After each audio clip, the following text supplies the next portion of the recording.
Hello everyone, welcome to day 2 of Pro Tour Magic Origins here in the fabulous Canadian city of Vancouver. Your host Rich Hagan sitting alongside from inside R&D, Mr. Ian Duke, and from inside the feature match area, Mr. Rashad Miller. We're going to mark your card for everything that's coming your way here on day 2. It's the penultimate day of the 2014-2015 Magic the Gathering Pro Tour season, and things are cooking and it's going to get hotter in the kitchen as we go through. So, first things first, Ian, what stood out to you from day 1? Well, it's been a fantastic tournament so far. I was in the booth for the limited rounds yesterday, and they looked just awesome. Huge diversity of decks, some really exciting moments. But I think most of all, I was excited to see what new constructed decks people brought. A lot of cool things, blue-red artifacts. We saw black-green demonic pact. So I'm really curious to see how those decks shake out today. Okay, Rashad, for you, the home of tension, the feature match area where all the big races happen. How was day 1 for you? Well, it was really short. You know, there was a lot of burn in the feature match area, especially in the last 5 rounds of the tournament. But there's always a sweet deck that, you know, stands out for me watching. And it was Calabagabus, who was playing a green-white constellation powered with Starfield of Nyx and Herald of the Pantheon. I think I'm ready to brew that one up and play some Magic Online. Yeah, and it took a while for that to sort of come to our attention, really, because I think it was around about round 6, round 7 before Kyle sort of got into the spotlight there, and it is a very interesting deck. We'll see how he does today. But we should explain, if you missed out yesterday and if you're coming to us for the first time here, you're very welcome. We should tell you what's going on. So, Ian, first things first, the format, the schedule, how does our show pan out? So we have 8 rounds for the tournament today. The first 3 rounds are Magic Origins Booster Draft, followed by 5 rounds of Standard, and after that we'll cut to a top 8, which will play out on Sunday. And that's exactly what we did yesterday, right? Exactly the same system, 3 rounds of draft, 5 rounds of Standard.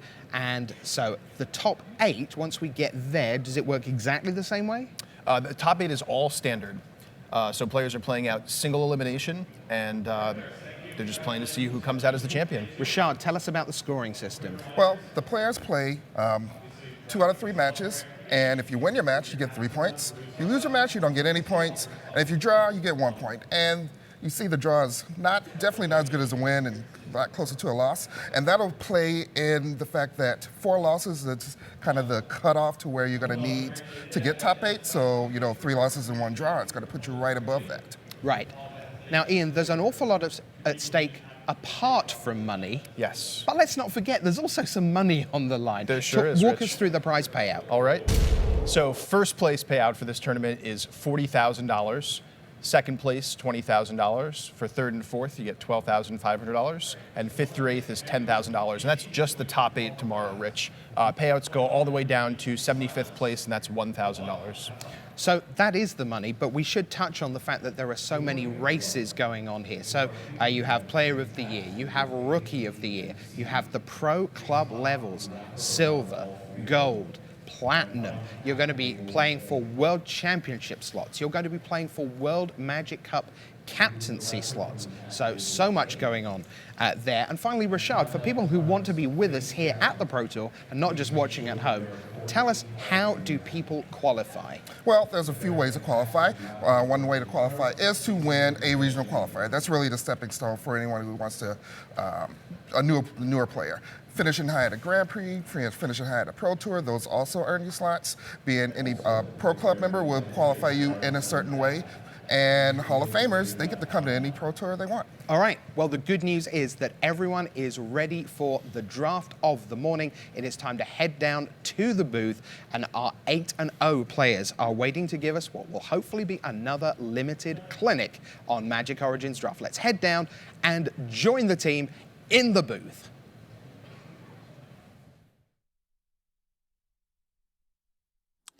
Thank you, Rich. Welcome to the booth here in Vancouver. Marshall Sutcliffe with Randy Buehler, and we are both pleasured and honored to bring you the second draft of the weekend, first draft of the day here in Vancouver. Let's take a look at our draft table, get an idea of who we're going to be watching now. I'm going to tell you we're going to start with Rich Hohen. You see him on the right upper part of your screen there.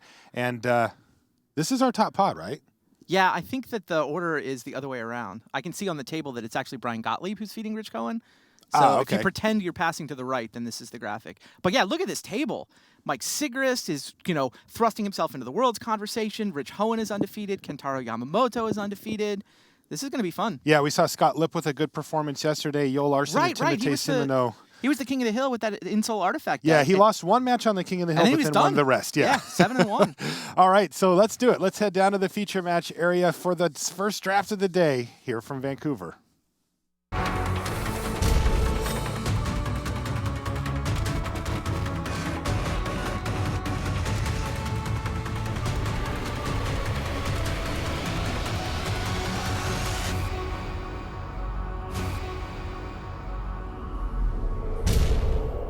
Hello and welcome to coverage of Pro Tour Magic Origins. We are ready to draft here. We're going to watch Rich Hohen. Now, I'm Marshall Sutcliffe in the booth here with Randy. Randy, tell me a little bit about Rich. We got to take a look at him here. I know he's from Canada. Yeah, and Toronto. In limited circles, he holds a lot of weight. Incredibly well respected. Was for Yeah. a number of years probably the best limited player in the world. Kenji Samura said, I want to get better at booster draft. He went to study at Rich's knee. Recently, Alexander Hayne did exactly the same thing. Said, I want to get good at booster draft. I want to learn. We need the cards, guys. Where are the cards? And Rich, definitely one of the greats. All right, so he's opened a Languish here, Randy, and it's funny watching people open Languish. I think that people don't want to play the type of deck, generally speaking, that Languish would suggest that you should play, but it's so powerful that they know that they can't ignore it, and they end up taking it anyway. Yeah, and I actually talked to Rich this morning, and he likes black-red more than most people. Okay. He likes removal, and he likes creatures. That is, he feels like this is core set limited for him. This is just the way Magic has been played for literally decades. So I don't think he has any hesitation to take the Languish out of that pack at all. And he does indeed. So a solid start, though, for him. I mean, Languish is one of the more powerful cards in the format, so he's going to be happy to see that. Claustrophobia here, maybe? Yeah, there was a Claustrophobia and a Fiery Impulse were the two cards that jumped out to me. I would take the Impulse. I think Impulse is one of the best commons in the set, period. Yeah, and he's he's looking got to that be way. pretty happy to see it here. Let's see, is the rare missing from the pack? I believe it is. So he's not going to be able to get much in the way of signals from this pack, as the rare could have been any color, including red. But still, take a Yeah. Fiery Impulse and move on. But he knows that Brian Gottlieb passed him an Impulse and a Claustrophobia. I mean, Brian Gottlieb is probably predicting that Rich is going to take the Impulse. And certainly that's old school booster draft tech. It's always worked that way, right? You want to cooperate with your neighbors. That's right. You guys can just split up the colors. I'll stick in my lane, you stick in your lane. We'll just pass each other the goods. We'll just be better off than the people fighting on the other side of the table. Whew, how Yeah, about there's another another one. Fiery Impulse? Wow, pick 2 and pick 3 Fiery Impulse for Rich Hohen. Yeah, and there's no way he misses that signal. That is screaming loud. Best card in each of the last two packs has been red. And honestly, the second best card in each of these packs has been red also. That's right. The Skyraker Giant in this pack looks really nice, too. I mean, the Fiery Impulse is the pick, but Yeah. Skyraker has really impressed me. It's just a rock-solid 4-drop. Yeah, and now Rich may be slightly concerned that he's accidentally putting Mike Sigrist into red on his left. So much less concerning, though, than what you're reading from the other side. Like, yeah, sure, you put him into Right. red a little bit. You'll get dented in the second pack, but the main thing to figure out is what's coming to you. And Absolutely. it does seem to be red here. The guy on your right feeds you 2/3 of the time, so Yes, you care exactly. more about him. So I like Rock Maulers out of this pack. There's also a Titan Strength if he wants to, just try to keep taking the red cards out. Rich, like a lot of people, a lot of the name pros, is not a huge fan of green. I mean, he's willing to draft green, but he said he only really does it if he gets uncommons and rares. So I'm not surprised by that Active Treason pick. I'm with you. I feel like Rock Maulers is a little better, but if he takes the Rock Maulers, it means he's giving up on his Languish. And it means that he's going into a color that he's not a huge fan of, and I don't think he sees fourth pick Rock Maulers as all that big a signal. Okay. Now there's not much. Shadows of the Past? Yeah, wow. Does he just go Shadows of the Past here, figuring he's got so much removal that the game's going to go long and you can turn that on? It could be, yeah. Either that or just a Cobble Brute. I mean, honestly, Cobble Brute's any of so either medium, of these picks are so just unexciting. I feel like Cobble Brute is below replacement value. It's like sometimes you have to play it, but it is below average for what should make your cut. So he goes Shadows of the Past. I feel like, Shadows of the Past, not good in all decks, but It can pull its weight. It yeah, can. It can definitely be worth it to play.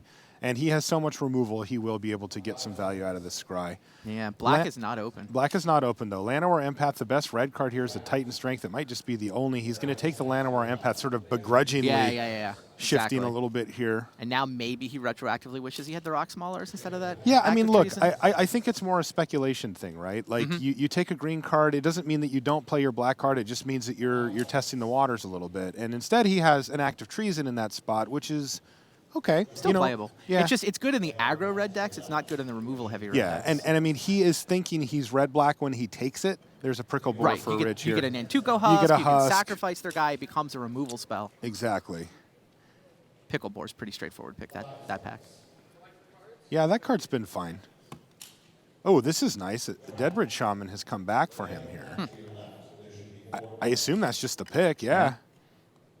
I'm kind of surprised by that. You know, that would make me think that it's possible that these packs have just been a little bit light on black naturally, and that it's not that he's just being severely cut, because that's a card that I think if you're in black basically makes the cut all the time. I agree. Now Right, what? Not much for him here. Couple of big dorks. Yeah. Gorger. I just take the Rambler there, I guess. Take the red dork rather than the green one. Yeah. I don't think you're playing it. You know, that 4 toughness when you've got Languish on your 6 drop doesn't look too great. Is Guardians the pick here or It Smash? probably is. You could take Smash for the board. There are enough artifacts. It's kind of interesting how that works. You know, normally you take Took the a Smash. sideboard card and with the thinking that, well, I'll use it to destroy something very specific. But in this set, it's nice because with the Thopters, you get a Fury here, I believe. Yeah, Chandra Fury's pretty good. Yeah. Macabre Waltz is also playable. It's fine too, yeah. But with all the Thopters flying around, you will almost always have a target at least for your Smash, even if it's not, you know, a full card of value. At least you have a backup plan. Passes the night. If there's a black if there's a black white player on his left, they just got very happy. They have to be 1 or 2 to his left, but Yeah. yes. Yeah, James Daytome. Yeah, show a little respect for the old school there. I feel like sometimes you can get a deck where James Daytome is playable, even in this relatively quick limited format. You're probably right. I've just literally never seen it. I've like done it 20 once. drafts in. I had one black-white deck with a bunch of removal that actually made good use of James Daytome. But the format is so fast, it's hard to find the time to invest the 4 and then invest the 4 again. Yeah, I mean, when I saw JMD Tome on the preview, I was like, okay, come on. Because I like that. I Oh, yeah, love yeah, that me too. idea. But then it was like I also saw Topa and Freeblade in. All right, so, but Rich did end up pretty solidly in red and then looks like he's going to be in black with the Shaman and the Languish as well. This second pack is where he's going to expect to pick up more of the black cards to fill things out as well. Guardians of Miletus might actually fit into his deck. It could. It definitely It sets could. up a Languish, right? Survives the Languish, makes them overcommit, and then sets up. Yes, But he went totally. with the Smash out of that pack. That was the only pick that I disagreed with, I guess. And that's like you're not hoping neither of those cards is going to make the deck All right, probably. there's a gear per gear crafter, Randy. And a is that seismic better than elemental. was there a Reef Soul? There is a Reef Soul. All right, so we've got Yeah, I would Reef Soul over Gearcrafter. I one think. of the best black commons and one of the best red commons here for Rich, and it's up to him to decide which one. It's kind of interesting. Also, the seismic elemental is excellent. It is. Again, it's better in an aggro deck like Active Yeah. Treason, right? You want that falter effect of, and I'm sure Rich just thinks of it as a falter effect. That was the first card that had this effect from way back in the day. 4/4 body on this one. It's pretty solid, but he's not that aggressive, so it's goes that way anyway. Okay. I thought he was going to take the gear crafter there. I thought he was going to take the Reef Soul. And then Reef Soul, and then third would be the Seismic Elemental. But Seismic Elemental is probably the most powerful of those 3 options. It's just the most expensive. Yeah, I like Elemental over Gearcrafter. Looks like he's going to Oh, get there's a an Crowan Nantuko Sergeant Husk. or a Husk here. Man, the Husk, he's already got 1 Active Treason. Yeah. He can realistically expect to get more. I think you Nantuko Husk. I think here. you're right, and I think the Sergeant's fine, right? Right. That's the 2/2 with First Strike and Renown 1, but the Husk actually has some real synergies, and it's not that far behind Sergeant anyway. Right. Like on its own. I mean, On I its think- own. Yeah, I think the synergy overcomes the vanilla test. Agree. And Rich seems to agree as well.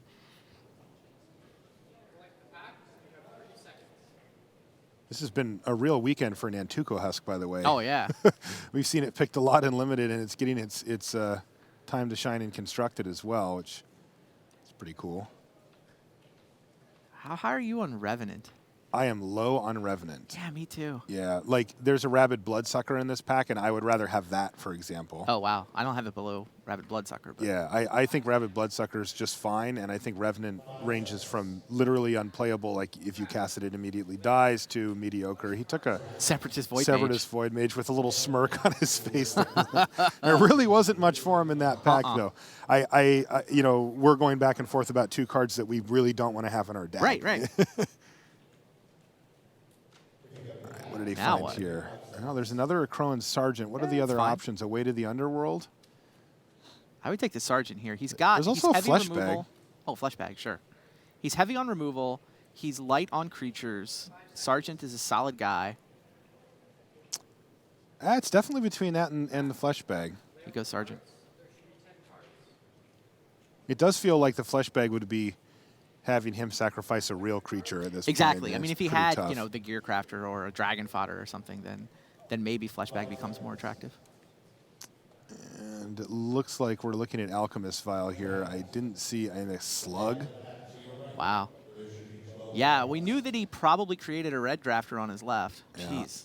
There's an Aether Grid that he is not interested Some in. blue cards. Blue's open on his left.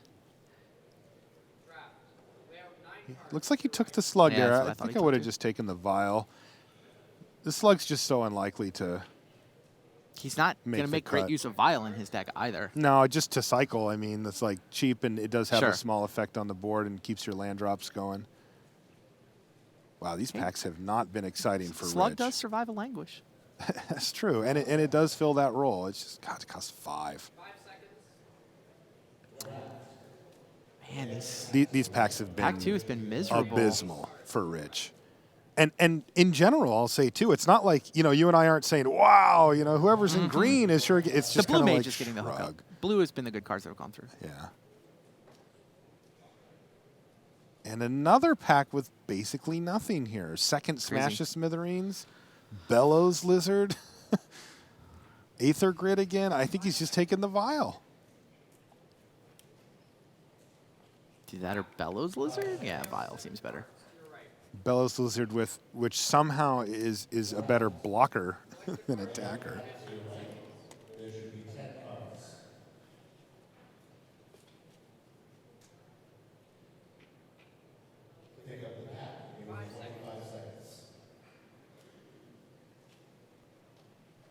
Oh, jeez. So Our there's- spotter's whispering in our ear that there was a pair of fiery hellhounds open to Rich's left.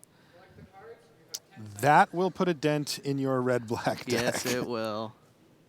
Yeah, and the thing is, Rich knows. I mean, he is but very what's he unhappy supposed to do? here. He has not had many options. I think he's drafted his seat just fine.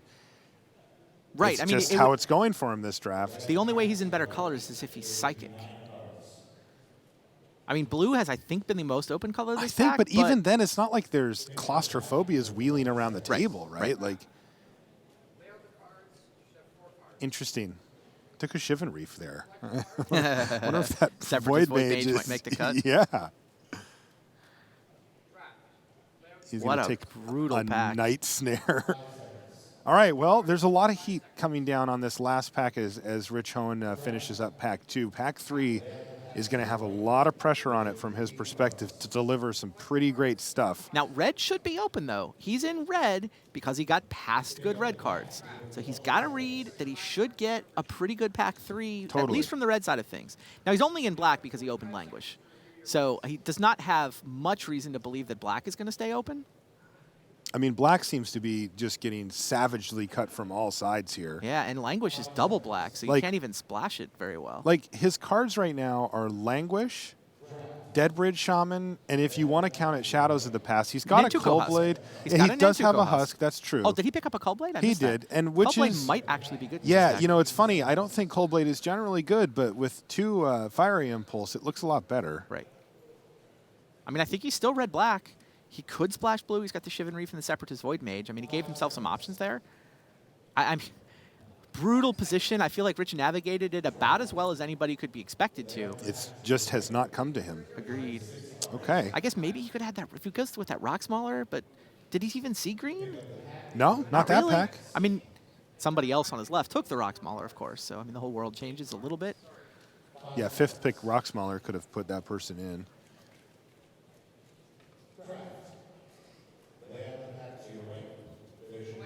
All right, what does Pack 3 have? Thunderclap Wyvern's not for him. What? Read the Bones. Read the Bone. Yeah, that's the pick. Yeah, you know, Read the Bones So- is a solid card. It's a solid common, I'm though. yeah, I gotta be. I'm getting a little worried for Hoenn here. He has to be disappointed.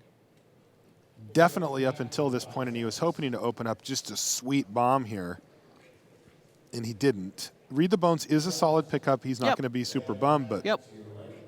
it's going to need to go better than that if he's going to have a deck that he really wants to give the big thumbs up to as he comes out of this draft.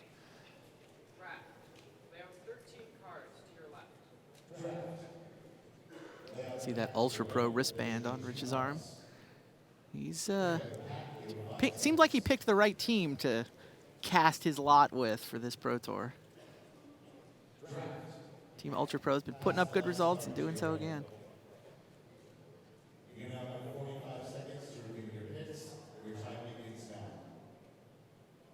Yeah, Rich comes from Canada. Thus the face-to-face shirt. Yep.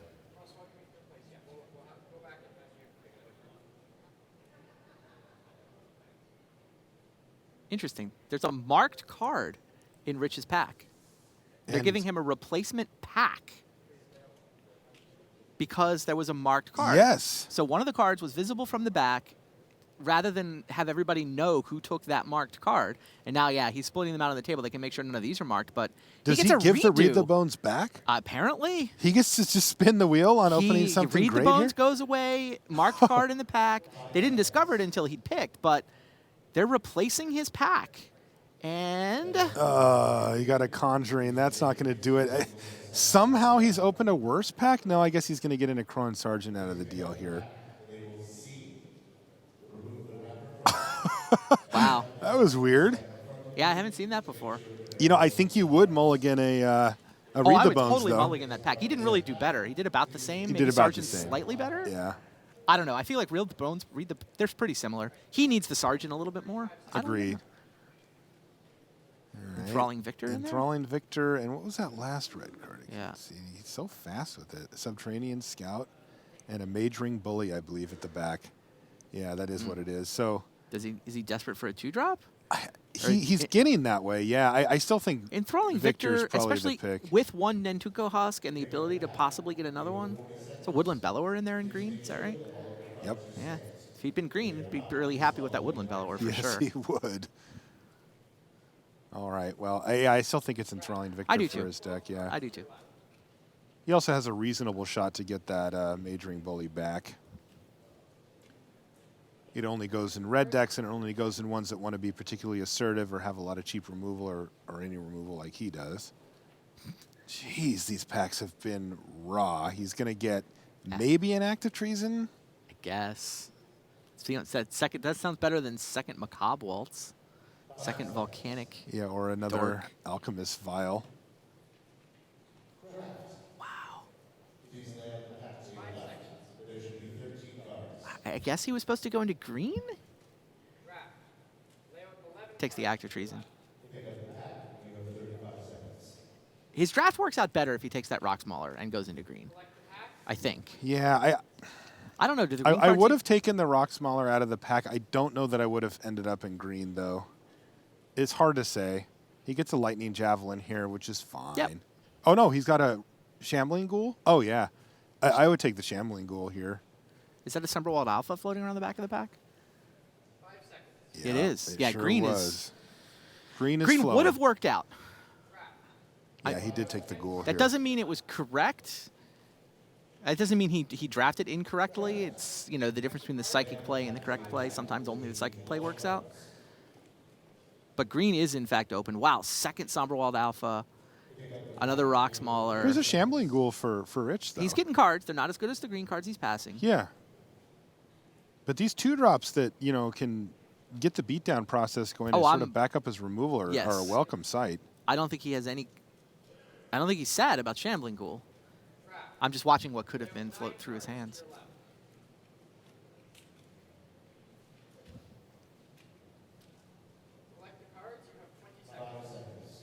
Gets to read the bones anyway.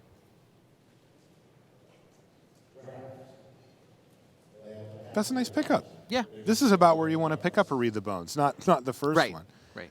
There's a Magmatic And this pack Insight. has been reasonable to him. I mean, he's rounded out his curve. Yes. He hasn't gotten anything bomb quality, but he's gotten 2 drops. He's gotten some card advantage. He's filled in the gaps in his deck pretty Definitely. nicely. He got an Akron Sergeant out of this pack. It's fine. I think he's definitely going to have the tools to win here. It's just going to be one of those decks that feels a little underpowered. Is this a Meteorite deck? Seems unlikely, though. I don't really see what else he's taking here. Second Catacomb Slug is not appealing. Llanowar Waste. Yeah. Takes the Llanowar Waste.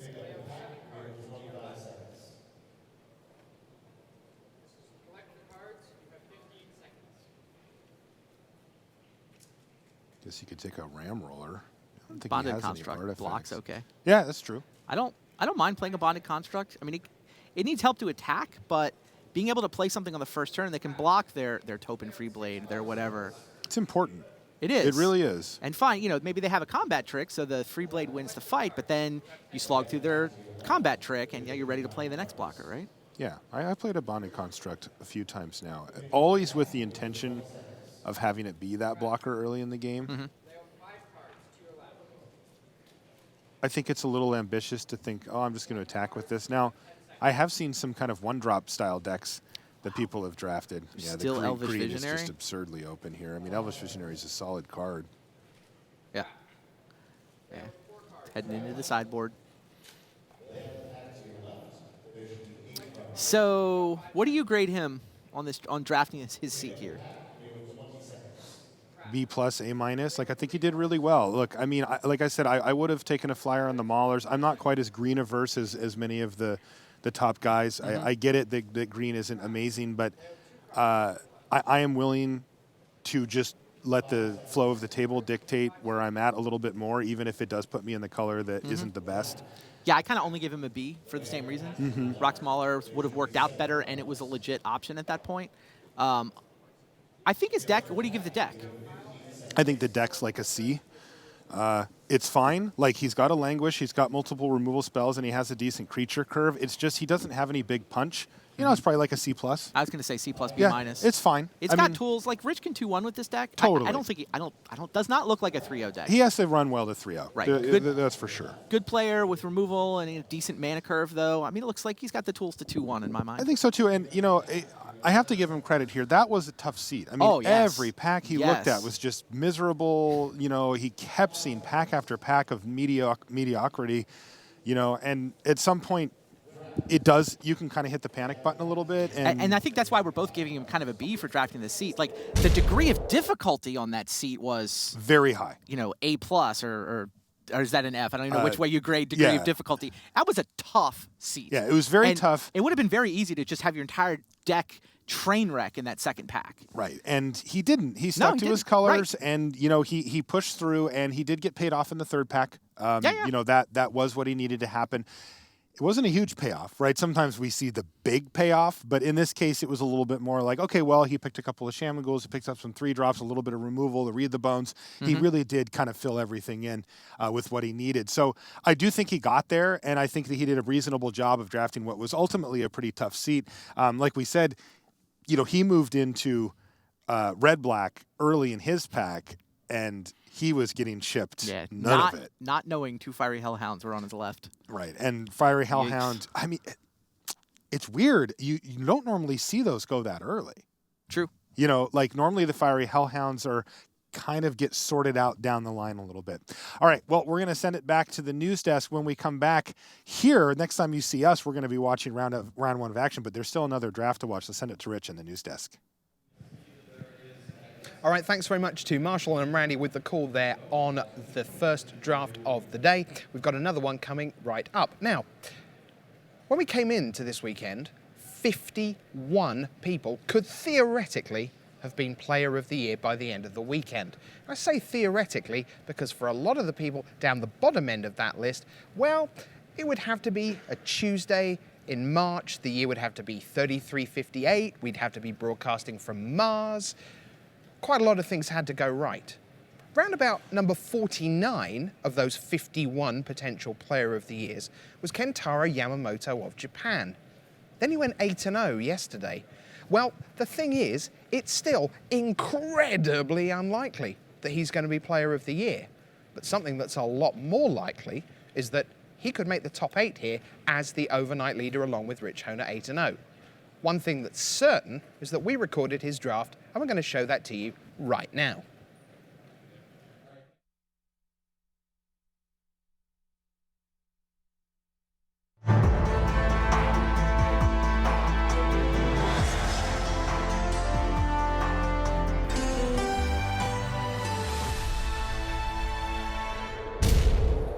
Welcome to the Tournament Center. I'm Rashad Miller. That's Ian Duke. We're here at day 2 of Pro Tour Magic Origins here in Vancouver, British Columbia. You just watched Rich Hohn's draft live. We have another one for you. If we can bring up the table graphic, you can see that Rich Hohn's right there, and 3 seats to his right, we have Kentaro Yamamoto. They both ended yesterday at 8-0. So today, we're gonna see what the other undefeated player in this tournament can do with this draft deck. So if we can go ahead and start that up, get a nice view of the table, except for Yamamoto, and here we go. There we can see his cards. And we're looking at it, and it looks like, whoa, he opened a Pia and Kieran Nalaar. Yeah, one of the better rares in the set. I think better than pretty much all the commons and uncommons, so I think that's going to be the pick here. That's just a slam dunk, right? Yeah, and a lot of the pro players have been gravitating towards red as one of the stronger colors, so I think he's happy to just jump right in. Yeah, some other notables, looks like he's looking at that Rocksmaller and Jesse and Thief, but, you know, Yeah. you can't really go wrong with the other Siege Commander, right? And taking a look at what might wheel in that pack, there was an Active Trees in there, so that's Yes. always something to keep in mind when you're playing red, either as a sideboard card or if he moves into red-black, it could be a great option on the wheel. Exactly. All right, so let's see what we can come up with our second pick. And there's a Fiery Impulse. That's Yep. another good red card for him. Not a lot of other exciting things in this pack. Yeah, Fiery Impulse, the best red common, one of the best commons in the set. Some say the best common, and it matches the color of his Stalwart first even, pick, that so. goes to the top. That's a solid white card. Yep. I think he's taking note mostly of what he's passing here and what he's likely to put the people into his left into. And I think Stalwart even looks like maybe the second best card in the pack. A little hard to tell as he's flipping through quickly. Yeah, there's also an Enshroud and Mist, and that's probably the notables. But Yep. he does go with the Fiery Impulse, which is great in the format where you need to do things early, either blocking a renowned creature or just getting rid of it all away. Yeah, it's one of the tempo advantage cards that lets you catch up against Renown, which is super important. Notably passing 2 strong white cards there, so keep that in mind. All right, so third pick, Dragon Father, if he wants to stay in colors. There look like there are a couple good green cards. Pulls the Dragon Father to the front. Yep. He's making quick decisions here. He likes the red cards that he's seeing so Yeah. far. That's great. There's a Charging Griffin, Llanowar Empath. Yeah, Llanowar Empath and Yava's Force Mage. Green looks to be slightly open. And maybe he's even considering picking up a second color here. I think he's just happy to stay red and see what shakes out. I mean, by the time he gets to his 4th or 5th pick, it'll be abundantly clear what colors are open. So all Right. else being equal, he's just going to stay red, I think, as long as He possible. wants to make sure he gets to play his first pick in this draft. Yeah. It's a very solid card. So late Rocksmaller still in the pack for pick 4. Yep. There's an Active Treason, not what he And- wants to pick here. Honored Hierarch is decent. Now, do you like Honored Hierarch over Rocksmaller? That's a tough choice. I mean, the Hierarch is great on the play, but loses a lot of value later in the game. I think I would probably take the Hierarch here, just because a 5-drop is more replaceable and the upside in the Hierarch is a little bit higher. He definitely goes with takes the Hierarch. Looks like he's looking to be an aggressive red deck of sorts. Yeah, interestingly, red-green is one of the color combinations I've heard players shy away from a little bit, but we'll see if he decides to embrace that or keep his options open. So it looks like the solid picks here are we have an Anchor to the Ether and an Apron's Tactician. Looks like we also have an Aspiring Aeronaut. Yeah, I think Anchor to the Aether and Aspiring Aeronaut both good. I think Anchor to the Aether probably a little bit stronger here, although Aspiring Aeronaut I've felt has been underrated recently, and it's a card I quite like as well, Right, but so he he does does- go with the Goes with the Anchor to Aether. Now, there was a late Emperor's Tactician. Do you think that means the white could also be open?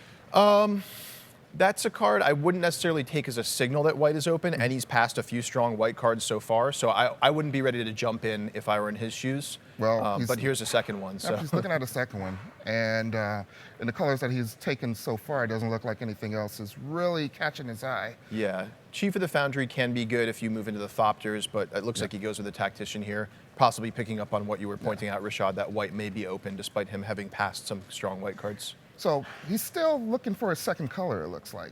He hasn't really decided on it, but it looks like white might be, white and green. There's a couple of white and green cards here. We have the Knight of the Pilgrim's Road? Pilgrim's Road, yes. Yeah, that White card I Pilgrim's Road. found is a bit weaker than it looks at first, so it's not something I'm super excited to jump into. I actually don't mind Rune Servitor that much. It trades with early renowned creatures, and the symmetric effect of both players drawing a card, it's not downside. At Exactly. least. And it also keeps him open and make sure that he doesn't actually commit to a second color just yet. Yeah.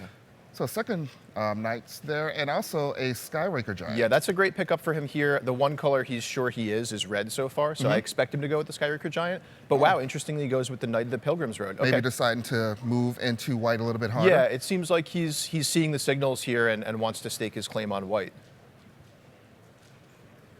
Right, so another white card, not exactly the strongest, Kithian's Tactics. Yeah, not much for him in this pack. The tactics he might end up playing, sometimes you get a nice white-red aggressive deck with lots of small creatures. Yeah, and you're able to go wide enough that you can get a lot of advantage out Absolutely. of If there's a deck that card is for, it's certainly white-red. that. Yeah, the very controversial Akoran Jailer. Yeah. And again, a seem Crowan pretty- Jailer, despite your opinion on it, or anyone's opinion on it, Yes, Marshall's yes, opinion yes. on it, I if there's a deck personally- for the Crowan Jailer, I do like it in white-red, actually. Yeah, being able to do something on turn one, Right. even, and being able to get some value out of it later is always great. So he's looking at a murder investigation. Probably not going to make the cut, Yeah, but it's a probably white not. card. Yep. And it looks like the packs are now just full of scrap. There's a heavy infantry. So the interesting pick to me there was the Knight of the Pilgrim's Road over the Skyraker Giant. Just picking up a healing hands Yep, here, not healing. much for him. And I think after further reflection, that was probably due to curve consideration, since he has an Amperin Tactician already and a Pia and Kiran Nalar. He just doesn't want to overload on 4-drops as much. And seeing that white's open, I think staking his claim to it is and- pretty valuable there. Yep, and during the review, we can see that he takes just the red and white cards, the premium cards, and he picks Yeah. a couple artifacts. So it looks like he's somewhat decided on red and white, though he doesn't have that many red cards. If you Yeah, look. not a ton of depth to his draft so far. You can see he's grabbed the cards that he's thinking about playing so far, and there aren't too many of them. Looks like about 8 or 9 cards. So I imagine he's feeling decent right now, but still a little bit apprehensive and looking for certainly some more depth of playables coming to the next couple packs. So what's his dream open right now? Tough Something that question. I mean, maybe solidifies one of his colors. Yeah, I mean, something like an Archangel of Tithes would give him strong direction, or Chandra's Ignition, like one of the really powerful white or red cards to kind of lock him into his colors. If he sees a really powerful card in another color, he may have to decide if he's going to, say, abandon red or abandon white. But I would say he's probably trying to look to lock into red and white here, and Fiery Impulse is a Yeah, good he's pickup looking at for the him. Fiery Impulse, but there's also a Topin Freeblade, which there's been high praise sung on that card. Yeah, this definitely one of the weekend. best creatures in the format, one of the best white commons. I happen to like Fiery Impulse a little bit better, so if he picks the Fiery Impulse here, I think it'll show confidence that he likes his color combination and he's going to stick with red and white. And it looks like it's a tough decision. Enthralling Victor also an option, but we mentioned his 4-drop problem Yeah. a little bit earlier, so I think Goes he's with going to the go for the impulse. cheap spell. There was also a Majoring Bully in there, so he's probably banking to get a red card back from that pack as Yeah, well. Majoring Bully is a good candidate for a card that might wheel there, and that's important to keep in mind when you're filling out your curve because the 2-drop slot is so important in these aggressive decks. Right, so second pick of this pack, he has a Tactician to the front. Oh, a War Oracle. It's a solid card. And there's a Battlefield Forge. Yeah, he's probably not going to pick the Battlefield Forge here, but again, that's a card that might wheel and be really valuable to him. War Oracle and Amperin Tactician. I happen to like the War Oracle a little bit better here. Very solid card. I But- mean, basically, Depending on the way your deck shakes out, I think Yes. either of those 2 4-drops could be better than the other. I would probably go with the War Oracle here, especially that he has one Amperin Tactician already. now the Battlefield Forge, would that give him flexibility in, say, playing more of a heavy of red or white and then splashing the other? It's possible. What I would be thinking about in his shoes are all the double costs that I have so far, especially at 4 mana. Yeah. And it may not seem hard to get double costs at 4 mana, but it is harder than it looks. So that's a card he'd be really happy to see wheel here. Just All right, to so now we smooth have out. a Lightning Javelin and a Cleric of the Forward Order. Yeah, I think the Lightning Javelin's the stronger card overall, but again, he's got a lot of 4-drops so far, and 2-drops are really important. I wouldn't be surprised to see him go with the Cleric of the Forward Order here. Yeah, just for curve consideration, he already has a couple of Fiery Impulses that do a Right. very good job at getting you some tempo back, whereas Lightning Javelin isn't really a tempo It's play. not a tempo card, no. It's more of like, I'm in a pinch for removal, this will do the job kind of a thing, but you're often losing tempo advantage by using that to kill a smaller creature And he- or a and he creature did that go with costs the less. Cleric. Yep. And now let's see what we got. And there we go. We have a Jericho's Gearcraft. Yeah, this is one of my favorite red commons. I think I probably have it second of all the red commons. And I think he's super happy to pick it up here. Fiery Conclusion's also good, although probably a little bit better in like a black-red deck or a more token-oriented deck. Yeah, or a deck that's really light on removal, which he had some pretty good options in this deck. Yeah, the Fiery Impulses certainly give him more flexibility to pick up strong creatures rather than prioritizing some of the clunkier removal. So it looks like he's solidifying his red picks in this pack. Yeah. Not a lot of white selections just yet. Yeah, and I think that's mostly due to how well he cut red in the first pack. Yes. He hardly let any red, except for that late Skyraker Giant. So we have a Goblin Glory Chaser and a Corrin Sergeant. Yeah, How aggressive does he want to be? That's tough. The Glory Chaser, I've heard people say it's great. I've heard people say it's totally unplayable. It's, again, a card that is great on turn 1, but loses a ton of value later in the game. Yeah, I think all like, the guys playing it on turn 1 Yeah. are saying it's great. All the it could even be a ladies card and you gentlemen. sideboard in and out depending on whether you're the play or the draw. I like to play it when I have a lot of combat tricks or removal spells, and maybe not play it in a deck that isn't as likely to take advantage of the tempo. All right, so not a lot in red or white here. There's even Battle Priest. I think I saw there's a Cobble Brute, and it looks like he's looking at the Enlightened Ascetic. Yeah, I like picking up the Ascetic here. There aren't a ton of enchantments in this format that are must answers, but I wouldn't be happy in his shoes to play either the Cobble Brute or the Aven Battle Priest. And this is a card I'm happy to have in my sideboard just in case. Yeah, it's a great option if you're an aggressive deck, and there's an enchantment that you actually need to destroy without, going too far out of your strategy. That's right. So Charging Griffin, that's a nice pickup this late. Yeah, Charging Griffin's very solid in an aggressive deck.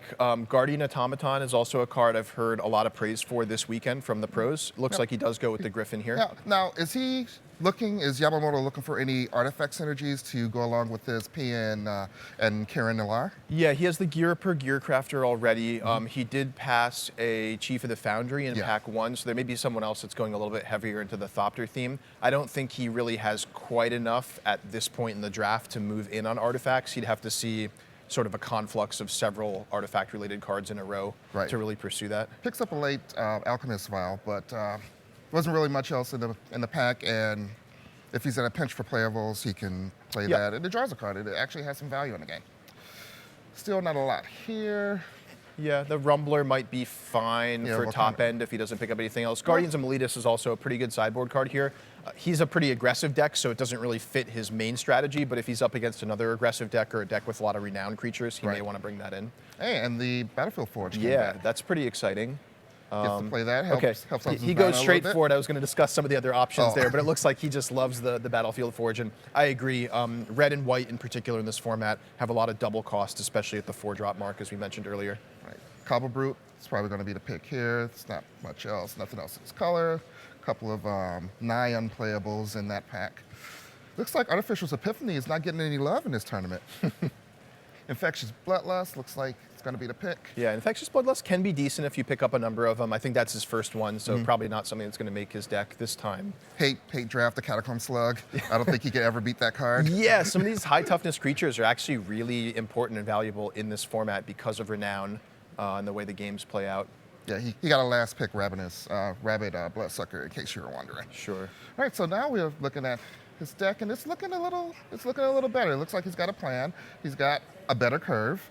What else do you see? What highlights do you see here, and what do you think he's looking for? So he's got a few 1-drops here, which can range from really strong if he gets the rest of what he needs to curve out aggressively, or could kind of be mediocre if he doesn't get the right support for him. I think he's going to want to probably look for a few combat tricks late in the next pack. Things like Titan Strength and Mighty Leap are going to give more value to his early drops. Other than that, he's really just filling out his curve and looking for bombs. I think what he wants is depth of playables right now. He's got a solid deck so far. I'd say he's on track for like a B+ sort of a deck if things hold steady. So he's going to look probably for his third pack to be a little bit stronger than his first and second have What been so far. cards does Yamamoto need to make this into an A? More like cards like Topin Freeblade, just more really solid curve-filling creatures, Gear Crafter, Boggart Brutes, things along those lines, or just spiking a bomb like Or this. how about another PN? Yeah, that'll and Karen do the Nillar? trick. That's a pretty happy open there. Are we already in A- range? Yes, I think so. I think that notched him up a third of a letter grade, so to speak. So there's also some other, white and red cards that he's just kind of counting to see Yeah, I mean, which one's maybe going he to come gets back. the Cleric of the Ford Order back. He'd be really happy to see that one come You back. would be very happy to see that come Maybe back. even the Bonded Construct. Perhaps, yeah. And, the door is still open for some kind of artifact synergies, especially since he has a second Pia in Kieran Nillar. Grasp of the Hieromancer is a card I don't love to start main deck, but it can be good in certain matchups, like Yeah. a sideboard card. Especially if you have enchantment synergies, which, are in a different color combination. But in an aggressive deck, it's still +1/+1 and some evasive Yes. properties. Yeah. Okay, right here we had a little bit of a pack issue. If you watched the live draft with Rich Hohen, they had to change one of his packs. So it's going to be a little bit of a delay here. So we can use this time to reflect a little bit on how good Yamamoto feels about having 2 rares in his deck. Pretty darn good. Yeah, like we said earlier, Pia and Kieran Nillar, one of the strongest rares in the format, I would say. Fits his deck really well. It's a card that, even if it's answered immediately, you still get a lot of value out of it. So it's not like an all-in kind of a rare where it's, answer this or lose kind of a thing. It's more just, I'm getting guaranteed value. This is going to put me ahead. And especially having 2 copies of it in his deck, I mean, the consistency with which he's going to draw it, or he draws it, it gets killed, he plays another one, Yeah. which also works with the Thopters from the first one. Exactly. Some really powerful sequences there. All right, here we go. Pack 2, we have Goblin Glory Chaser and there's a Goblin Pile Driver. Probably not enough goblins in his deck just yet for that to be the pile driver's useful. tough to manage. I think we're going to see him go with the second Glory Chaser here. Given that he picked the first one, it's kind of a card that gets better, not better specifically in multiples, but But better the more in consistently you can get it turn yeah, one. better in redundancy of that category of Yes. card, I guess is what I'm trying to get at here. And this then will let him prioritize things like combat tricks more to get his Glory Chasers in. So I like that pick there. Yeah, he's got a nice aggressive curve. He's able to go turn 1 Glory Shaker or a Corn Jailer, and turn 2 Fiery Impulse, a creature out of the way. Not a lot going on here. Yeah, he has a Kythian's Tactics already. There's a Titan Strength here. I think I would probably be looking at the Titan Strength. Just to but- get your trick. Yeah, just to get number up. like a single target trick, I guess, because the Tactics is only good when you have critical mass on the board, and he already has 1 copy. Evolving Wilds is reasonable, although with the 1-drops in his deck, I would shy away from it in his particular deck. It looks like he does go for the Tactics. So, I mean, he does have the ability to go a little bit wide with the double P and Kieran. Yep. And he does have a Gearper's Gear Crafter.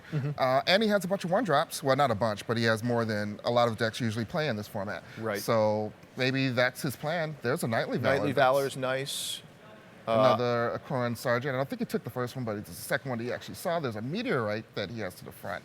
Yeah. Doesn't seem to fit his deck. Yeah, I don't think we're going to see him take the Meteorite. I like the Nightly Valor here. He's not super glutted on the high drop, so I think he can afford to take it here. It's the most powerful card.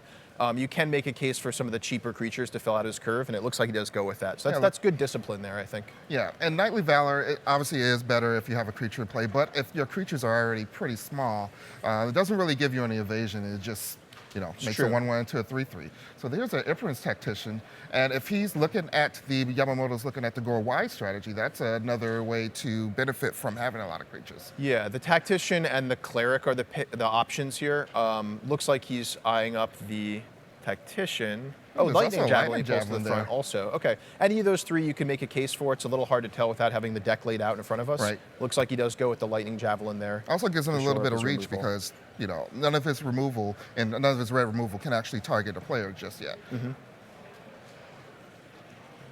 Oh, Another great. Tactician. That worked out really well for him, given that he took the Lightning Javelin last pack over the Yes. Tactician, and now he gets a Tactician here over virtually nothing. Yeah, there's basically nothing else for him, so he's going to go with the Tactician. Yeah. Now, do you think his deck right now can go wide enough to benefit from all of these global creature enhancements? Yes, it's on the borderline. I would love to see one more gear per gear crafter, although that ship has probably sailed for him at this point. It's definitely not in this port. Yeah, I can't think of any other cards he'd get late. Maybe a Dragon Fodder. Right. Although we're closing in on his 8th pick here, at which point he'll have seen all the packs. Right, and I don't think we actually saw a Dragon Fighter. Correct. I think that was the Grasp that he passed the first time. Oh, okay. So we might be back around to pack 9 so already. we've already seen everything that we're going to see. Yeah. So I don't think he could go wider unless he picks up a couple of 1-drops and maybe some 2-drops. There's a Mighty Leap. Yeah, I like the Mighty solid. Leap here. That's good. We talked earlier about Titan Strength and Mighty Leap being kind of the single target pump spells that he has access to. Titan Strength in particular doesn't work that well with the 1/1 since it only grants a 1 toughness bonus, which will still often lead to your creature trading. So Mighty Leap is actually better than Titan Strength for getting through things like Goblin Glory Chasers. Oh yeah, it's great for getting through stuff like that. Now, do you think Yamamoto is going to change his building strategy and maybe go less wide and more single point tricks as he picks up a Grasp? No, I think he's pretty squarely in the middle, being able to use both pretty effectively. He has a pretty high creature density. I think we'll see him play probably one of the Kithian's tactics, maybe 2 main deck, probably playing the Mighty Leap. So he's kind of aggressive on a couple angles where he's trying to just rush with creatures, and then in the later game he has the backup plan of playing a go wide pump spell and getting through. Okay, while Yamamoto's finishing up these picks, you had him at A- when he picked up the second Pia and Nilar. Yeah. Where is he at now? I think the 3rd pack, aside from the Pia and Kieran that he picked up, it was mostly just solid, but not really like a grand slam for him. So I'd put him probably in like the B+ range at this point. Okay. His deck's, it's solid. It's kind of what you're looking for with white-red. He's got a couple bombs, but it's not like the super curve out, triple Topin Freeblade type of, all-star white-red deck that you might be hoping for going to the day 2 draft. All right, so that's Kentaro Yamamoto's draft. He's 8-0. See how well he can deal with that draft deck. I'm Rashad Miller and Ian Duke from the Tournament Center.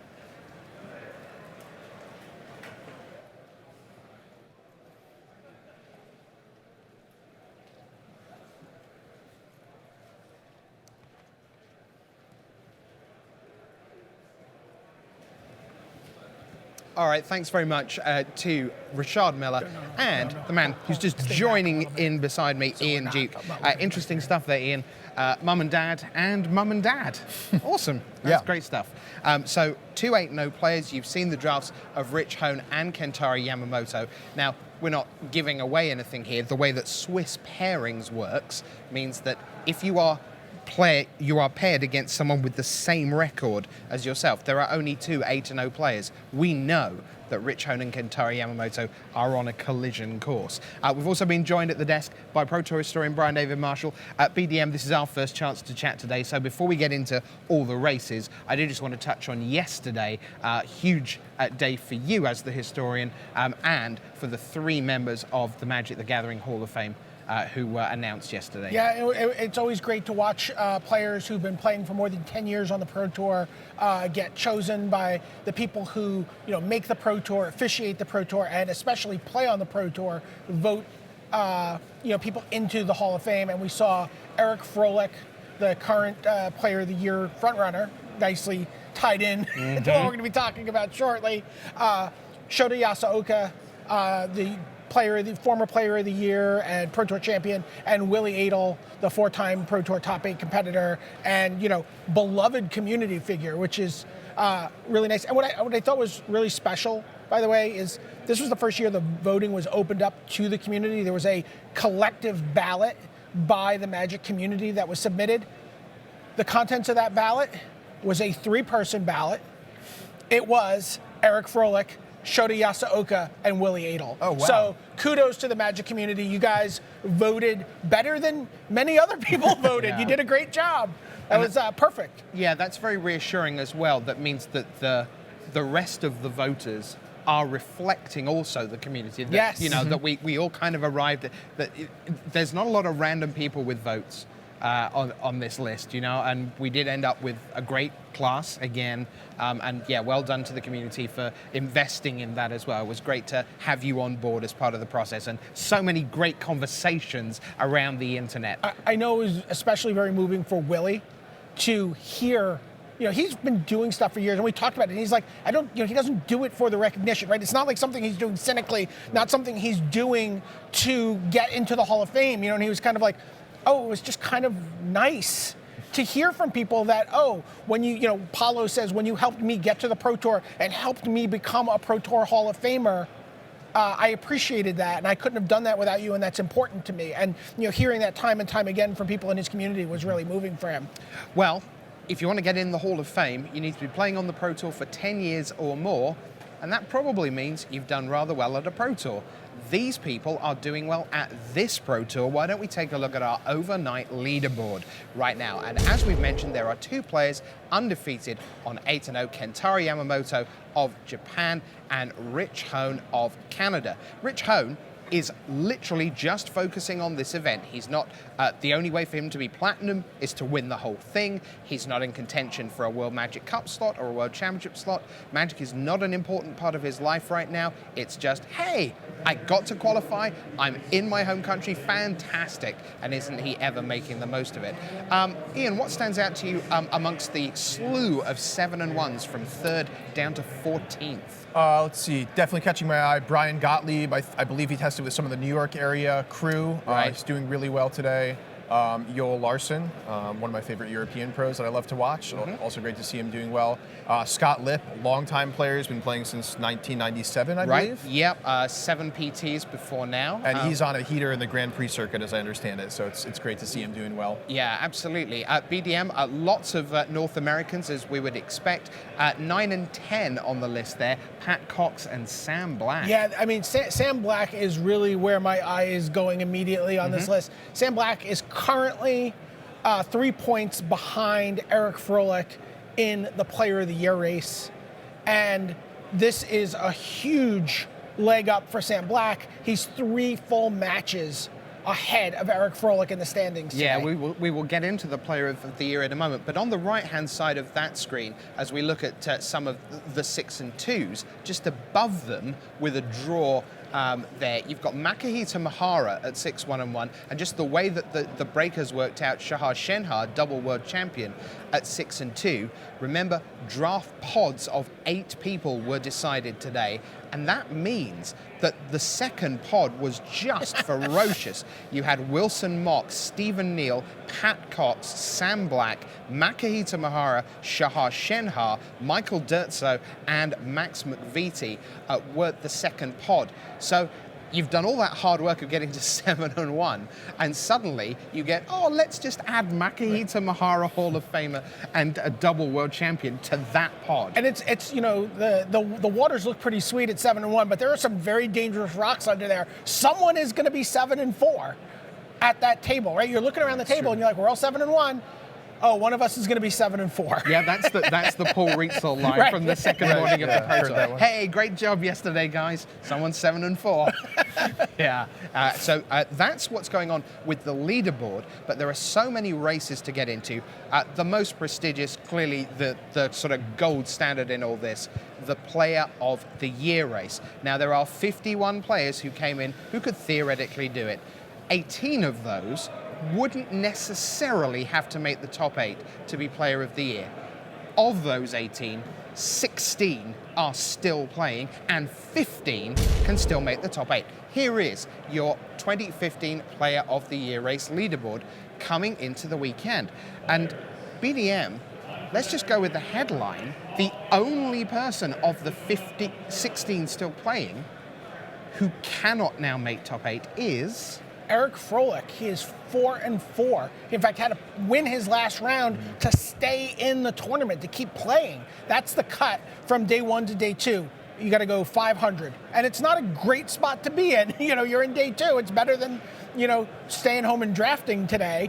But at 4-4, he's got a lot of work to do just to rack up some more points. He needs to go 7-1, maybe even 8-0 to really keep himself relevant in this Player of the Year race. Yeah, for everyone in all the races, what really count is the 10th win, the 11th win, and the 12th win. Let's talk about that for a second, because people see that column on the left that says points. Right. Those so- are pro points. Yes, and those points are what have been accumulated over all the Grand Prix, all the previous Pro Tours this season.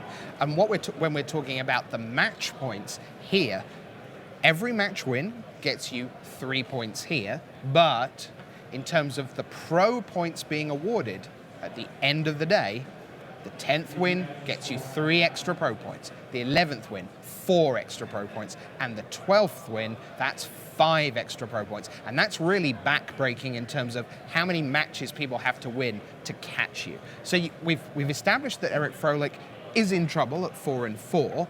Who is poised to take advantage, BDM? Well, I mean, Sam Black is in a great spot at 7-1, and Li Shitian is right behind him at 6-2.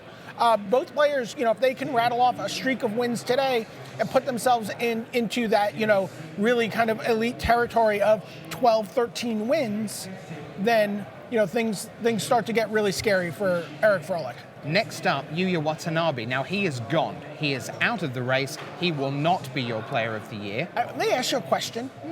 Did anybody watch Yuya Watanabe play Constructed yesterday? He was playing in hard mode.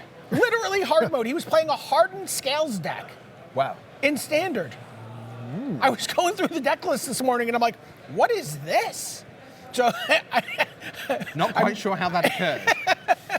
All right. So I really want to see what that deck was, but he unfortunately didn't carry him through to today. Now, if we look again at our top 18 in the Player of the Year race, a lot of the next guys, BDM, yes, they're still playing. Yeah. Yes, they're not in a hole of 4-4, but not many people are making a deep run. There's a lot of 5 and 3s. Ari Lax, Seth Manfield, Andre Strosky, Paul Rietzel, Owen Turtenwald, are some of the players who are sitting there with 3 losses. Right. So what about the 6 and 2s? Sean McLaren, 6-2. Li Shitian, of course, 6-2. Josh Utter-Layton, 6-2. And, I'd start to get a little scared if I'm, seeing Josh Utter-Layton sitting at the table with the Player of the Year title on the line. Okay. Now, Ian, you've looked a little deeper into the Player of the Year race. And once we sort of get off our leaderboard in the 49s, the 48s, and then the 47s, there are a couple of names that potentially we should be watching out for today. Who's doing really well just off the leaderboard? So folks who are doing really well, Mike Sigrist here at 7-1, definitely a standout. He's in contention to potentially make top 8, and from that point, anything could happen. Former Pro Tour winner Antonio Del Moral Leon at 6-2, still holding strong. Shahar Shenhar, 2-time world championship at 6-2, and Even Flock also at 6-2. Right, and then if we go a little bit further down, 44 points, a real old school control master, Andrew Cuneo. That's right. He's 6'2". Yeah, I've heard he has his own interesting take on blue-red control this weekend. Right, now he's Sphinx's tutelage, He, right? he is tutoring the youngins in the way of control decks today. Yeah, in more This ways than says one. draw a card, draw a card, draw a card, draw a card. Yeah, it's pretty exciting for control players. You talked yesterday, Rich, about the fact that there were 51 players who could overtake the Player of the Year lead, Right. and that some of them were ridiculous long shots, Absolutely crazy, yes. and one of those guys is making a push, Ian. That's right, Kentaro Yamamoto at 8-0. Right. So he is on 34 points. That is 26 points behind Eric Froelich, who gets 3 automatically, remember, just for playing, and is still going. But nonetheless, you get 30 pro points for winning this tournament. That puts Yamamoto to 64. He has a much better than 50-50 shot of making the top 8. And at that point, well, maybe he's live. He does need, though, BDM, a lot of things up the chain to go right. Not the least of which is one of the toughest things to do in Magic. He kind of needs to win. Yes. Yes, I am sure he is not thinking about Player of the Year. That will probably come into view for him round about halfway through the final, if he gets that Right. far. Mm-hmm. But nonetheless... He would love 12 points this weekend. Right, that would get him from 34 points on the year to 46 points on the year and lock him up for platinum. Yeah, 12-4 would do him very nicely. Yeah. Even that would be a good salve if he missed out on the top 8. But he, of course, is favourite to make the top 8 on the basis of 8-0 yesterday. We guess 12 wins, 3 losses, 1 draw is round about the mark. That's a historic mark for what makes the top 8. Sometimes you get a 12-4 making it in. Sometimes it's just a straight. You've got to get more than those 12 wins, which is super, super hard. But that is the state of play in the Player of the Year race. Now, what about the Rookie of the Year? Let's show you all the top guys in this. And Rookie of the Year, Ian, it's always a tough one to call because 30 points on the line for the winner means that you can come from almost anywhere to do this thing. But how are the leaders doing in Rookie of the Year? Let's take a little look here. There we are. So Justin Cohen on 35, still alive? Yep, still alive at 5-3. So he's in pretty good shape. He's got quite a big lead in the race up until this point, and if he holds strong in this tournament, he should be in good shape. But following up close behind him, we have Ben Weitz. Is that how you say? Yep. 6-2. Eugene Huang at 5-3. Nathaniel Smith and Tyler Hill are actually out of the tournament, so they're not in contention for Rookie of the Year anymore. Right. Below them, Jack Fogel at 5-3. And Simon Nielsen at 6-2. Yeah, now Simon Nielsen's on mono red. He, of course, the Danish team world champion from the World Magic Cup in Nice. He's getting very good at Magic. I've known him for a long time, since he was a very young man. Always wears incredibly outlandish attire, which means you can find him in any room. Put 4,000 people in Vegas, you can find him, which is great. And he's a lovely guy, 6-2. Watch out for him. And then some more 4-4s. And that's mostly how things stand in Rookie of the Year. Now, the players are getting seated in the feature match area. Unsurprisingly, Rich Hohn against Kentaro Yamamoto is very much box office. But we have 24 slots at the World Championship to give away this weekend. 7 of those are locked in. Why don't we take a look at who we know is going to be joining us at PAX BDM? Sure. I mean, we have the reigning world champion, who is also the reigning world champion in Shahar Shenhar. He's won it for the last 2 years. We have the captain of the 2014 World Magic Cup winning team, Martin Mueller. We have the Magic Online champion, Magnus Lanto. Of course, our Pro Tour champions from this season, Ari Lax, Antonio Del Moral Leon, and Martin Dang. And just last weekend in Dallas, we crowned Alexander Hayne the Grand Prix Pro Points leader for the year, the player of the year for the Grand Prix circuit. Alexander Hayne, he gets a berth at the World Championship. All right, so those are the 7 we know. The other 17 come your way today and tomorrow. But to do that, we need to play a bit more Magic. So why don't we head down for round number 9 of Pro Tour Magic Origins.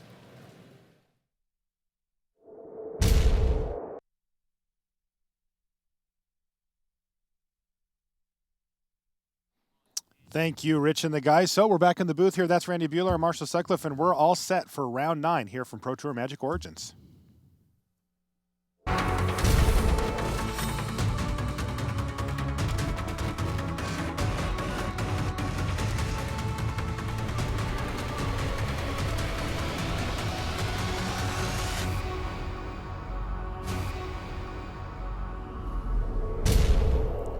Hello and welcome to coverage of Pro Tour Magic Origins. I'm Marshall Sutcliffe in the booth with Randy Buehler, and we're ready for round 9 action. This is the booster draft on day 2, and it's round 1 where we have a real blockbuster here, Randy. Oh, yeah. We've got Rich Hohn. Take a look at Rich there. He comes from Canada, sitting at 8-0, and he is going to be playing against Kentaro Yamamoto from Japan, also 8-0, and they're the only ones. Last 2 undefeated. So we will have one undefeated player Yeah, after this match. Big weekend for Kentaro Yamamoto in particular. A top 8 here would get him a world spot, bumping Jason Chung off the APAC invitation list. 12-4, basically top 15-ish finish, would get him back to platinum. He's currently a platinum pro and would like to hold on to that. His deck here, red-white draft, featuring 2 moms and 2 dads. Oh man, 2 of each? 2 copies of Pia and Kieran Nallar in that deck. Rich Hohn, meanwhile, black-red, open to Languish. Red was open and got cut pretty hard in pack 2, so may not have quite the card quality he was hoping for. But hey, there's that first pick Languish in his opening hand, so we'll see what happens. Could be very good against Kentaro Yamamoto in particular. Generally very good against white-red decks if Rich can set it up. Also, it was a pack 1 pick 1 for Rich, so Yamamoto will not know about it.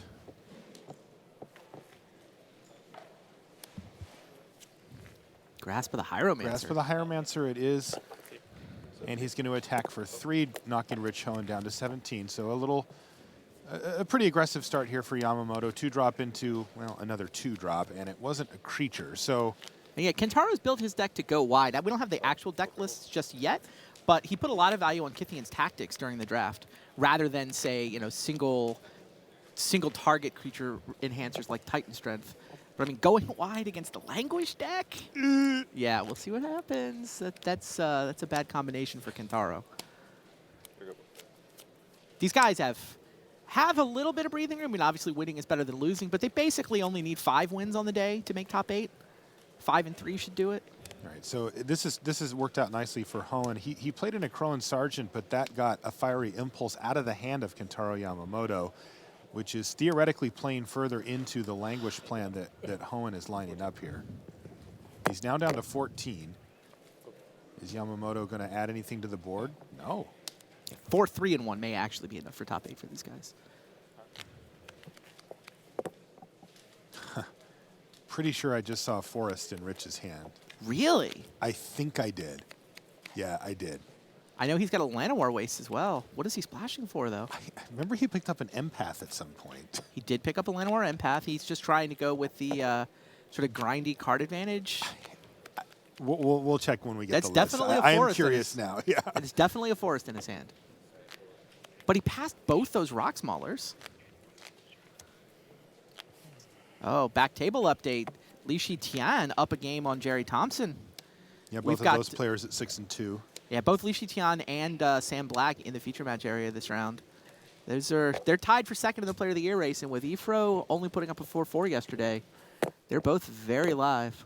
All right, so here's Enthralling Victor to steal the Interesting. token that was holding the Grasp of the Hieromancer and to get in for 4 damage total. So Yamamoto's going to drop down to 16. So he's not playing to set up the Languish? You know, he doesn't look like he... No, he's not. I mean, He's I got guess... the Swamp in his hand. Yeah, he could have played Languish. I mean, it's... Essentially, it would have been a 2 for 2 there, but he really wants Kentaro to commit a lot more to the board. Yeah, and Rich's hand plays awkwardly. You know, his big 5-drop here Dies is to a Languish. Prickle Bore. Yeah, it dies to Languish as just a 3/3. Yamamoto played a heavy infantry there, which does have 4 toughness, so it is languishable.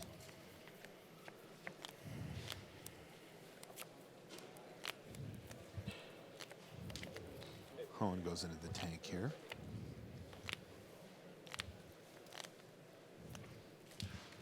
Probably wishes he had another spell or two. He's got, what, 7 land, 5 spell in this draw? He may need to leverage this Languish in a pretty big way. Right. I don't know that he can win a race with that hand. Yeah, you know, he might just be languishing here. He's attacking with both. He doesn't have any way to actually get these through the heavy infantry there. Well, it's not like he can play defense against Grasp of the Hieromancer. Yeah, so I think he's probably just planning on languishing this turn either way. Yamamoto doesn't know that. Has to figure out if he wants to try to pick off one of these attackers and maybe trade it for a combat trick or something like that. Ideally for Hoenn, he just takes it. That's 5. Languishes and resets the board. Then he can follow up with a Prickle Bore next turn. If Yamamoto takes it, you could play Prickle Bore and Just try to think keep about racing. I mean, if Yamamoto lives in fear of combat tricks that Rich doesn't have, it's possible for Rich to win this race. Prickle Bore hits pretty hard. Yeah, and It's okay. Yamamoto is he buys the bluff. I think he still has to just languish here, though. All right. Yeah, there it goes. So it's a 3 for 3. That's correct. It ends up being a 3 for 3, which resets the board and sets up Rich. I think the best with the hand that he has here to get that Prickle Bore going. Unfortunately for Hoenn, Yamamoto does have the answer with the Lightning Javelin. The good news on Rich's side, though, is that Yamamoto doesn't have a threat. He has a Mighty Leap and no creature to point it at. Yeah, So Lightning Javelin's going to take out this Prickle Bore, and then they're in top deck mode. exactly. I believe that was an Acolyte of the Inferno there for Yamamoto. He's going to deal with Prickle Bore first. Yeah. Javelin, that's going to allow him Scries to to the top. Scries to the top and ships the turn back.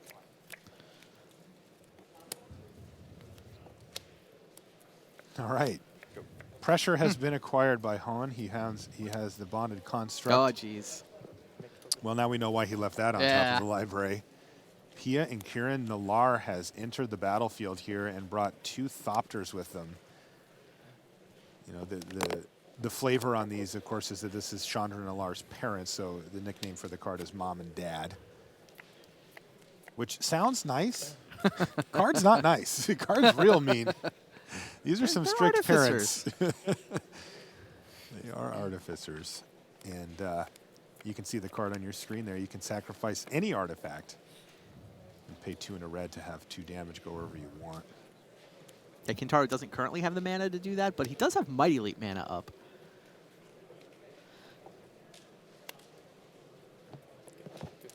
Yamamoto's just going to trade off a Thopter for the bonded construct and take the 2. Oh, Conclave Naturalist. That's what That's what he's splashed. splashing for. It actually looks decent here. Conclave Naturalist is great. There's Yeah. a lot of I mean, it's a 4/4 for 5, which is a serviceable body straight up. But when the tempo swing, when you blow up an important artifact, is gigantic. I just, you know. Also hits enchantments, right? It totally hits enchantments. It is a big swing when it hits, even if it just hits a Thopter. But I've never seen anybody splash for it. Main deck. He's got a Llanowar Waste. Yeah, Probably only the one forest. probably. It's working this game, that's for sure. Because now he's got a 4/4. That's the most important part here. And Mom and Dad don't have any artifacts to throw. No. Well, now they do. Gear Crafter. Refills. No good targets for those artifacts at the moment, though. There's a pretty easy play here of blocking the Gear Crafter on the Naturalist and then throwing the Thopter at it if Yamamoto prioritizes getting rid of that 4/4, which seems like it's going to be an issue for him.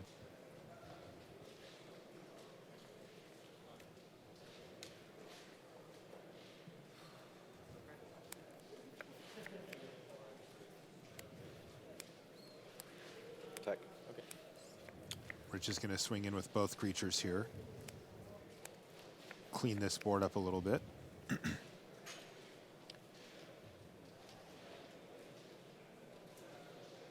Does Mighty Leap do any damage here? Mighty Leap allows the, trade the it for Ghoul? Gear Crafter to trade. He can to trade with the Naturalist, but he would lose both. He could also block the Pian Kieran Nalar on the Ghoul, jump it, and eat the Ghoul. Yeah, he can effectively trade Mighty Leap for Shambling Ghoul in any number of ways. Yes.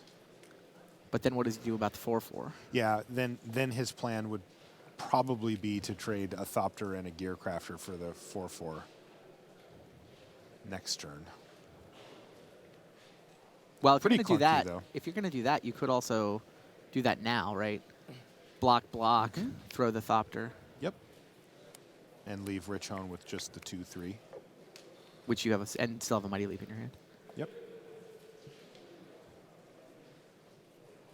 It does feel like he needs to take care of this. Apparently we've come to the right conclusion. Do you have to do something? He's taking a lot of time every turn. All right, block. All right. Finish so off the Naturalist. Sort of a 1.5 for 1. So Naturalist was like 2.5 for 1. Yeah. I guess the Gear Crafter's just worked out to be 2 for 1. That was the one. Both yeah. halves of a Gear Crafter. It's some mana too. How about we throw in some mana on the deal? It's a Okay. 2-for-1 with some mana thrown in. It seems a worthy splash card. Rich has kind of a grindy deck. He's going to have time to draw into that green mana. Oh, Yamamoto drew the other Pian Kieran Nalar? He did, and he's got Fiery Impulse in his hand as well. Now, it is a legend, of course, but just getting 2 more Thopters isn't terrible for... Yeah, it looks 4 like he's mana. going to try to leverage the Mighty Leap here. He can also just block Pian Kieran Nalar Oh, on sure. Husk if it were to attack. Husk is not attacking. That's correct. So block Mighty Leap. Yeah, block Mighty Leap, and then if he gets blown out here by Fiery Impulse, Which right he as I does. say it, then he has a pretty nice backup plan, and he takes no damage this turn as well. I mean, normally you'd be super unhappy about that. Right. But here it's not actually that bad since he's got such a powerful follow-up play. He does get to Fiery Impulse here as well. Owen looks perplexed at this. No, he's just checking out the graveyard.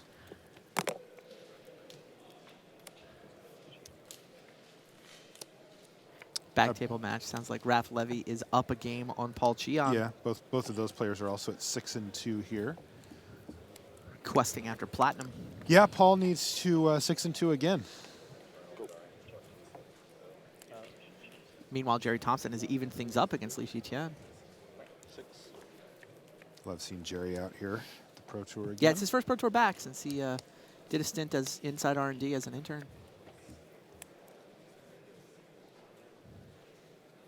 Of course, first Pro Tour back means he doesn't have a lot to play for in terms of gold, silver, platinum. It's like, well, only way to get platinum, win the PT. Well, we'll try. All right, Fiery Impulse on Nentuko Husk. Kentaro thought about this last turn. Now he's actually going to do it. He basically is trading Fiery Impulse for Rich's choice of creatures. That's right. Which is all he can do with it. I mean, that Nentuko Husk makes it tricky. War Oracle on the battlefield as well for Kentaro Yamamoto. A powerful uncommon. Very solid Yeah, it's a card. good one.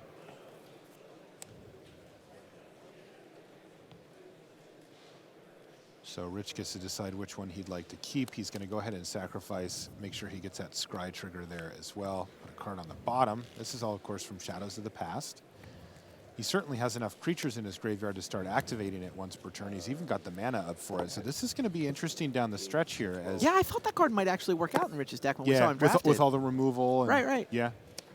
And it does look like it's well positioned here as he can activate it this turn and he can activate it every turn for the rest of the game. In the meantime, Yamamoto is going to try to race him. And the interesting part is that since Yamamoto has War Oracle, his life total is going to be buoyed by that as well. So I don't think that the Shadows of the Past is going to get it done on its own here. Agreed. But if he can deal with one or two of the threats... Yeah, I mean, then I think the Shadows of the Past can totally take over this game. if it wasn't for the second PN Kieran Nalaar... Well, either that or War Oracle could probably race it.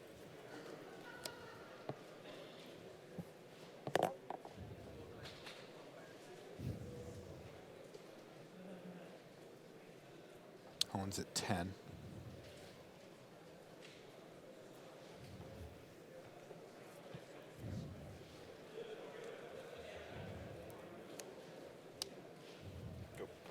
And Hoenn draws a land for the turn and just plays it. You'll see this, you know, generally speaking, high-level players will keep that one land in their hand as hidden information. But when you've got Shadows of the Past going, you are incentivized to to go. All right, so what happened here is Yamamoto threw a Thopter at the Husk while it was standing by itself. That actually kills it. Shadows of the Past means Rich gets to scry. Yeah, he scried twice that turn cycle, and boom, he takes a big hit here. 7 damage. Yeah, so I take 7, I'm at 5, you're at 12. Yep.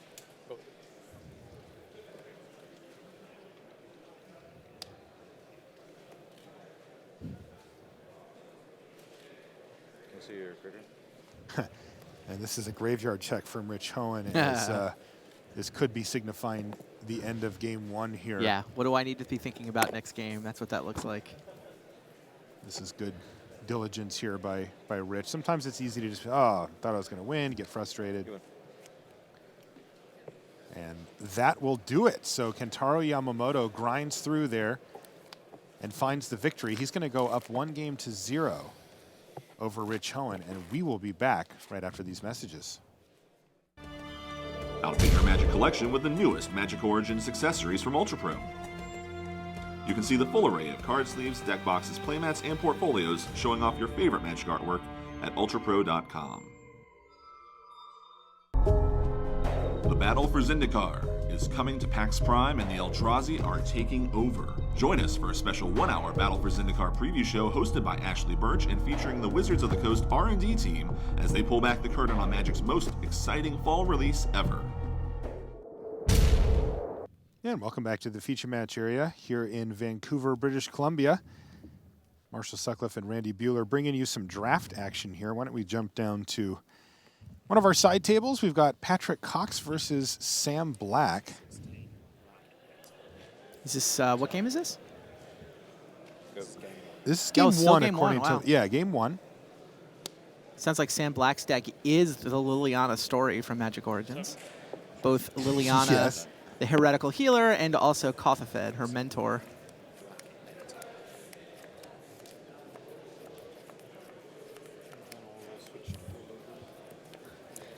Is that a Zendikar Incarnate on the battlefield for Sam? Yeah, how did he get it? I don't know how he got it, though. He must have gotten it back with Liliana somehow. Because Liliana is flipped over here. She is Defiant Necromancer mode at the moment. And you can get creatures back with Liliana. I don't see any green mana, though, for Sam, so I'm just going to assume that's how he got that. Yeah, it's gotta be. Got it back. That's pretty cool. Yeah. Sam Black going deep here. Could also be Necromantic Summons. Is that what's in Sam's graveyard? Ah, that could totally be Yeah, the it looks case. like. Yeah. Okay. So he discarded it to Liliana and then got it back. That's pretty cool. No, I think it's Patrick's. Oh, he stole it from Patrick, right, of Yeah. course. Thank you, Randy. We've talked about Sam Black, tied for second in Player of the Year race, sitting on 7-1. Would also Yes. love to be captain of the U.S. World Magic Cup team. I mean, that's probably going to be the Player of the Year. But you probably may have to. You may have to be POY to captain Team USA. Li Shiqian might have something to say about that. But tough race. Pat Cox, meanwhile, he needs gold. I think this is the second year in a row where he's come into the last Pro Tour needing to put up sort of an 11-5-ish result to hold on to his Gravy Train status as a Gold Pro. He needs 11-5. He did it last time. Exactly. He did it in Portland. See if he can run it back again and stay gold. In the meantime, Pricklebore attacks. It gets chump blocked by Subterranean Scout, but now Sam Black is activating his Shadows of the Past. So another Shadows of the Past on the battlefield here in the feature match area. This one, though, looks like it might be the difference. Yep. All right, so Sam Black picks up game one against Pat Cox. These guys are kind of a sweet also one. teammates, by the way, both playing for Team Ultra Pro. Pat's been running the same mono red aggro deck that Sam has in Constructed.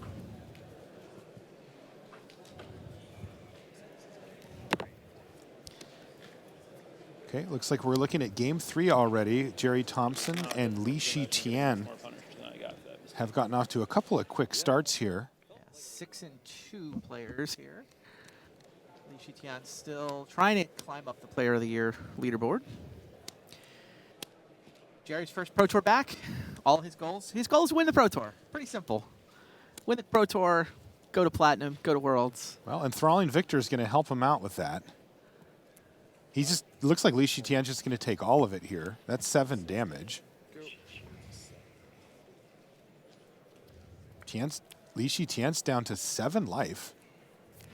Cards.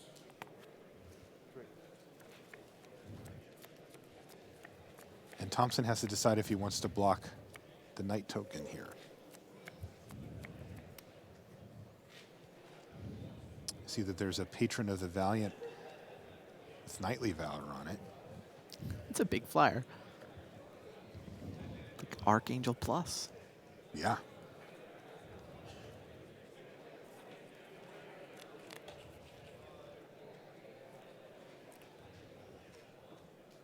Thompson in the tank. This seems to be a pretty critical juncture we've stopped in on here.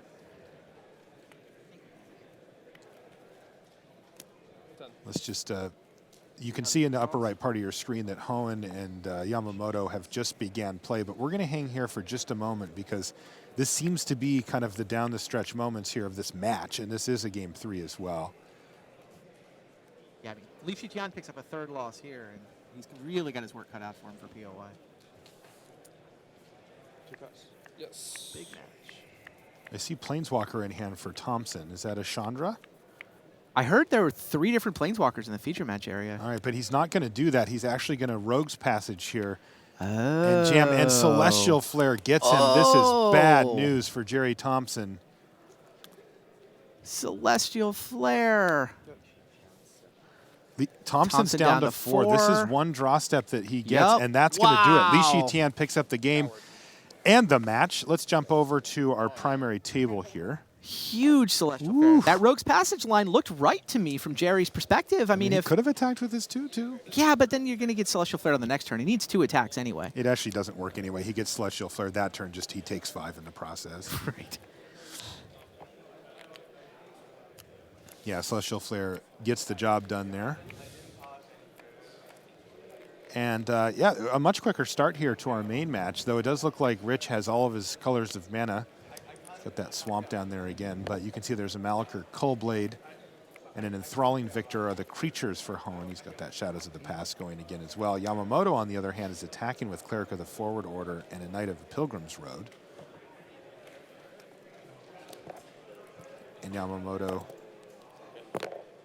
is going to force a trade here.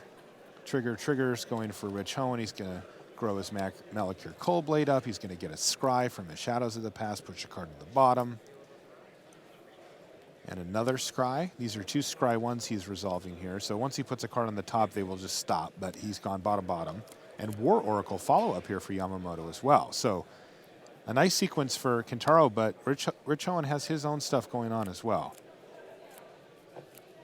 Remember, both of these players are our last 2 undefeateds. They're 8-0. Yamamoto's up a game in this match, and this is the first round of booster draft on day 2. This is where you want to get off to a good start to make your run for a top 8.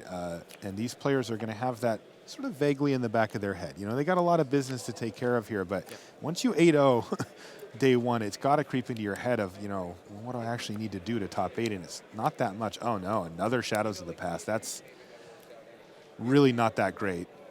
He is going to get 2 Scries here, but again, these Scry ones don't stack particularly well, because if you find something that you actually want to draw, then the rest of them just don't do anything.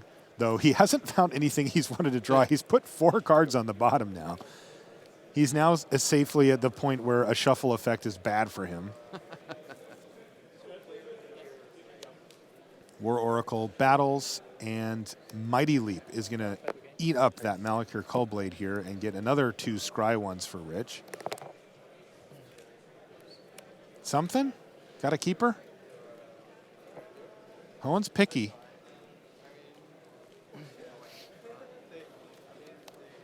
He is going to keep it, so the other Scry one's going to kind of dissolve into the Aether there.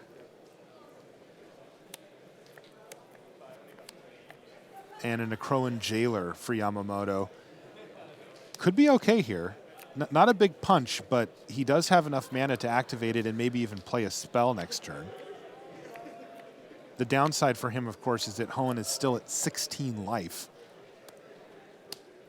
So he's got a lot of work to do here. But yeah, like, he can get the War Oracle through with the Jailer now. Hoenn has tapped out for the turn. And it looks like Yamamoto's flooding a little bit here as well. He's got another couple of mountains in his hand, along with 1 spell.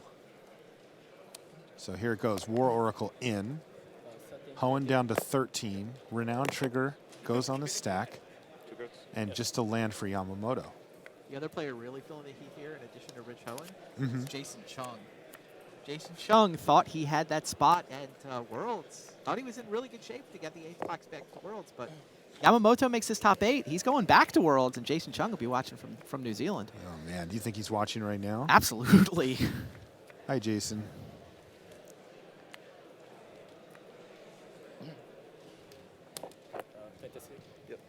All right, so Pricklebor's going to hit the red zone here.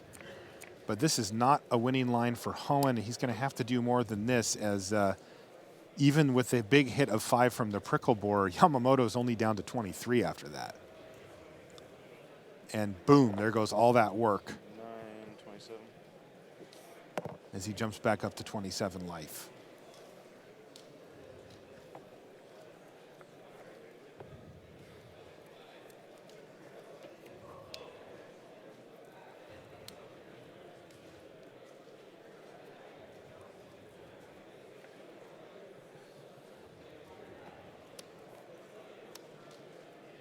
Yamamoto's going to play a Charging Griffin and leave up 3 mana so he can use that Jailer if he wants as well.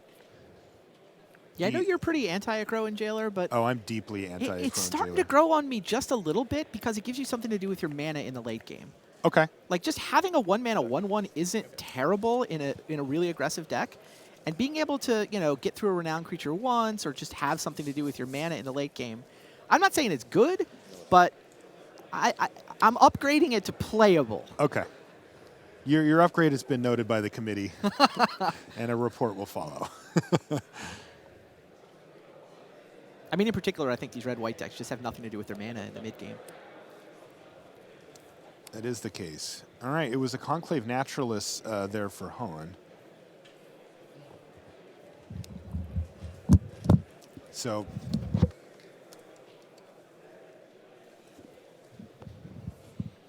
right now Yamamoto is kind of lining up his attacks, and well, what would this look like if I battled here? I can tap down one thing.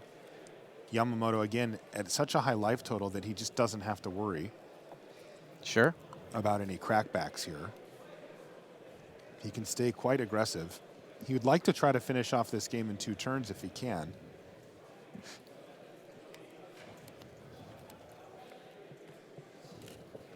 War Oracle doing a lot of work this game. And he is not going to attack with War Oracle this time. He's just going to attack for 3. Okay. Looks like Hoenn was just making sure that Yamamoto actually hit him for 3, since it is a triggered ability on that Griffin. A little smirk there from Hoenn, too.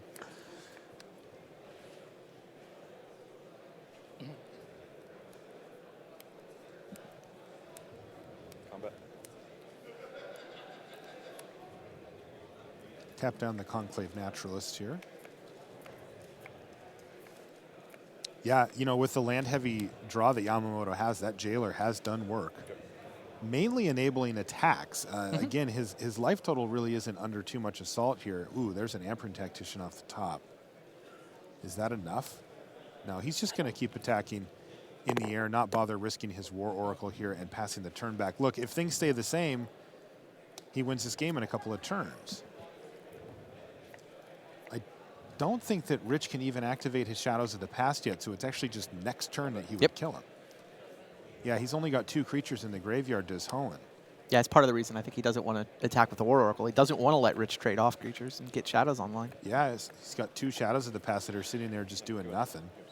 Yeah, that's it. And there's the Kentaro hand. Yamamoto defeats Rich Hoenn, and he is our last undefeated player in the tournament, making the big run. Now, you mentioned some of the accomplishments he can get with top 8. There's even another accomplishment he has on the list here if he wins, right? Isn't he in the hunt? Yes. You know how Rich Hagon loves to say that there's like 50 players who could hypothetically be Player of the Year by winning the whole thing? Yeah. Kentaro Yamamoto is that incarnate. If he wins the Pro Tour and Eric Froelich gets the bare minimum, he passes Eric Froelich by 1 point. Ugh, I just got the shivers when you said that. So we'll be keeping an eye on that. Still live for POI. Now that requires Sam Black to only get 6 points. It requires Li Shitian to only get 6 points. So he needs more than Ifro to get the minimum. He also needs like the next couple of guys to get only a little bit above the minimum. But yeah, Kentaro Yamamoto basically is like at the bottom rung of still mathematically alive for POI. 9-0. It's starting to become a little more than a mathematical we got to start fantasy. talking about it, right? Absolutely. All right, so let's jump in on Raf Levy versus Paul Cheon here.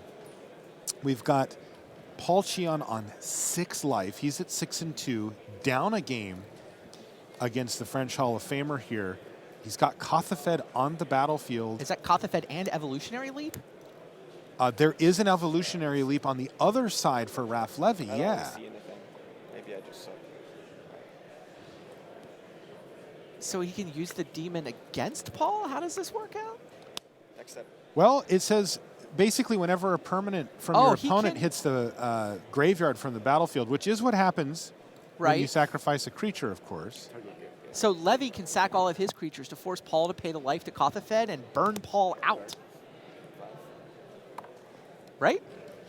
Yeah, and that is exactly what happened here. He attacked with everything to take a big chunk of the life total, and then anything that got blocked is also going to die, go to the graveyard, and basically get in for 1. So Paul died to his own Kothafed. He did, yeah. He died to a combination of that last attack plus one of Raf's creatures dying. So Raf Levy wins that match. Raf Levy wins. So Paul Cheon, he's got to win, what, 6 of the next 7 to get to Platinum? Yeah, he needed to 6-2 again today to hit his dream of going to Platinum. Now, he's still live for top 8 as well at 6-3, but No losses to give if he wants to top 8. Only 1 loss to give if he wants to get platinum for Paul Cheon.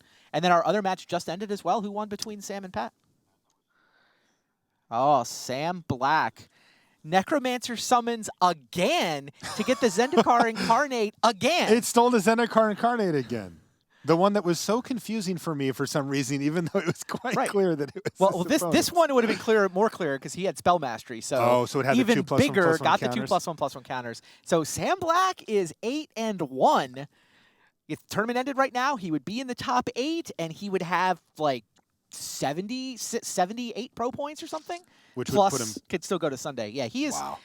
He's got to be the front runner for Player of the Year at this point. Okay. On an 8-1.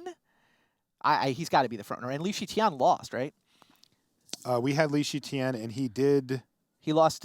He won. Oh, he beat Jerry Thompson. Yes. Yeah, right. I thought he was going to lose because to the Rogues Passage, but he had the key Celestial Flare. So Li Shitian hanging out, but Sam Black 1 match ahead of Li Shitian, 3 or 4 matches ahead of Eric Froelich. Yeah. Wow, today's going to be awesome. Today is going to be awesome. Today is just going to be awesome. And of course, we're going to be bringing you this stuff all day as these new storylines pop up and these new races start to flesh themselves out. Remember, this is the last Pro Tour of the Pro Tour season, which means this is going to lock in all the players for what they have next year as far as the Pro Players Club, the World Championship, and any other accomplishments that you can get, Rookie of the Year, that kind of thing, throughout the course of a Pro Tour season. And that's why we keep having all these new things just pop up out of nowhere. Yeah, we didn't even talk about Raph Levy, who is trying to hold off Timothy Simoneau to be the captain of the French team at the World Magic Cup. Yes. So Levy's in the lead there, but some competition, so that win feels good for him. He would love to go back to Worlds. Yeah, and again, World Magic Kentaro Yamamoto is our last undefeated player. Let's send it back to the news desk, though, where we have even more updates with Rich Hagan. All right, thanks very much to the guys in the booth bringing you all the action here on day 2. Plenty of results to bring you. Andre Strasky goes to 6-3 over Seth Manfield. Those were both theoretically in contention for Player of the Year, so Strasky puts a real dent in Mansfield plans there. Emanuel Gershenson of Austria, he's competing with Valentin Mackel for the Austria World Magic Cup captaincy. He defeated Ivan Flock, who falls to 6-3. Flock was on the bubble for European slots at the World Championship. Andrew Cuneo, 6-2 overnight, up to 7-2, defeating Antonio Del Moral Leon. Now that's bad news for the at-large players for the World Championship, because Antonio Del Moral Leon currently occupies, if you like, 2 slots. He creates an extra at-large. If he falls out of the top 3 Europeans, suddenly that would be 1 less at large. That would be bad news for maybe a Paul Rietzel, an Owen Turtenwald, a Mike Sigris, somewhere in that range, potentially. Carl Bogemers has defeated Ben Weitz. Now, Ben Weitz was 2nd in the Rookie of the Year race to Justin Cohen, so that's more good news for Cohen, who realistically has to keep his eyes on either lots and lots of people, or more likely, no one at all. He just plays his matches out today and sees whether there's anyone still alive for Rookie of the Year come tomorrow. Sam Black, you've seen 8-1. Big result, Joel Larsson at the Pro Tour finalist from Gatecrash. He leads the Swedish World Magic Cup race and is looking to dominate that race. 8-1 now, defeating Timothée Simoneau. So a very good round for Raph Levy in the France World Magic Cup captaincy race. So that's some of what's going on here. Still plenty of time left in this round, and we've got lots to get through in our limited coverage here at Pro Tour Magic Origins. So right now what we're going to do, yesterday we took a look at 5 of the color pairs that you were drafting at home on Magic Online, seeing the best commons, the best uncommons for all your favorite archetypes. Well, it turns out there are 10 color pairs, not 5, so why don't we do numbers 6 through 10 right now.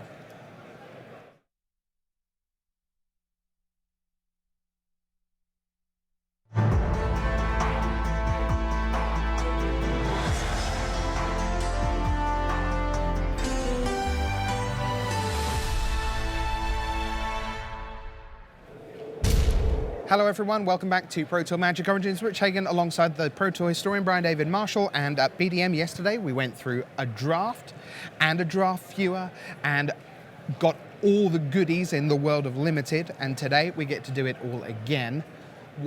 Before we get into our 5 color pairs, what is starting to become clear to you in the world of Magic Origins draft? I think also last weekend we had Grand Prix Dallas, Fort Worth, which was also limited in this format. Combat Tricks, as the new removal spell. Talking to players on the floor, a card like Ghirapur Gearcrafter was, a lot of people had that as their top red common, or, in the creature spot. Not obviously Fiery Impulse is number one, but both the Crowan Sergeant and Bogart Brute have kind of moved ahead of that in people's pick orders just because of how difficult those creatures are to deal with on the board. First Strike and Menace, respectively. Yes, yeah. And then, again, Menace, playing with a card like Enshrouding Mists, you attack with your 3/2 Bogart Brutes, they put two, okay, I got to kill it, put two guys in, and then you get the opportunity to 2-for-1 them with an Enshrouding Mist. So the other thing that's been interesting to see is the reaction to how different teams have valued green. We heard a lot of players talking about green as the worst color, and predictably, there's other people who are like, what are you talking about? Green is the best color.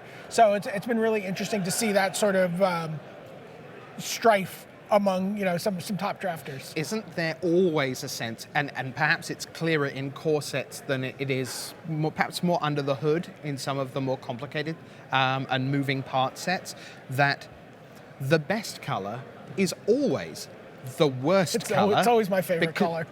Right? I mean, the worst color is always the best color. It's just working out what at the table the definition of the worst color is, but right? Anecdotally, we did hear that there were players, playtest teams that said, look, we have drafts where there was one green player and they got all the green cards, and they went 1 and 2. So I mean that was the story coming in from a lot of anecdotal evidence, but we're seeing other people who are first picking Wild Instincts and taking green cards and really feel comfortable with it. So it's kind of interesting to me to watch just the different valuations from the different teams. Also, you want to put a little asterisk on that 1 and 2 draft, because that's a 1 and 2 draft where your 7 possible opponents begin with 250 lifetime pro points and 3 Pro Tour top 8s, which is not, unless you're in Las Vegas, your local Friday Night Magic, by and large. Right. And so the window at this level, you want every room to outplay someone, and generally tapping out for 6 or 7 mana to make a 6/6 green creature with Renown 6 or whatever it happens to be, that isn't... It only costs 5. Well, yeah, but I mean, it's not necessarily outplaying people in a way that all those tricks you talked about kind of are. The 2-for-1 that comes from the big dumb green guy is... it's huge and you are little. Smash. It's very straightforward. They're just like, I just have to put 2 guys in front of it. Right, indeed. So certainly something to watch out for as we go through the color pairs. Now, yesterday, you can check this out on YouTube. We went through the 4 white color pairings, and we also dabbled with a bit of blue-black graveyard action. So let's get to our 5 for today, and we begin with blue-red artifacts. So why don't we take a look at that, and BDM, what is the overall sense of what blue-red artifacts is trying to do? This is we see people doing it in Constructed too. It's all about making Thopter tokens, right? It's about getting these card advantageous creatures like Thopter Engineer and Ghirapur Gearcrafter, and if Helios shines upon you, his benevolence, you get a Whirler Rogue, cards where you're just, putting out, 2-for-1, 3-for-1 just on the board, and then taking advantage of that with cards like Thopter Spy Network or, a Chief of the Foundry or something along those lines. Mm-hmm. So why don't we look at the top 5 commons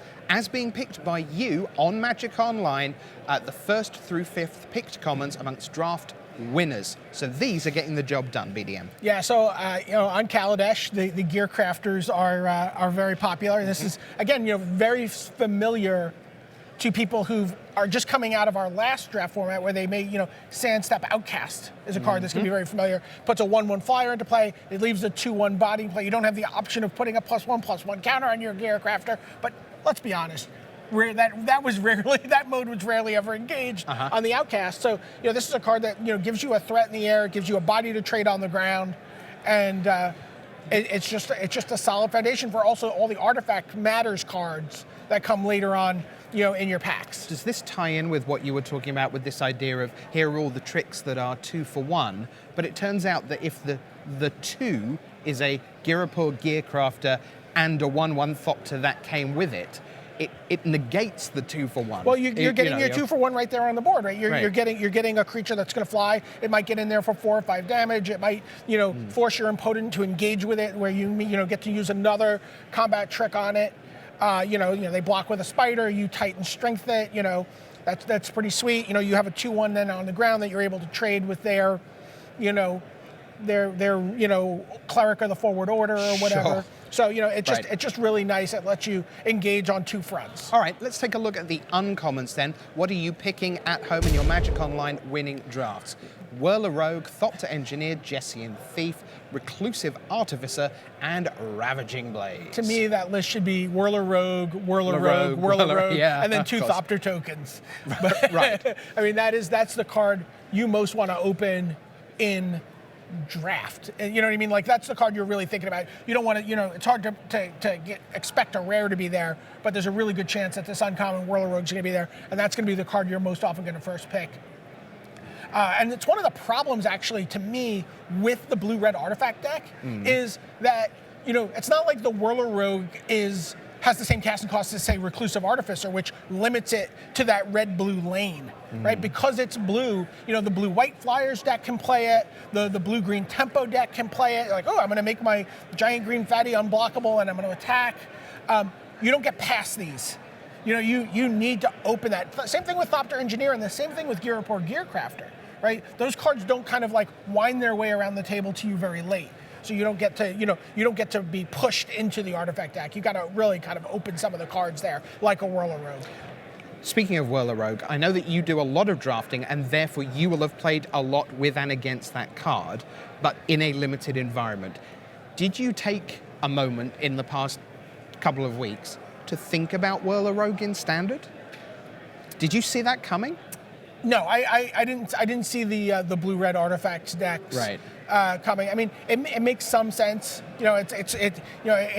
We've seen cards like, I guess the comparison is Siege Again Commander. I certainly thought about Pia and Kieran Nalaar getting played, and then maybe it's sort of this sort of uncommon common blindness that you can have sometimes. Sure. You're like, oh, what are the rares? What do they do? And also because Whirler Rogue is such a good limited card, you just routinely go identify it as limited. Rogue, bang, feel good about yourself, and okay. Reclusive Artificer, by the way, that's a card that for me has really underperformed in this archetype. Again, same thing. It's just like a lot of times you're just trading cards, and it's hard to get a good, mix of artifacts going. Okay, our next color pair is green and blue, and this is about tempo on Ravnica. Yeah, this is what you're almost always trying to do in green and blue. It's like, I'm going to play some fat creatures, and then I'm going to bounce things. I'm going to, play giant growths. I'm going to, figure out some way to fly over you all of a sudden. So, it's kind of a classic thing. If you open up a Mana Gorge or Hydra, whatever color pair you're in, it's going to make that deck a lot better. Okay, let's look at the top 5 commons as picked by you in Magic Online wins. Separatist Void Mage Bounce, Claustrophobia Removal, Leaf Gilder Acceleration, Wild Instincts Removal, and Rocks Maulers, the big 4/4. I'm really surprised to not see Disperse on this list, honestly. I love Disperse in like where you're just putting this kind of like big threats on the ground, and you get your Rocks Mauler in there, and you're attacking, and they put 2 creatures in front of it because they don't want it to get renowned to a 6/6 trampler, and you get to bounce one, you get to trample over the other, you get to still get your renown trigger. Yeah, and it ought to be good in a format where creatures are getting renowned and where there are token creatures running around that when they're dispersed, they go away forever. I agree, that's a very good point. Let's move on to the uncommons then. Top 5 uncommons as picked by you in the tempo. Look, Whirler Rogue.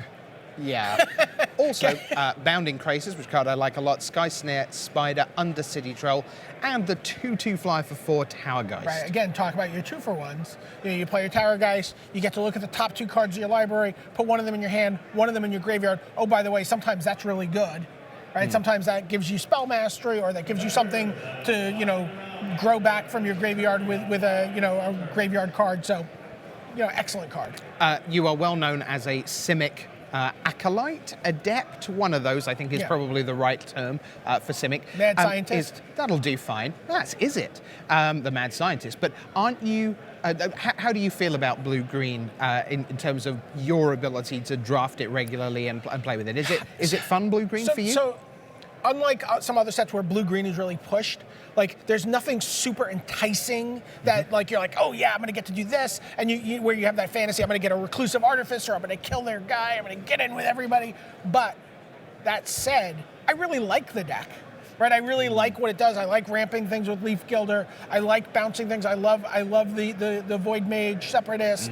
You know, it's a fun deck to play. It's just there's not as, you know, Bounding Krasis is not as compelling as some of the other, you know, as like a Thunderclap Wyvern in terms of Sure. like I want to All be right. this color pair. But you do get still, if as a blue-green mage, you still get the blue-green fun out of Magic Origins. I mean, you get, you know what it is? It feels to me, blue-green feels to me almost like the most fundamental limited.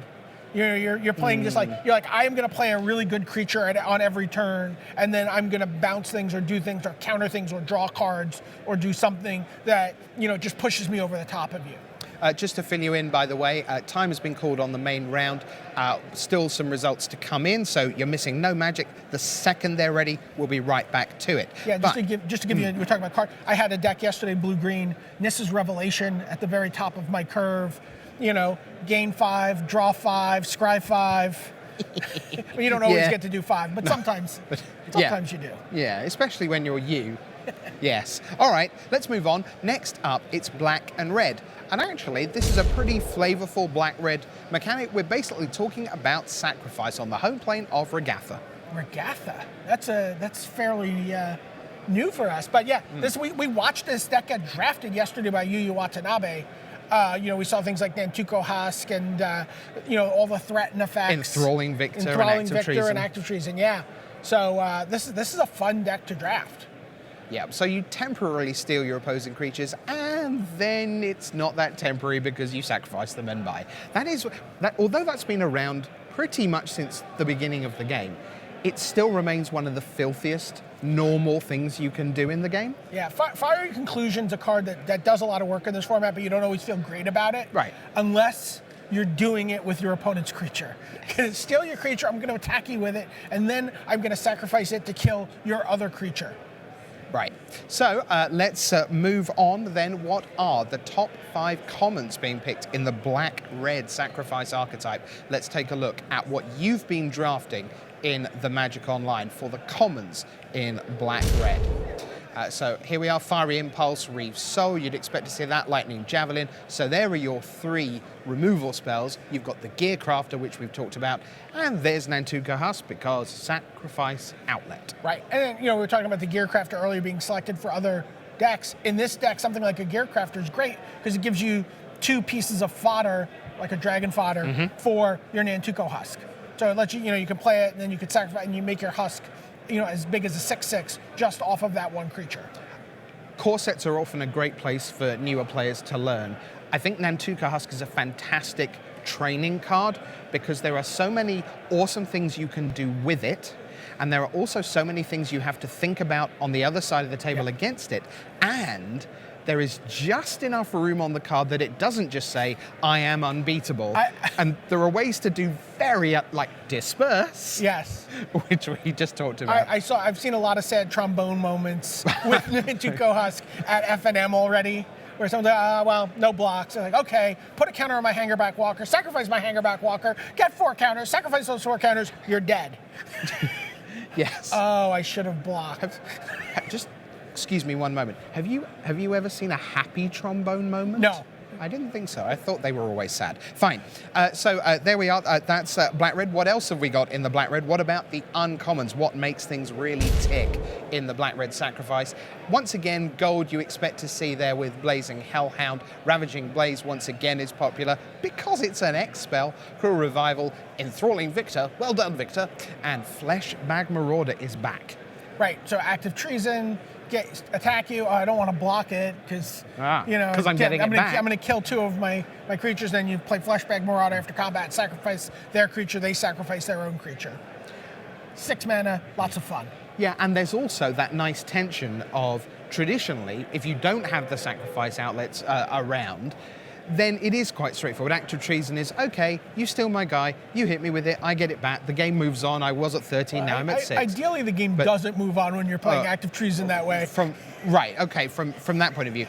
But because of the sacrifice outlet, you are sometimes put in the position where you want to put your guy in front of your own guy. Because you think that it's going to get sacrificed and you're not getting it back anyway. Right. So there's a nice little game within a game there too. So that's Black-Red Sacrifice. As you can tell, we both like a lot of what's going on with that deck. There's a lot of play to it. Next up, we stay with black. We join it with green. It's time to talk black-green elves. On the home plane, pretty much my favorite place apart from Ravnica, I think, Lorwyn. Yeah, the Black-Green Elves deck, this was really one of the first decks I think a lot of players gravitated to when they started drafting the format. You know, lots of really good card advantage cards. Elvish Visionary, Llanowar Empath, you know, the Shaman of the Pack, this really exciting uncommon that lets you finish a game. A card like Dwynen, which is like a crusade effect for your elves. So lots of exciting things to do in this archetype. All right, why don't we look at the top 5 commons coming your way. We've got Leaf Gilder for mana ramp. You've got Elvish Visionary you see on the right there. Unholy Hunger, that one interests me. We'll come back to that, but also Reef Soul and Wild Instincts. Unholy Hunger, 5 feels like the number where I start getting nervous. It is, and we've watched people, we'll use Leaf Gilder as an example instead of Topin Freeblade, but the example's been Topin Freeblade a lot, where they're like, really, really good 2-drop, 5 mana removal spell. I'm going to take the 2-drop. We've seen that a lot. It's a little expensive, but that said, it's also a get out of jail free card, right? It kills just about everything. It kills Rox Maulers that are 6/6. It kills 10/10 Mana Gorger Hydras. They briefly become 11/11 and then they die. Yes. Yeah, you got broken, go away. Yes. Mana Gorger Hydra, by the way, one of my absolute favorite cards in the set because it doesn't automatically win the game. It's a 1/1, and yet it's incredibly exciting. And if you can design cards that don't win the game and yet are incredibly exciting and eventually win the game, but not with inevitability, you can spend 6-8 turns with that thing in play, defining the narrative of the game before you find or don't find your Unholy Hunger. Sometimes it's like being roasted slowly over a fire. You're like, I know I have one card in my deck that can deal with this, and you're waiting, and it's just getting bigger and bigger, and it's like, oh, it's a 12/12 now. I'll attack. Yeah. And then you block with your Fetid Imp. Wow. And that's what I mean. You see, again, there are answers for great cards like Mana Gorger Hydra, which doesn't stop it being a great card, which I love. All right, let's take a look at what we're going with our Black-Green Elves as we head into Uncommon Land. Shaman of the Pack, Dwynen's Elite. Oh, I'll have a free one. What else while I'm here? Sky Snare Spider, Undercity Troll, and Cruel Revival once again. Yeah, and it's interesting. I think this deck is actually best suited sometimes for the Cruel Revival and Unholy Hunger because you have the mana acceleration from Leaf Gilder. So you can actually deploy those on turn 4. You can actually, you actually have a little more room to navigate with your removal spells, where a lot of decks don't have that ability to accelerate their mana. Well, by my reckoning, we did 5 yesterday, we've done 4 today so far. That must mean it is time for red-green. Now, traditionally, this is the beatdown. Oh, look, it is again. Red-green beatdown on Zendikar, where I believe we may be returning quite soon. Yes. Yeah, Battle for Zendikar coming up. We're going to have our Hall of Fame induction ceremony there. Oh, awesome. But in the meantime, we have Zendikar Incarnate to work with. Yes. In this format. This really cares about lands. We see something like Zendikar's Royal, cares about getting to a lot of mana for something like Gaia's Revenge, and cares about the number of lands you have in play for something like Zendikar Incarnate. Right, why don't we take a look at the top 5 commons then, and see what people are using to get their wins on Magic Online right now. Wild Instincts we've seen, Leaf Gilder we've seen, Fiery Impulse we've seen, more removal, Lightning Javelin, and Girapur Gearcrafter. The fact that that is turning up in multiple archetypes really does show that the power of the second split off body is a really big thing in this format. And Leaf Gilder really matters here almost more than it matters in Elves. Because elves, a lot of your premium cards are 2 and 3 mana. Yes, you have the Sylvan Messenger and you have the Llanowar Empath at 4 that you'd like to play on turn 3. Right. But here you have cards like Zendikar Incarnate. You have Rock's Mauler. You have all these cards that you really want to deploy and you really want to take advantage and get out ahead. And try to compete with those decks that are really putting you under a really aggressive curve. All right, so those are your commons. Why don't we take a look at the 5 uncommons that are most popular, 1st through 5th picked on Magic Online. So there we are, Zendikar Incarnate, Undercity Troll. We've seen plenty of Ravaging Blaze. You see Seismic Elemental. Now that's an interesting card to me. It's a great card. A lot of times with this deck, you'll just kind of you're just trying to stabilize. Sometimes your opponent just beating you down really quickly with a Topin Freeblade. You suddenly are hiding behind like a Rock Mauler that hasn't been able to attack, and then a Vastwood Gorger the next turn, and you're finally keeping them at bay, but you still need a way to win. And yes. Seismic Elemental will give you that way to win. Fair enough. So we did blue-red, we did green-blue, black-red, black-green, and red-green. You can see the other 5 color pairs, all the white pairs, plus blue-black with Randy and myself from yesterday. That's up on YouTube. This will be too. And those were your Magic Online draft archetypes.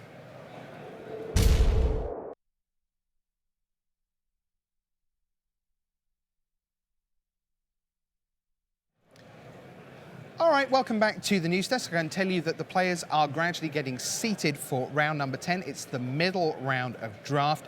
And at the end of this next round, BDM, I know you're going to be at the video wall with one of our draft viewer players to go through all their key picks. After the show, I know why you do. I haven't chatted to you about this. Do you go and wade through the draft viewer? Because I just love seeing who number 5 is, and because you hear about, it's like this great join the dots. We had Kentaro Yamamoto and Rich Hone, who we've already seen all their picks. Seat 5 over here, 3 round in seat 2. Well, what did those 2 storylines mean for 4 and 3 between them, and how did 2 come to fruition from 1 and 8 around there? And I just love piecing all that together. Yeah, you know what? I take a much more granular view of the draft viewer. I just like to put myself, I want to sit down in Mike Sigrist's seat. Right? And I want to look at Mike Sigrist's pack, and I want to think about what I would pick. And I really want to go, what would I do here? This is my opening pick. This is what I need to do. I could be player of the year. I could be this. I could accomplish all these things. What is the pick here? What would Mike Sigrist do? And I like to see how what I would do. And it's a real learning experience if you haven't drafted at this level. If you want to draft at that sort of, at the RTQ and you want to qualify for the Pro Tour, putting yourself in the seat of Kentaro Yamamoto, Mike Sigrist, players from all over the world who maybe you don't always have a chance to hear them talking about Limited because, of a language barrier. Really just watch what they do and learn from it is fascinating to me. Yeah, because we've certainly done draft viewers in what I might call real life when we're teaching people at the local store.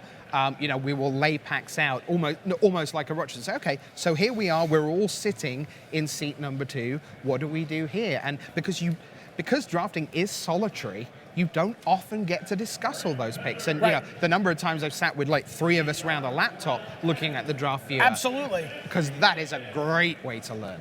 So that's coming up at the end of this round. But we've got a round to do first. Why don't we take a look at our master scoreboard, because all the results are, of course, now in from round 9. Let's take a look at our overall leaderboard, and here it is. Well, of course, we knew that Kentaro Yamamoto was the lone undefeated player. Right now, 8 and 1, if the tournament stopped, would be good enough to give you top 8. You would have Takahiro Fujimoto, Brian Gottlieb, Sam Black, Stephen Neal, and Michael Durzo of the United States. You'd have European Joel Larson from Sweden, and you would have Canada's own Rich Hone. So that's what the top 8 would look like right now. Of those, people with more at stake than this tournament are Joel Larson, who is leading the World Magic Cup race for Sweden, and Sam Black, of course, who BDM, he's ticked off another round on the box, 1 round closer to top 8, 1 round closer, potentially, to Player of the Year. Yeah, absolutely. Again, we've talked about this repeatedly. 3 points behind Eric Froelich. We don't know how Eric Froelich fared this round. I have just found out 5 and 4 he is up to. So he went 0-3, 3-3, lost round 7, had to play in to make day 2, 4-4, now 5-4. None of the wins up until his 10th matter. He cannot get any more points till that 10th win. But at 5-4, now he needs 5-2 over 7 rounds to get those extra points. So, good start. He might need even extra points beyond that, though, at this point. Indeed. Where Sam did not lose this round. He's 8-1. Yeah. So Sam is really putting the pedal down here. So let's look again at our leaderboard. We've talked about a couple of the 8-1s there, Sam Black and Rich Hone, of course, who lost to Kentaro Yamamoto. But why don't we look at some of the 7-2s, because these are people who are ahead of the curve, certainly with 9 rounds gone, only 2 losses. The 4th loss is where things get really difficult. And we saw that Shahar Shenhar up to 7-2. That means he defeated Makahita Mahara in the opening round of draft. Wow. We knew that they would be paired. Again, because it's Swiss, they were the only not 7-1s at table number 2. We knew that that would be a collision course. Shahar Shenhar emerges from that one. Zvi Moshevitz is Has there. not lost in limited yet this weekend. He 3-0'd his first draft. He lost 2 rounds of constructed, and now has won his first round of draft today. So he's 4-0 in draft this weekend. I don't know what's happening, but I might be moving to a higher above sea level. Right, because this could be the apocalypse. But I mean, he seems super sorted with it, and you know that traditionally the issue with the mixed format Pro Tour for someone like Zvi is that by the time you get back to constructed in round 12 with the awesome deck, the awesome tech, and the awesome team and play that mean you're going to dominate the battlefield just as a player, he's out the back door by then at, Right. X and 4, X and 5. But just ticking off the rounds, one more win. I'm sure if you gave him 1-1 from here, at 8-3, he'd go, given what I'm playing, I'll bring that back. If we look again, top of the right-hand column is Mike Sigrist. Now, 7-1 overnight. That second loss does put a little dent in the momentum. But BDM, of all the potential players of the year who were not in the absolute top rank to start the weekend, Sigrist seems to have done the real business here. Yeah, no, he's really put himself into it, and he has a good deck, so we'll see what happens these last 2 rounds. We certainly will. It is time for round 10. It's the middle round of draft. Why don't we hand you off to Owen Turtenwald against Scott Markison. Owen Turtenwald. It's going to be great stuff as we hand you down to the booth for round 10 of Pro Tour Magic Origins.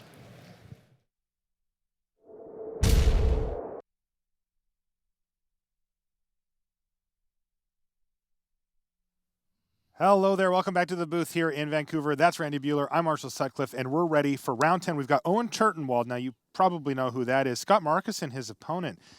He's got a bit of a spicy brew down there in the feature match area. We'll tell you about it more when we head down. Let's go down for round 10 here from Vancouver.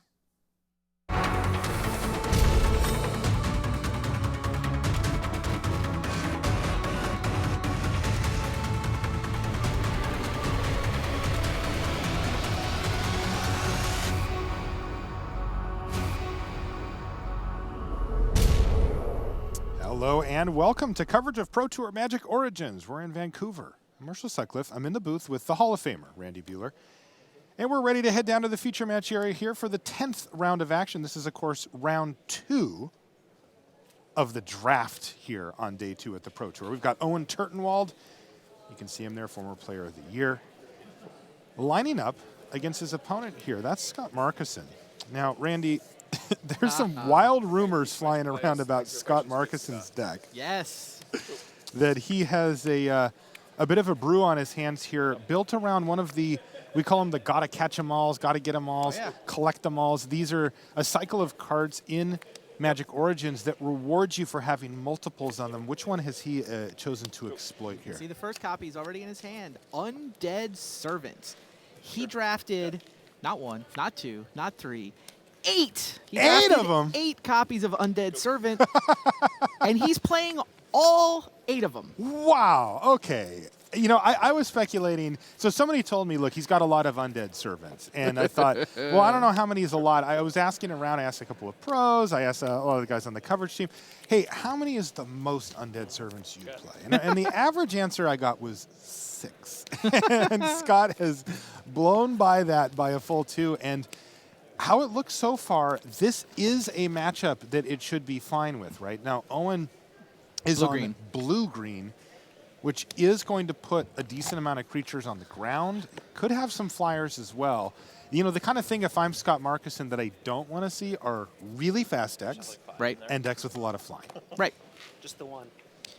Owen's 3 Claustrophobias in his blue deck, but like Jesse and Thief, not a lot of flyers. Does have a Soulblade Djinn. That's a nice one. Goldforge Sentinel. Couple flyers.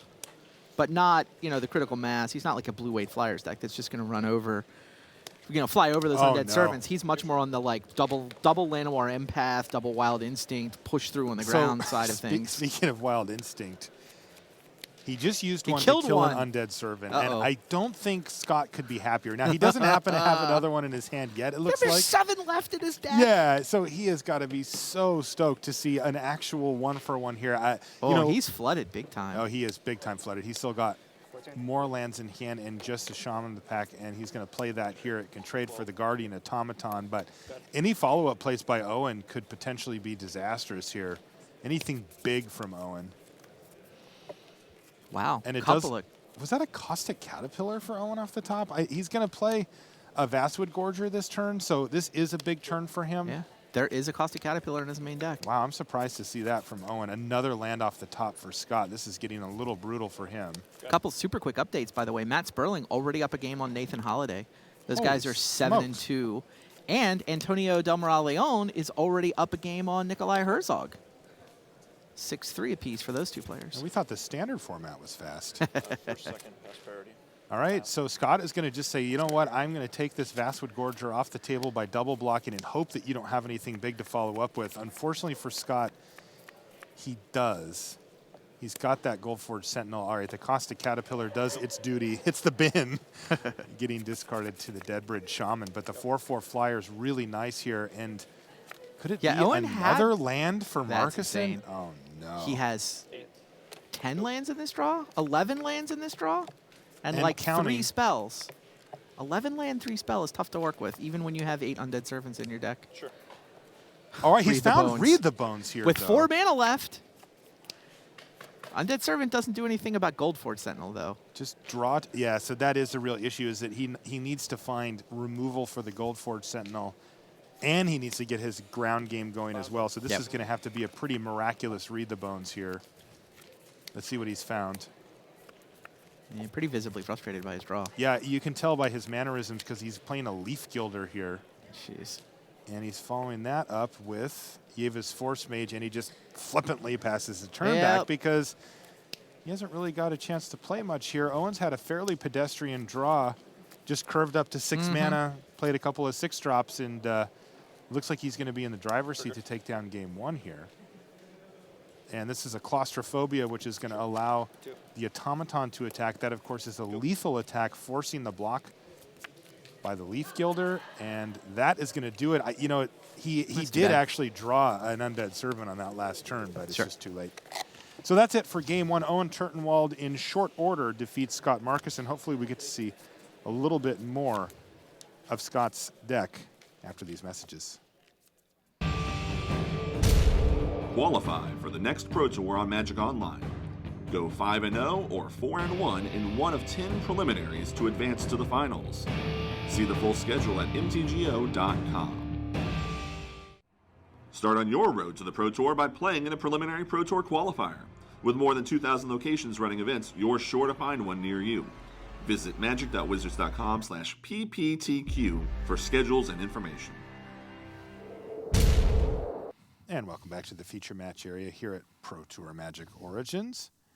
Let's take a look at what our last undefeated player is up to here. It's Kentaro Yamamoto. He is 9-0, facing down at Joel Larsson from Sweden, who's 8-1. We're in the middle of game 1 here. King of the Hill table.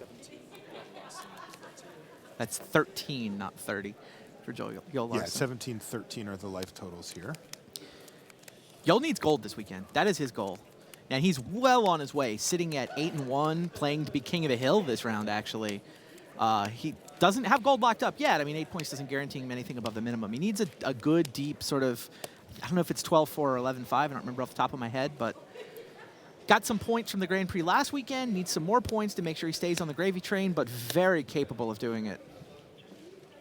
Yeah, he is putting himself in a good position to do that.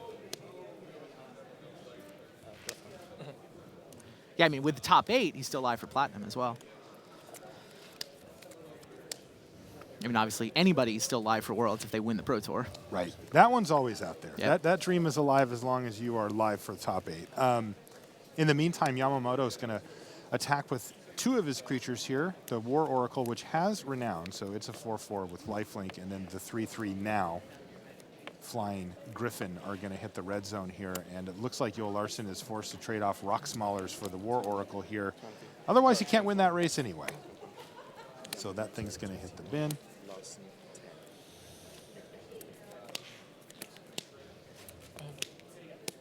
And there's a gear per gear crafter as the follow-up for Kentaro Yamamoto. Again, he's 9-0. You said Larson's looking for gold, Yamamoto's looking for platinum. Precisely. Plus. Yeah, Yamamoto's also looking for Worlds. APAC World slot is his if he can top 8. Larson's got a World Magic Cup slot lined up. He's leading the Sweden race to be their captain. Could still get to Worlds. Could get that Euro slot with a deep run into the top 8. A lot on the line for both of these players, and we're still in the relative early stages of day 2, but they are in prime position to make this run. Of course, one of them is going to pick up a loss this round. Here's a Whirler Rogue for Yo Larson. He's going to get a couple of Thopters out of the deal.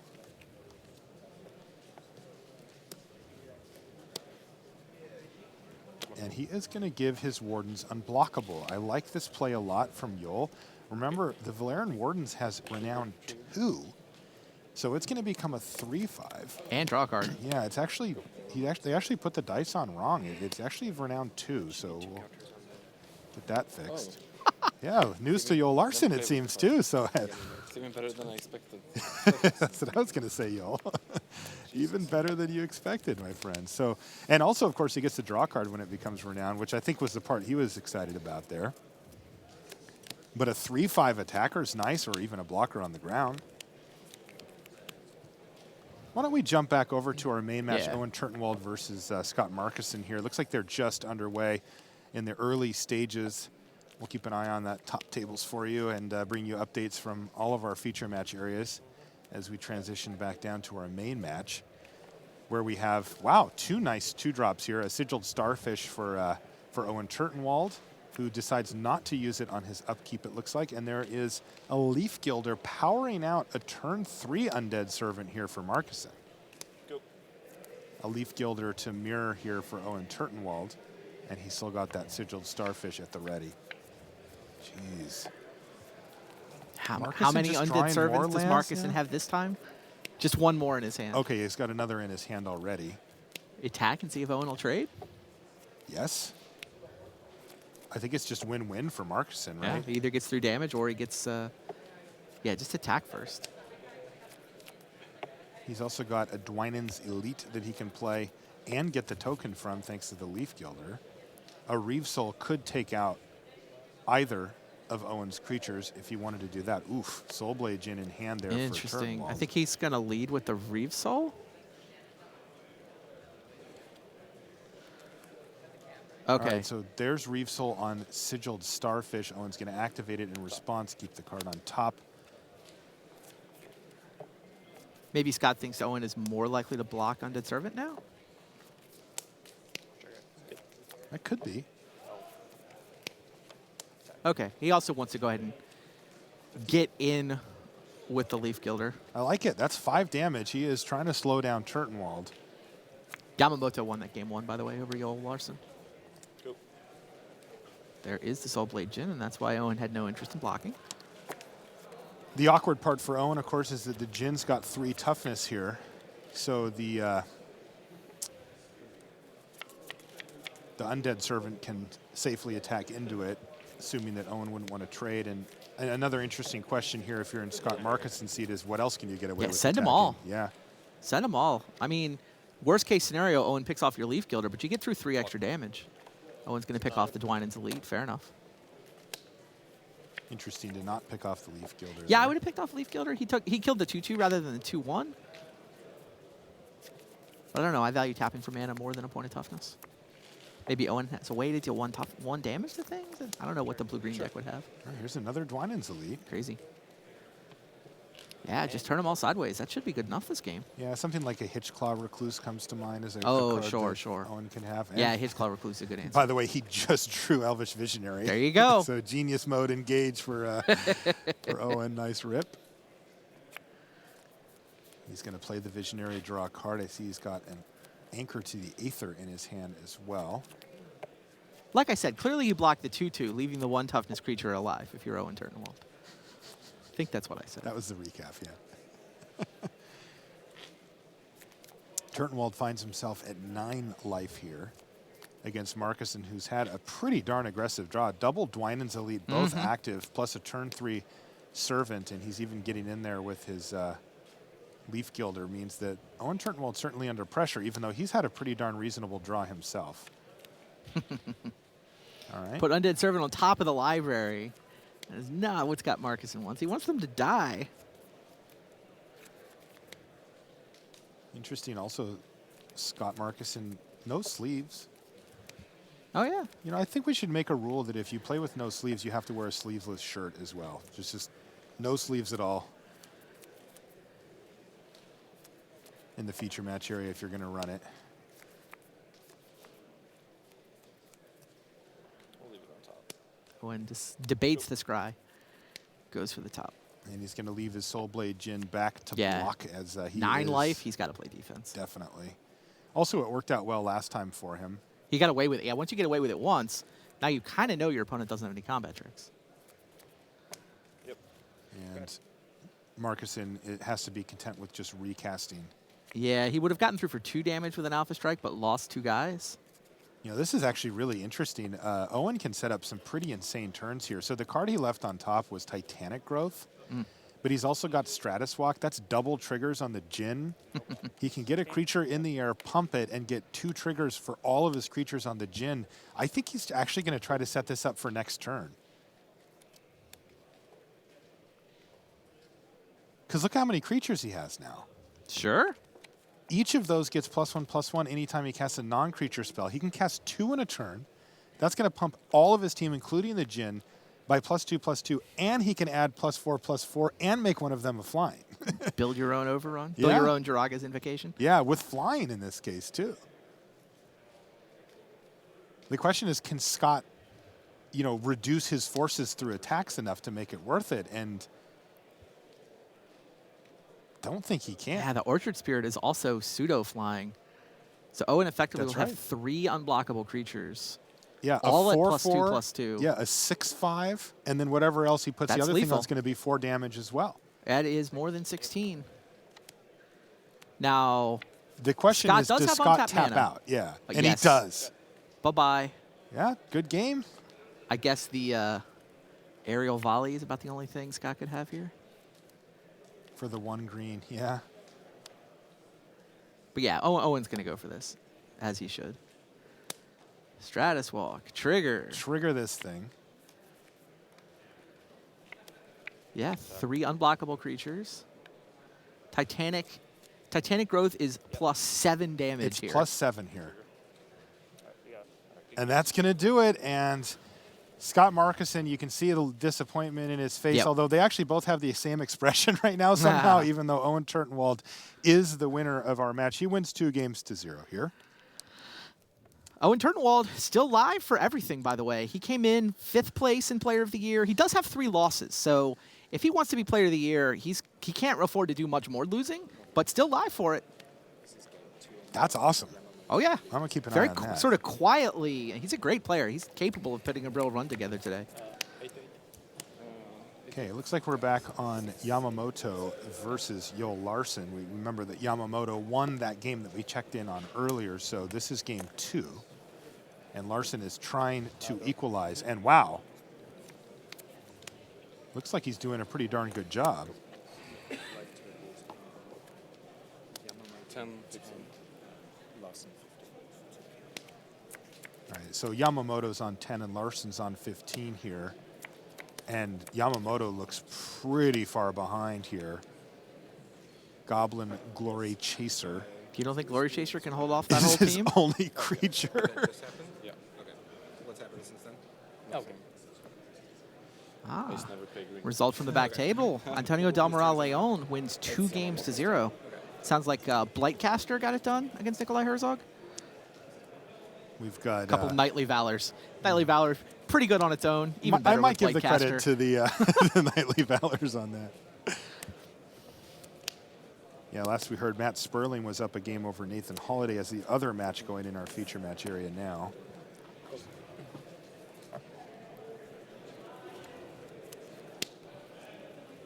All right, so it looks like it was heavy infantry here for Kentaro Yamamoto. But that is going to get tapped down with Claustrophobia as Yoel Larson adds to his board even Jeez. further, and that's actually game. Eva Force Mage Yeah. prompts the concession. Eva's Force Mage was it. Yamamoto down. And he On to is game 1 3. game away from taking his first loss here if Yoel Larson can close out. King of the Hill at stake. Nathan Holiday and Matt Sperling both are on 2 losses, 7 and 2. Nathan Holiday locked up gold last weekend at the Grand Prix. His minimum 3 points will get him to gold here. Matt Sperling is looking for gold. He needs a 10 and 6. Thank you. I heard there's a gigantic Vastwood Gorgers in play. Necromantic Summons, turning it into a 7-8, 5-6, not good enough.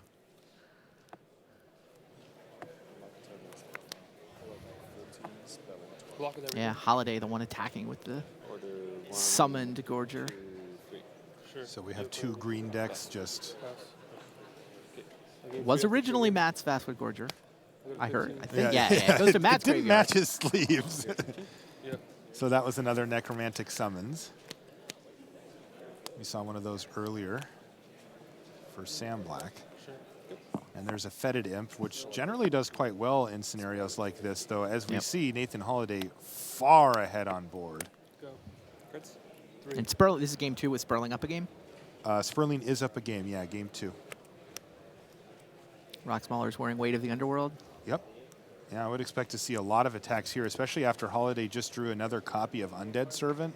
He wouldn't even be sad to see that one die at this point. I wouldn't be surprised to see the team attack Turn here. 'em all He's at sideways. 14, yeah. Turn them all sideways. Sperling's looking at 3 forests in hand, so he has nothing to do. He is looking very intently at them, though. 2 cards, 3 cards? 3 cards. They're all the same card.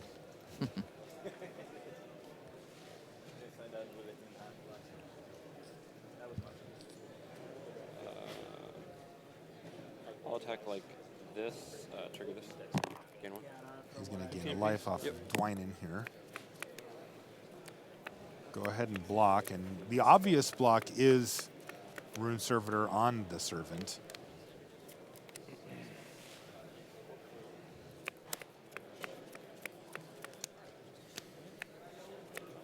Sperling keeps reading his Sweet Forest there. I'll block. Pass priority. Sure. Okay, so you take 8. 7. Renown 2 hits, Yep. and this is just all coming up Nathan Holiday here.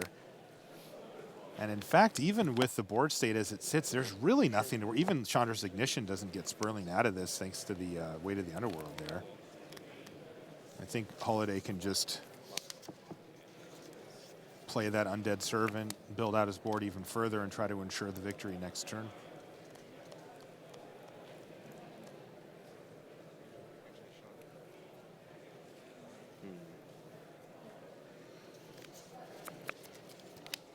Indeed, Nathan.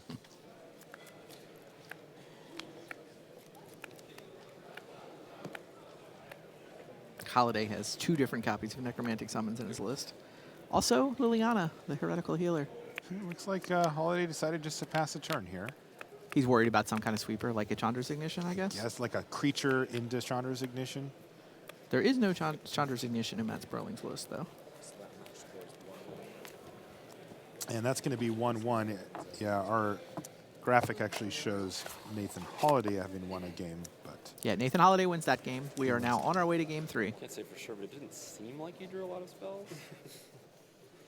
So, you can see on our other match we have some shuffling happening as well. So we've entered the shuffled zone here down in the future match area.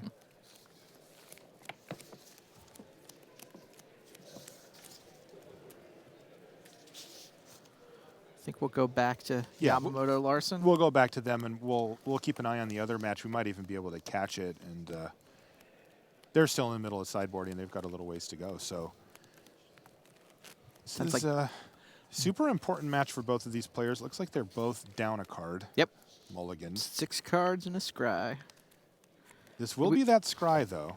Taking a look at this for this Pro Tour, kind of an interesting development. Seems like everyone is universally happy with the new Mulligan rule in Limited. There's a little bit of concern about Constructed, that it might make it a little easier to get the sort of hit the perfect curve with your aggro deck. Yeah, you know, I saw some thoughts about, well, does this favor the player on the player, the draw, more than the other, right? That's another consideration that they'll be looking over when R&D convenes to see what they think about it. But they'll be getting a lot of valuable feedback from the professional playing community here. He's on the play, Yes. Okay, that makes sense. Yeah, the player on the play has to scry first. So if you're on the draw, you get to know whether your opponent went top or bottom when you make your decision. And they're off. We watched Yamamoto draft this deck.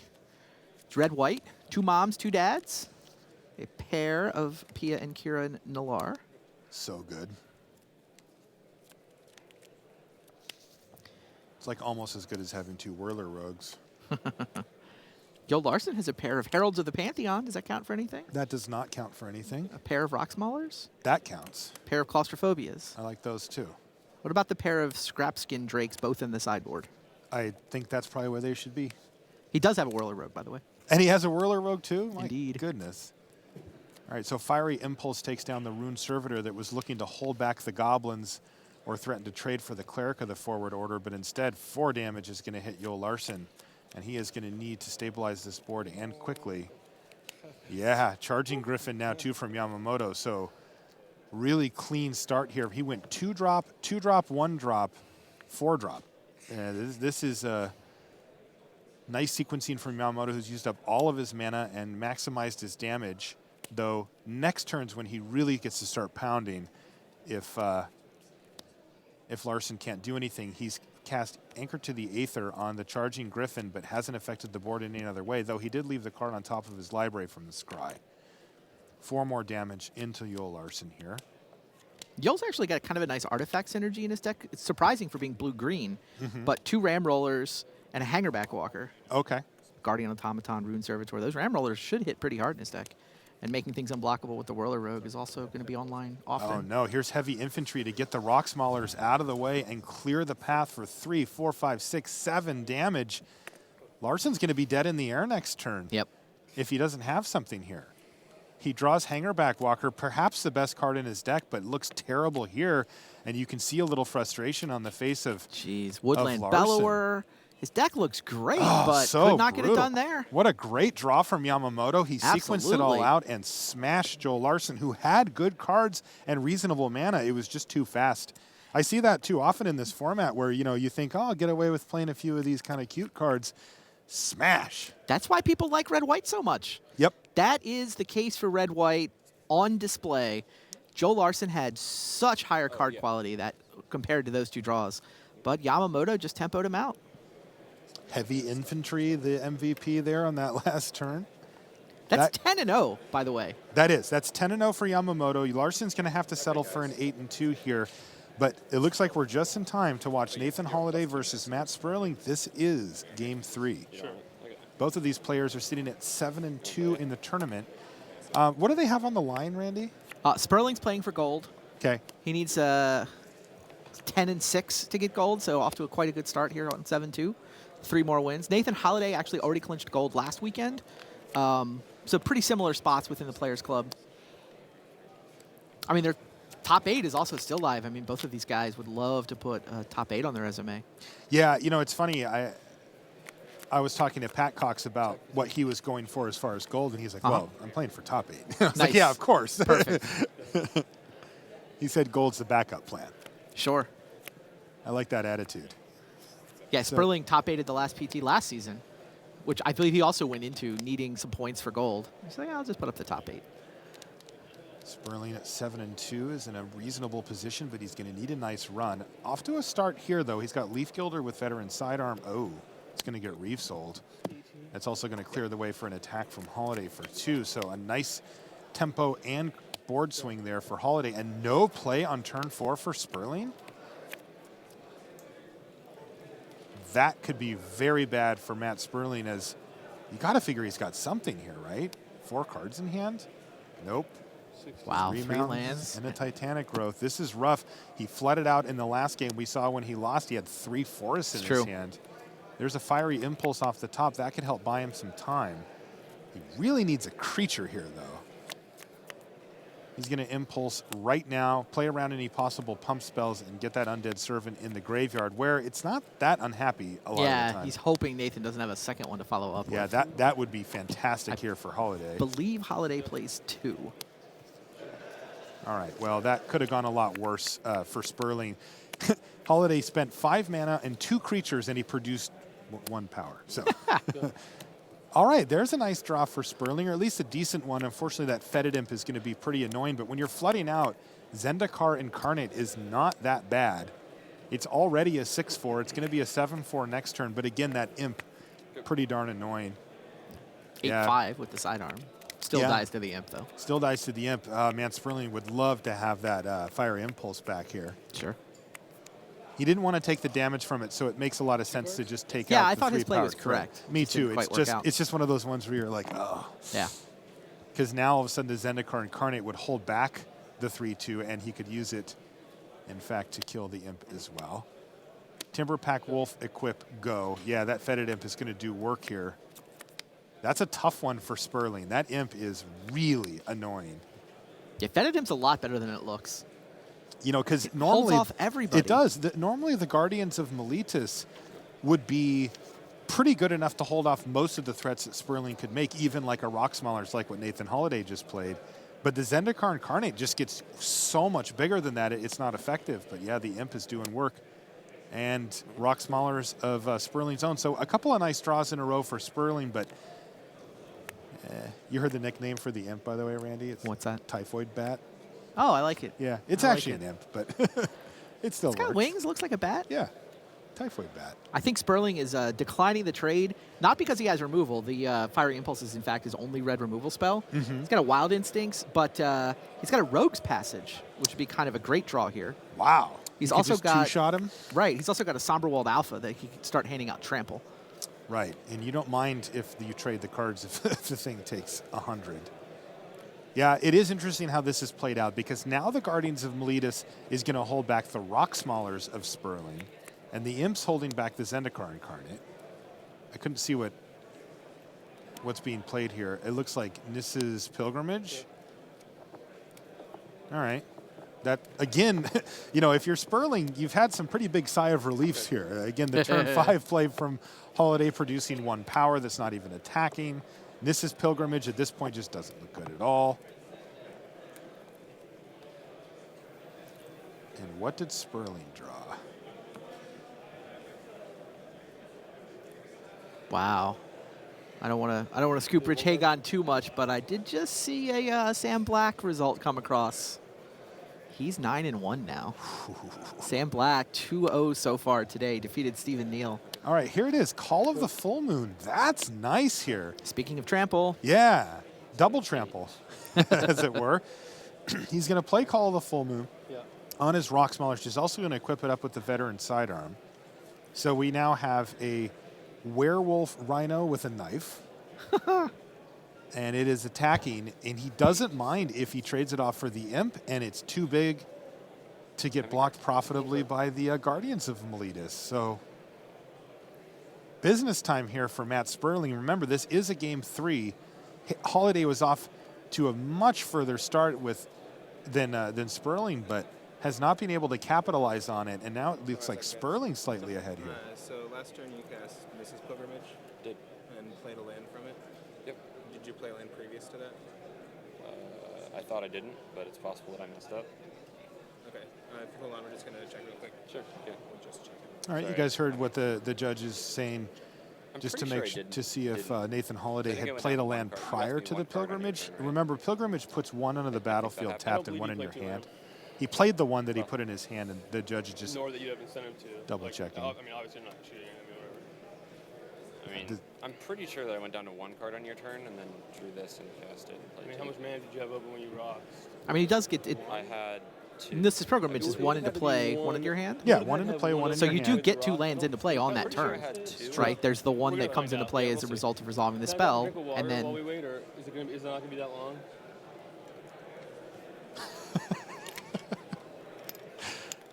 This is metagaming by Holiday.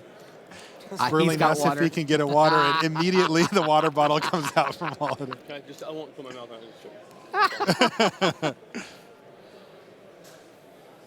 All right, metagaming over. Thank you. Now this is just pure friendliness. yeah, these guys, they're both California-based players. Oh, yeah, I'm they're- sure they're they've played a super chill. ton over the years. I think both of them, you know, Holiday said, look, I could have screwed up, but I don't think I did. He heard Right. Sperling say, look, there's nothing to gain here. So looking at the board state here, though, Nathan Holiday has it blocked with the imp. So he's resigned himself to dealing with the Zendikar Incarnate by blocking it with other creatures on the ground at some point. Remember, it only does have 4 toughness at the peak. Yep. It can pick up the sidearm, so it can get a little bit bigger. You know, one interesting thing here, too, is there's been a couple of sequences in this game where it's like the players made the right play, but then want to look back and fix it. Like, again, this is Pilgrimage. Now that your opponent has played the Call of the Full Moon, you'd love to have just a spell Sure, I had 2 up. so that you can try to knock that thing off. Play 2 spells on the same turn. Yeah, but I mean, it was better at the time to thin out his deck of a couple of lands, so it makes sense that he did it. But it is funny how that can sometimes work out. It's okay. Okay. All right, so you take we're- 6 trample. we're- Looks like Hold on a everything second. is. Yeah, everything's set. Yeah. Pass priority. Yeah. All So right. I take 6 trample, right? Yeah. So right, I'll be as it 11. stands, Nathan Holiday's taken 6 trample damage, even with that sequence, and of course the imp is now gone. So we've got the Zendikar Incarnate picking up the equipment there, the sidearm, and again, things are looking decent for Sperling here as Holiday is, as the board sits, going to be forced to trade off 2 creatures for it. Cruel Revival. Oh, that's a good draw. Cruel Revival, and he's even doing it for value here. Undead Servant's a zombie. Wow. What a huge swing in the other direction. Is there a Titanic response? Growth. No. Take 2. But you know what? Still. I'm pretty sure that Holiday has Necromantic Summons in his Yeah, again. hand. Sure. Go ahead. And he can get that rock back, the rocks back, or even the Zendikar Incarnate if he wants.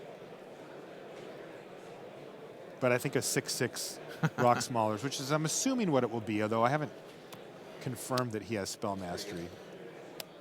Yeah, he does have Spell Mastery, so that would be huge. Molten Rambler there for Matt Sperling. So not a bad draw. I mean, this late in the game, drawing one of your 6 drops has got to be what you want.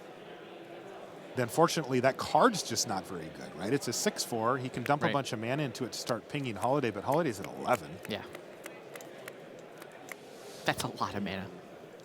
He's only 33 mana away from killing him. Let's see what's 2 and fight. I know it's 5 mana coming.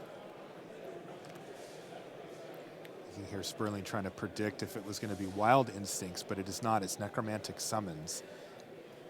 And now Sperling's going to check his graveyard because he's probably figured out what's going on here. It's hard to not give the tell when you have a reanimation effect in your hand. It's really hard to not telegraph it. You know, it also could have been another Cruel Revival that could be looking at. You know, do I have another zombie? Necromantic Summons. I'm trying to decide whether I want your Elemental or the Rocks. Yeah. It feels like the Rocks is a 6/6 that can become an 8/8 with Trample Right. is pretty great. It's got more toughness. It's harder to block. Yeah, and Holiday just showed the card. It's like, all right, man, I can't, got to decide which one of your creatures I want to steal. Yeah, it is tough because the Rambler there does have 6 power either way. Okay. And he's decided to steal Matt's Rocks, it looks like. Oh, and he does have the fight card as well. That's Wild Instincts. Sperling actually did have the read. It just was another card first. And Holiday's going to offer the trade here. Sperling's going to turn him down, and he needs to find something now, and he hasn't. He has found a mountain, and he's going to be in chump block mode. Let's see, does he lose anyway if he chumps? He can soak up 3 of the trample damage. That's 3, 4, 5, 6, 7, 8. He would be at 1. He can trade off for the servant as well if he wants and still be at 1. Sperling in dire straits here. Yeah, trade for the servant.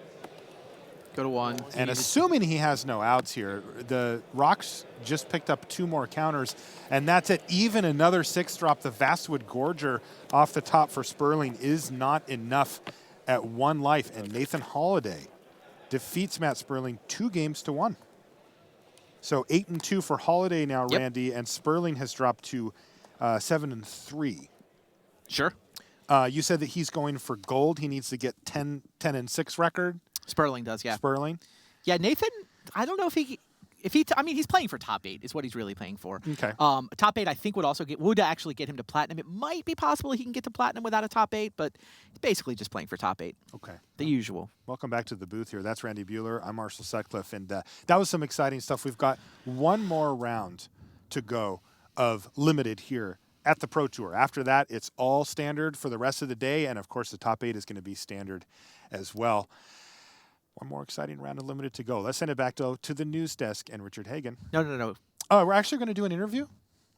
Ah, sweet. We're going to do an interview. I like that idea, too. So we'll get that set up, I'm assuming, with Nathan Holiday. Yeah, Tim Willoughby's going to be Tim Willoughby is down there, and we're going to get an idea for that. That was a close game down the stretch as well for Holiday versus Sperling. It looked like Sperling was kind of out of it, and then he drew, and did pretty well to get himself back in it, and then fell back behind again, which we see pretty often in limited. But those are the type of games I think that those are the hardest to engineer, right? Like if, we have some of the R&D guys, it's like you want to have those games where you can get ahead, fall behind, get back ahead, as opposed to the games like we saw from Yamamoto, which was get ahead, stay ahead, and then the game ends. Yeah, I think this format leads to a lot of interactive games, actually. I enjoy it quite a bit.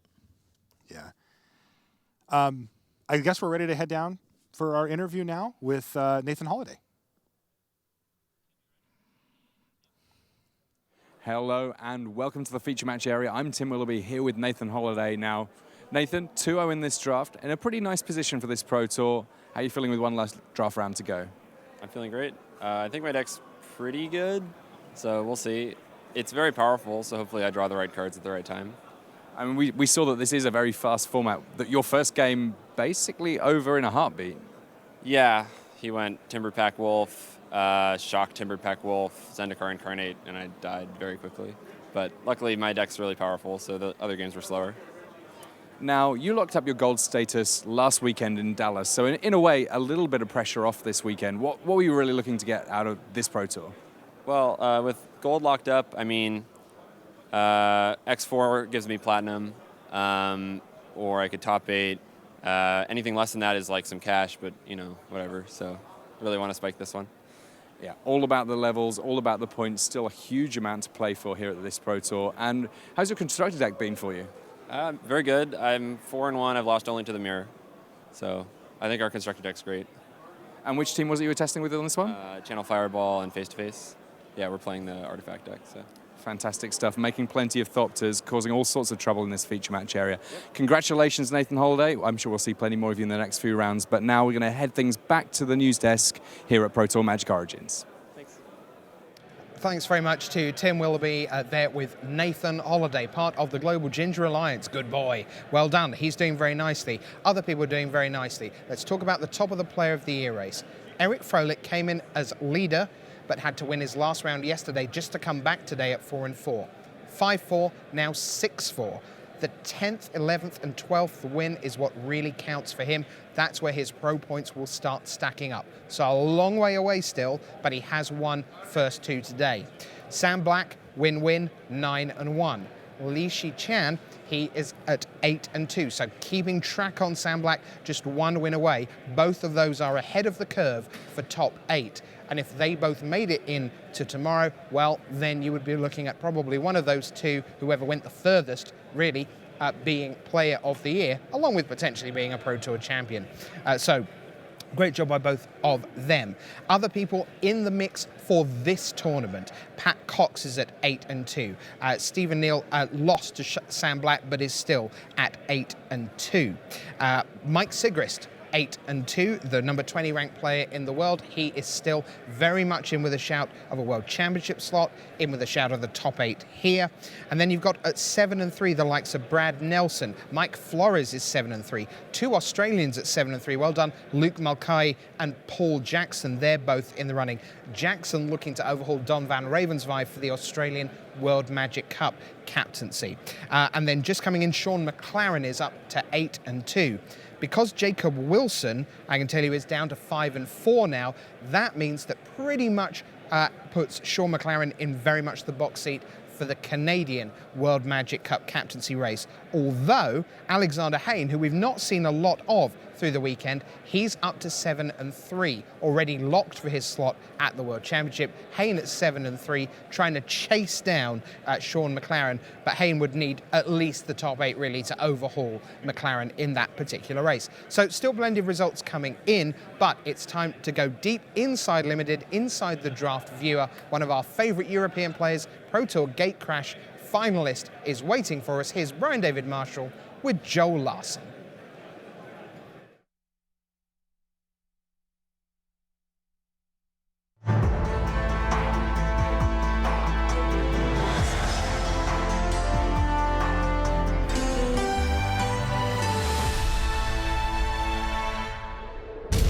Hello, everybody. Brian David Marshall here from the Tournament Center at Pro Tour Magic Origins in lovely Vancouver, Canada. I'm here with Joel Larson. Joel, you sat down at our featured draft table this morning. All your picks are in the draft viewer, and we're able to walk through them with you.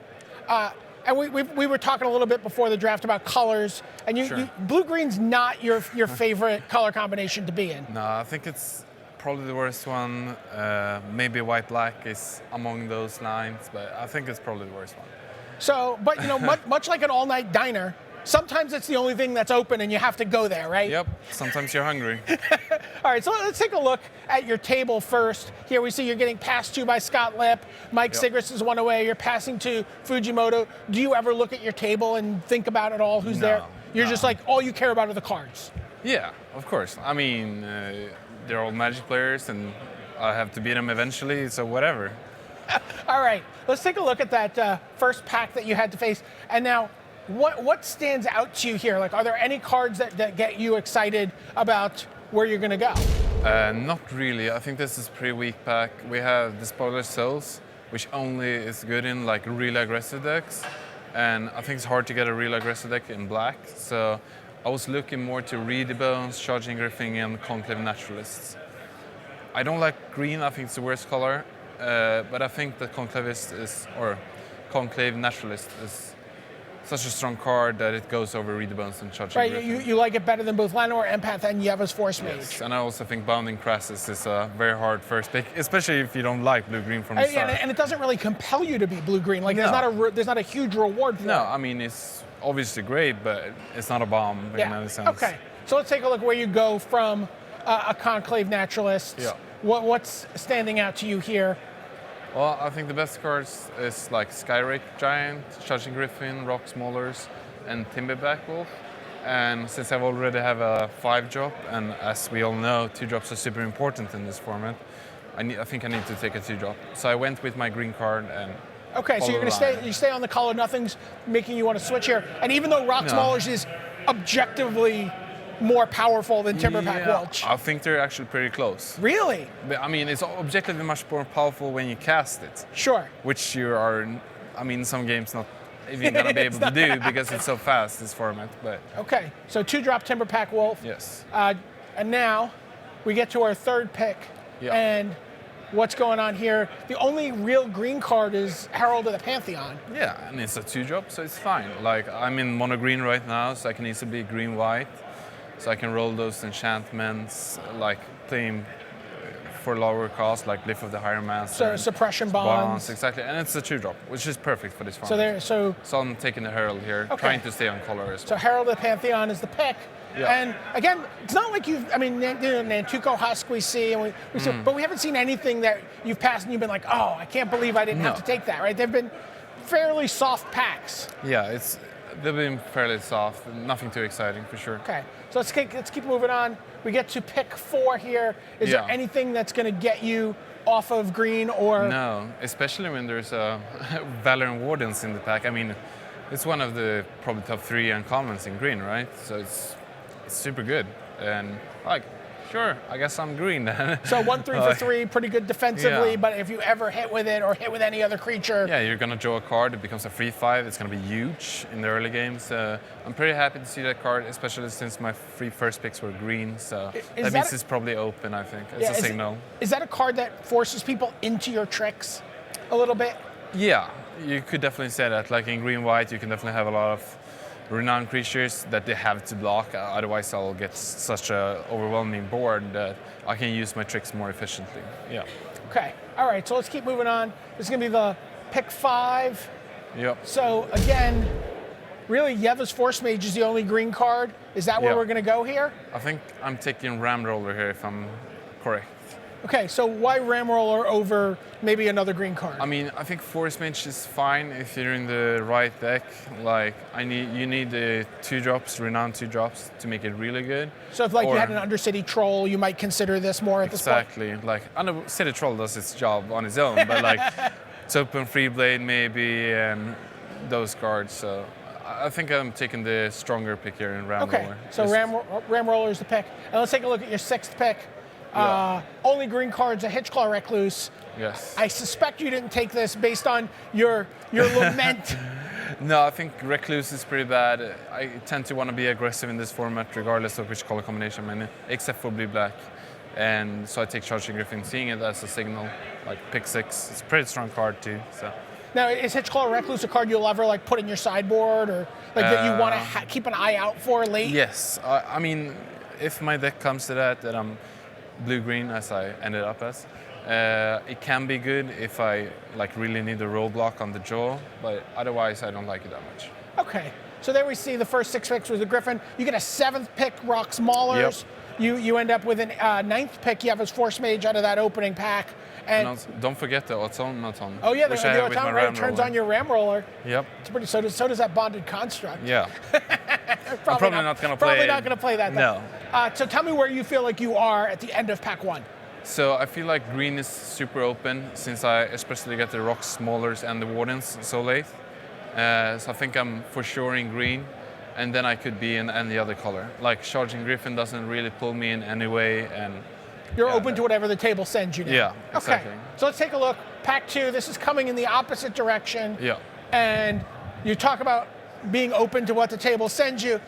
Let's walk over this way a little bit. All right, yeah, and let's we talk have- about the Whirler Rogue. Yeah, 'Cause- Whirler Rogue is one of, I mean, it's the breakout card of this tournament, right? In the Yeah. constructed rounds, and it's also amazing in draft. Like, it's definitely one of the top 10 cards in the format. You're not psyching me out here. You did take the Whirler Rogue, Yes, right? I did. Yeah. It's insane. So, So I just let's took see it. the magic check mark. Yeah. There we go. Okay. And it's actually really, that card seems like it's really good in green blue. Yeah. Where you're going to have just like big fat dumb Yeah, creatures that maybe can't get through like some dragon fodder or you Exactly. It does this, like, besides from being a 4-mana siege gang, it also turns on my Wardens on turn 4. Right. Which I can renown, draw that card and make it a 3/5, and all these big creatures, and it's so insane. Yeah. So just It's really good. just green at the end of pack 1 lets him take a Whirler Rogue here and not feel like you're giving anything up that you made. You're basically putting a Charging Griffin potentially on the bench. Yes, exactly. All Like right, if it's let's- super dry, I'll go out, but otherwise, yeah. So how important is Leaf Gilder if you I are going to don't- be green-blue? I don't think it's that important actually. Really? Yeah, I don't. But I was actually dividing between 3 cards here: Wallbreaker, Timberwhack Wolf, and Leaf Glider.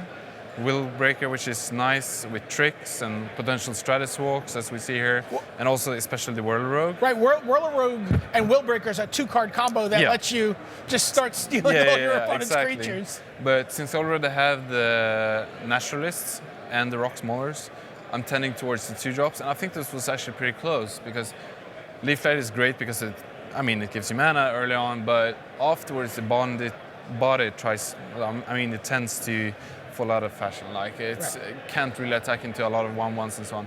So I'm dividing between that and Timberback Wolf, and I'm taking the Leaf Gilder. And there's got to be a little bit of a suspicion that maybe the Wolf will come back.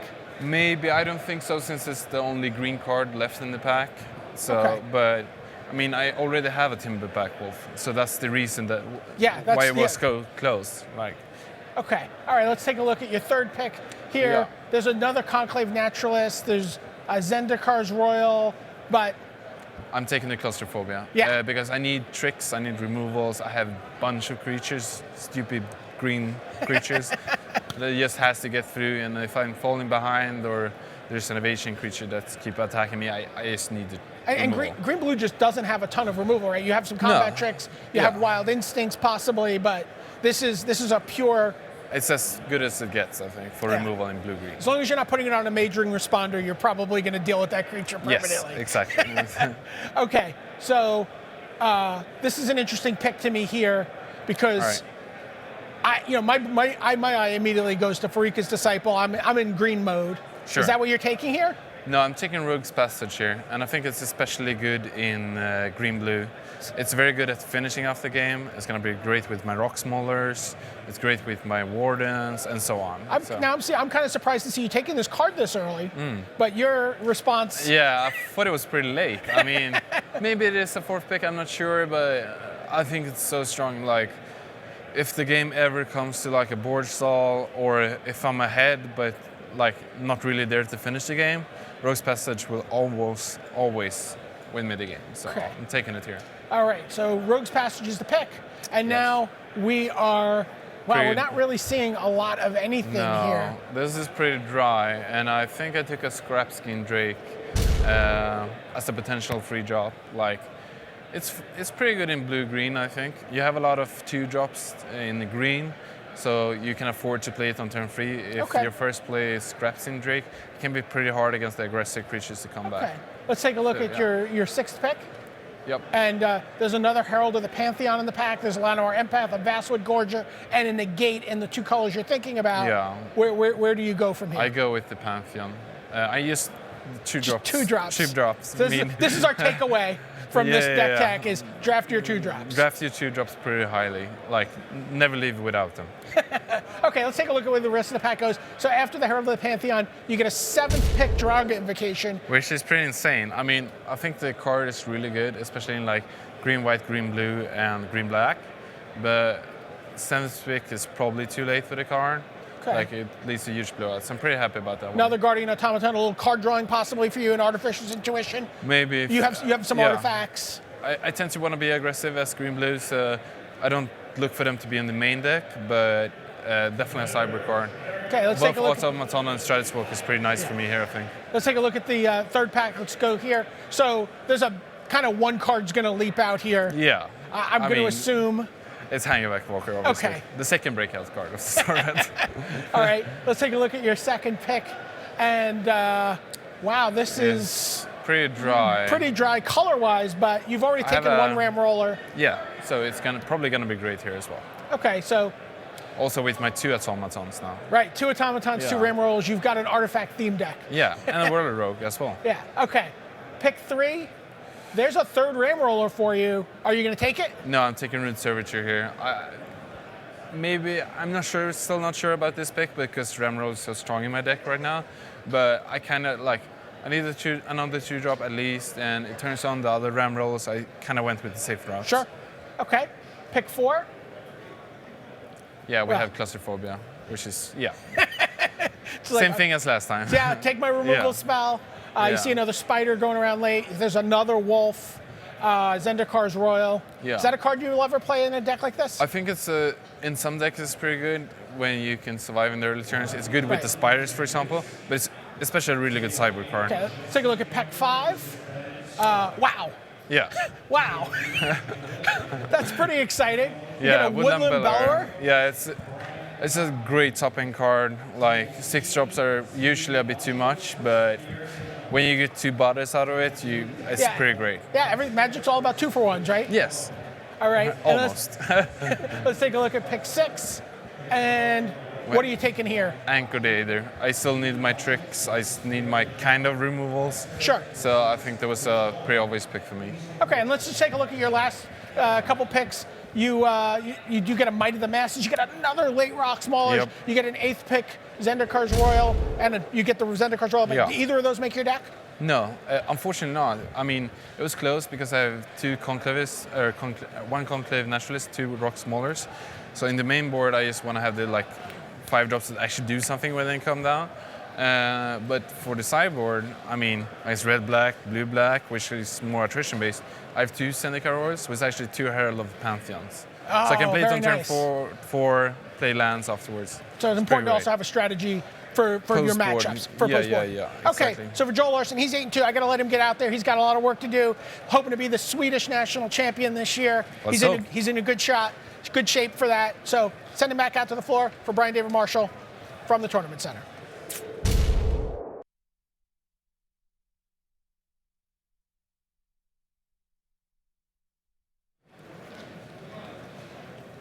All right, thanks very much to Brian David Marshall there and Joel Larson. All right, so Ian, here we are. We're heading towards round 11. The last round of draft is heading our way. Anything that you've seen this morning that adds to your understanding of Limited? Just a lot of diversity of decks. So definitely saw some artifact themes coming through. I was pretty surprised there to see in Joel Larson's that he was like green-blue artifacts. Was pretty cool. Yeah, and really nice to see. I'm glad we've got one of the top pros in the world to talk about green, because that is the one that seems to Yes. be very divisive. Yeah, I've heard from some players green is one of the strongest colors. I've heard from other players our team is totally avoiding green under all circumstances. And it's pretty cool to see the difference of opinions there. All right, okay. Well, I'm going to have to let you go, Ian, because I know that you are heading into the booth to commentate on our next round of Magic here. So you go away, and we'll get Brian David Marshall in here to chat about things. But let's show you the main leaderboard here right now as we show you where things stand as we head towards our last round of the limited round. So Kentaro Yamamoto leads at 10-0. Brian Gottlieb of the United States will be the next person to try to put a dent in that 0 losses column for Kentaro Yamamoto. Sam Black has won both his matches today and is 9-1. But if you look a little further down the field in the 8-2s, currently in 18th place, it looks a long way away, but is only 1 match away. Li Shichan is up to 8-2 as well. So he is just 1 win behind Sam Black in what is starting to look like the head of the player of the year race. Eric Froelich is up to 6-4, so he's still going, but a long way off track. You see Joe Larson there at 8-2. Double world champion Shahar Shenhar also at 8-2. Zvi Moshowitz, you see there. Mike Sigrist is having a very good weekend, 8-2. He is forcing his way into the player of the year race. And it's worth mentioning Timothée Simoneau at 8-2. He is trying to chase from a long way back Raph Levy for the captaincy of the French World Magic Cup squad. They are teammates from the winning squad from 2013. And you see Rich Hone, the rest of the 8-2s on the right-hand side of your screen. Well, I've been joined by Brian David Marshall, and we're keeping an eye on all the races. And of course, in addition to this weekend, the absolute pinnacle is Player of the Year. So why don't we take a look at how things came in at the start of the weekend. Still results coming in for you. But here is the Player of the Year race as things stood coming in to Friday. We've mentioned Eric Froelich at 6-4, Black 9-1, Li Shichan 8-2. But from the rest of that sort of leading group BDM, how are things faring at the moment? Well, Li Shichan at 8-2 is a pretty big deal. Ari Lax, though, has fallen off the pace pretty significantly. Right, so 6-4 means right on the edge of not being in the top 8, even with 6 wins? Well, you know what? But three full wins behind Sam Black is, I think, the problem for him. He's, you know, he's got multiple people to chase down, right? He's not just chasing down Eric Froelich, he's chasing down the people in front of him. Seth Manfield's fault picked up that 4th loss, but Andre Strasky has sort of kept his par here. He's at 6-3 and needs to do some work. Yeah, waiting to hear his result there. Paul Rietzl at 6-4. That's the 4th loss for him. Owen Turtenwald 7-3. Sean McLaren, 8-2. So this is where I get to go, which is what you did to me yesterday. Yeah. Because this is Sean McLaren. It's where he does his work at 8-2. And that pretty much not quite locks in a Canadian World Magic Cup captaincy, but very close because Jacob Wilson down at 5-4 before the last round. Hayne could just rattle off a Barcelona-like finish. Right. Still alive for the top 8. Yes, he is. He's got 3 losses. He's 7-3 right now, but already a round behind McLaren, 13 points behind McLaren in the Pro Point race. So Sean McLaren in great shape to lead Team Canada at the World Magic Cup. Now, someone we've not seen a lot of on camera, we haven't had him into Studio B yet here at the news desk. Josh Utter-Leyton, very quietly, 7-2 coming into this last round, and he is getting himself into position to make a run here because 4 losses is the bad news. 2 losses, we're not sure how he fared last round, but he's doing very nicely. Yeah, Josh Utter-Leyton is quietly just always one of the best players on the Pro Tour, always in the hunt for Player of the Year. Has been the Player of the Year in the past. Indeed. The player I really want to talk about, though, is Yamamoto. Right. You know, if we're going to talk about Player of the Year, I mean, we really need to start talking about Kentaro Yamamoto. Right, because he was on 34 points coming into the weekend. That was a full, you saw it on the graphic, 26 points behind Eric Froelich. Only by Eric Froelich getting 3 or 4 points could Kentaro Yamamoto, and a host of others, by the way, win the whole thing and then become Player of the Year. Now, the bad news for Yamamoto fans. He's still going to deal with Sam Black. And Li Shichan. And still there are some others in between. But you can't do more than rattle off the first 10 wins through 10 rounds. Right, and remember, we started off the year talking about Kentaro Yamamoto because he was top 4 at the World Championships. He's had kind of a quiet season in between, but you know, this is someone who, when we started the year out, he was playing on Sunday. Yep. And we're going to end the season, I mean, let's be honest at this point, very likely with him playing on Sunday again. Right, he's got 6 rounds to go, 1 in limited, 5 in constructed. He needs 2 wins, a draw, some losses. Seems, yeah, when you start 10-0, you got to feel you're in decent shape. But why don't we look, you mentioned the World Championship that he was in the final 4 of. Well, our World Championship is just a month away at PAX. So why don't we take a look at the slots that are up for grabs. As we look round the regions, the 4 that would represent North America coming in were Eric Froelich, Sam Black, Ari Lax, and Seth Manfield. Ari Lax, important to note there, would kick loose. He's already got a slot as the Pro Tour Khans of Tarkir champion, so his North American slot would just evaporate and become an at-large berth. So opening things up at the bottom for the top players in the Pro Point standings to get into the World Championship. So people rooting for Ari to hold serve here. Yes, bad news for the people chasing at-large bids if Ari misses out here. But Sam Black, you would think, locked in. Eric Froelich, even if he only picks up the 3 points, still very likely to be a North American representative. But Mike Sigrist, who was 7-1 overnight and now at 8-2, he is someone who was right on the edge of World Championship qualification in terms of the at-large bids, and he is potentially making a deep run towards one of the outright 4 North American slots. That's North America. Why don't we take a look at Europe? The 3 coming in were Andre Strasky, Antonio Del Moral Leon, and the double world champion going for the three-peat, Shahar Shenhar. Now, Shahar is locked in because he is the reigning world champion. So that's already an at-large berth that's created. But, as it happens, he's making sure that he does the business. He's up to 8-2. And we will go to the feature match action for the final time here in Limited. We're going to show you Hall of Famer Limited Mastermind Ben Stark in action. He is up against Jesse Hampton. For the final time, let's hit the Limited button here at Pro Tour Magic Origins.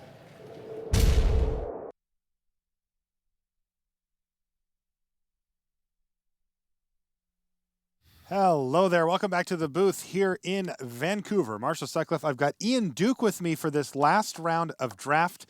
We've got one more to go, and we've got a really cool matchup lined up for you down in the feature match area. We're going to tell you about it when we get there, but for now, let's head down to the feature match area for round 11 here from Pro Tour Magic Origins.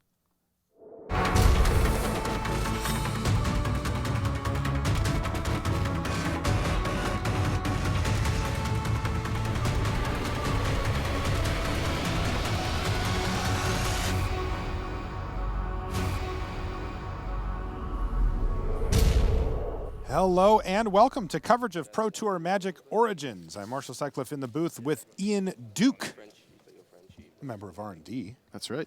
And we are ready to go for round 11 here. This is the last round of Limited.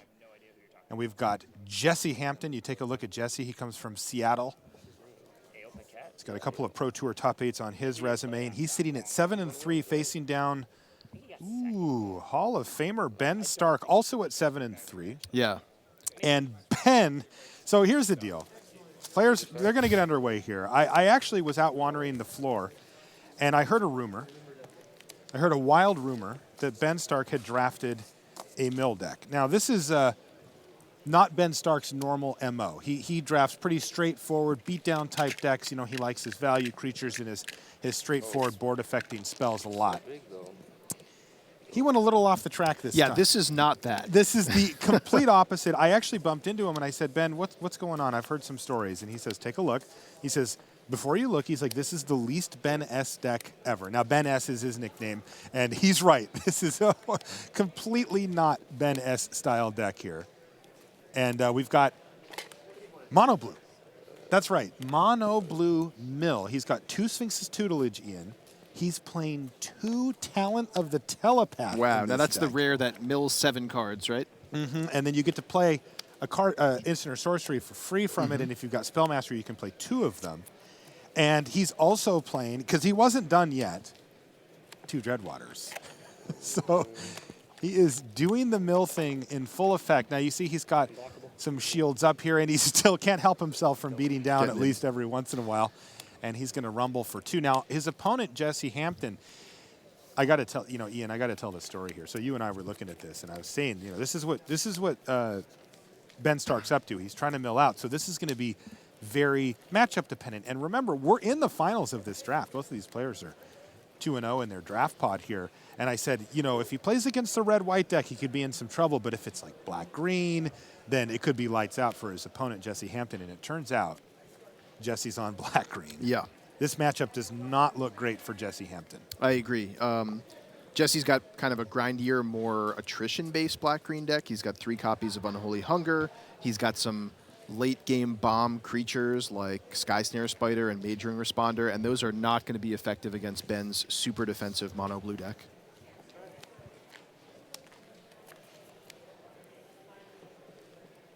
So let's take a look at the game state here. Looks like Ben is off to a decent start here, actually using up his mana pretty repeatedly. Jesse Hampton still probably has no idea what Ben Stark's actual primary game plan is. He's going to use Unholy Hunger to take out a Whirler Rogue here. And this is just the way Ben wants the game to play out. I mean, he's not under any pressure on the board. He locked down that Hanger Bankwalker with Claustrophobia. He's got the 2 Thopters to block Orchard Spirit if he needs to. But it looks like he's actually just staying on the offensive. And rightfully so here. He's under very little pressure. And even though he's set up his deck to be a defensive milling type deck, he can still just win with damage. It's totally possible. All right, Mage Ring Network is going to pick up a charge counter there. A card you don't see played too often in Limited. Yeah, it's pretty good in Ben's deck, though. I mean, he's mono blue, so he has a lot of flexibility with being able to play colorless lands, and the additional mana late in the game is, it's not like he's going to get mana screwed.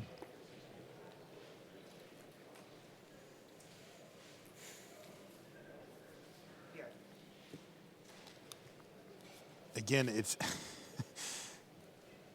Jesse still just doesn't know yet what Ben's primary game plan is, as Ben has had kind of a good creature curve here as opposed to his normal plan. Mm-hmm. But there's no hint yet. Jesse looks to be mostly out of gas. His one remaining card in hand is his Lone Plains that he's using to splash Sentinel of the Eternal Watch. So he's keeping that in his hand sort of as a surprise here. Ben Stark, in the meantime, is pretty well prepared for whatever Jesse's next play is. He's got a Claustrophobia in the bank, so to speak, and he's just holding on to that Dreadwaters to try to get more lands in play. Of course, there's no reason for him to fire it off just yet. No point in milling your opponent until you're actually ready to win the game via milling. Yeah, he wants to wait as long as possible to fire off that Dreadwaters. He's got 6 lands on the battlefield. Dreadwaters, of course, mills your opponent for 6. They're going to put the top 6 cards of their library and put them in their graveyard, which on its own doesn't do anything, right? If you average it out over time, all you're doing is randomizing your opponent's library a little bit. It doesn't actually change anything until that last card goes away. So Ben is incentivized to wait as long as possible before firing off the Dreadwaters. Oh, Read the Bone's actually one of the best things Jesse Hampton could draw here. Ben Stark has Guardians of Meletis and Claustrophobia to sort of take care of Jesse's next 2 creatures, but Read the Bones is actually one of the cards that can get him ahead 2 cards at once, or actually even more than 2 cards at once, because he can scry some lands to the bottom. But he does decide to keep his top 2, and we'll see if he can put together some threats to challenge Ben's board. Looks like we're seeing a Sentinel of the Eternal Watch in hand for Hampton as well, and the Plains to cast it. Yep, that is his 1 white splash. All right, this is kind of interesting here. He's going to use Reeve Soul to kill his own Hangerback Walker. That's going to net him the 2 Thopters. Oh, that's quite big. Quite a clever play there. Yeah, that is going to force Ben Stark to think about maybe trading his Thopters for Jesse's. Again, Jesse doesn't know. This is kind of the crazy part about the match we've seen so far, that Ben Stark is actually a pure control deck looking to go as long game as possible and mill out the opponent. Jesse, from the draw he's seen, thinks that Ben has some type of artifact blue deck here, and is probably going to be pretty surprised when Ben, if he draws one of his tutelages or something along those lines, starts playing those. I think it's pretty clear to Jesse at this point that Ben is not simply mana screwed, that he is probably mono blue or at least super heavy blue, and also that he's a controlling deck, given that the game has gone so long and he hasn't really put up much of a proactive presence. I mean, he did. He went 2-drop. He played the Whirler Rogue. He did, but a lot of turns have passed since then, and especially the presence of the Mage Rings here. Yeah, that is a big hint, isn't it? The Mage Ring network. So we do see... Yeah, Claustrophobia is going to hit the Spider here. Yeah, one of the best targets for it. Yeah, love that thing. And meantime, the Orchard Spirit will keep chipping away. And there it is, Sentinel of the Eternal Watch. It's been splashed for here by Hampton. Okay, so now things are starting to turn here because that Sentinel can start tapping down the Guardians of Meletis and getting in some more pressure.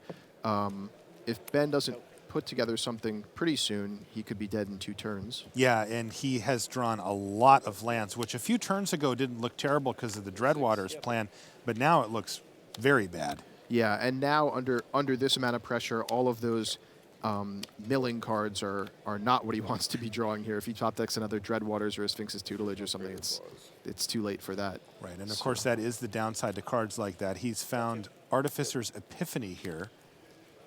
He's going to draw 2, and he just gets to keep them both because he has Guardians of Meletis here. Does he have enough? Declare an attack. He's got 9 lands, make it 10. Okay, actually, is double Dreadwaters Talent enough? of the Telepath looks like one of the cards he drew here. And this could be key because he does have Spell Mastery. So I believe. Actually, no, he does not yet have Spell Mastery. He might have to cast his Dreadwaters first, then the Talent of the Telepath. But he can mill into one of Jesse Hampton's 2 remaining Unholy Hungers. Oh, totally. So if he Dreadwaters first, it gets him Spell Mastery and puts extra cards in the graveyard? Yep, and if he does hit an Unholy Hunger, he'll get Spell Mastery off of that as well and gain 2 life, which is going to be huge here. I couldn't see it. Talent you for 7. Talent you for 7. 3, 4, 5. Oh, it's just off camera. There's... Yeah, and Ben Stark says, I did those in the wrong order, Yes. meaning what he means there is he actually flipped one of the cards he wanted to hit off of the Dreadwaters, but Yes. the talent actually has to hit the card that you're going to cast. It can't choose from anything in the graveyard. Yeah, and he was just saying that. I don't think he meant that was a mistake. Right. As he much as was just he more wishes joking he about would the have. luck Yeah. of how things worked out. Yeah.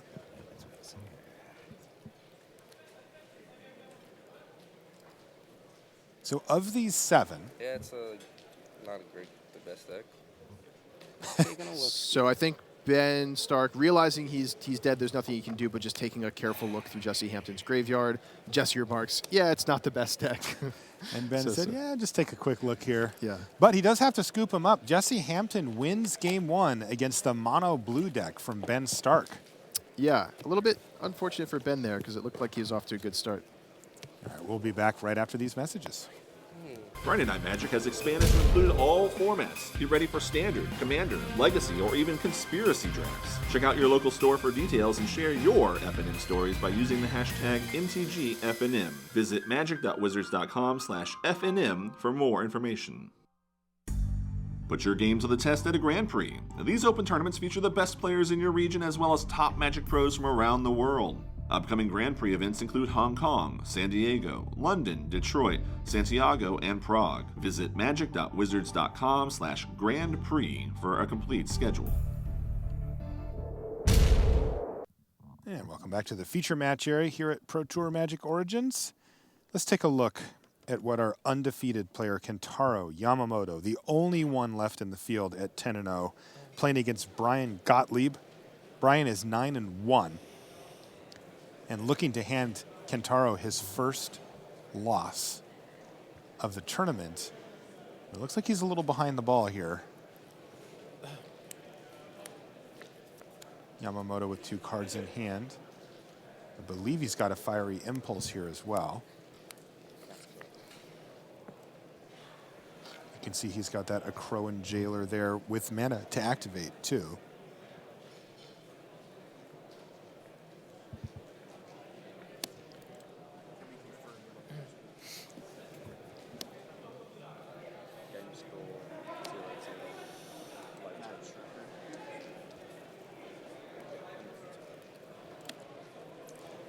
All right, there goes Fiery Impulse to take down. Looks like just a Thopter here.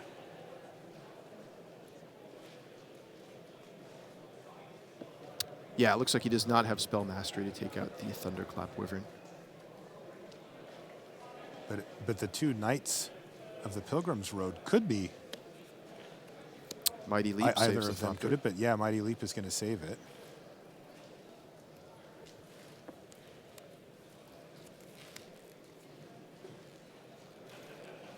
Yamamoto still lining up an attack here.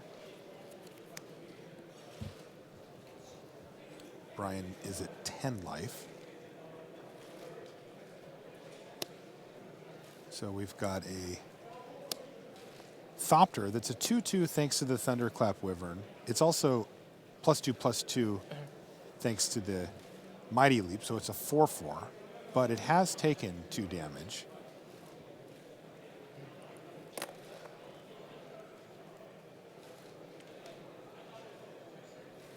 And in comes a good portion of the team here.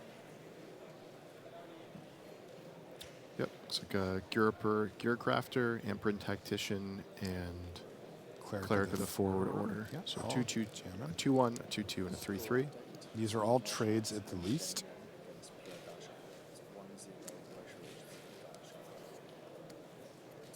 Looks like Brian Gottlieb considering, yeah, matching up his 3/2 with the 3/3, and 3/2 with the 2/2. Everything trades.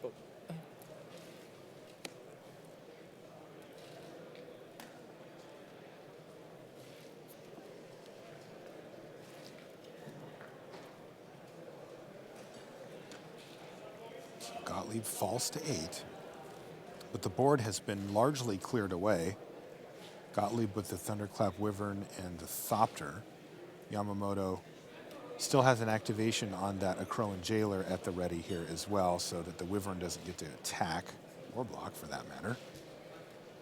Yeah, looks like a fairly even board here. Yamamoto perhaps a bit ahead because of the Jailer, and also ahead on life totals. But really, it's anyone's game, and it's going to come down to the next couple top decks, I believe. Yeah, or if Brian has something sweet in his hand, he's got 3 cards. It's true. 6 mana available. Unfortunately for him, simply playing a big creature here isn't going to do much because then the Jailer will just switch its attention from, say, the Thunderclap Wyvern to whatever large creature he plays.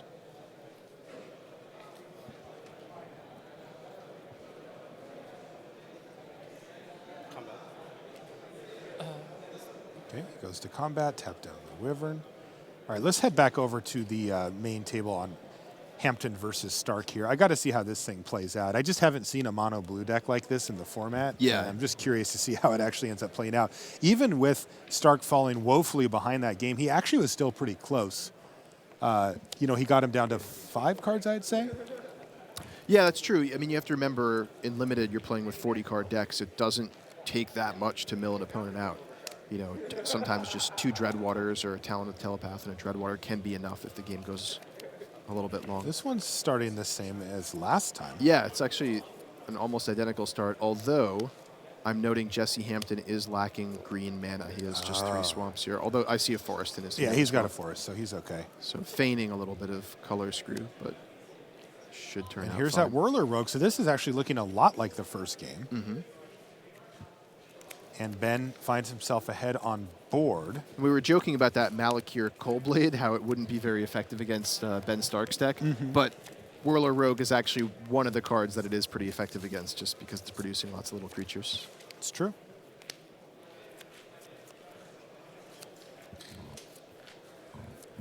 Now, Ben does have a pair of Separatist Void Mage in his list, as well as an Anchor to the Aether. So if the Malakir Coldblade were to get a little out of hand, Ben does have a few ways in his deck to reset it, at least. Oh, for sure, for sure.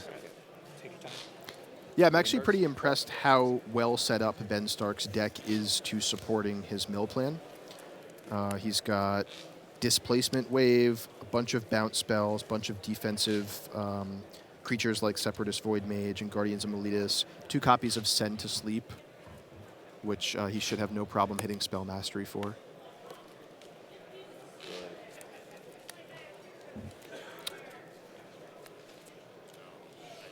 All right, Looks so like Whirler Rogue down. Wild Instincts taking out the Whirler Rogue and pumping up the Malakir Coldblade.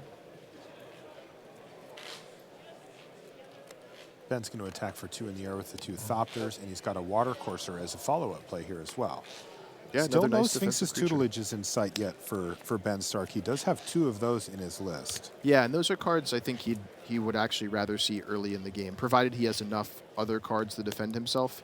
The earlier he can get down the Tutelage, the faster he's going to start the milling process. All right, so here's Reeve Soul to take down Water Courser. And a Shaman of the Pack. Yeah, Shaman of the Pack, just for 1, but still.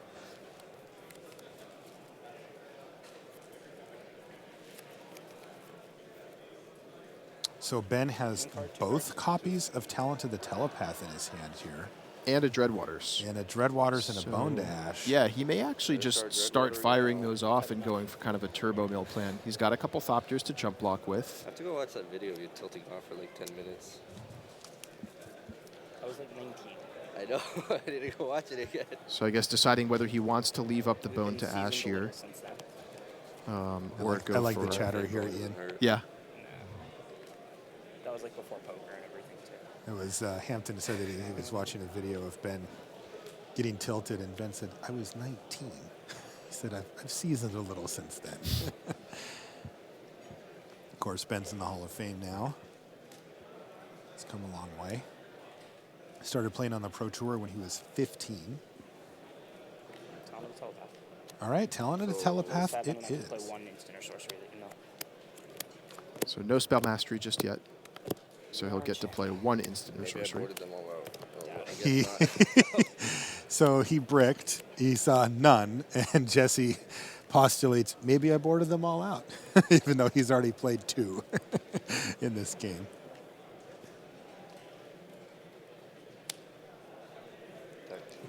And has 2 more in his hand. Might of the Masses and Unholy Hunger.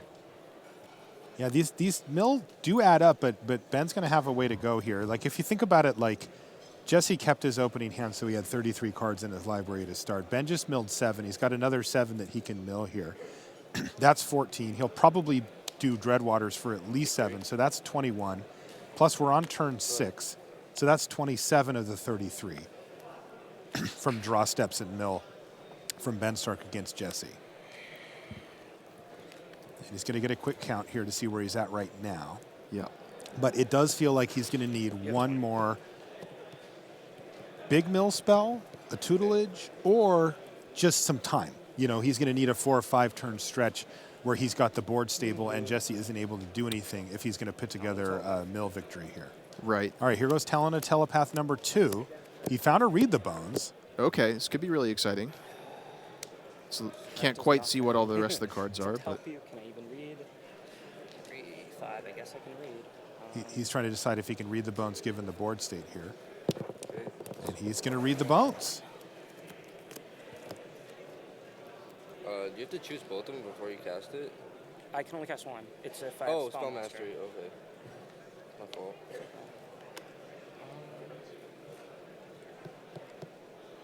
Ben's going to need to find some action here with this Read the Bones because this is putting him down to 11. Okay.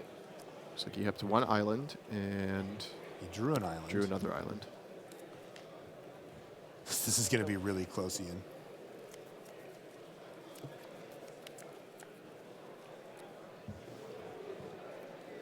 Combat. Sure. No blocks. Take 8. Okay. Great. He's down to 3. That's 2 lethal threats now for Jesse Hampton on the board. Ben's going to have to either mill him out on his turn, or he's going to have to find something like a Separatist Void Mage to stabilize the board for him. Yep. And we don't quite have the count of the library here, but I don't believe the Dreadwaters that he has is enough to finish the job. I think we'll need to see him get something we'll like to him. 12 cards. Yeah, he still needs one more length, right? It's just not quite enough. Right. Looks like he may have picked up Send to Sleep and Displacement Wave between his last draw step and the Read the Bones. So those are both pretty great. The Send to Sleep will buy him 2 turns here. Yep. Looks like his plan here is to tap the 2 non-claustrophobiad creatures with Send to Sleep.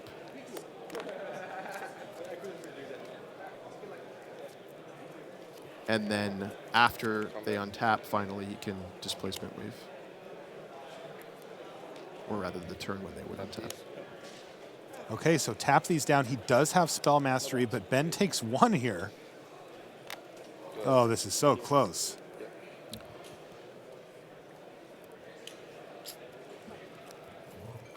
I think that Jesse Unholy Hungered his Hangerback Walker to turn it into a 1/1 flyer on end step there.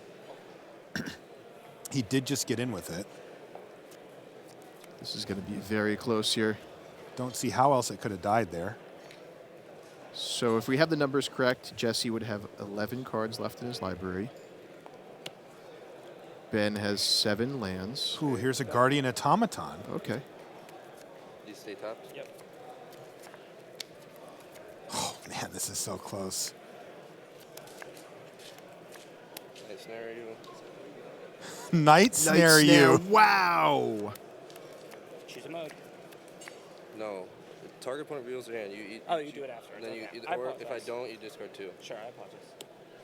Wow. We have not seen a Night Snare yet on the feature match, and I actually haven't seen one resolved yet, period. But Jesse picking his weapon of choice post board to try to pick away the weapons from Ben Stark. You can see what Night Snare does on the right-hand side of your screen there. It's actually quite an effective sideboard card against Ben's strategy. So he can take Displacement Wave away, or he could even just take the Dreadwaters.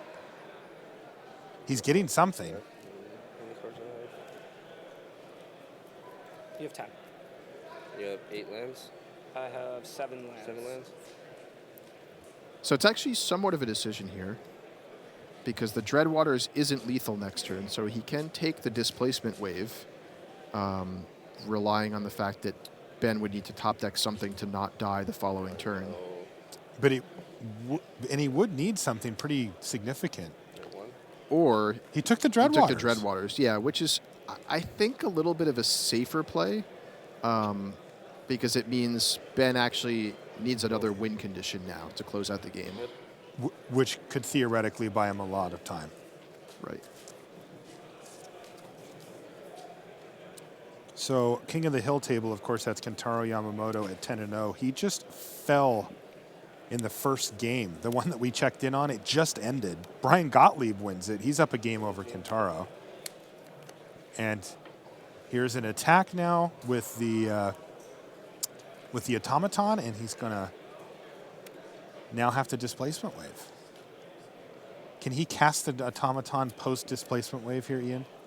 He could, or he could leave up Bone to Ash, which I actually like better here, and I think is going to be his plan, because he knows he can Bone to Ash one of the creatures on the way back down. Yeah, that makes a lot of So sense. the Thopter goes away completely, because it's a token. Yeah, that worked really well for Ben, because otherwise he was going to put that Hangerback Walker in hand for Hampton. Right. The fact that Hampton killed it. And now Ben Stark is actually able to use the Mage Ring network to get up to 4 mana to cast Bone to Ash on one of the creatures that Jesse will play this turn, and the other can be blocked by the Guardian Automaton. So Ben is not out of this game just yet. It looks like he will be able to defend himself. And he was another round. also able to displacement wave for 3 there. So his automaton actually never got returned, because Jesse didn't have anything above 3. So Orchard Spirit, I think, is the creature that Ben wants to Bone to Ash here, because it has sort of pseudo-flying. Right? If Ben's at 1, he has to Bone to Ash the elf, right? Oh, the Shaman of the Pack. Shaman of the Pack just kills him. But he doesn't. Jesse Hampton is not representing another forest just yet. He may have one in his hand that he hasn't played yet. I see. So this kills him just as well. Yeah. Okay, and he decides not to Bone to Ash there. You actually have 9, right? Yep. You drew Dreadwaters? Yeah. Oh, he drew Deadwaters. He's going to get him to 0 cards in his library after his draw step, and then Jesse's going to kill him. Which is really interesting there, because had he cast Bone to Ash, he may have also been able to top deck a 9th land at this same turn. Yeah. Probably better. Because then you have to keep the Dreadwaters, hope to draw Dreadwaters. Wow, that was so close. Somewhat unclear to me whether Ben realized the Shaman couldn't come down that same turn, or was playing around another forest. Because it could have just been Jesse's forest hand. play it, you're dead. Yes, it definitely could have been. So actually a really interesting final turn there. It was super interesting, and Ben decided that he was going to play around that, but I think he regretted it. I heard him tell Jesse, you played this better than I did. All right, so it looks like we've only got one more match left, and it is our King of the Hill, and it is our undefeated player. Only one left in the field. That's Kentaro Yamamoto of Japan. He's playing against Brian Gottlieb. Brian's up a game here. We checked in on this a while ago. This is in between game 1 and 2. From Jesse Hampton to Ben Stark, and they were in the middle of that game, and it was kind of unclear where it was going. Eventually, and it did take a while, it went Brian Gottlieb's way. And now we're checking in here in the early stages of game 2. Brian Gottlieb has a Will Breaker, but he didn't really have many ways to actually steal creatures. So nice first couple turns for Kentaro Yamamoto. Interestingly there, he did not attack with his own Cleric of the forward order into Brian Gottlieb's. So perhaps telling you something about... okay, that's probably the explanation there, this Amprint Tactician. Yeah, he wanted to try to get value from the Tactician here.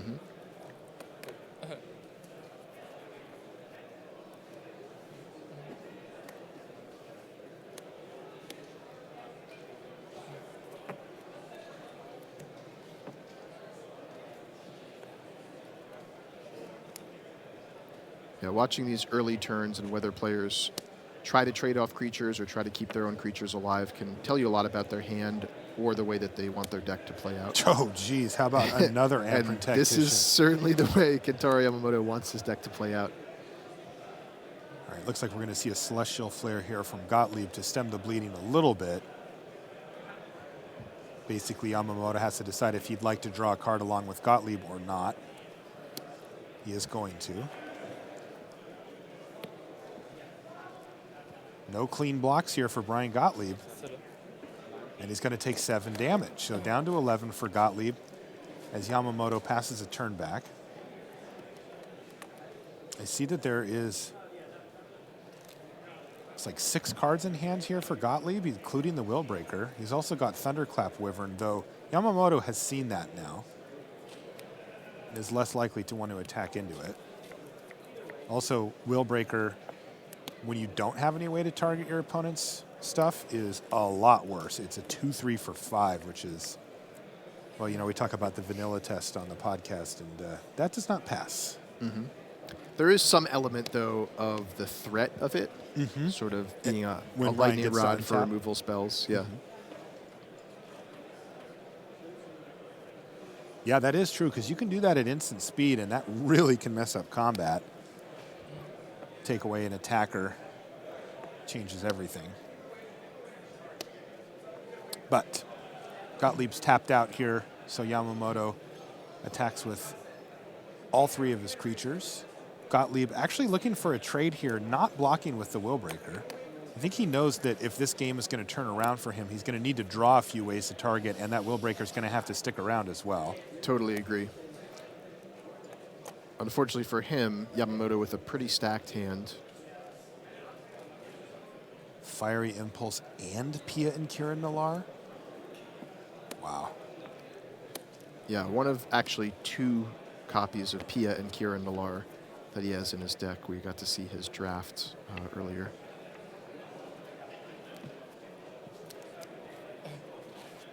And that's going to do it. Kentaro Yamamoto is going to even things up in short order here. Much, much quicker than the first game. And we are going to get an exciting Game 3 conclusion between these 2 players. Who do you like in the matchup, Ian? Well, I got to see Yamamoto's draft earlier, and his deck is quite good. I think I gave it a B+ at the time after the fact, but after seeing how his deck played out that time, I may have been undervaluing the Amprint Tacticians. It looks like they are really, really effective in this deck. So based on what I've seen so far, I'm going to go with Yamamoto. Yeah, it's funny, you know, Amprint Tactician is a card. I think that normally if you saw 2 of them in a list, it would lower the grade a little bit. Not that the card's terrible or anything, but it's not great. I think it's quite solid. It just has to be in the right deck. Mhm. And it looks like, you know, at least with his draw that game, if that's indicative of the way his deck's normally going to play out, then he does have the right sort of the rest of the shell for those to support. The rest of the shell being creatures? Well, I mean, he played specifically a cleric. early drop aggressive creatures, right?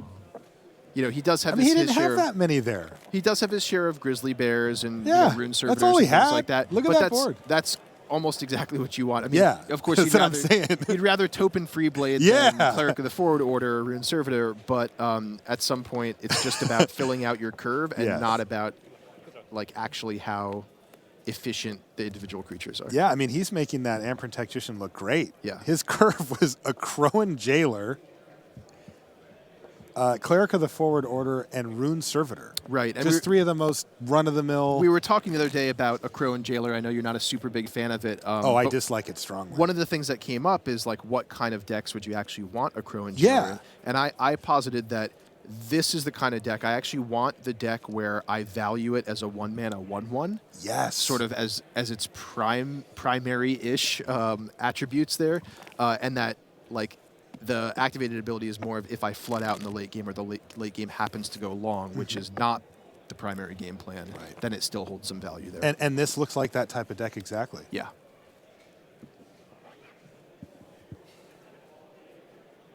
Now Gottlieb looks like his deck is trying to use Thunderclap Wyvern and to beat down in the air. The problem, of course, is that it does set him back a little slower. Your flyers are going to cost more mana on average than your non-flyers, and that means that you are going to find yourself behind against an aggressive deck like Yamamoto's sometimes. Yeah, it's a great point. Flyers tend not to make great blockers for that reason.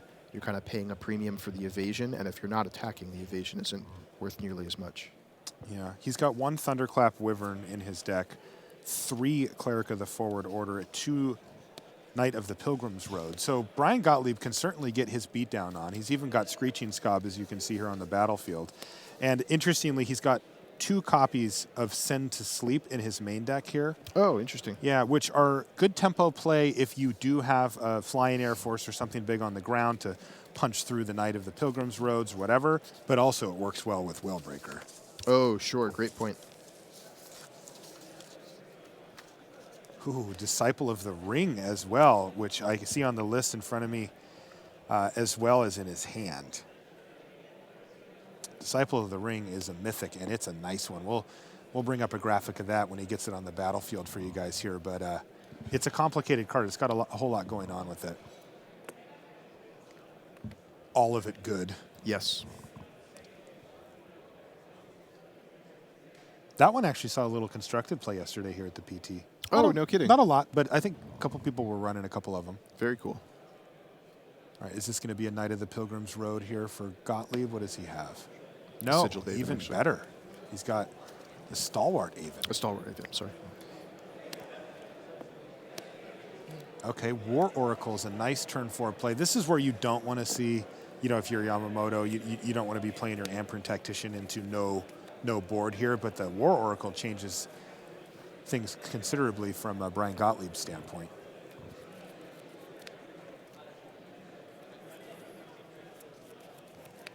Yeah, quite a hard card to race. Indeed. Wow, this is a pretty good hand here for Gottlieb. He's an island short of Disciple of the Ring, but otherwise Charging Griffin and Shrouded Mist, Disperse. He's got pressure. He's got ways to interact. He's got lands. It's hard to ask for much more than this if you're in Gottlieb's seat. Yeah, he's going to want to craft a game plan where he can deal with that War Oracle before it gains too much life. So it'll be interesting to see how he tries to use this Enshrouding Mist. He's going to go Griffin and then maybe try to trade with Enshrouding Mist. It's somewhat risky. I doubt he's going to offer the 2-for-1 there, especially into Kentaro Yamamoto's open mana. Yeah, that's true, especially given that Fiery Impulse would completely break it up. So you think he's just going to take a hit from the Oracle, try to leverage Disperse later? Yeah, I do think so. Yeah, that makes sense. And that's one of the reasons why Disperse, I think, players value it higher in this format than they would in many others, is because of how it resets renowned creatures. Mm-hmm. Especially if your opponent maybe had to use a combat trick or something else to get them through in the first place. Just resetting it can be backbreaking.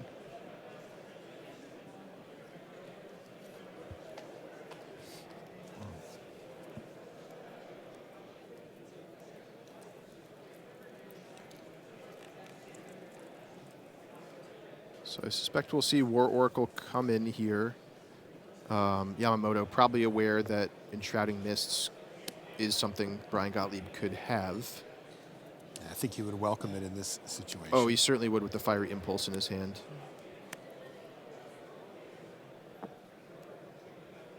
It's possible he puts out the Grasp with a Hieromancer first just to get an extra point of damage. He's clearly not worried about Brian Gottlieb actually blocking. But knows that he wants to put the Grasp on the War Oracle at some point, and this will just give him Oh, this is going to untap the Stalwart Aven here. And that's kind of foolish of me. I wasn't even thinking about Enshrouding Mists on the Aven with the +1/+1 counter, of course. Yeah, it doesn't actually kill the War Oracle here, though. It just fogs it for the turn. Right. I don't actually know how great that is. I mean, it does prevent, the 4 damage from hitting as the Charging Griffin falls to the Fiery Impulse post-combat. Yeah. I mean, it's decent, right? Like, it's hard to say that was bad, but, Yeah, he didn't get a card out of it. I do feel like I'm missing something, though, because it seemed like all he accomplished with that was just preventing the 4 damage and the +1/+1 counter on the War Oracle, but he has a Disperse in his hand, so he doesn't really care that much about the War Oracle actually I don't being know. renowned. It didn't seem that awesome. So I'll chalk it up to, he's got a game plan that I'm not seeing here. Right. Disciple of the Ring, though, has hit the battlefield. So let's take a look at what this thing does. It's a 3/4 for 5, decent. And you can pay 1, exile an instant or sorcery card from your graveyard, and you can choose one of those 4 things to do. You can just do it as many times as you can pay and, satisfy the cost. So yeah, there's 2 spells in the yard right now. That could be one thing. Maybe he just wanted to have another spell in the yard. I don't know. But Disciple of the Ring is active. He's got the 1 mana left over. And if you haven't played against this card, it is really hard to beat when there's a graveyard stacked full of instants and sorceries. Yeah, it just feels like it can do everything. Yeah, I'm assuming he's just going to tap down the War Oracle when he goes to attacks here. Heavy Infantry is going to hit the battlefield and attempt to tap down Disciple of the Ring, though don't think that Brian cares that much about that. Oh, he's going to let him attack. No, he's not going to let him attack. All right, that's what I thought was going to happen, and it did. He tapped down the War Oracle. So far, Gottlieb has managed to not let it actually hit for any lifelink at all, and he's got Kentaro down to 9 here. Mm-hmm. So this is more of Gottlieb's plan unfolding. Oh, I see. And that makes a lot more sense now with the context of the Enshrouding Mists also preventing the damage, so hence preventing the life gain for Yamamoto. Mhm. So Gottlieb may be planning things out in such a way that he's going to race in the air. Yeah, I mean, that's what he's doing here. He's going to disperse the 3-4 heavy infantry here, and he can pump up his Disciple of the Ring by 2 here. That's 5, 6, 7, 8, 9, 10. That's lethal. Excellent. Wow, sweet play from Gottlieb. Very and well Gottlieb crafted. picks up the match. You could see that he had that line figured out with the Disciple, and he put the whole thing together to end the game in short order. He could have played for a slightly longer game there as well, but he saw the line and got it. That was fantastic stuff. Really impressive. And you know what? He just handed Kentaro Yamamoto his first loss of the tournament, Ian. Wow.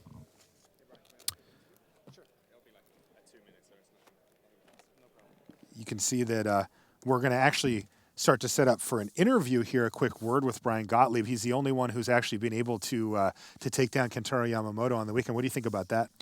I mean, really impressive display there. I love how he crafted those last several turns there, and definitely I even felt a step behind as he was putting that all together, so I'm sure probably threw Kentaro Yamamoto for a loop as well. But still, Yamamoto probably feeling pretty good here at, 10-1 now, and I'm not sure if he's thinking about anything Player of the Year related, but he's certainly thinking about winning this tournament. Well, I can tell you that he is in the running, but it's not easy for him to get to Player of the Year. He's got a lot of work to do to actually get to that point, like winning-ish. But he is making a run for Platinum if he gets top 8. So he is certainly in the running for these longer-term, discussions here. Yeah, a lot on the line for him. And he's still in it, exciting. right? I mean, at 10-1, he's Oh, ready yeah. to go. Oh, yeah, for sure. All right, well, why don't we send it down to the feature match area where Tim Willoughby is with Brian Gottlieb.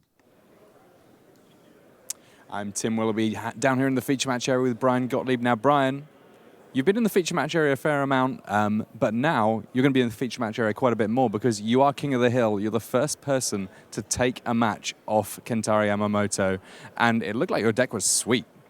You know, I really wasn't that thrilled with my deck after I drafted it, but it came together, and I think I played well, particularly the third game. The first game, I may have given him a window to get back into it, but I was happy with my play in the third game, and we got the result we wanted. So, yeah, that third game was really interesting to watch because the Disciple obviously huge in there. How much were those last few turns kind of scripted out for you? Were you really playing for the ability on the Big Mythic rather? yeah, they were very much scripted. I had an end game in mind, and it worked out favorably. I knew I was in trouble if he drew a copy of, I don't know card names, Chandra's Parents. Yes. So if he had drawn that, I would have had to modify my plan, but barring that card, I felt pretty comfortable with my plan. So. Well, I mean, I don't know if you realize he actually had 2 copies of Pierre and Karen Nallar in that deck, a very, very powerful draft deck from him. But if you're looking for a great place to win a draft, it's the second draft at the Pro Tour. What's your record now? I'm now 10-1. A very exciting place to be. There's no one with a better record in the room. Congratulations, Brian Gottlieb. And I'm going to hand things back to the news desk now as we're about to go back into the standard rounds at Pro Tour Magic Origins.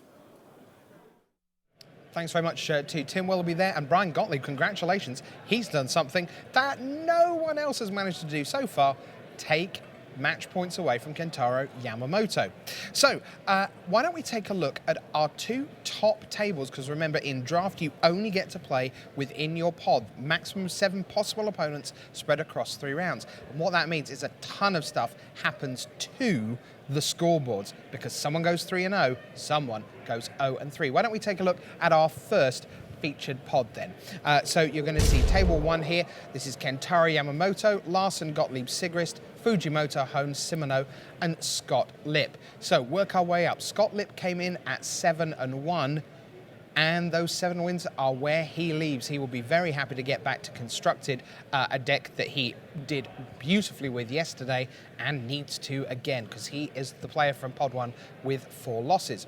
Timothée Simoneau lost in that last round. That's good news for Ralph Levy fans. Simoneau kind of getting into the discussion for the France World Magic Cup race. Rich Hone, 8-0 overnight. Wow. reversal. 8-3 now as a result of draft, and Hone, one of the great limited players of all time, but did not go well for him this morning. But nonetheless, 3 losses, that's the joy of the overnight leaders. You have losses to give. He is still very much in contention for top 8. The 9 and 2s, and this is where it all kind of clusters up. Takahiro Fujimoto at 9-2, Mike Sigrist at 9 and 2. And of course, we're waiting just to update the result there. We now know that Brian Gottlieb is 10 and 1, and Kentaro Yamamoto has fallen to 10 and 1, and Joe Larson 9 and 2. So just that win there, Brian Gottlieb taking you to 2 players at 10 and 1, means that the field is just slightly compressed, rather than Kentaro Yamamoto being only 1 win and a draw away from the top 8. They've still got a little bit of work to do as we head into the afternoon. Let's take a look at our second draft pod then, and this is table 2. So this was players 9 through 16 as we came into the morning. And you see down at the bottom there, Wilson Mock 7 and 4. There were a couple of 6 and 2s, or indeed a 6-2 and a 6-1-1 in this pod, so some slightly strange numbers. Wilson Mock at 7 and 4. Makahito Mahara, Hall of Famer of course, and Pro Tour champion. He is at 7, 3 and 1, so no more losses to give for him. If he ran the table in Constructed, he would get to 12, 3, 1. That would very likely be enough for top 8. Max McVitie came in at 7 and 1. He's gone 1 and 2 on the morning. Shahar Shenhar came in at 6-2 and has gone 2 and 1 on the morning, the double world champion. And then 4-way split, 9 and 2, 9 and 2, 9 and 2, 9 and 2. 4 of the 5 Americans come out of the second draft pod at 9 and 2. Loss for Sam Black in that last round puts him back to 9 and 2. And Pat Cox trying to put a run together for gold at 9-2. Durzo and Neal round out our top 2 pods. So what does that mean for the overall leaderboard at lunchtime here on day 2 in Vancouver? Let's take a look at where things stand. Gottlieb and Yamamoto, there we are, their results in the system now. 9 and 2s all the way down the left-hand side. Sigrist, huge story developing here. He's the top of the X and 2s. He is in the hunt for Player of the Year if he can make it into the top 8. Joe Larson 9-2, Sven Moshevitz, Hall of Famer. Now I have a feeling that means he went 6 and 0 in draft. Well, let's see how he does in Constructed back again. Black, you see there, Cox, Durzo and Neal from pod 2. Yuki Matsumoto, another Japanese player on the right there. Shahar Shenhar picking out. You've seen Nathan Holiday in action. And well done to Thomas Ashton, back via a Magic Online Pro Tour qualifier win. This is his 12th Pro Tour start, and he is right in the thick of things. So is Hone, even though he's had a difficult morning in Limited. All right, so that puts a bow on our limited coverage here at Pro Tour Magic Origins. Our players are on lunch, and in a little while we will be delving into Standard. I've got the Hall of Famer Randy Buehler beside me. But before we do that, it's time to just take a little flight down to Seattle to our friends at Wizards of the Coast. We've been going inside R&D with the Origins Planeswalkers, and waiting patiently for us this Saturday lunchtime is Nissa.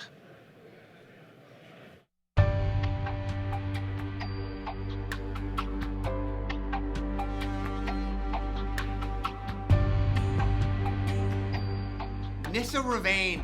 She's come a long, long way. Originally, she was just the figure on the box of the original Duels of the Planeswalkers, and we were like, who is this? I guess someday we'll have to figure it out. And she's gone on to become a really exciting character, and the neat thing about Magic Origins is you really get a sense of learning who Nissa Ravane is. Nissa starts off her origin story with a vision. And it's basically that there's this big dark spot and she can't figure it out. Something evil, something terrible. So she sets off on her own. And she's determined to figure out what these visions are and why they're plaguing her. And if there's anything she can do to stop this darkness, to stop this evil from following her, she wants to do it. She doesn't get too far off when she has another vision, but this time it takes a twist. This time the vision sort of embraces her, and it's sort of like that feeling of like magic swirling around and her hair flies up in the air, and there's really cool art of it, and she really for the first time feels Zendikar's soul in that moment. And it's like a rush of understanding, and all this time that she's been so scared of these visions, they've really been Zendikar reaching out for her and trying to talk to her. This whole time it's been trying to tell her that there is a darkness, there's an evil in the land, and it's asking her for help. So in telling the story of the 5 planeswalkers and the 10 planes that they visited sort of early in their planeswalking careers, we tried to create some cards that mechanically harkened back to the planes that we've seen before. So Zendikar's Royal is an enchantment where when you play a land, you get a 2/2 elemental, and both the action of playing a land to trigger an ability in Zendikar that was called the landfall mechanic, and creating elemental creatures. Those are 2 things that players associate very closely with the plane of Zendikar. And so it's kind of this nice package that just points you right back to sort of what you've seen before. And if you played back then, kind of makes you feel at home. A fantastic psychological dynamic of the Origins Planeswalkers is that they are terrifying for your opponent. They show up on the board, and they don't flip quite yet. Your opponent knows, oh, that's coming, and you're building towards it, you are building towards it. Nissa can be the slowest in that regard. She can come out on turn 3, maybe turn 2 with fast mana, but isn't going to flip over for many, many more turns. She's waiting. Or you can wait until you already have 6 or 7 lands on the board, play her, flip her immediately. So with Nissa's transformed Planeswalker state, we actually had the opportunity to do something that we weren't able to do with Liliana's creature card, which was once we flip to the other side of the card, we have a little bit more space to tell a little bit more story. We haven't made very many legendary tokens. We've done it a few times in the past.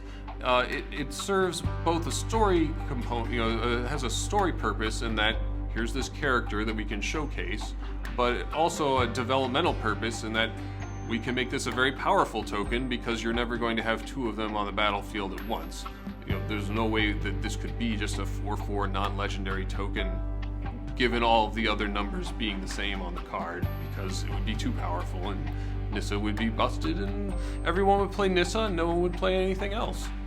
One of the things we wanted to do when we were building the set is we wanted to make sure that the character had a role and did something before they left on their home plane, and they did something different when they went to the new plane, like they visit for the first time. So like Nissa's a good example. When Nissa's at home, when Nissa's on Zendikar, we assign each one an archetype. So that was the red-green archetype. It was very land-based. We are on Zendikar. But then she travels to Lorwyn, and it had to be different. So then she shifts over to a black-green archetype that's about elves. So that each part of her journey got to be a different kind of deck.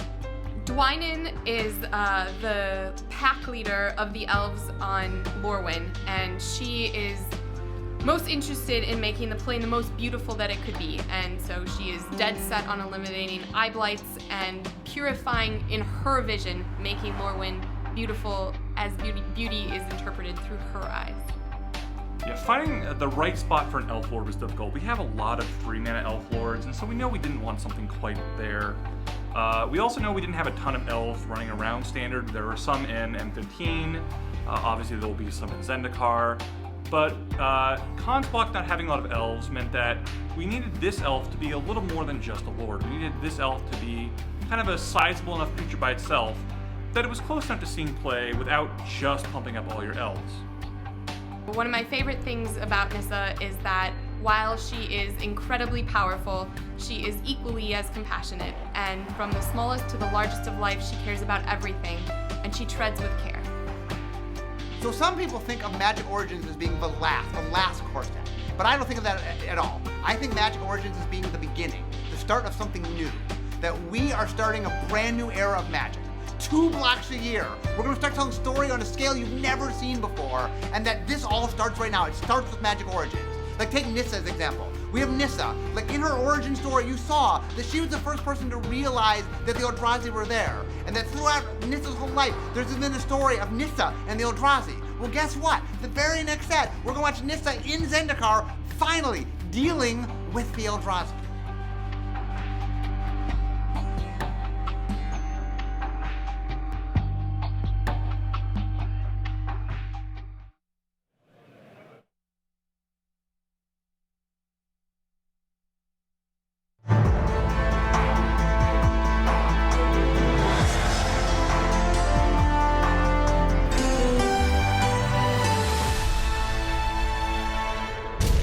Hello everyone, Rich Hagan here at the news desk here at Pro Tour Magic Origins with Randy Buehler. Randy, we're going to go inside Standard with you over the next 20 minutes or so as the players get rid of their 40-card decks, go back to the 60-75 of Standard.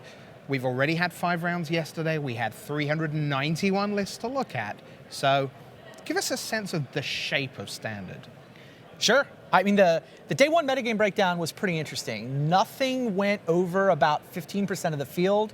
So it was a fairly open Standard, and a real thing that happens on day 2, the thing that happens now is we find out who can actually beat that prepared metagame, right? Who actually prepared for the right metagame. So you look at the day one metagame breakdown, Devotion was the most played deck. Red Aggro came in second, Abzan Control, Blue, Red, and Soul Artifact surprised a lot of people. So we've seen this. This is the metagame breakdown that we've had on day 1, but now things start to shift. And now you start to see, those Green Red Devotion players, were they prepared for a field of all red aggro? We learned a lot yesterday about what impact Magic Origins was going to have on this Pro Tour as well. So that's the thing I really want to focus on today is how much has changed? Because you know what this isn't? This isn't a bunch of Siege Rhinos on top. Like you see Abzan Control, you see Abzan Aggro at the bottom of the list. This is not last month's Standard by any stretch of the imagination. Magic Origins has come in and shaken things up dramatically. Yeah, interestingly, it's maybe not even last week's Standard. Yes, for sure. So why don't we take a look then at some of the key Magic Origins cards that did make an impact yesterday, that we think are going to make an impact today, and indeed tomorrow in the top 8. Why don't we start off, let's go Planeswalker, let's go with Jace Vryn's Prodigy. The story for Magic Origins begins with the Planeswalkers. All 5 of them are interesting constructed cards. All 5 of them, in my opinion, are actually a triumph of the marriage of mechanics and flavor as well. They're little mini stories. I mean, you've been watching the inside R&D pieces. I think this is just a home run from an R&D point of view. Not only are they flavorful, not only are they cool, they're also all at these really interesting power levels. I do think Jace Vryn's Prodigy is the best of them, and a lot of people expected a lot of blue decks, especially it's a Pro Tour, right? How can the pro teams resist a Jace? A few more of them resisted than maybe people were expecting, but Jace is still great card, fuels multiple decks, and he's going to be a fixture in Standard for the next 18 months or so. Yeah, when a lot of the pro teams ended up with red, they were going, well, turns out Control really struggles to deal with this. And so although it's been given Jace, maybe it hasn't been given quite enough to compete with the lightning speed of red. I actually talked to Brad Nelson. He and his team wound up on a Green Devotion list. In particular, they thought they had their deck metagames to beat Jace specifically. They expected all the other big teams were going to show up with Jace decks, and that they thought they had a really good metagame position to beat Jace. Now, if you follow Brad Nelson on Twitter, you saw last night he admitted it's the worst job of metagaming he's ever done at the Pro Tour. It is not a field full of Jace. I mean, he's around and he's important, but it's a field full of red. So we'll get to that. So that's one Planeswalker. We're not going through all 5 because they aren't all created equal. We will, though, show you this, Liliana, Heretical Healer. Liliana showed up the second most, and in particular, she shows up in the Rally the Ancestors decks. You talk about this not even being last week's Standard. Last week, the fact that Rally the Ancestors won that Big Star City Open event had a huge impact on this tournament. It had an impact on anybody who might have played Rally who were like, no, the cat's out of the bag. What are we going to do now? If it had finished 7th or 12th, I think it would have had a very good weekend. As it is, it's here. Liliana is one of the new additions that really fuels that deck. Nantuko Husk is the other card, probably the even more important card. But Liliana, very good Planeswalker, does a lot of cool stuff. Nissa's also shown up in decent numbers. Seen a couple of Chandras. I haven't seen much Kithian in the feature match area, but all these Planeswalkers are awesome. Yeah, so. it's almost reminiscent of the 5 Theros gods. In that we didn't see the white one, at least initially in Standard. So maybe Kithian and Gideon will have his time, as it were. All right, now, we said already there's a lot of red around. And one of the reasons for that, and one of the reasons that Control doesn't like it, here's a great card, Exquisite Firecraft. 4 damage for just 3 mana, and that spell mastery is very important. If you thought everybody was going to show up with Jace decks, the fact that your 4 damage spell is uncounterable is huge. So Exquisite Firecraft has definitely big new tool added. I mean, think about it. Mono Red won the last Pro Tour. Well, it wasn't Mono Red, but Red Aggro won the last Pro Tour. Martin Dang with the Atarka Red deck. And the Red deck probably got the most cool new toys out of Origins. So here you go. Exquisite Firecraft is one of those new weapons. Spell Mastery is a real thorn in the side of the blue decks, and it's one of the reasons you're seeing so much red here. Is Exquisite Firecraft something that is very difficult to miss? Because I read that card and I understand it's very good. If I compare that to a card like, well, let's say Jace, I know it's going to be a Planeswalker, but I'm evaluating it in a whole new world because it's a new class of card, essentially. And then if you go to a card like, let's say, Whirler Rogue, well, trying to see Whirler Rogue as a big deal in Constructed, that's real crystal ball time. But Exquisite Firecraft, you go, yeah, I read the words, I understand them, it is really good. So how did people miss red? Well, everybody knows Exquisite Firecraft is good. The question is, how well set up is the metagame for the red decks? So it isn't so much, of course, you're going to test Exquisite Firecraft in your red decks. But the question is, what's your gauntlet? If you test a bunch of Courser of Krufix decks, red doesn't really like to see Courser of Krufix. It's a 2/4, it gains life. But if the Green Devotion players I hate to keep harping on Brad Nelson, but one of the things he felt the worst about from a metagame point of view, they took their Coursers out of their Devotion deck. They didn't love the Coursers in the blue matchup, which is what they thought they were going to run into. So yeah, Brad's self-proclaimed worst job, he's done metagaming for a Pro Tour. They don't even have Coursers. We should stay with red. So let's keep with red, because up next, it's Abbot of Karal Keep. Yeah, and this card is very, very, very good. It's a solid 2-drop. You can just play it on turn 2. The fact that you have all these spells in your deck means the prowess trigger is very relevant, but it also gives you this source of card advantage. You get to turn 4, turn 3, you can play Abbot. Maybe it's a land, there's a free land drop, maybe it's a spell that you can throw in. Just adds raw power to the red decks. And it is also one of the reasons that the red decks, they're not really the go-wide red decks. These aren't dragon fodder, these aren't a bunch of 1/1 goblin tokens. Right, no Hordling Outburst, not Goblin Rabble Masters particularly. You know what else? Not Goblin Pile Driver. No, that seems to have actively been just set aside. It might actually be, you were saying, how do you not know about Exquisite Firecraft? Well, look, if you're testing red decks for this Pro Tour, you got to build a Goblin deck. There's Goblin Pile Driver's back, and we've just been playing with Hordling Outburst and Dragon Fodder. Of course Goblin Pile Driver's going to be good, right? Attacking for 9. Nope, that is not the right way to build the red decks in this standard. So you almost had so many tools for these red decks that you had to figure out which ones do you actually want to use. How well can you predict the metagame? How well can you figure out which red deck is going to work? So it's not like, oh yeah, you just take Martin Deng's deck and throw in the cool new red toys. It's actually kind of a rebuild. It's almost a different, sub-archetype of red aggro decks. One of the things I love about core sets is that reprints are not truly reprints. They still have the same words on them, but they behave very differently sometimes. Yes. Here's a card that is a reprint. It's from Born of the Gods. Let's talk about Searing Blood. Yeah, I'm kind of cheating a little bit here. This isn't actually in Origins, but it's like a new card being added to the environment. Right. Because the metagame has changed so much, Searing Blood went from, maybe you sideboard it because it's good against the small creature decks. Jace means Searing Blood is now good against control decks. Right. That is the brilliant insight. If you saw Sam Black's interview at the end of yesterday, just articulated it perfectly. All of a sudden, Searing Blood's a main deck card. All of a sudden, this card, uncommon, it's been in from Born of the Gods, has become probably the best card in the red deck. It's good against the mirror, it's good against the green decks to kill Elvish Mystics. It kills Jace. It's almost like you got this newly printed card. That's right. It's exactly the same words as it always has been, but suddenly the metagame shifts. Lots of cards suddenly have this different take on what they're achieving. Yeah, it's like they just got a new toy to play with. And the people who figured that out are the people at the top of the Swiss. Now, what is interesting, you've alluded to the fact that goblins didn't seem to be the way to go, and one of the things there is that goes very wide. One of the things that when you've got a ton of little creatures on the table you fear is mass removal, and one of the big spells that appeared to be a huge deal, certainly in Magic Origins, was Languish. Everything gets -4/-4. Yeah, this card is definitely good. The red decks, they're not the go-wide red decks. They're more burn-heavy red decks because Languish exists, in part. Languish, though, still a good card. The Abzan decks are still here. The Abzan decks, they may not be number one. Siege Rhino is no longer the boss of Standard, but Siege Rhino still survives the Languish. You still put Siege Rhino and Tasigur in the same deck as Languish, and now your sweeper kills everything except your 2 best creatures. So Languish is around.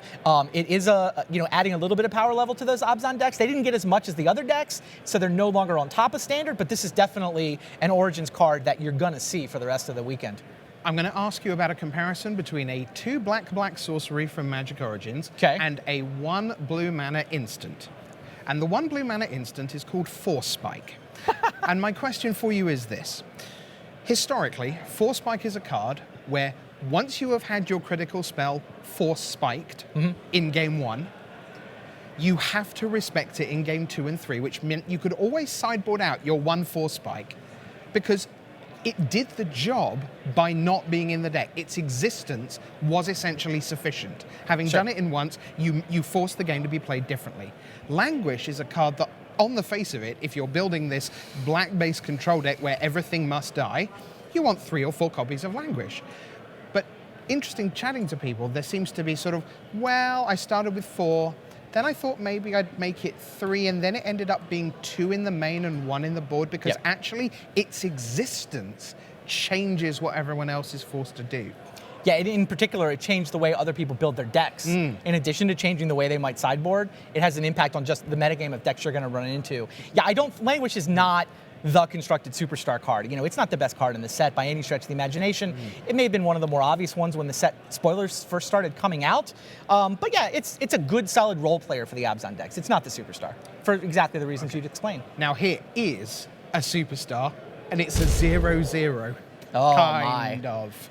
Hangerback Walker is having an absolute breakout weekend. There are multiple teams of players that showed up basically playing an artifact deck.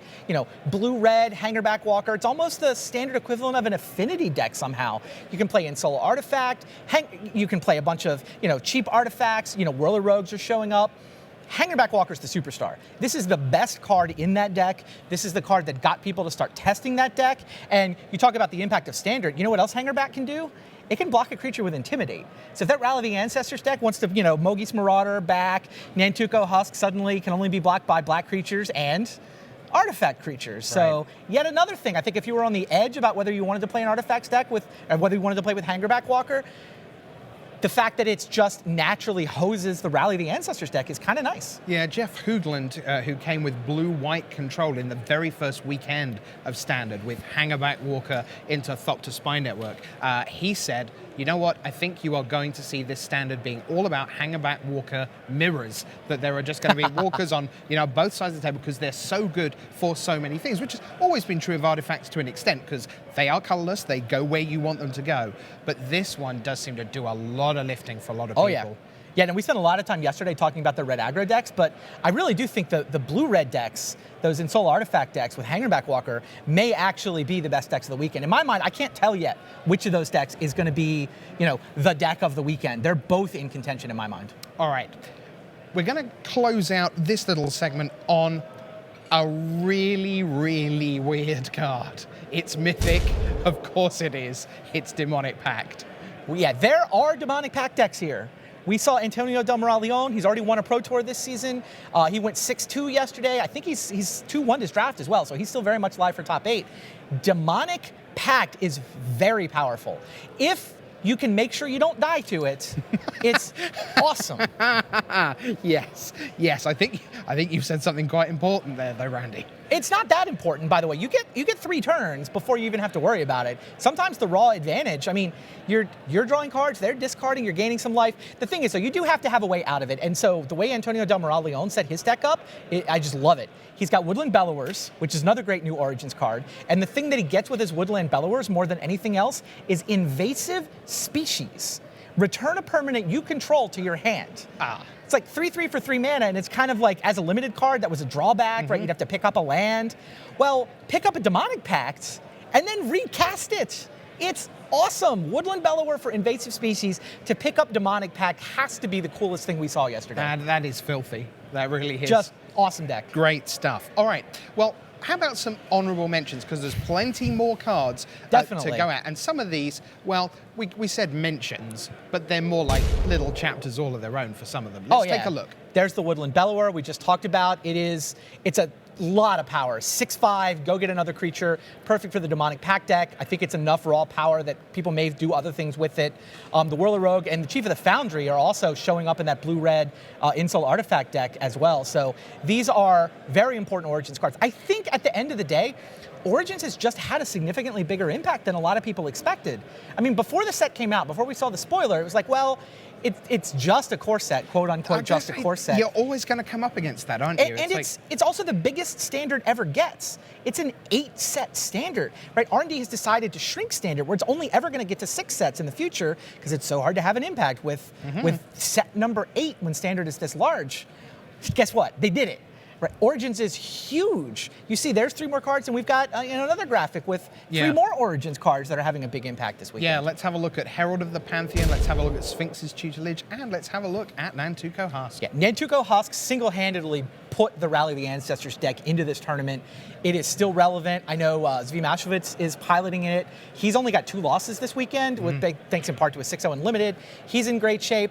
So Nantuko Husk is very relevant. I mean, it looks innocuous, right? It's this limited card, a reprint, but that ability is very powerful. You can do some naughty things with it, and that's what the Rally of the Ancestor deck specializes in.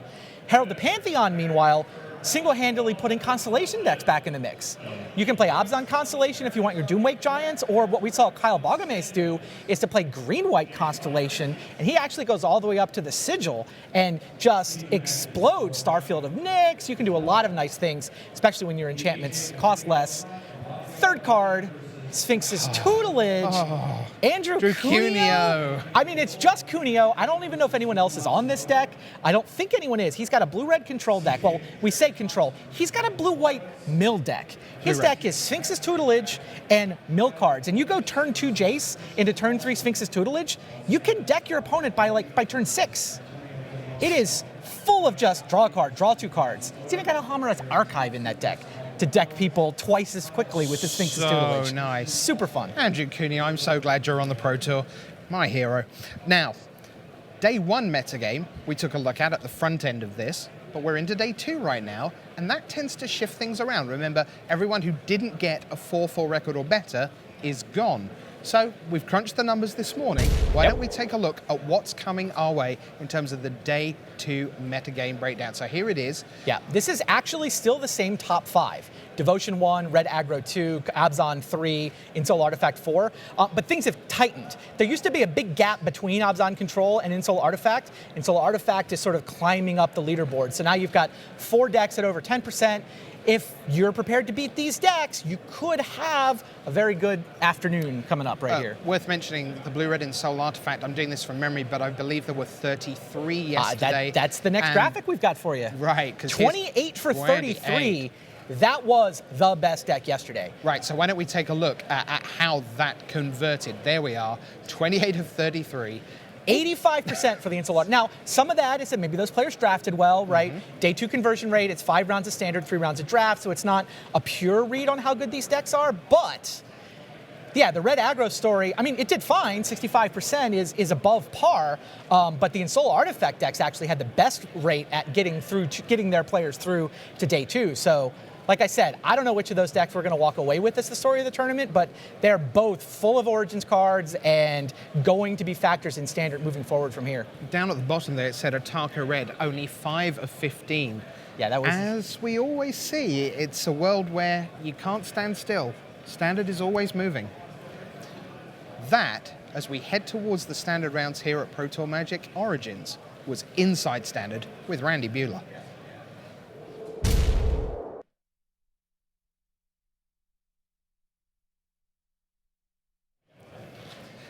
Well, thank you very much for that, Randy. We now have the stage set for what we can expect to see in Standard. Lots of red.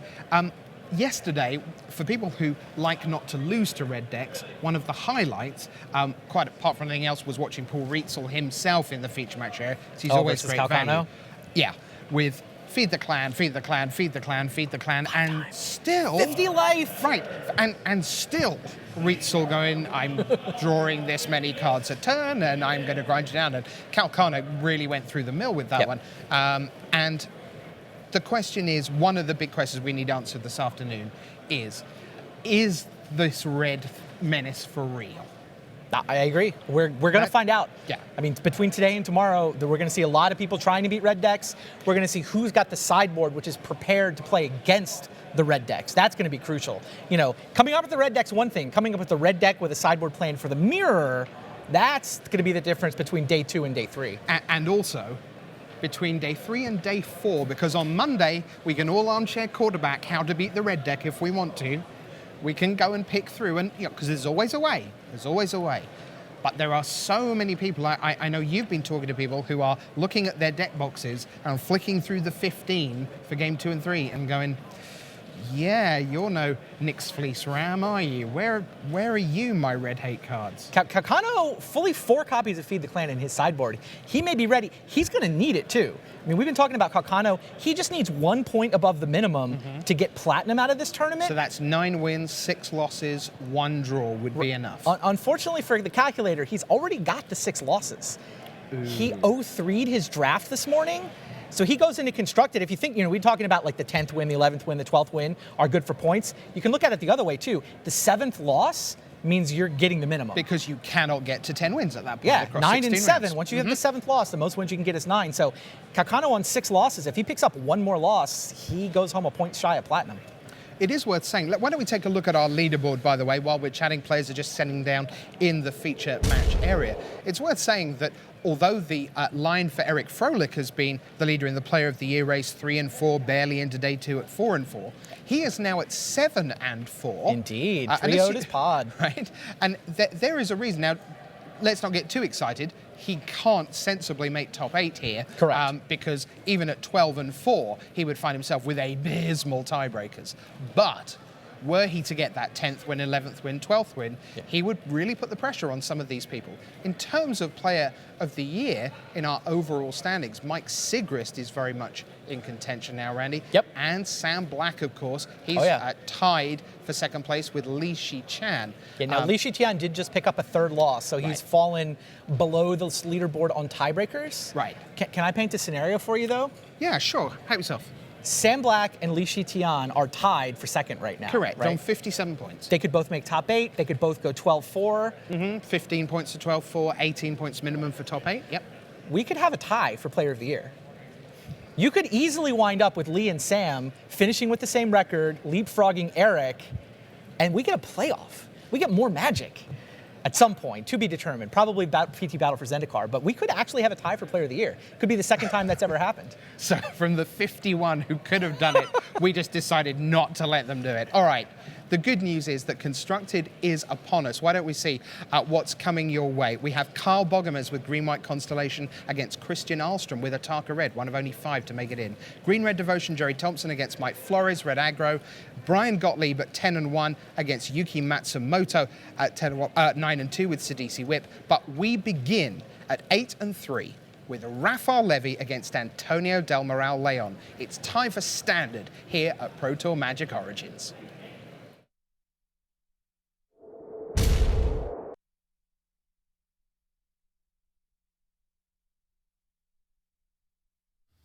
Hello and welcome back to Pro Tour Magic Origins. I'm Tim Willoughby here with Ian Duke, and we are getting ready for round 12 here at this Pro Tour.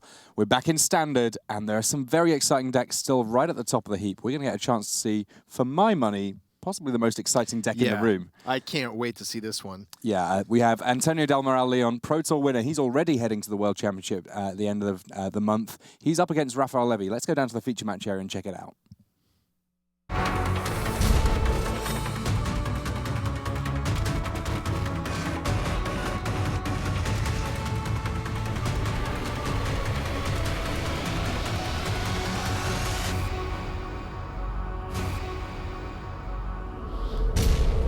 Hello and welcome to round 12 of Pro Tour Magic Origins. I'm Tim Willoughby here with Ian Duke, and in the feature match area we have some very exciting decks for you.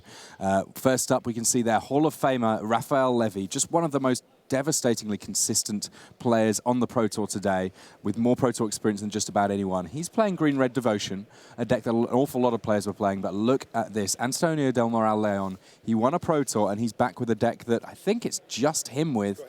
Green, black, Demonic Pact. Very exciting deck. Yeah, this is super cool. Demonic Pact, of course, one of the brand new cards from Origins. This enchantment where you get basically 4 different effects over 4 different turns. 3 of them very powerful. The 4th one is you lose the game. Yeah, we don't want that one. We don't want that one to happen. So the game with this card is to figure out how to leverage the advantage from those first 3 abilities without running into that 4th one. Yeah, and it seems like Delmarel Leon is the one that's cracked the code on that one here. He starts off with a Jungle Hollow here into a Thoughtseize, gets to see what Raph Levy's up to. Elvish Mystic, the only creature in play for Levy, and he sees there Pelukronos, Whisperwood Elemental, a whole host of big fatties. It's pretty clear what Levy's up to, that being Red-Green Devotion, making lots of big monsters very, very fast. On the other side of things, though, the sort of plays that are going on for Delmarel Leon are a little bit more nuanced. He's got the likes of Den Protector, he's got the likes of sort of your standard good green-black cards, but then on top, this Demonic Pact plan is a very, very interesting one. Yeah, his deck is actually filled with a number of ways to either reset or destroy his own Demonic Pact, and we won't necessarily spoil the surprise yet, but as this match pans out, hopefully we'll get to see the Demonic Pact come into play, and we'll see some of the cool tricks that his deck has for leveraging that card. Another Jungle Hollow there for Antonio Delmarel Leon. His life total just quite happily sticking at 20 in spite of the 2 damage off Thoughtseize. Raph Levy, though, he's the one that's really getting the action going here.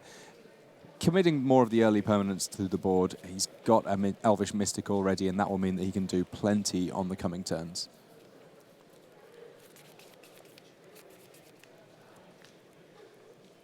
So Raph Levy with a pretty standard list of Red-Green Devotion here. He's off to the start he wants with an Elvish Mystic. It looks like he's lining up for a turn 3 Pelukronos next turn. Pelukronos, I guess, got a little bit of extra traction in this standard format, perhaps to where it was a little bit before Magic Origins, because with Languish in the mix, suddenly having creatures with a toughness of 5, that much more important. Yeah, and we've also seen a popularity of red decks this weekend, and Pelukronos, again, with being a high toughness creature, is pretty effective against the burn suite that the red decks bring, and also that monstrosity ability is pretty good at sweeping away small weenie creatures and tokens. Nissa Sage Animist there, able to... Oh, sorry, Nissa Vastwood Seer, we're not a Sage Animist just yet. Able to fetch a forest for Antonio Delmarel Leon. One of the cycle of Planeswalkers that have all seen a reasonable amount of standard play here. And the Vastwood Seer, in this case, just sort of greasing the wheels, making sure that everything works smoothly. It's going to take a little bit of time before her spark ignites and she gets to become a Planeswalker.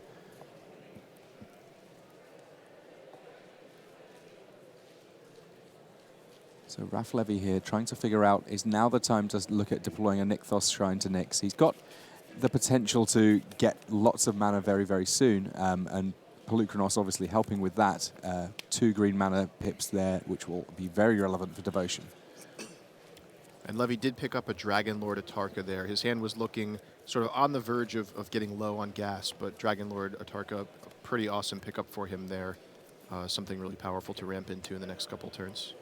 Yeah, I mean, even with the Pelukronos being knocked down here, ultimately all that Raphael Levy's looking to do is to get to a point in the game where he's got plenty of mana, at which point he can just start playing far, far more impactful cards than he sees on the other side of the board typically. I mean, especially with the likes of mono-red decks, card for card, Raph Levy just has more powerful cards. The downside of that is that some of them cost a lot. In this case, though, Delmarel Leon, he's got some pretty good late-game picks too. Yeah, his hand's actually pretty interesting here, and I said we weren't going to spoil too many surprises too early, but it looks like his draw steps have done that for us. You can see Invasive Species and Reclamation Sage both in his hand here. These are 2 of the cards that he uses to interact with Demonic Pact.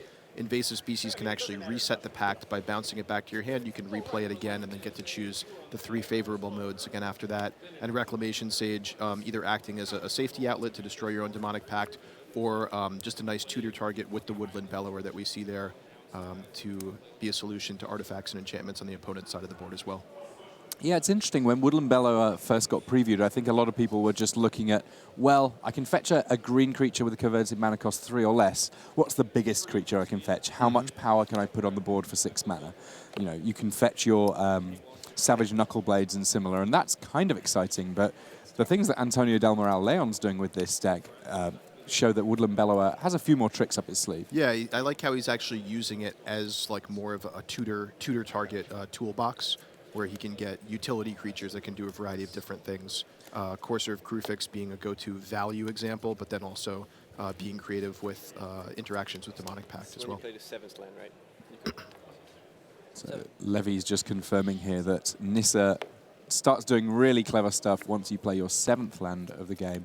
At the moment, Del Moral Leon not quite there, but only a couple of lands away.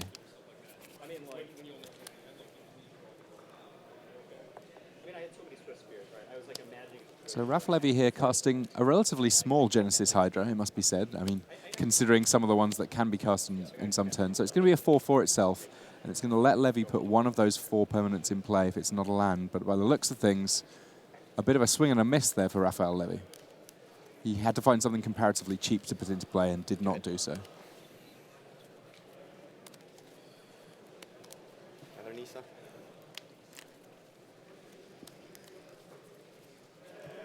And Levy left with 2 lands and Dragon Lord Atarka in hand, or sorry, 1 land and Dragon Lord Atarka. It looks like she is able to come down next turn. Yeah, Dragon Lord Atarka, certainly a very powerful addition to a lot of boards. In this particular case, though, it's not as punishing as it can be on some board states, though I'm sure that Raphael Levy won't be sad to just simply have a gigantic flyer. Another Polukranos World Eater would also be a fairly welcome pickup. A couple of points of devotion, a big monster, the ability to potentially control the board. Wouldn't be surprised to see that one come down first and then let Dragon Lord Atarka clean up afterwards.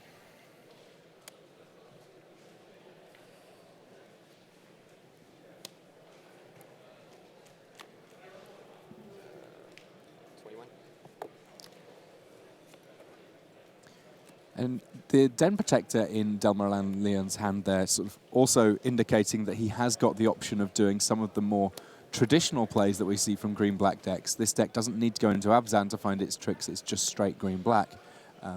In this case, picking up Thoughtseize and recasting it, which is actually great for Del Moral Leon, because his only other solution to creatures is Ultimate Price, which of course does not hit Dragon Lord Atarka. So actually a really, really, well, I shouldn't say lucky, well-planned or well-thought-out or fortunate timing for him there to get the Dragon Lord Atarka out of Raf Levy's hand.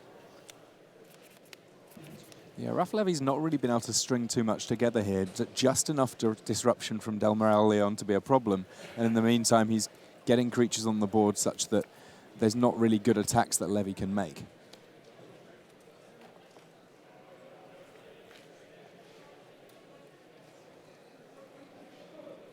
Here comes Polukranos.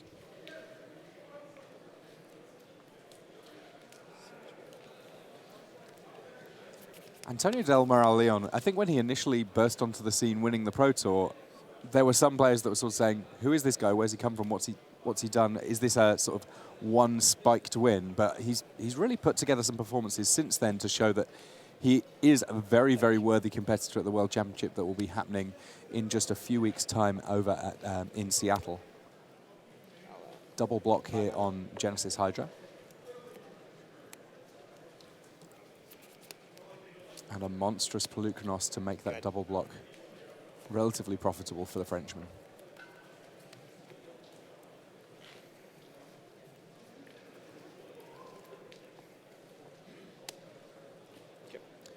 So our first Woodland Beller of the game. Let's find out if there are any other naughty little 3-drops that Antonio Del Moral Leon can find for this specific situation. Yeah, one option is to get Courser of Kruphix. Yeah, I was going to say, because if he does turn up a land on the top of his library here, that'll be the 7th land that transforms Nissa. Yeah, Nissa not doing too much at this point as just a straightforward 2/2, but with that 7th land, she does now flip. On top of that, Antonio Del Moral does gain a life. That not necessarily the thing that he's most concerned about right now. He also gets a scry. One land doing an awful lot for him here. And I'm actually starting to like this position for Del Moral Leon. The Courser of Kruphix is pretty difficult for Raf Levy's deck to answer. He really needs something like a gigantic Polukranos activation or a Dragon Lord Atarka to deal with it. And in the meantime, it's just going to provide a just a wave of card advantage for Del Moraleon, and that's really the way his deck wants to play out, is he wants to grind out the opponent's resources and then eventually hit a Demonic Pact and start to refill on his own. And you can kind of see this with the cards he's played so far. Double Thoughtseize with a Den Protector. He's got Woodland Bellower to leverage card advantage, Courser of Kruphix. So all this kind of points toward a mid-speed, grindy type strategy that then refuels in the late game with things like Planeswalkers and Demonic Pact. A quick update from one of our back tables, though. Michael Flores back at the Pro Tour. I think his last Pro Tour was Pro Tour Charleston, which was a very long time ago, playing against Jerry Thompson, also back after some time working at Wizards. The two of them are locked in combat, 1 win apiece. They're going to be going to a game 3 on the back tables, red aggro against another green-red Devotion deck.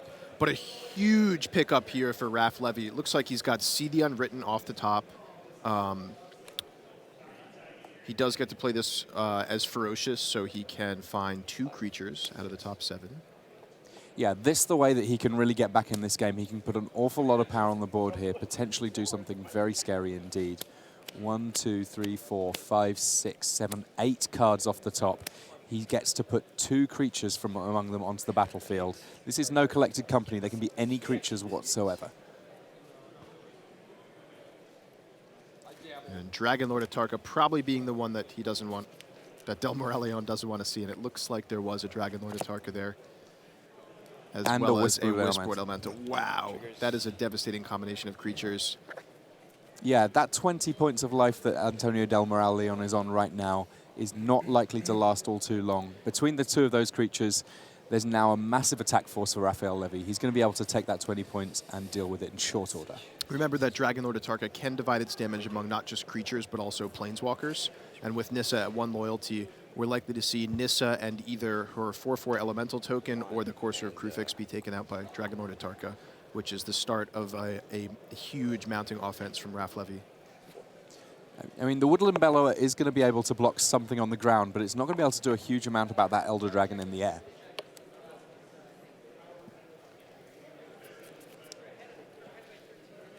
Yeah, Levy's still with another Whisperwood Elemental in hand.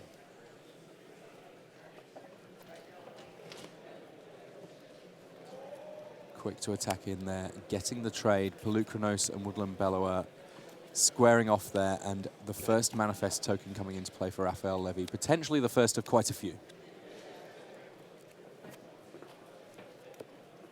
So there is another Nissa available for Del Moraleon now, and at this point, all of those Nissas he casts immediately finding a land, which mean that flipping Nissa is not particularly complicated.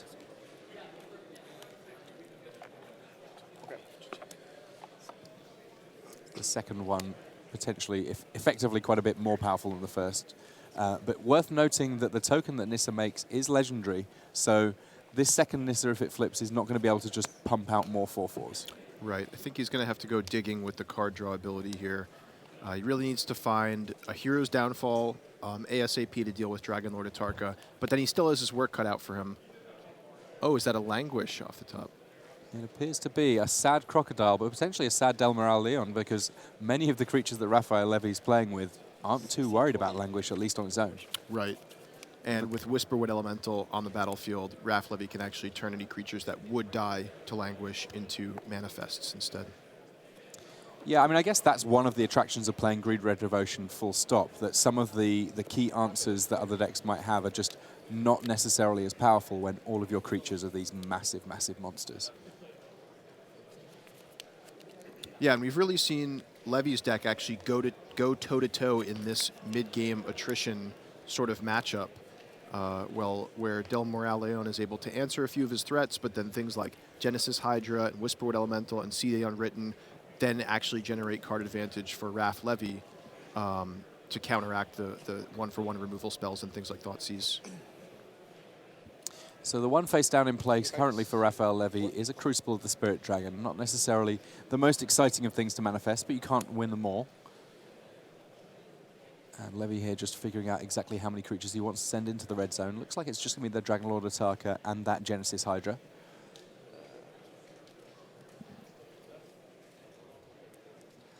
And we have a quick update from one of our other tables. Ataka Red on the back table. Quite a different... We're not talking about the Dragon Ataka here. We're just talking about Ataka's Command, along with an aggressive red deck, has taken down Kyle Bogamus, Kyle's green-white Constellation deck.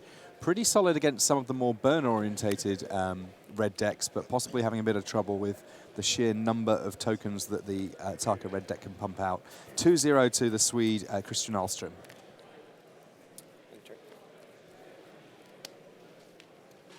More manifests there for Raphael Levy. And on our King of the Hill table, it seems like after Brian Gottlieb got his crown last round, he's already in a little bit of trouble. A game down against Yuki Matsumoto. Sidisi Whip against Abzan Rally there. The first Sidisi Whip I think we've had in the feature match area.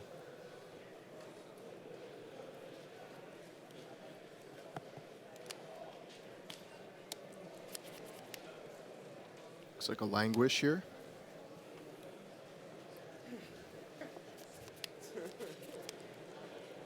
And in the battle of the old timers, I suppose it is, Jerry Thompson, the victor over Michael Flores, both coming back to the Pro Tour for this one.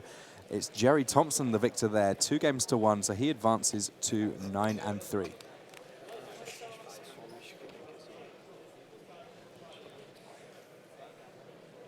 But this is still the first game here between Raphael Levy and Antonio Del Moral Leon. I kind of associate Antonio with playing quite quickly, but with this number of permanents involved, it doesn't make sense to try and do things too swiftly. I'll use 2. Have 1, 2, 3, 4. Oh yeah, 4. Sorry, 4. Yeah. Sacrifice the manifest.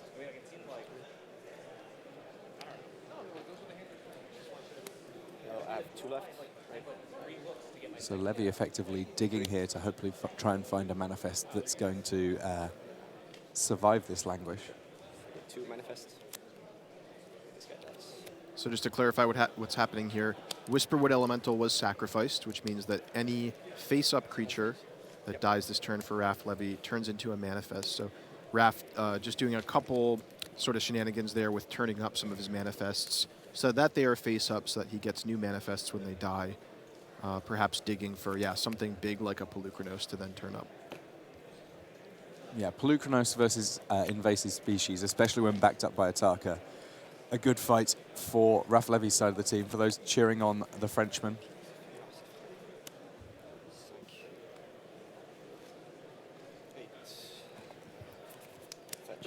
A little bit of counting in French there by Raph Levy.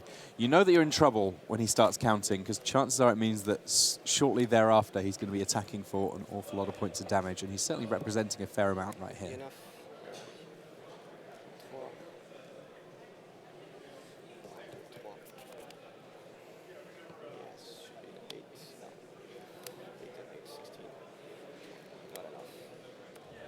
Not enough, says Raphael Levy. Carefully metering out how much he can do with the cards that he has in play and those couple in his hand. The Wooded Foothills that's face down, not necessarily too scary, but Whisperwood Elemental in his hand, pretty solid, and a big, big swing here. Yeah, not much Del Moral Leon can really do against this. I think the window closed a couple turns ago. He really needs to find Hero's Downfall in combination with like Den Protector or something along those lines. And yeah, just really not coming together for him, seeing the embarrassing end of Invasive Species there without its partner Demonic Pact. So no Demonic Pacts there. Raph Levy picks up the first game, and we're going to have a couple of messages. Standard is the name of the game at Magic Origins Game Day. Put what you learned from watching the Pro Tour. Standard is the name of the game at Magic Origins Game Day. Put what you learned from watching the Pro Tour into action on August 8th and 9th at your local game store. Visit magic.wizards.com/gameday for more information. The battle for Zendikar is coming to PAX Prime, and the Eldrazi are taking over. Join us for a special 1-hour Battle for Zendikar preview show hosted by Ashley Birch and featuring the Wizards of the Coast R&D team as they pull back the curtain on Magic's most exciting fall release ever. Hello and welcome back to round 12 of the feature matches here at the Pro Tour Magic Origins. We're going to have a quick look in on our last remaining match. 2 matches already completed, but Brian Gottlieb, King of the Hill, is up against Yuki Matsumoto. Gottlieb on the Abzan Rally deck, but Matsumoto, the first player I've seen in the feature match area running Sidisi Whip. Yeah, very interesting here. Sidisi Whip got a new tool, I think, in Jace, if players choose to play that. But really just kind of a deck from Standard Pass that I think is still totally reasonable here.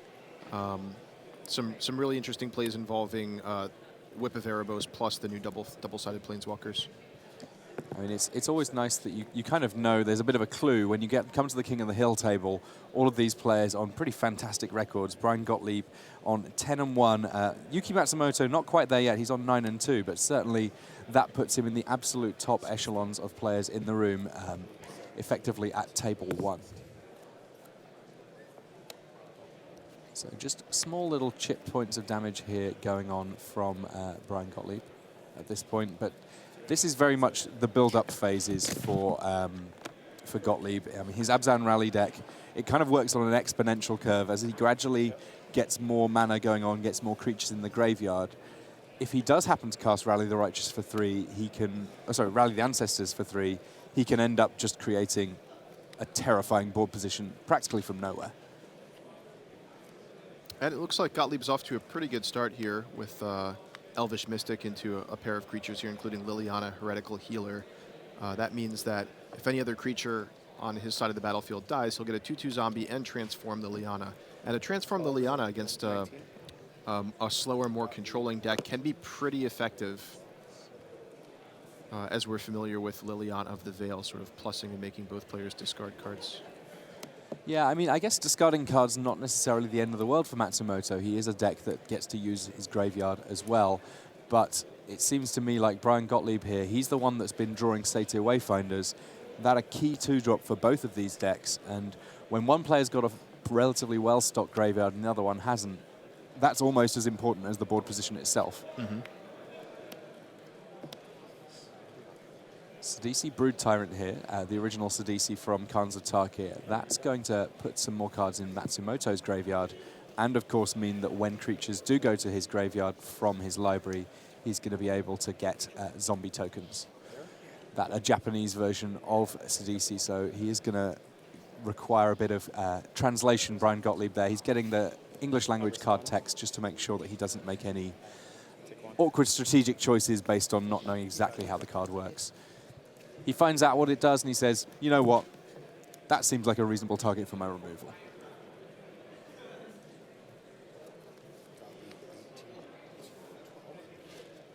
So Matsumoto, in spite of being a game up here, not in great shape for this second game, not really been able to string too much together here against our King of the Hill.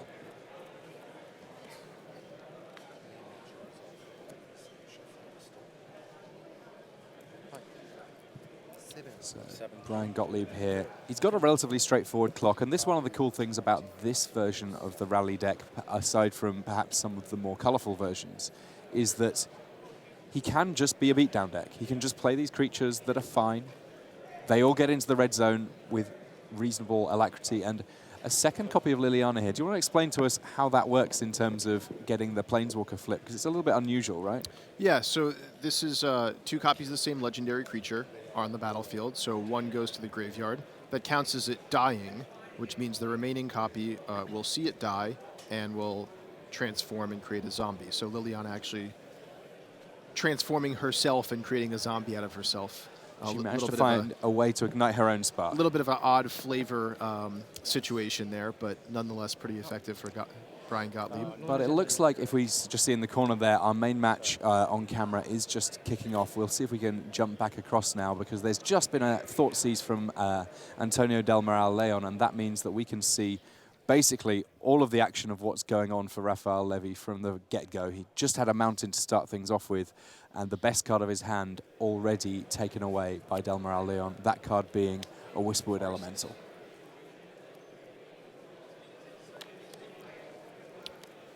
Sylvan Caryatid there, the play on turn 2 for Raphael Levy. That the Buy a Box promo version, special artwork, different foil there, and both of these players in kind of a setup pattern here, not committing too much in the way of threats to the board.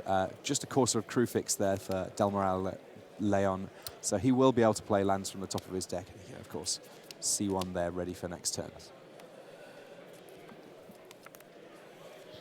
So we didn't get to see a great look at Del Moraleon's choices, options with Thoughtseize, but we do see that he did take Whisperwood Elemental rather than taking a mana accelerant. And that's often one of the interesting choices when you're up against these ramp decks. But it looks like with Del Moraleon's plan to go into more of a mid-range attrition strategy, I like the fact that he took that resilient threat. And down comes Demonic Pact, actually, so we'll get to see this card in action. I'm pretty excited. Yeah, it's interesting. The first time I saw this card, there were two things that worried me about it. The first one, that line, you lose the game, certainly not something to ignore.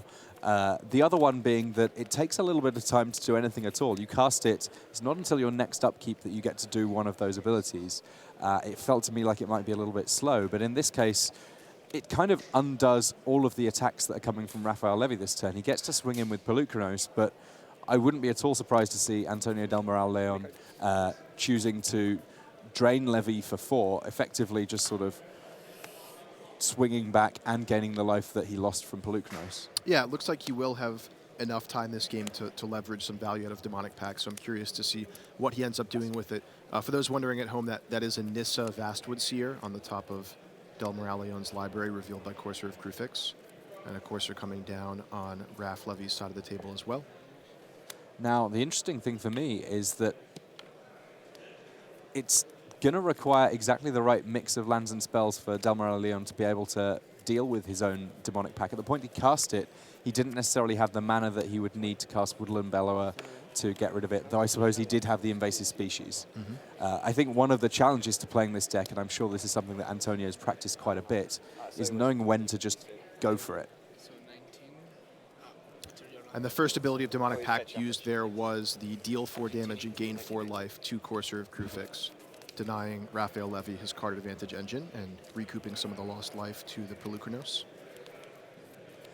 So he won't be able to choose that next time, but a few good options left. I mean, I've seen Antonio in some cases fairly aggressively play, bounce, replay this, mainly for the burn ability or the drain ability. But in this case, it may be that he says, actually drawing extra cards is kind of fine too. Yeah, based on the board state here, and I may be jumping ahead a little bit, I expect him to draw 2 cards, then make Raphael Levy discard 2 cards, and then probably reset it after that. The reason being he wants to wait as long as possible to make Raphael Levy discard 2 cards so that he gets hopefully two big non-land threats when that does happen. Yeah, I mean, Raph Levy's draw this time, not necessarily the most explosive in terms of accelerants to put really big threats on the board. And the fact that Ugin has been revealed here for Del Moral-Leon, not even necessarily a problem for him, because it means that Raphael Levy's kind of put in a bit of a tricky situation of does he want to deploy too much to the board because he knows there's a potential it could all just go away. Right. If he deploys it, it could get swept away by Ugin or now the Crux of Fate that Del Moral-Leon has drawn. And if he holds on to it, well, Demonic Pact is going to make him discard 2 cards eventually and maybe even get reset and do it again. So he's kind of in a bit of a vice here. And there we did see the Crux of Fate, now meaning that we've got a relatively empty board, and an empty board, not a good sign for Raph Levy. He's on 3 lands, Del Moral-Leon on 6. Even though there's a Sylvan Caryatid to follow up. Here comes the 3rd mode of Demonic Pact. Discard 2 cards. So now it's crunch time. It's time to deal with that Demonic Pact. And here comes the Bellower. Probably going to see invasive species here. The combo. When the combo has the nice side effect of getting you a 6/5 in play and a 3/3 in play, you got to feel pretty good about life, right? Yeah, so that Woodland Bellower, not only did it stop him from losing the game, it gave him a 6/5 and a 3/3, as you said, Tim, and also will eventually give him 4 life, 4 damage, +2 cards and -2 cards for his opponent.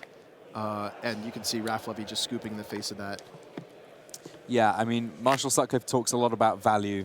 If you can find a way of making it work, Demonic Pact is just one of the most value-intensive cards in Magic right now. That's right. Even if you exclude the infinite value of not losing the game the following turn, the invasive species resetting it there.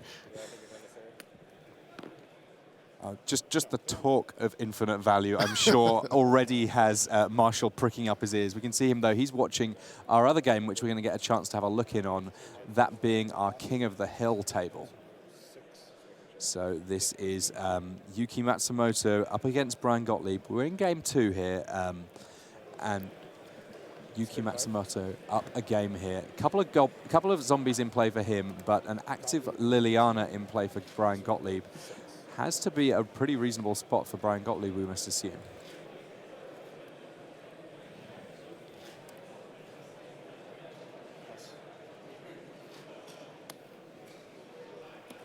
And this is still the game that we got a bit of a look in on earlier, so certainly some elements of this fairly familiar. The Whip of Erebos in play for Yuki Matsumoto, though, potentially meaning that his 6 life is actually kind of a little bit more. If he does get to attack, his creature's going to have lifelink. He can activate the Whip to get something back that then attacks and gains him some life. This game is not necessarily over.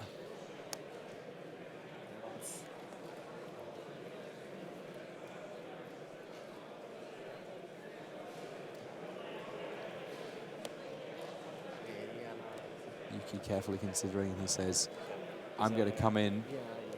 Looks like a Torrent Elemental whipped back there. Yeah, Torrent Elemental, one of the few creatures that can just break open any kind of board stall. It taps down all creatures when it attacks, and that meant that there was able to be a nice clean attack on Liliana there, taking her down, gaining Yuki Matsumoto a little bit of life, putting him to 11, a much more stable position to be in. How many creatures does Brian Gottlieb need here just to be able to make his Nantuko Husk lethal at this point? It can't be many. That would be 5 other creatures, but he also needs to get it past that zombie token. Gottlieb says, I'm fine with throwing away a Satyr Wayfinder to deal with one of your creatures, because at this point he's got the chokehold in. He just needs to hold on and make sure that Matsumoto isn't able to break out of it. Thoughtseize there, the pickup from Yuki Matsumoto. Effectively, Matsumoto's graveyard functioning almost as a second hand here. Now, one interesting interaction, I wonder if you can help me on this one, Ian. How does Whip of Erebos interact with Planeswalker, the new transformative Planeswalkers? Great question. So Whip of Erebos brings a creature back from the graveyard and says, if I'm still in the battlefield at the end of the turn, or if I would go anywhere, exile me. The flip Planeswalkers actually, when they trigger their spark, so to speak, they exile themselves and then instruct you to bring them back to the battlefield. So because the Whip says, exile me if I would go anywhere but exile, and the Planeswalker says, well, I'm going to exile anyway, that all works out, and then the Planeswalker returns to the battlefield transformed. It's now a new object. The Whip doesn't remember it at all, so it actually gets to stay on the battlefield. That's what we've seen here with Jace. So an old dog with some new tricks here. The Whip of Erebos deck able to get a powerful Planeswalker in play very, very easily. Even with a big attack from Brian Gottlieb here, unable to kill off that Jace entirely. Though it must be noted that Brian Gottlieb declined an attack from the Nantuko Husk here, presumably because that was the creature that got minus power by Yuki Matsumoto's Planeswalker. That's right. Nearly enough lands in play to flip Nissa. If Nissa ends up having to come back at some point, she will be able to flip herself. Transform thanks to getting a 7 land in play.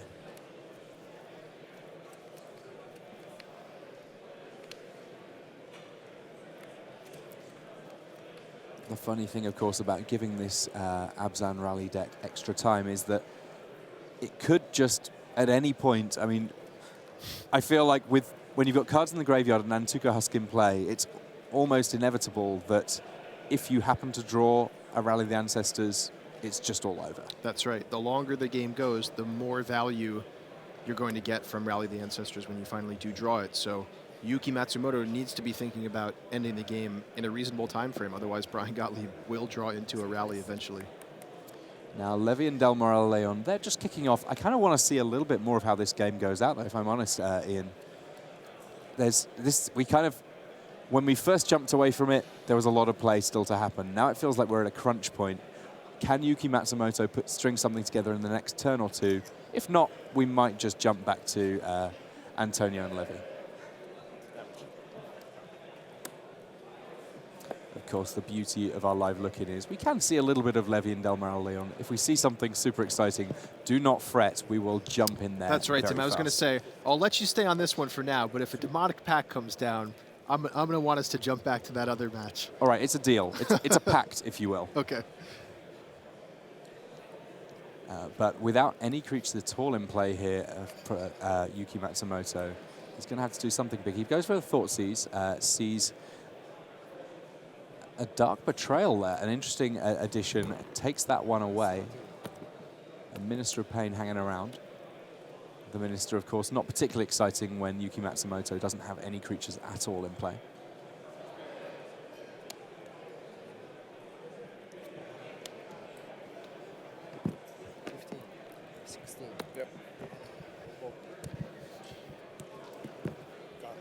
And Matsumoto there getting rid of Brian Gottlieb's graveyard. That one less thing to worry about. 16, 16? 16, 15. 16, 15.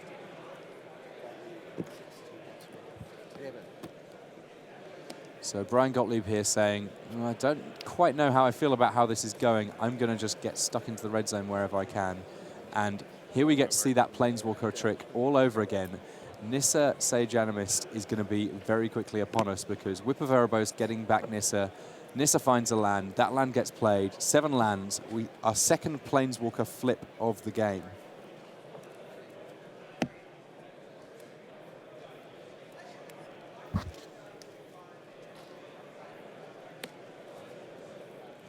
Now, in this case, immediately Yuki Matsumoto saying, I kind of want to have a 4-4 in play. I feel like I need a 4-4, and it's really hard to argue with him in this case. We can see over in our main match, Levy and Delmoral Leon currently still content to trade off 1-for-1, play land go. In the meantime, quite a lot more opponents on the board over here.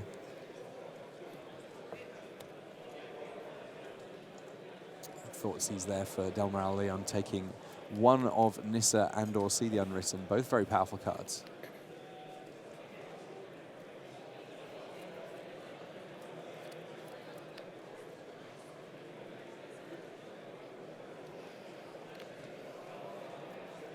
Yuki Matsumoto back on 15 life here after what looked to be a very dangerous spot just a few turns away. But we're going to jump back to table A because I believe that we made a pact earlier on that if a certain other gentleman in the feature match area made a pact, we were going to focus in on it, and that's exactly what's happened. Antonio Delmoral Leon has exactly one non-land permanent in play, but that non-land permanent is Demonic Pact. 4 different options, one of them very bad, the other 3 frantically good. And now Raphael Levy has something to pause and think about. Quite tempting here to start off with the Mind Rot ability, I would imagine.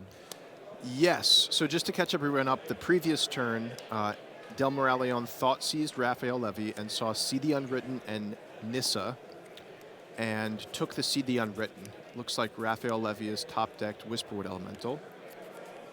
And now the decision is what mode to use on the Pact. I wouldn't be surprised if we see a deal 4 damage to the Whisperwood Elemental, but we don't, of course, know what is in Delmoral Leon's hand.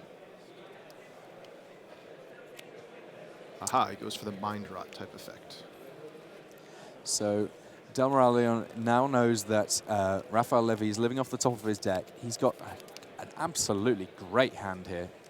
Hero's Downfall to deal with threat in play, Read the Bones to restock, Course of Kruphix to get him a bit of card advantage, get him some life, and he currently has 5 lands in play. If he gets to 6, that's Woodland Bellower. That will be enough to make sure that he's safe from his own Demonic Pact. Plenty of action here for Antonio Delmoral Leon. Now he's held up mana here. I guess that probably means that we're going to see a Hero's Downfall.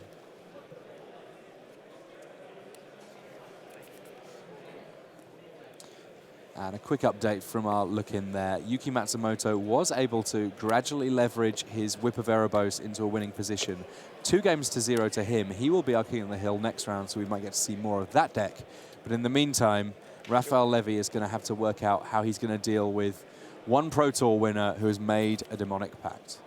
So one minor note here is it looks to me like Delmoral Leon only has 1 forest and the rest are swamps and urborgs.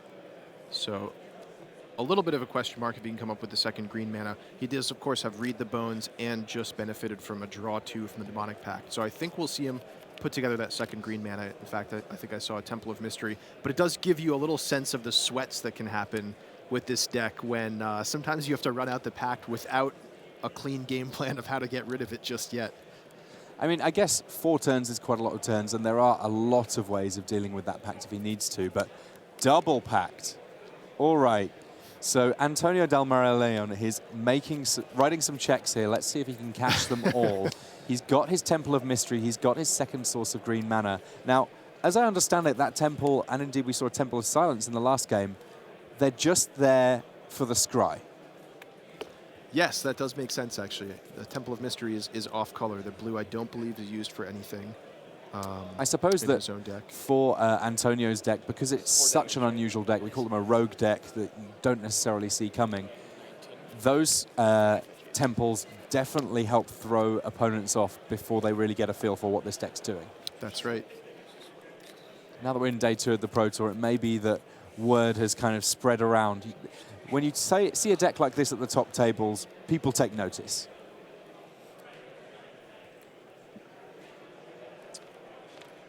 Raphael Levy thinking through how he can get out of this jam. Of course, from his perspective, there's always the small chance that Del Mar-a-Lagon can't answer one or both of his pacts, but he has to assume that that's not the case, and he needs to find his own way out of the jam. And wow, it looks like a top-decked Seed the Unwritten, one of the best possible cards he could draw here. He only gets to select one of the creatures because he doesn't have a creature with power 4 or greater, doesn't have the Ferocious, but still potential to get something quite powerful here. Yeah, an interesting kind of similarity between this effect and something like Dig Through Time. Both ways you're looking at the top lots of cards of your deck. And but I'm laughing a little bit different, here at this Reclamation Sage, actually. Sorry to interrupt you, but it's kind of silly in that Demonic Pact is a super powerful card when it gets going and you want to answer it, but on the other hand, Reclamation Sage is sort of answering your opponent's pact before they would need to anyway. But I like what he did here, and he took out the younger of the 2 packs, the one that hadn't been used as much. Both to deny those extra uses of it, but also, again, just in case Del Mar-a-Lagon doesn't yet have a way to answer his pact. But of course, we know he does. He actually drew an invasive species this turn, so he had a couple of options. This way round, he gets to get more power on the board to potentially just end the game. But with the amount of lands he had, I suppose there could have been a temptation to bounce and replay a pact. Mm-hmm. So Woodland Bellower doing its thing here. Such a cool combo, and all of a sudden 9 power on the board for Antonio Del Mar-a-Lagon. I'm a big fan of this deck. The more I see of it, the more I like it. And part of the reason I like it, it's a bad boy, it's edgy. You don't quite know what it's going to do next. And every now and again, it could cause trouble. That's right. I think for those of us inside R&D, Demonic Pact was probably the #1 card. We were just hoping, fingers crossed, that someone would bring out at the Pro Tour. We didn't know quite what deck it might be used in, and this is certainly one of the cleverest shells I've seen the card employed in so far. I mean, there's a lot of talk about the Future League where inside R&D you test out all sorts of different decks for Standard and many other formats. This exact interaction, did you guys see it?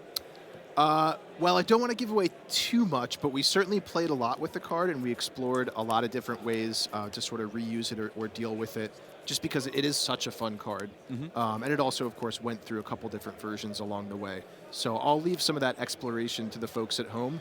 But trust me when I say this card is real, and if you're thinking about brewing with it, it's worth brewing with it, because it's a lot of fun, and it is very powerful as well.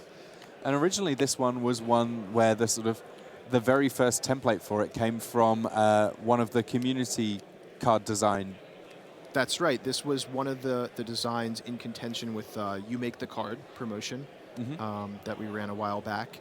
And it wasn't the one that won at the time, but folks in R&D liked it so much that we decided to honor it by including it in this set in a slightly altered form. Again, it went through a couple iterations, but just the design of the card is super sweet. So kudos to the fellows that came up with that. An absolutely perfect flavor match with Liliana's situation. Yes. And lo and behold, Raphael Levy finds himself on just 1 life in this tie game. It was looking close for a while, but Antonio Del Mar-a-Lagon, he's done it again with his black-green Demonic Pact. he advances to 9-3. A nice position to be in. The 4th loss is going to sting for Rafael Levy. A tough, tough loss there, but he'll bounce back. He's just had so much Pro Tour experience. Yeah, he's having a fantastic weekend, and yeah, if I had to count on someone, it would certainly be him. But yeah, another great round of Magic. I'm very happy that we got a chance to see the Demonic Pact deck in the feature match area, but there's lots more news from around the floor. We're going to head over to the news desk so that we can find out exactly what's going around the whole tournament here at Pro Tour Magic Origins. Thanks very much to the guys down there in the booth. 4 more rounds of standard action coming your way. Results coming in thick and fast. Kentaro Yamamoto 11-1 over Jo Larsson of Sweden 9-3. Larsson still in great shape to lock his World Magic Cup captaincy down. Pat Cox is at 10-2. Sam Black on the slide now. He's lost 2 in a row, 1 in limited. First match now back in constructed. Sam down to 9-3. Remember, he is tied for 2nd place in the Player of the Year race alongside Li Shichan. Looking out for his results as that scrolls through in front of me. Takahiro Fujimoto is at 10-2. Nathan Holiday 10-2. Defeating Hall of Famer Zvi Moshevitz. He falls to 9-3. But Mike Sigris, we've been telling you his name right the way through this weekend. He is piling his way into the Player of the Year race at 10-2. He has every chance now of making the top 8 with 4 rounds to go. Still needs 2 wins, 1 loss, and probably a draw more than sufficient is our guess. We're currently predicting 12-4 will not get you in, but you never know with slots 7, 8, and 9 round about that mark. Shahar Shenhar is still alive. He's 9-3, the double world champion. Ken Yukihiro as well, 9-3. Rich Hone back on the winning track after a desolate limited morning for him. 8-3 goes to 9-3. Still looking for results coming in from Gottlieb there. You see, you look at Takahiro Fujimoto there, doing very nicely. Thank you. Lots of 9-2s there. And that is the shape of the tournament with 4 rounds to go. We're into extra time in the round. So that's where we are at the moment. More results and analysis in just a little bit. But we're back in constructed. That means it's deck tech time. And I'm delighted to welcome another Pro Tour finalist to the video wall. We've got Hall of Famer Randy Buehler, and he is waiting patiently with Kyle Bogomaz.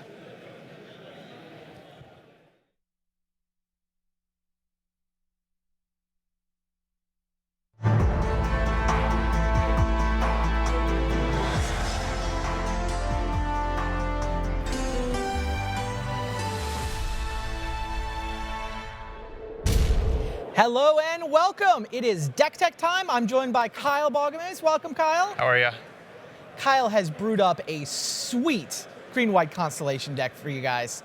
Now, tell me, I haven't seen a lot of green-white devotion out there. You tested with a relatively small crew for this tournament, yeah? Yeah, I primarily worked with some guys from Ann Arbor, Max McVitie, Stu Parnes, and Tyler Hill. We've been working on it, testing, get your game on for a while. Okay. And we actually just found out about it from an article that Pascal Maynard wrote, like when Starfield was just spoiled. And we kind of ran with it because it seemed really good. All right, well, let's start looking at some cards. So, Starfield of Nyx, this is the card that got you guys started? Yeah, it was like, everyone was like kind of getting creative when that card was spoiled because it's, you know, reminiscent of Opalescence. So it seemed really good against Control. And that was kind of our main starting point to kind of work further with the deck. Okay. Now, you got some other nice toys from Origins as well. Yep, Sigil of the Empty Throne. That was another great card against the Control decks because the popular ones seem to be working around Thopter Spy Network and Hangerback Walker, so they didn't do a good job of interacting with resolved enchantments. Okay. So if you resolve one of those 5 spells, it usually wins the game. Got it. And then Herald of the Pantheon just makes everything a little bit cheaper. That life gain should come in handy too, I would think. Yeah, the life gain's great against the red decks. You get some great nut draws with the deck too, just from making everything cheaper. It's just like all the lords that have been good. Yeah, give me an example. What's the best draw that you've had? How sequence me through the first couple of turns? Okay, the best draw is turn 2 Herald of the Pantheon, turn 3 you play Frontier Siege on Khans. Got it. And then go to main phase 2, add 2 green mana, and you can cast Courser of Krufix.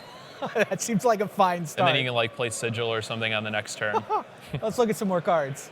So these have been kind of the core for anything Constellation oriented since they've been printed. Eidolon and Courser just seem like awesome value for you. Yep, yeah, they work really well with Sigil of the Empty Throne because you get to kind of cycle through your deck. So instead of making a couple 4/4s, you can just flood the board really quickly with them. Okay, enchantment creatures, obviously. Next batch of cards. I'm noticing a theme.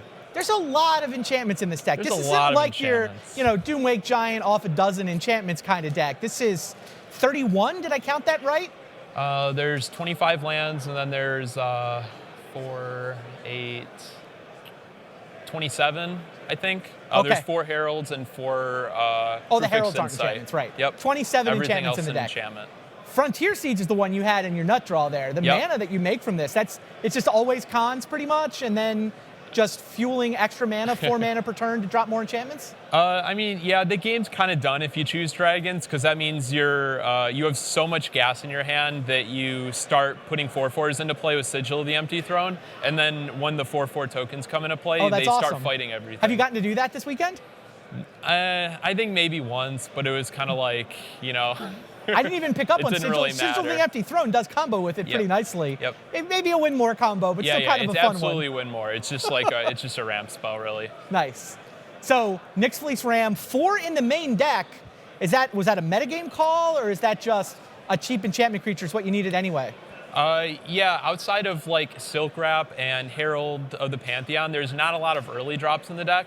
Okay. So if you don't have Herald and they didn't play something to Silk Wrap on turn 2, there's not a whole lot else to do. So the Ram just kind of worked. There's a lot of incidental life gain, and the red decks would be popular, and you don't want to get run over because. Were you expecting all the red that we're seeing this weekend? No, not quite. Although I've played 6 rounds so far, and I've played against Mountain all 6 of the rounds. So the 4 Nyx Fleece Ram have been awesome. Yeah, and 4 Nyx Fleece Ram, 4 Corsair, that's got to be nice setup. You're 4/2 in standard so far? 4/2, yeah. Pretty nice. So yeah, Banishing Light, Silk Wrap seem like the ability to interact with them, and then also they've got enchantments cheaper with the Herald, cards with the Eidolon. Yeah, 1 mana Silk Wrap's insane with Herald of the Pantheon. Banishing Light is the only way to interact with artifacts, so you can remove Perilous Vault from the game, which is really key because this deck gets wrecked if Perilous Vault actually That blows does sound up. like a problem. All right, next batch of cards. 1 card. Krufix's Insight. All 4 copies that are possible. Not a card I've seen a lot of in standard. It's really good. Yeah? It's one of those cards where against beatdown decks, it's kind of like a 5-drop basically because you don't want to just spend turn 3 doing nothing but draw cards. But on turn 5, you can go get a Nyx Fleece Ram or a Silk Wrap, so you can play it, you can draw a bunch of cards, and you can also interact with your opponent on the same turn. Against control, you just draw 3 cards, and then it's just a great card advantage engine. And your deck is just under 50% enchantments. If it's 27 out of 60, so you're getting 3 enchantments from this pretty consistently, I would think. Yep. I just started playing the deck last week actually, and so I was just goldfishing it on the plane to get a feel for it. And of all the games I've played with it, I bricked on it once. And it was actually the first round. It was the first game I played the deck in Constructed of this tournament. Just reveal 5 lands and a Herald. It's this is gonna be a great deck. Wow. But it's been really good outside of that. All right, fair enough. Keep going. Anything special about the lands? Just solid green-white base? Yeah, it's pretty consistent. I've been really happy with it. You want double green early, and then at the end, when you start chaining a bunch of enchantments, when you have Frontier Siege, you need white a lot. Okay. So you need green early for Corsair and Eidolon of Blossoms. Then you shift over to fetching planes with Windswept Teeth. Makes sense. Keep going. Talk to me about the sideboard plan. Yeah, so with a deck like this, the deck is extremely linear, so you don't want to play good cards like Elspeth or Wingmate Rock or just any of that stuff. It makes your deck very bad because you have Krufix's Insight. You want to play as little non-enchantment spells as possible. So Suspension Field was really good against Green Devotion. It's just 2 or 1 mana, just kill a Pelukernos or pretty much everything in the Green Devotion deck. So you can kind of morph into this control deck where you have 12 removal spells for all their stuff. Who's the Boon Satyr for? Boon Satyr's for mono red, just to be a little lower to the ground. You can board out Starfield of Nyx and Sigil of the Empty Throne just because they're really clunky. 5 mana, it doesn't do anything when it comes into play. It's also pretty good against control because you don't really want Nyx Fleece Ram against them because it doesn't do anything. So Boon Satyr's kind of oh, I thought you were this combo deck, and now I have to interact with this thing at the end of turn. Makes sense. And then this is Rally the Ancestors, won a big tournament last weekend. I'll throw a couple Tormod crypts in my Yeah, sideboard. exactly. Because the deck is so linear, you don't want a lot of versatile sideboard cards. You want things that are very narrow, like Boon Satyr or Suspension Field comes in against very different decks. So Tormod's Crypt is another good example of that, where you don't want to dilute your deck too much. Sure. So just the 2 copies. And then the rest of the sideboard? Nissa Worldwaker, Sigil of the Empty Throne are just 2 more. I resolve this against control, and it's really good once they stick. Nissa is primarily a concession to cards like Perilous Vault and Uyin, because the 4/4s don't get swept up by any of that stuff. And this deck has, you definitely don't want to face or resolve Uyin. There's, Makes sense. if they play it, there's nothing you can do about it, really. And then who have you got in mind for the plummets exactly? Stormbreath Dragon.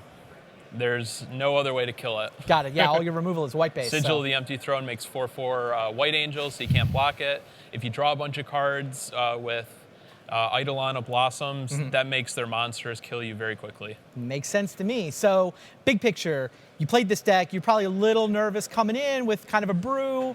How do you feel about it now that we're halfway through day 2? Happy with the deck? So I started standard with a loss this time against Atarka Red. Overall, I feel really good about the deck.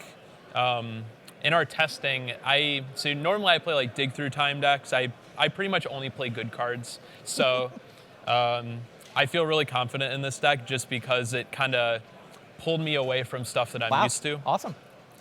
There you go. Check it out. You're looking for something that's standard. Green-white Constellation got all kinds of new toys from Magic Origins. Kyle's having fun with it, and he's winning with it. Maybe you want to check it out. Signing off for the Deck Tech. See you guys next time.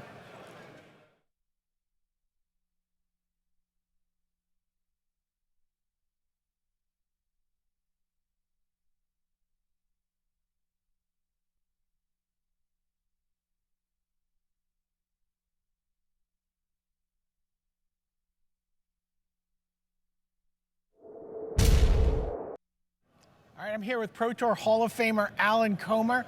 Alan, how come we don't have a Twitter handle under your name? Well, I never really got into it. All these technology things, they keep changing. I barely get into Facebook. You're an engineer. You're a software engineer. Shouldn't you be on top of this stuff? Only if I'm working with that part in my daily job. Okay. Well, you do know that companies hate it when software engineers talk to the outside world, right? That's true. That is true. I do know that. I want to talk a little bit about your experience with Team NYC. Yes. Positive enough experience that you're ready to maybe go to Milwaukee and play in some more Pro Tours at this point? Oh, sure. Yeah, I've loved V for a long time. We've worked together very well. It was a very good experience working again. I could always get games, always test stuff.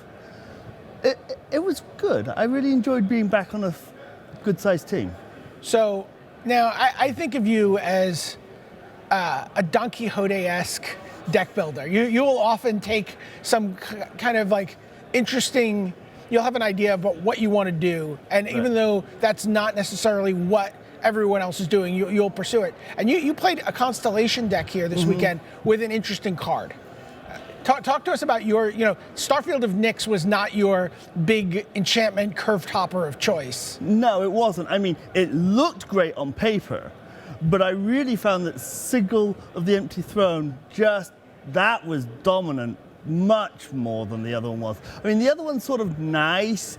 When you get out your enchantments, you can Alpha Strike and kill them, but sometimes when you get out your enchantments, you can't Alpha Strike that turn, and they can just play their mass removal, and suddenly you have nothing left. Right. Whereas if you just make 1 or 2 4/4 angels every turn, they're going to die pretty quick.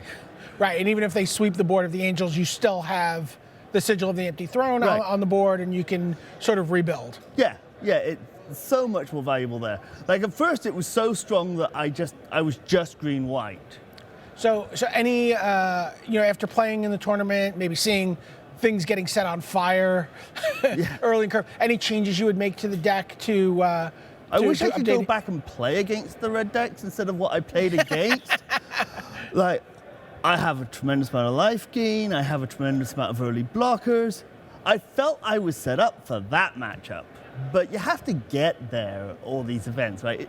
It's all about who you play sometimes. Sure. And I had some heartbreak games, and then it sank down, and it's like, okay, all the red decks went up, I went down, we're done And here. then you missed them. Okay, well, here's hoping you play some red decks at your next tournament. Yeah. For Alan Comer, this is Brian David Marshall, sending it back.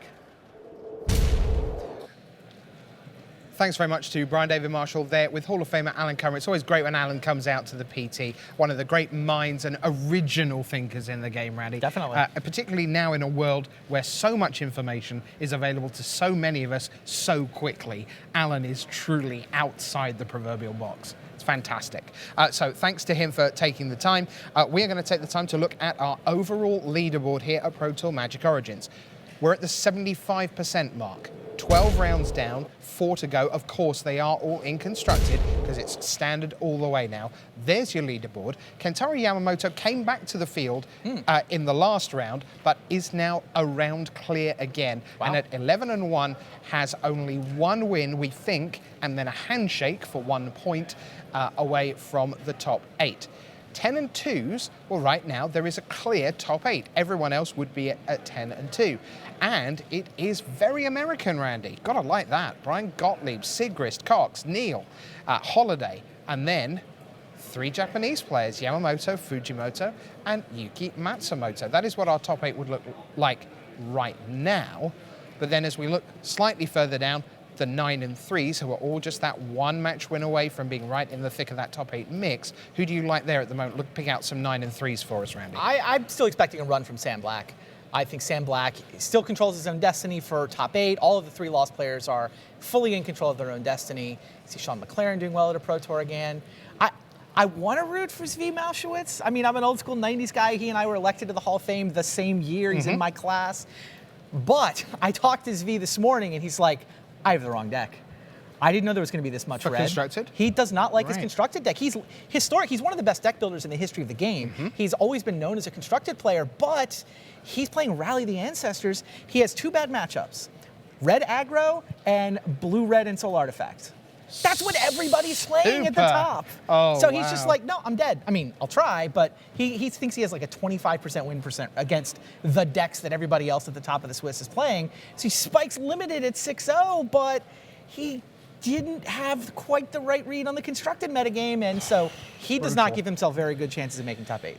Sean McLaren is doing very nicely, thank you. As we see our second set there, some more 9-3s for you. Peter Viren is making a big run for the Belgian World Magic Cup captaincy. Oh, sure. He's 6-0 limited. Right, yeah, absolutely. Max McVitie, who was 7-1, is now at 9-3. Ken Yukihiro, yet another Japanese player near the top. Paul Jackson and Luke Mulcahy, both from Australia, they played each other the round before last. Jackson emerged from that to get to 8-3. He's making the most of beating his countrymen to get to 9-3 now, alongside Matt Sperling, who we've seen in action, and Christian Ahlström of Sweden. Now, the 8-3-1s. Yes. This is the point where the draw hasn't really hurt you yet. Just win out. Because, yes, now we're just in the realm of win, win, win, win. So 4 wins. They don't get to go 3 wins in a draw, but 4 wins. 10-3-1 should be good enough. Seems like, maybe somebody sneaks in on 12-4, maybe not. Yeah. That's kind of where the line's looking. Yeah, we generally, there were 391 players in this Pro Tour. That's pretty big. And so generally our best guess is it's 1 heading towards none on the 12-4s rather than 1 heading towards 2, which has happened on occasion. Right. Now, that's the leaderboard, but what about Player of the Year? Because boy, are things getting exciting here. We set up all the way on Thursday night that this afternoon was when it was going to get in the trenches, and it really, really is. Eric Froelich, 60 points, Sam Black, 57, Li Shichan, 57. Ignore Yuya Watanabe, he is gone. He cannot possibly be Player of the Year. He's not playing today. Ari Lax, Paul Rietzel, gone, Manfield, gone, Strasky in trouble. Still playing day Turton, 2, but are not enough yeah. points. Like, once All those hit. guys pick up a 5th loss, now they're looking at max 10 points. Not going to be enough, especially Eric Froelich. Remember when he was 0-3? He's 8-4 now. He's Right. won 8 of his last 9 matches, survived an elimination match at 3-4, and he hasn't lost yet today. Right. So the players there that are super interesting, you talked about the idea of a tie for Player of the Year between, let's say, Lee and Sam Black. That is possible. Here's another scenario for you. Li Shichan is now at 4 losses at 8-4, as is Eric Froelich. Wow. Sam Black is at 9-3. It is possible that in even successive rounds, that Eric Froelich could play Li Shichan and go, oh, that's awesome. You are not Player of the Year, my friend. I am the Player of the Year. And the following round, play Sam and do exactly the same thing. That is spectacular. He's now clawed his way so far up the standings that he can start knocking these guys off himself. Yeah. He could literally just go, I don't need favors from anyone. It took me a while, but I'm still here. And it is time to get us down to the feature matches where Sam Black, to try and stop the rot from 9-1 to 9-3 in his path, quite good. Jerry Thompson, let's get you down for round 13 of Pro Tour Magic Origins.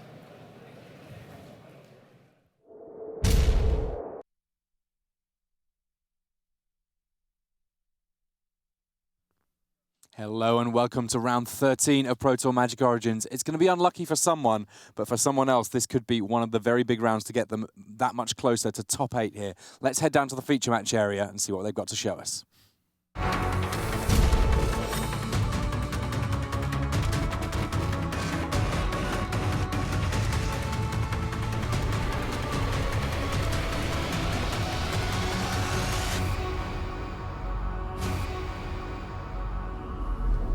Hello and welcome to round 13 of Pro Tour Magic Origins. I'm Tim Willoughby, joined by R&D member Ian Duke, and we've got some great feature matches for you. Headed up by Sam Black, second currently in the Player of the Year race, and absolutely on a tear in this tournament with his very, very powerful mono red deck. He is up against Jerry Thompson. Now, Jerry, you can see him there smiling away. He's having a fantastic tournament. Started off 3-0 unlimited. He's been carrying on with his winning ways ever since. Each of these players now on 9-3, so poised to make a run for top 8. Sam Black, he's playing for Player of the Year. Jerry Thompson, though, this is his first Pro Tour back after having worked at Wizards of the Coast, which means that he's effectively playing for everything he can get. Now I know. It'll live. Go. Yeah, that's right. And each player having sort of various degrees of confidence in their deck. Sam Black, I know, is extremely confident in his mono red list. It's sort of very heavily metagamed versus what he expected to appear in the tournament. And so far, his predictions have been pretty correct. We'll talk a little bit more about his particular inclusions and changes to his list. In the meantime, Jerry, I've chatted with a couple times this weekend. He's not as enthusiastic about his Green Devotion deck.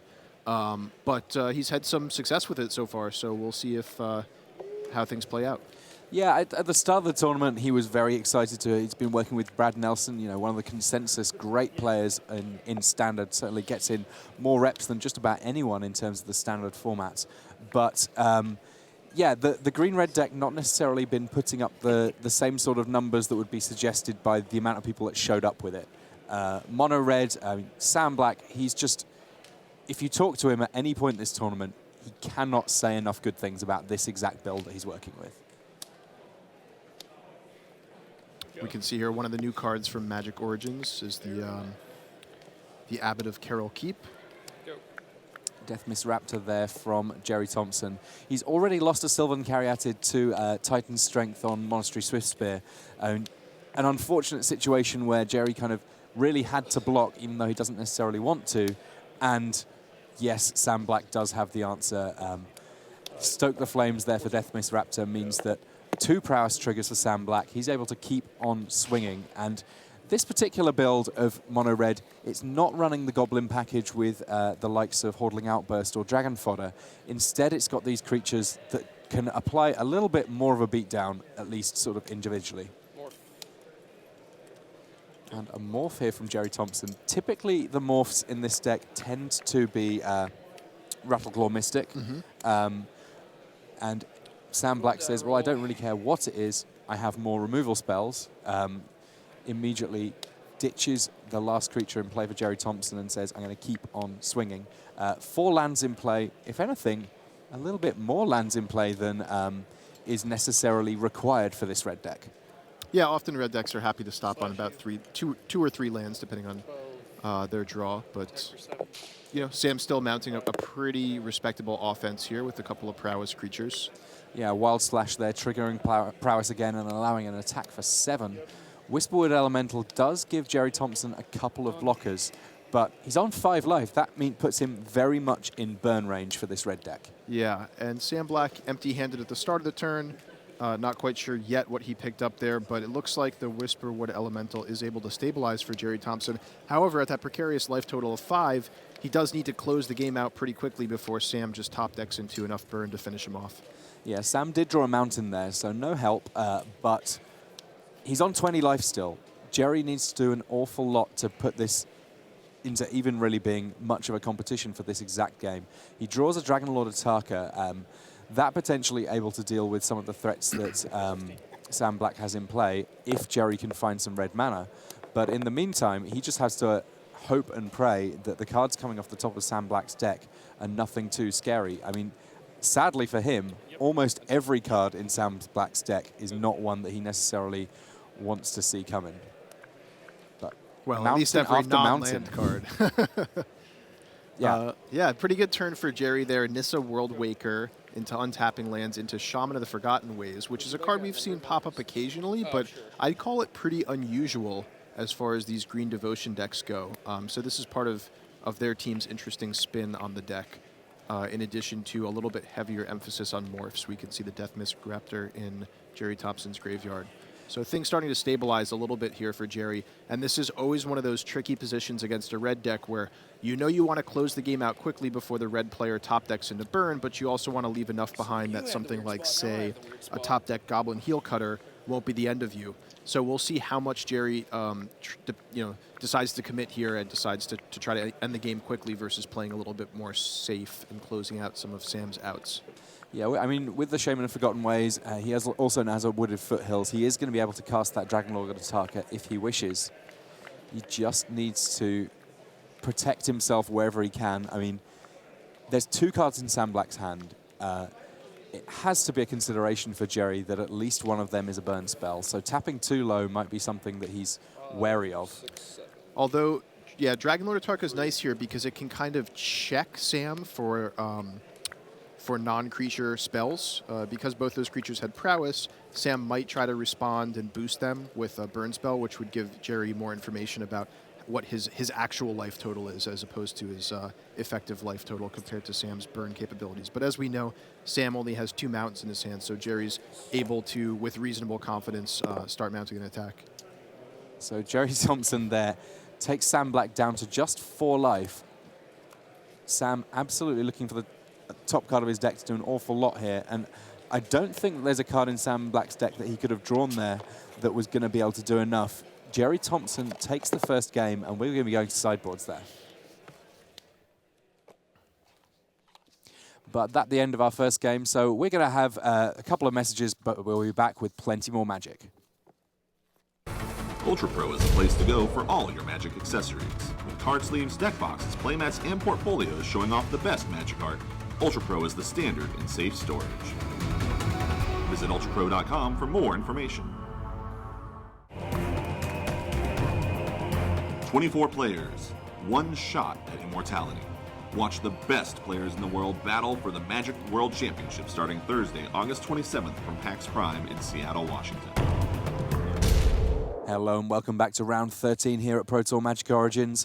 Just while the players on the front table are sideboarding, we're going to get a live look in at one of our other tables. And Matthew Sperling here on the back table, he's playing Abzan Control. On the other side of things, Sean McLaren, currently leading on the Canadian national team race, he's playing Abzan Rally the Ancestors. So the same colors, but 2 quite different plans from these different decks. We can already see a couple of Siege Rhino in the graveyard for Sperling. They're likely to be the things that buffed his life total above 20, currently at 21. But Sean McLaren currently has plenty of threats in play. And Matt Sperling, 1 win already. And if he gets 1 more game win, he's going to get to lock up gold, a very important landmark for him. And Sperling with a pretty traditional Abzan control deck, going up into Planeswalkers and such at the high end. So he's taken a pretty safe approach to this tournament, I would say. Quick update there. Sorry, this is game one. So Matt Sperling currently he's got a little bit more work to do, but the incentive is very much still there. And has to look on as he sees Merciless Executioner and Rally the Ancestors. Let's see what this can do here. We've been talking about Rally quite a lot the last round or two, but we've not seen it do its big finish. But this might be the time. There's a Mogus's Marauder coming into play. We count up the number of Black Devotion, and that's enough to give a number of creatures haste and intimidate. That means that Matthew Sperling's not really going to be able to block effectively. There's also going to be some card drawing for Sean McLaren with those Elvish Visionaries. And most importantly of all, that Nantuko Husk can be absolutely colossal on these attacks. So, as it happens, Merciless Executioner, meaning there doesn't even need to be any Intimidate, because Matt Sperling forced to sacrifice the one creature he has. That Tasigur on top of his deck, that'll get turned face down soon enough. It's just kind of a remnant of the Courser of Kruphix that was in play. Ultimately, it might prove irrelevant, because I would imagine that Sean McLaren's going to be able to do quite a bit of damage this turn. And for those unfamiliar, Rally the Ancestors brings creatures back from the graveyard, but doesn't by itself give them haste. And that's where Mogus's Marauder comes in to actually let you attack with the creatures the turn you've brought them back. So the 3/1s are likely to be the ones with haste that are actually going to get to swing in on the natural. Various of the other creatures, less reason to give them haste because they're more valuable as Nantuko Husk food.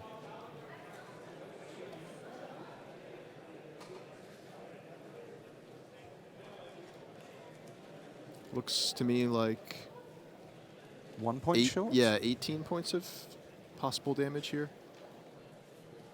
It's 18 points of damage, plus a couple of card draws off those Elvish Visionaries. It's not as if Sean McLaren in a bad spot here, though. I'm sure he'd much rather get the extra point in somewhere where he could. And it all comes in. So +8/+8 on Nantuko Husk for a total of 10 from that. 2 more from Mogus's Marauder. And then 3+3, 6 more from the Merciless Executioners for a total of 18 against Matt Sperling's 19 life. Sperling, I'm sure, all the more happy that he got a chance to play Siege Rhino early game, gain a little bit of life where he could, because that last point of life, more valuable than any of those that preceded it. And he's going to have to get something very impressive at the top of his deck here if he's going to stabilize this game.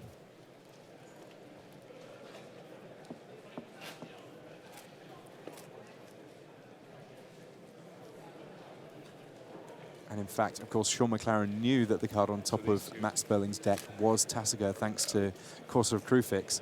So that means if he's casting Tasigur, what else is he doing? If he can cast it for 1 and then activate it, that only leaves him with 1 more mana, and that not going to be enough to do a whole lot here. Activate Tasigur. Sean gets a choice. There's a Den Protector or a Hero's Downfall that he could give back to Matt Sperling here. So Sean McLaren does win game 1 there. Ultimately, while the Rally Ancestors didn't literally get the kill, it got enough of the kill that Matt unable to really respond there. So it looks like we've got some synchronized shuffling going on here. Almost all the matches in sideboarding right now, but Sam Black has absolutely been able to help us out here. He starts off with a Zergo Bell Striker, a Searing Blood to clear the path that means that Zergo gets to hit in. And thinking about Searing Blood, this one of the cards that Sam Black has identified as being incredibly important in this red deck in its current configuration. That's right, Tim. And the main difference here is previously in this standard format, there were a number of decks that were essentially immune to Searing Blood. They had either no creatures at all or no or very few creatures that had 2 or less toughness. So Searing Blood was sort of relegated to more of a metagame choice or even a sideboard option. Sam contends that in this current format for this Pro Tour, because of the presence of cards like Satyr Wayfinder and Jace, Vryn's Prodigy, now Searing Blood is effective against decks where it previously was a blank. So against blue-black control, for example, now you can take out Jace and deal 3 damage to Jace's controller with a card that normally would have been dead against a control deck. So a huge, huge change in the metagame there. Quick update from one of the back tables. We have a result on our King of the Hill table. Stephen Neal is the player with the crown now. Yuki Matsumoto falling with his Sidisi Whip deck to the red aggro of the American. And in the meantime, Joel Larson also a game up with his aggro deck against Peter Viren.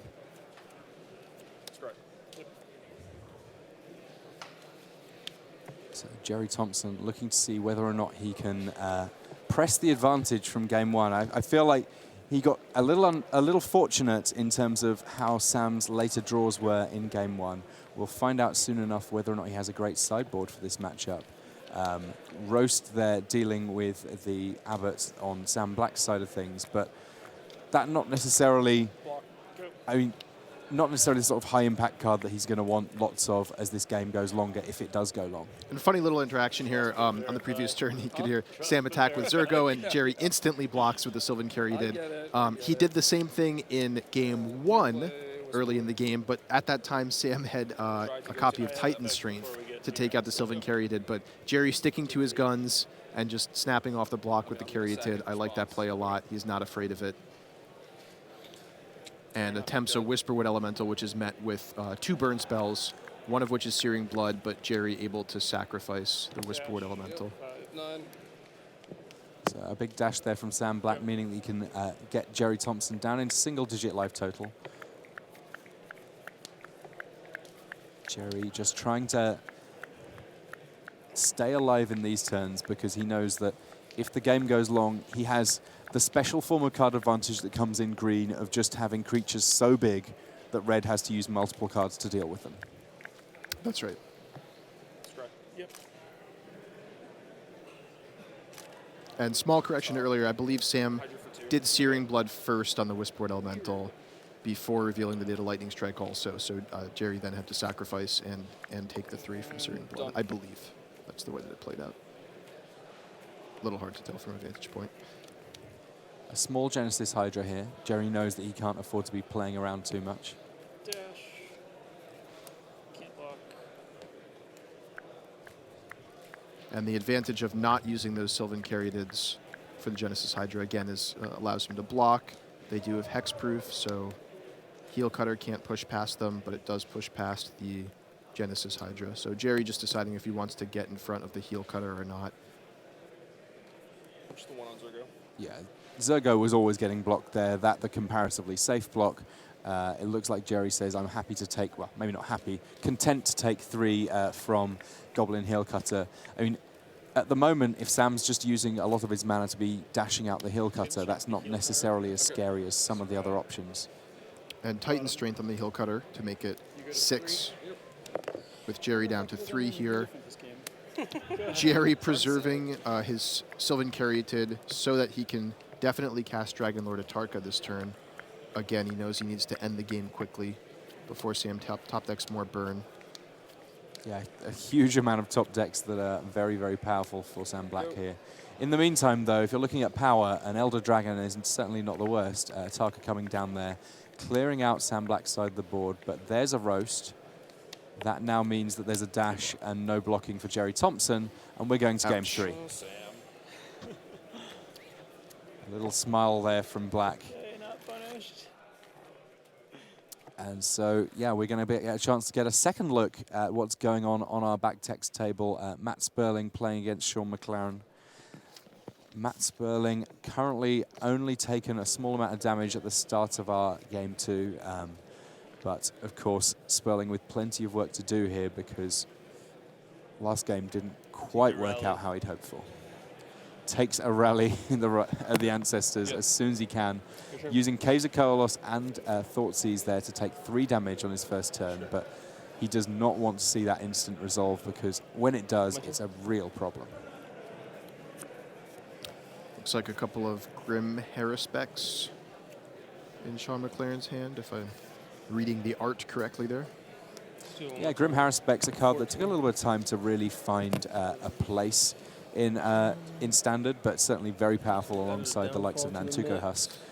And Matt Sperling here saying, again, I'm happy to bolt myself to cast a Thoughtseize. This time, what's he going to take? He's looking at a hand that is as much about what's not there as what is, because there's absolutely no lands in that hand. It's all spells, and taking the Elvish Visionary means that even if Sean McLaren finds a land, he's not really got a large amount going in these early turns. Scry 1. Sean McLaren there forced to just pass it back, the 9th ranked player in the world, without a play, and just has to watch as Matt Sperling does his thing. Sperling with a couple copies of Nissa. Send to the bottom. A casual little, yeah, I'll send that to the bottom on the scry there. Matt Sperling knows that he's already kind of ahead on the board, activates his fetch land, gets his 3rd mana, and we are going to see the first sort of real threat, I suppose, from Matt Sperling. He's casting Nissa, and he's saying, oh, I'm going to be fetching a forest with Nissa, so I'm going to fetch a plains now, then fetch the forest. Let's just save on shuffling a little bit, because clearly you're not interacting with me with your 1 land there. Finds the forest. Probably plays it. No need to give away more information than absolutely necessary. Cards? 7. So Sean McLaren missing a number of land drops here. The Vancouver mulligan not necessarily meaning that every game ends up being a perfect mana draw, though it certainly has smoothed out a few of those games. I know players very positive about it. And the first damage for Sean McLaren here, Matt Sperling at 13 just off damage from Thought Seizers in his own lands, but now starting to get damage in himself. And Sean McLaren with a Lamoire Waste might be taking some damage from his own lands at some point. 2 life and draw 2 cards. I'm at 11. Yep.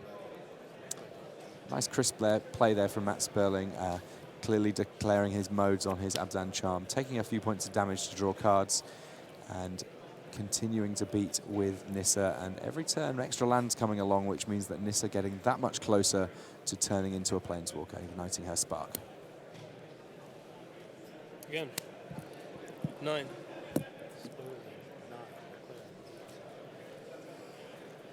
Impressive the amount of life that Matt Sperling has been able to pay for assorted effects thus far in this game. On just 9 life, but with Sean McLaren yet to play a spell in this game, I'm sure that Matt Sperling does not mind the situation he finds himself in.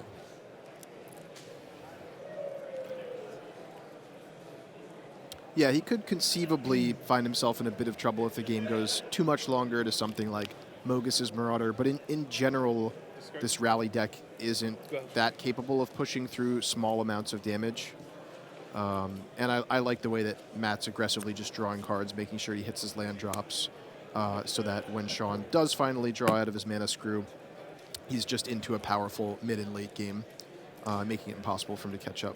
Yeah, it's interesting. I was speaking to Zvi Moshowitz about the Abzan rally deck, and he said that one of the additions that they made off the lists that they had seen from other events was to just add a single bestow creature in there, just so that they were able to throw off people's math just a little bit in terms of how much damage might be coming along on any given turn. Oh, very interesting. I'm going to add a token, yeah. Thank you.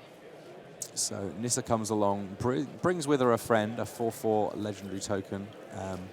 There it is. That one able to speed up the clock a little bit more than just having Nissa herself plinking in for damage. A huge amount of lands in play here for Matt Sperling. 7, of course, being the magic number to flip Nissa.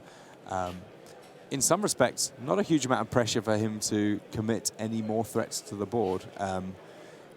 He is in a winning position here. It's just a matter of riding it out, and he's got a Hero's Downfall in hand to get rid of whatever the first threat is from Sean McLaren. Scry 1.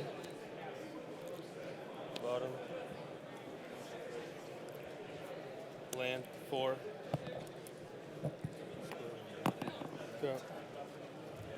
Just because it's the Pro Tour doesn't mean that occasionally there aren't a few easy games. I'm sure Matt Sperling not too sad to have a chance to level this one up without necessarily having too much of a grind to do so. Sure. Yeah, Sean McLaren here basically letting Matt Sperling go through the motions. Hasn't had a decision beyond what to discard at any point in this game.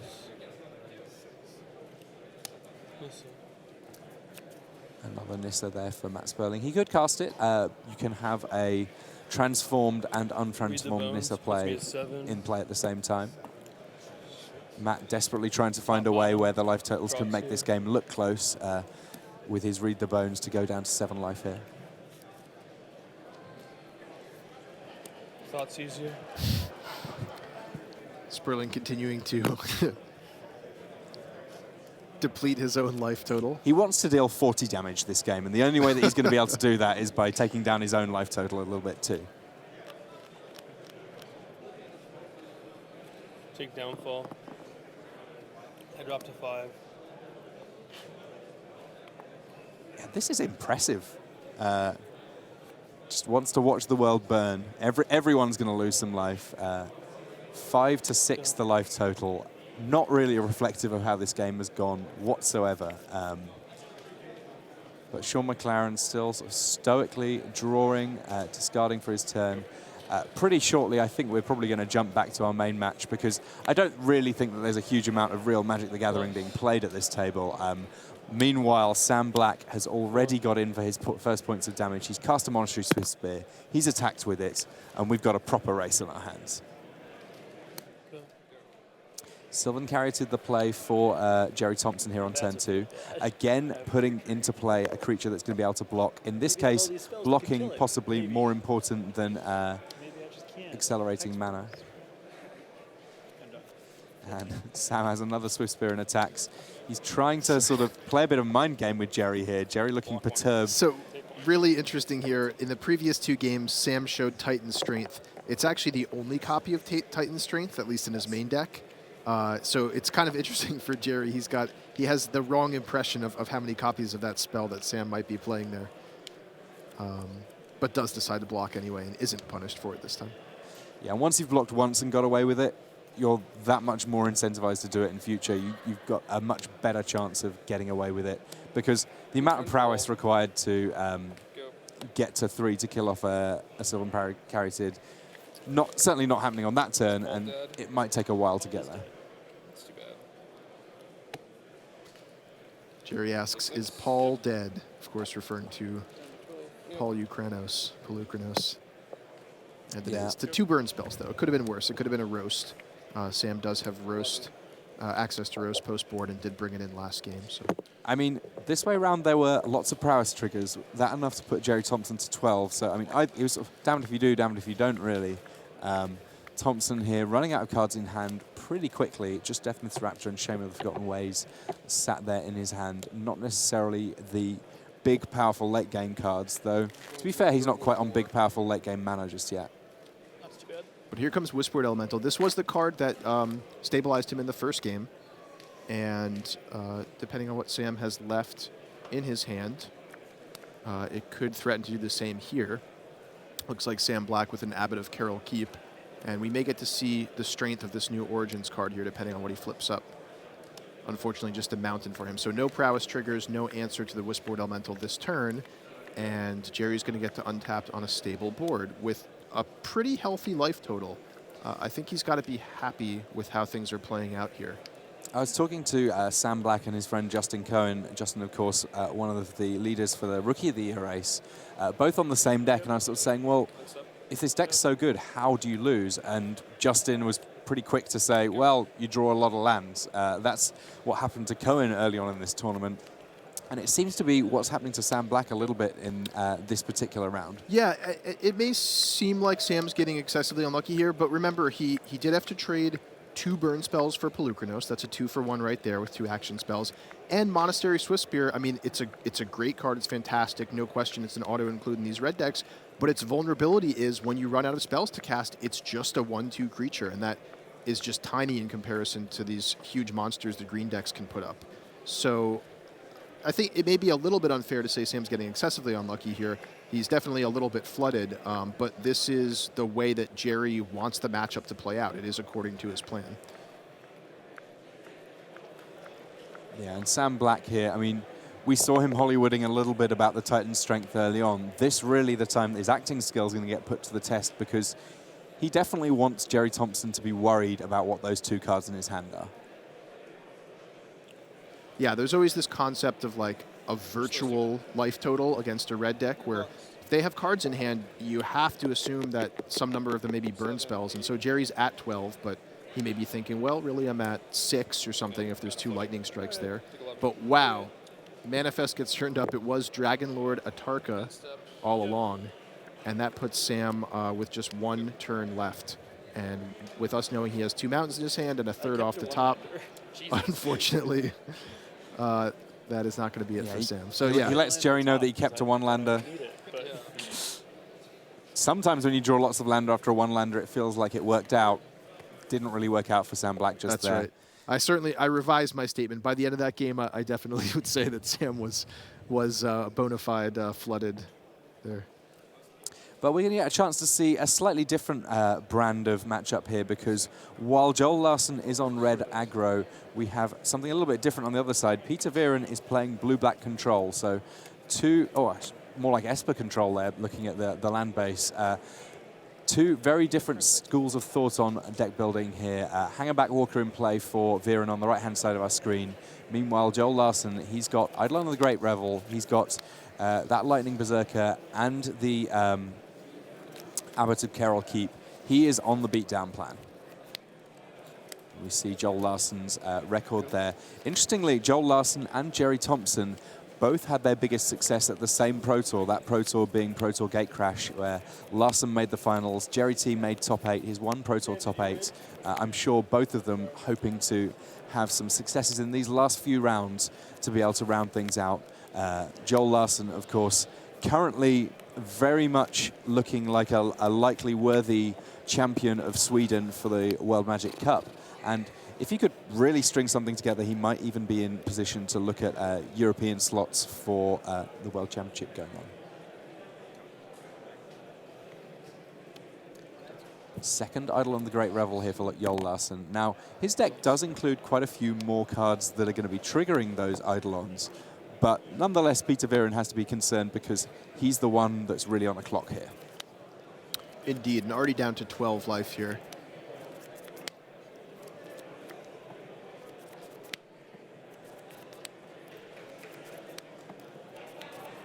And that's 12 life before attacks as well. There's a whole host coming into the red zone for Joel Larson, who seems completely untroubled by the fact he's only drawn 2 lands. I mean, if you have to script out the way that games go for this red deck, I don't really think that they necessarily involve drawing an awful lot of land. Ultimate Price dealing with 1 of the copies of Eidolon the Great Revel. Yep. Oh, sorry, there is only 1 Eidolon the Great Revel in play there. The other one was an Abbot. I apologize for that. Lots of creatures with fire in their artwork. There's a bit of a theme for this red deck.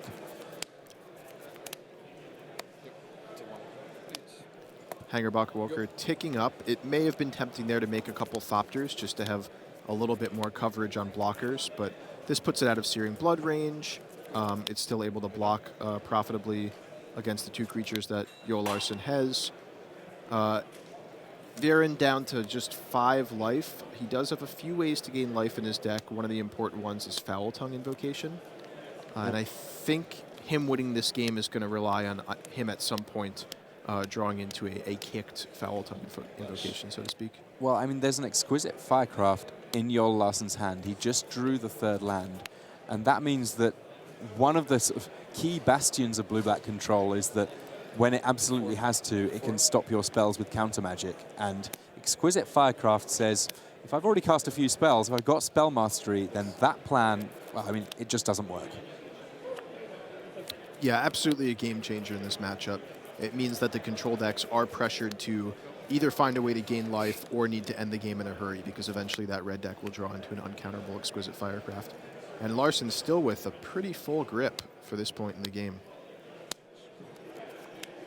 Yeah, I guess that's one of the things that happens when you don't draw too many lands earlier on, is that there's a limit to how many spells you're going to play in any given turn. And here, Peter Viren can only block 1 of those 2 creatures that are coming in. They both have fire breathing. Peter taking a little bit of damage here. And there's Zergo. Very patient play here from Joel Larson. Yeah, I mean, Larson, he doesn't have spell mastery yet, so the Exquisite Firecraft would still be counterable at this point. And he knows he's in no rush to play it. Barring a way for Viren to gain a massive amount of life, he can just kind of bide his time. Does it do? Copy it. Okay. Oh, is this Psychic Rebuttal? Very interesting. One of the new cards from Magic Origins. We'll see if we can take a look at it. Yeah, certainly not something that we've seen much of in the feature match area thus far. Spell Mastery Deflection variant. And a big pump of the fist there from Jol Larsen. You got Yep. Yeah. So that there, a result for Jol Larsen. He's able to find a way to square that up, but we're going to get a chance to see a little bit more Magic in our feature match area. We've already seen plenty of it thus far between Matt Sperling and Sean McLaren.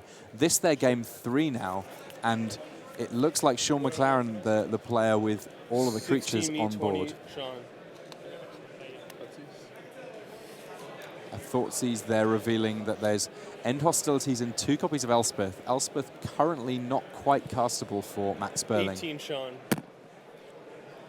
And we're just going to get the life totals up to date on that. I believe that 5 and 6 is not quite accurate. If it is, then Matt Sperling has all sorts to worry about. Add an extra 10 or so onto each of those, and I think you get a little bit closer. There we go, 16 to 20. And while Tasigur is in play for Matt Sperling, Tasigur on its own may prove not quite good enough, as that Thoughtseize is going to make Sperling's life a little bit tricky here.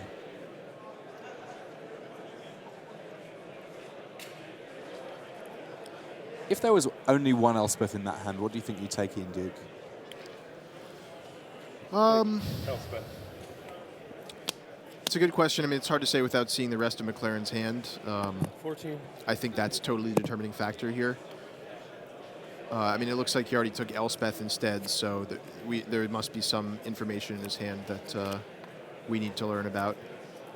Yeah, I mean, I guess that the Abzan Rally the Ancestors deck is a little bit more safe against mass removal than many decks that are playing lots of creatures, simply because in principle you can be casting Rally the Ancestors to get them all back. That's right. I mean, of note here, I believe that is a Grim Haruspex for McLaren. It is. So end hostilities here lets him draw 4 cards. So I guess he's not really worried about that at all, and maybe is hoping to top deck a second Thoughtseize before the second Elspeth can come down. So I believe you're right, Tim. He's just not really concerned at all about getting his board swept away, and in fact would maybe even welcome it because it puts him closer to a Rally the Ancestors. Yep. So Nissa here finding a forest. Scouting out, finding lands.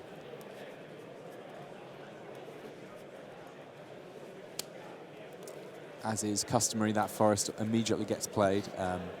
No need to give away more information. There are a few other lands in Matt Sperling's hand, but it's not as if he's particularly in trouble with his colors there. As it happens, much of the information already known by Sean McLaren thanks to his Thoughtseize, but certainly no downside to that play. So an interesting thing here is McLaren can keep getting in with the Elvish Visionaries.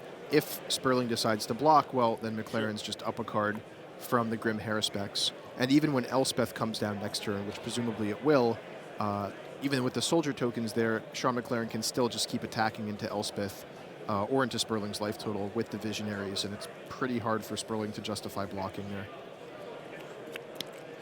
At some point, that chip damage, though, is going to be relevant.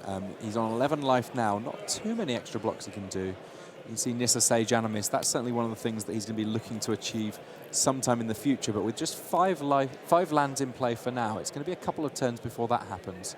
I mean, I guess that the sweet spot will be if he plays 6th land now, cast Elspeth, potentially make some tokens to stabilize a little bit. Next turn, play another land, flip. So I've got 2 Planeswalkers in play, and then it's kind of a 3-on-1. 2 Planeswalkers and Matt Sperling playing against Sean McLaren and his relatively small creatures. So here comes Elspeth. And the really interesting thing to see in these next couple turns is how Sperling decides to deal with those attacking Elvish Visionaries. One option is just to ignore them, let them keep attacking, and start attacking Sean McLaren himself and pressuring his life total. Another is to try to go up to Elspeth Emblem, which would force Sean McLaren to start attacking Elspeth, which buys him more time. But I think what he really doesn't want to do is just block and kill all those Visionaries and let Sean McLaren draw 3 more cards, because one of the most probable ways he would lose this game is McLaren drawing into a Rally of the Ancestors and then getting back all those Visionaries, drawing more cards, etc., etc. But if Sperling just keeps taking the damage, which he did this turn, then it opens up the door to something like a Mogus's Marauder, just busting through for extra burst damage that he wasn't anticipating. So Hero's Downfall there, limiting the options that Matt Sperling has available to him. The Elspeth plan suddenly not working out quite so well. The End Hostilities is still there, but looks no more attractive than it did a few turns ago. Scry and a transformation there for Matt Sperling. So what Sperling really wants is a single target removal spell to take care of the Grim Haruspex. And there's the Hero's Downfall he needs. So now he can put together a game plan. He can take out the Haruspex, line up a sweeper the following turn, and that will truly leave Sean McLaren out of resources. And at that point, all he fears is a naturally top-decked Rally of the Ancestors. And Sperling should be able to close out the game pretty quickly there in that window. So it's certainly not over yet, but we're starting to see Sperling's plan piece together. Unlike previous turns, Tasigur can now attack. McLaren blocking there does force the Hero's Downfall sooner than it might otherwise have come along. Although Sperling's pretty happy with that because McLaren blocked, planning to get a card off the Caryatid. And Sperling actually used the Hero's Downfall there to 2 for 1.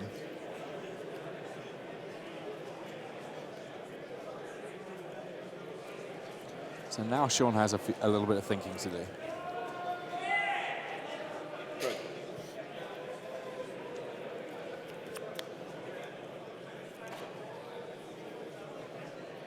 Plus. Nissa just a very natural source of card advantage, and in this case, acceleration. Every turn, gaining a loyalty. You reveal the top card. If it's a land, it comes into play. If it's not, well, you know, it goes into your hand. Is that right? At 18. Oh, I thought you wrote down like apologies. Attacker 4. I thought you. Yeah. So you're at 18. Thank you. Yeah. I'm sorry. I thought you picked up your pen when I attacked. I thought you'd taken it. My mistake. So McLaren's still deciding what to block with here. I'm a big fan of the communication that Matt Sperling uses during a game. Absolutely. Among the clearest players about his intent and what he's doing of anyone you can see. And that's certainly something that's very important at every level in the game. Totally agree.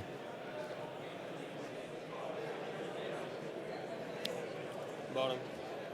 Sperling, so interesting there, he was considering leaving the forest on top, or the land on top, not because he wanted to draw it, but because he's planning on activating Tasigur. And with his graveyard so stocked of powerful cards, actually leaving a land on top makes it much more likely that he'll get one of the 3 powerful cards in his graveyard rather than milling into another one. But he just decides the options are better, puts the land to the bottom, and this actually mills into an Ugin. Tasigur again. Wow. Still all pretty powerful options here.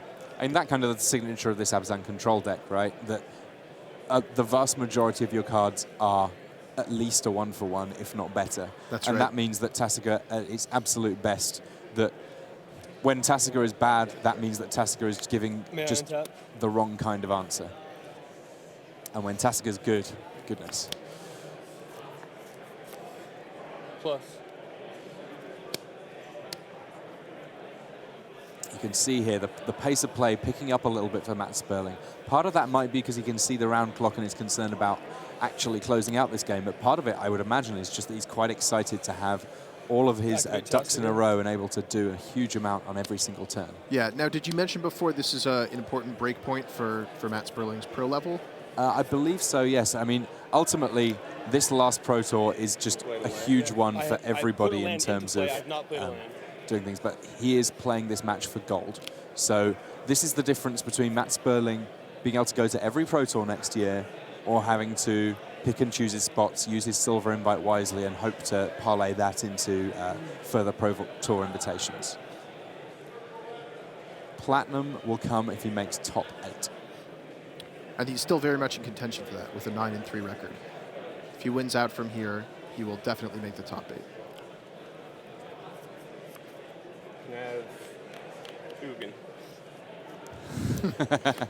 A little pause there. Not every day you hear You can have Ugin. And the reason for that being, of course, that Matt Sperling does not have the mana this turn to be able to cast Ugin. Right. Also, I think Sean McLaren knows the only way he can really win this game is with a top-decked Rally the Ancestors, probably next turn or at maximum within the next 2 turns. Yeah, we can't quite see everything that's in Sean McLaren's graveyard, but I always like to assume that a Rally the Ancestors for any reasonably stocked graveyard is, if not a win, certainly a great way of getting close to it. Looks like just a land, I believe. All I could tell for sure was that it was not an exciting white card. Instead, activate Tasigur. Then Protector Elspeth.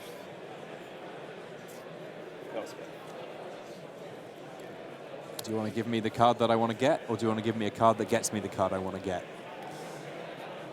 Powerful interactions here from this Abzan control deck. Plus ultimate price. Ultimate price, but we might be seeing a different kind of ultimate soon enough. Elspeth gradually gaining in loyalty here. Vanessa, rather. Sorry, yes. Sperling declining to attack there, I believe.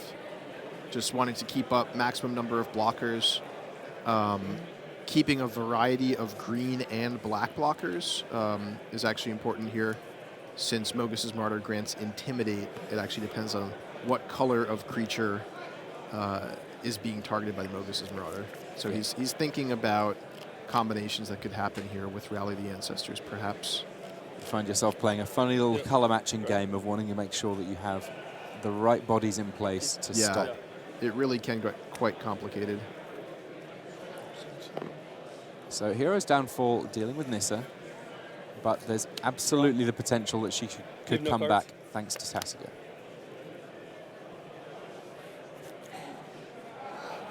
So many lands in play here for Matt Sperling. He's got a very full grip. He can do an awful lot this turn if he so wishes. Languish joining End Hostilities in the mass removal stakes. Languish, of course, particularly good in as much as it does not kill Tasigur. A card that I think a lot of us were expecting to see a huge amount of at this Pro Tour. Though things are getting a little bit tricky for Sperling here. He doesn't have a great way of closing out the game in a hurry. I mean, he can, of course, play out his powerful Planeswalkers, but those do take quite a few turns to close out the game. And other than that, you know, he'll have to start attacking with his creatures and committing them, which may leave him open to some sort of Rally the Ancestors shenanigans. Yeah, it's a bit hard to tell what his game plan will be here, but I think he does want to hurry up and finish the game pretty quickly. We're also running up pretty close to time here with just 4 minutes left on the clock, so Sperling wanting to be careful and not leaving himself open to a sudden surprise combo turn, but also needing to win at some point here. And he finally does get into the red zone. Yeah, Abzan Charm there, putting an extra couple of +1/+1 counters on his creatures, because now is the time where basically Matt Sperling says, I need to actually just end this game. Finding another die there for Elspeth, but we know that the right kind of die when it comes to Elspeth might just be Hero's Downfall. As it is, though, the creature's in play, that's enough to produce a winning clock, and Matt Sperling wins against the clock, wins against Sean McLaren, advances to 10-3, and hopefully we're going to be able to get a little bit of a conversation with him. We see there Marshall Sutcliffe down on the floor. Hopefully we'll be able to get him to have a bit of a chat with Matt. But a lot of great magic in the feature match area. I felt like Sam Black possibly a little unfortunate with the way that his draws panned out. Indeed. That potentially one of the weaknesses of the red deck, that when it does draw a lot of lands, its cards aren't perhaps as immediately powerful as what everyone else is doing. But the rest of the time, if it doesn't draw many lands, it's just a great deck. Yeah, definitely has potential for explosive starts. Agree to that for sure. And Jerry Thompson, congratulations to him. Still very much in the hunt, in the thick of things, now at 10-3. Just 2 rounds left of standard. I'm going to be back on the feature match floor soon enough, watching the matches going on. But on the feature match floor right now, we got Marshall Sutcliffe, and he's going to be able to get some words in with Matt Sperling. Oh, it sounds like they're just doing a couple of last little bits and pieces on the floor there, making sure that Matt's de-sideboarded properly. Obviously, super duper important, more important in many respects than us getting a word in with him. We will try and get that word in, though. But, I mean, in terms of decks that you've seen so far and the way that things are panning out, how important do you think it's going to be in the top 8 where everyone knows the exact lists? We saw that Jerry Thompson didn't know about exactly how many Titan strengths there were. Yes. Could that be a big factor when we get to top 8? It definitely could be a big factor, especially for someone like Sam Black, who has so carefully cultivated his list against the expected metagame. There are a lot of individual card choices in there, 1s and 2s, 2s and 3s, that are specially tailored to what he expects to face. And when his opponents know exactly what he has there, it just sort of, lets them focus in their game plan a little bit when they know what to play around. But of course, a couple more rounds to go before we get to top 8. And before we even get to our next round of Magic, we do now have that interview with Matt Sperling. Hey there, Marshall Sutcliffe down here in the feature match area. Matt Sperling, that win got you gold for the season. Is that correct? That's right. I came in with 30 points, needing a 10-6. Now with a record of 10-3, I can do no worse than 10-6. Disqualifications aside, I'm going to be locked for gold. So again, for next year. So congratulations first for that. But I'm assuming your eyes are now looking a little further down the road. What are your goals now for the tournament now that you've met your primary goal? Yeah, and I hesitate to even call gold my primary goal. I was 6-2 yesterday. Went to sleep. I'm sharing a room with Paul Rietzel and Dave Williams. I told them, look, here's what I got to do to top 8. I'm looking to go X1. I think the Abzan deck I'm playing is good enough. And going 10-6 was not really part of the conversation. I'm happy to now have that, but definitely trying to get another 2 or 3 wins to get in that top 8. That would mean platinum. That would mean a second top 8 for me. That's what I've got my eye on right now. I love it. So that was merely a hurdle that is now behind you, but the goal is actually the finish line, which is the top 8 for you here. Yeah, that's how I describe it. I mean, the next time I show up to a Pro Tour not trying to top 8 will be the first. I mean, that's always my goal. I'd like to say maybe my first time I top 8, I should have aimed for winning the whole thing. Maybe that would have helped me. But no, my goal is, when I set out, is to make a top 8. All right, well, congratulations on gold, and good luck with your next goal. Thank you. All right, let's send it back to the news desk and Rich Hagan. Thanks very much to Marshall and, of course, to Matt Sperling. Congratulations to him, Gold Pro once again, and maybe a lot more to come. We've got a lot more to come, but yesterday we announced the new members of the Magic Hall of Fame, the Pro Tour Hall of Fame, 3 new members. And for those of you who didn't get a chance to be with us on Friday, we know that some of you decided to work on Friday. What were you thinking? Now's a chance to recap that, and we will be right back with live action here at Pro Tour Magic Origins. See you in a few.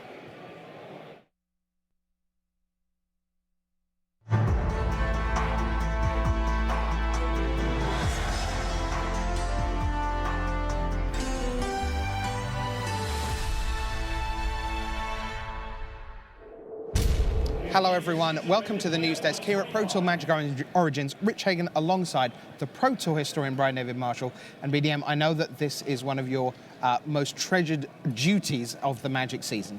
Absolutely, I look forward to this all year long. We talk about this throughout the year as we watch players accrue results, finishes, pro points, and are they Hall of Fame worthy? Is this person in the discussion?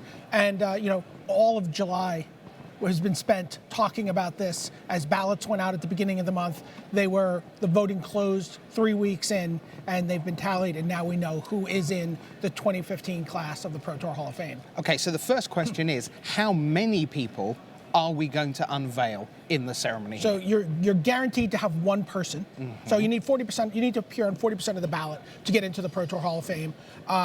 Guaranteed, even if for some reason nobody got to 40%, one person guaranteed to get in. The top of the class would be in. Theoretically, it's possible that you could have as many as 12 people get in, but that's requires solar alignment that's not going to happen. Mm-hmm. This year, our Hall of Fame class is going to be 3 players. Three players are going to get inducted at Pro Tour Battle for Zendikar. Okay. So, in scorecard order, as it were, who is the first new member of the Magic the Gathering Pro Tour Hall of Fame? Sure. Congratulations to Eric Froelich on his election to the Pro Tour Hall of Fame. I know this is something he's been waiting for a long time. He's been playing the game since early 1990s, 13 years old when he played in his first Grand Prix, qualified for the Pro Tour, didn't get to actually go to a Pro Tour until 1999, cashed his first Pro Tour. He's been a dominant force for as long as he's been playing. Well, why don't we take a look at many of his statistical numbers? There we are. We kick off with 41 Pro Tours, and he played at a time when there were 5 or 6 a year, but nonetheless, 41 weekends. That's almost a calendar year's worth of turning up to Pro Tours. And good for 1 in 10 to make a top 8 there. He's got four top 8s in his career, 10 top 8. 10 top 16s, 15 top 32s. I mean, he is just a monster when it comes to pushing deep into day 2 at these events. All right. Also, he's also the Player of the Year frontrunner right now. I mean, that's this is someone who is at the height of his powers. Yeah, the #1 ranked player in the world right now, and the #1 player in the class of 2015. We said that there were 3. That means we have 2 more. Who is the second member of this year's class? Congratulations to Pro Tour Dragons of Tarkir finalist Shota Yasooka. Shota Yasooka is in the Hall of Fame. This is this was a cause célèbre among a lot of people who want him in there. He only has the 2 Pro Tour top 8s. He has that 1 Pro Tour Charleston, which he was victorious. He's a Pro Tour champion. Just recently Pro Tour Dragons of Tarkir. But in between that, he's got a finals at the World Championships, or Players Championship at the time. He's been the Player of the Year in 2006. In 2006, the same year, and has been just a dominant deck builder, and is just, again, very much like Eric, just persistently going deep into day 2, making money finishes, and doing well at the Pro Tour. Let's take a look at his stats. Sure, let's take a look at those numbers, because they are very, very fine. 43 Pro Tours, which is kind of similar to Eric Froehlich's numbers, the 2 top 8s, and then again, they stack up 7 top 16s, 13 times top 32, which is better than the top 10% of the field. That's what top 32 basically comes down to. And that 3-year median finish, without getting too deep into stats, that's top 32 average in the last 3 years. What's also really interesting to me, I thought Shota said, he got into the game in middle school. I was talking to him, and he said, immediately attracted to the game competitively, always took it very seriously. But it wasn't until 2005 that he decided, I'm going to be a pro, and I'm going to make a go at it. When he watched, Kenji Samura, and the dominant performance of the Japanese national team, the Pro Player of the Year, everything that lined up that year, and he's like, wow, I kind of want to do this. And then a year later, he's winning a Pro Tour, he's Player of the Year, and has just been this amazing. Kind of like in an era of super teams, this guy who just goes off on his own. Super person, yes, by himself. He said, I asked him, who did he look up to?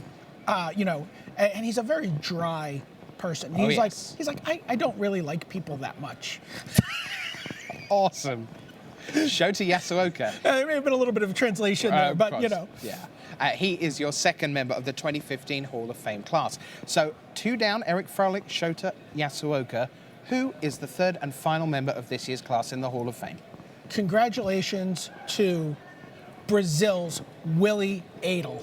Willie Adel is the 3rd member of the 2015 class of the Pro Tour Hall of Fame. As someone who has tremendous results, but also has made tremendous contributions to the Brazilian Magic community. If you followed at all the community ballot for the Pro Tour Hall of Fame, there was a tremendous outpouring of, Willie Adel is why I play Magic. Willie Adel is why I was able to go to the Pro Tour. You talk to Thiago Saporito, you talk to Paulo Vitor Damarosa, you even talk to, and it's not just Brazilian Magic players, it's South American Magic players. Right, the team this weekend, you just look and the flags are all there, your Chiles and your Argentinas and your Brazils and your Perus and just tremendous community contributions. But let's look at the numbers, because the numbers are not shabby either. Let's show you what Willie Adel's career looks like. 31 Pro Tours for him, the 4 Pro Tour top 8s, 4 top 16s, 7 32s, 10 top 64s. And again, that's from 31 PTs. That's 10 or a dozen or so fewer than the other 2 members of the class this year. A Grand Prix Toronto champion, his 7 Grand Prix top 8s, and twice a top 10 finisher in Player of the Year, which is a heck of an achievement coming from where he does. It means an awful lot of traveling. Absolutely. And I did an interview with him, And I asked him, what does this Hall of Fame election mean to you? Because not inducted, elected. What does this election mean to you? And he said, he's like, look, it's great. These guys get invites for the rest of their lives to the Pro Tour. There's appearance fees. He's like, none of that really matters to me. He's like, I do care about the lifetime invites. He said, because it guarantees that when my son qualifies for the Pro Tour, he'll have someone to play test with. Oh, that's beautiful. Yeah, it was really beautiful. It got very awesome. Dusty in the room. Right, yeah, little moat in the Yeah. eye. Fantastic stuff. Now, there are 3 members of the Hall of Fame, but of course there were many, many worthy candidates who were up for discussion. Why don't we take a look at the top vote getters in the ballot? So here's how the voting all shook out. Let's take a look. Here is the top 10, BDM. Well, there you see in 4th place, Justin Gary. Someone who's been a groundswell behind for the last couple of years, a Pro Tour champion, 4 Pro Tour top 8s. Martin Yuza, a nice push there. Mark Herberholtz, again, another person, Pro Tour champion, handful of top 8s. Tsuyoshi Ikeda, someone who has, tremendous community contributions in addition to 4 Pro Tour top 8s. Marion Lebert, Tomoharu Saito, back in the discussion, and of course Scott Johns. I think one of the last members of the inaugural ballot, still eligible for election into the Hall of Fame. And while I'm sure that Justin Gary and User and Herberholtz would have liked more votes, I also think it's great that there is a clear demarcation between this year's big 3 and the rest. No one goes away heartbroken at 0.3%. There's no tie breaks going on here. No. And you know what? And the way things work is you'll see often players who finish where they finish will make a little extra effort to get to the Pro Tour, put up a couple finishes, go to some Grand Prix. So hopefully we see these guys burnishing their resumes over the next year or 2. All right, so congratulations. Let's show you the 3 members of the Magic 2015 Pro Tour Hall of Fame. Congratulations to Eric Froehlich. Congratulations to Shota Yasuoka. And congratulations to Willie Adel. That is your class of the 2015 Magic the Gathering Pro Tour Hall of Fame. Thank you very much to you and me. and congratulations to the Hall of Fame class. 3 terrific guys whose scripts, I've got to be honest, are being rewritten round by round. Because you could have got through 2/3 of yesterday and gone, BDM, I think we know that it's a very emotional weekend for Hall of Famers, and generally the actual play is all a bit much for them, and by and large they tend to just overcook themselves. And Willie Adel at 1 and 4, and Shota Yasuoka barely making it into day 2, and Willie Adel barely making it, and Eric Froehlich barely making it into day 2. Fighting to make it into day 2. So all of that fitted that narrative just fine. Doesn't anymore. Shota Yasuoka still piling away, grinding away, not quite in contention for top 8. Same with Eric Froehlich, but Eric Froehlich started out 0-3.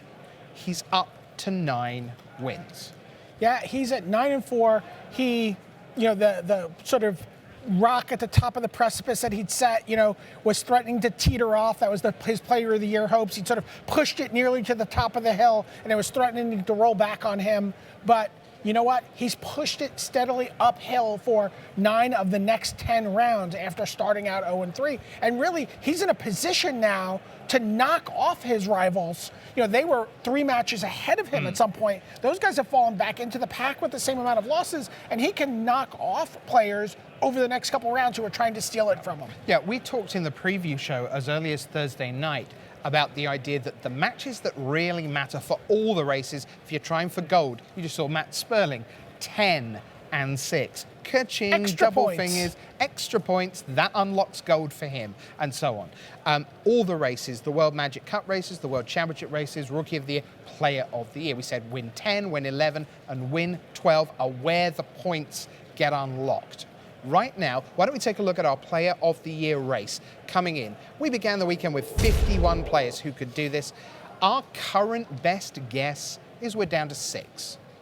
The top 3, Eric Froehlich, Sam Black, and Li Shichan. Number 4 would be Shahar Shenhai, you see on the bottom right of your screen. He is currently on 48 points. Just off screen, Mike Sigrist on 47 points. And the pace setter in this tournament, Kentaro Yamamoto, on 12 wins, but with 34 points in the Player of the Year race, he needs Eric Froehlich to stick on the minimum, which means if Eric Froehlich gets another point, wins any of these last 3 rounds, Kentaro Yamamoto will have to contend himself with getting on with the business of trying to win this Pro Tour and not be Player of the Year. But then you look at, let's work up. Sigrist on 47 points. He has 10 wins, 10 and 3. So if he makes it into the top 8, he would most likely be live. Shahar Shenhar on 48 points. If he gets into the top 8, that's a guaranteed minimum of 18 pro points. That would take him to a minimum of 66. So he would then be in position to make a run on Sunday. But Sunday, we've got to survive through the last 3 rounds here on Saturday, Brian David Marshall. So why don't we talk about the big 3? They lead the way. Froehlich, Li Shiqian, Sam Black, 60 points, 57 points, 57 points, all on 9 wins. What do the next 3 rounds mean? Well, you know the only thing I'm thinking about is a 3-way tie for Player of the Year, which happens if Eric Froehlich loses, the other guys pick up 3 extra points, and everyone stands pat there. We could see 3 players at 63. And then have to see whether whether And to see Yamamoto no could one get pass, to 64. Right. And whether Sigrist or whether Shahar. That is true. But In my 3-way tie scenario, nobody gets past 63. I understand this. But what this does mean right now in round 14 is that this is where the 10th win can kick in for these big 3. It means that they are starting to get actual points in the bank. If Froehlich wins his 10th win, he will go from 60 to a virtual 63. The points aren't awarded till tomorrow night when the final standings are made official, but those 3 points are his with that 10th win, 60 to 63. Imagine Froehlich losing this round. He stays at 60 with his 9 wins. At that point, if either of the other 2 were into ties, this round really, really matters, which is why we thought in the feature match area this round, we might put, for example, Li Shiqian, and we thought we might put Sam Black, and we thought we might let you watch on video Eric Froehlich, because that's how nice we are here at the home of Magic. Round 14 now.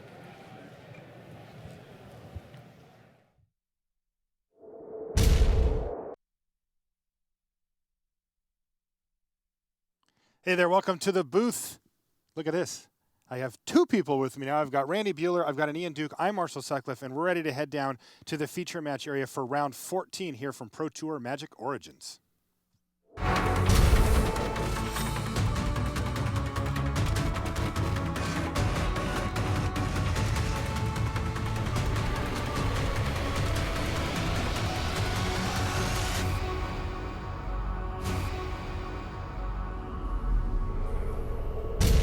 Hello and welcome to coverage of Pro Tour Magic Origins. I'm Marshall Sutcliffe in the booth with Hall of Famer Randy Buehler and R&D insider Ian Duke, and we are ready for round 14 where we have a real storyline on our hands here. This is Eric Froehlich. His opponent is Andrew Cuneo. Now, they're playing 2 awesome decks, and we're going to get to that, but I want a bigger picture view here, Randy, of what Player of the Year looks like. Eric Froehlich has won 9 of his last 10 rounds to recover from an 0-3 start.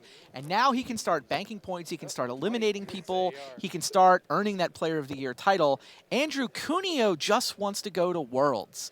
At 9-4, he's not going to make this top 8, barring some just mathematical, bizarre reality. He's not going to make top 8, but he needs a couple more wins if he's going to get one of those at-large spots to Worlds. He's Platinum, wants to go to PAX.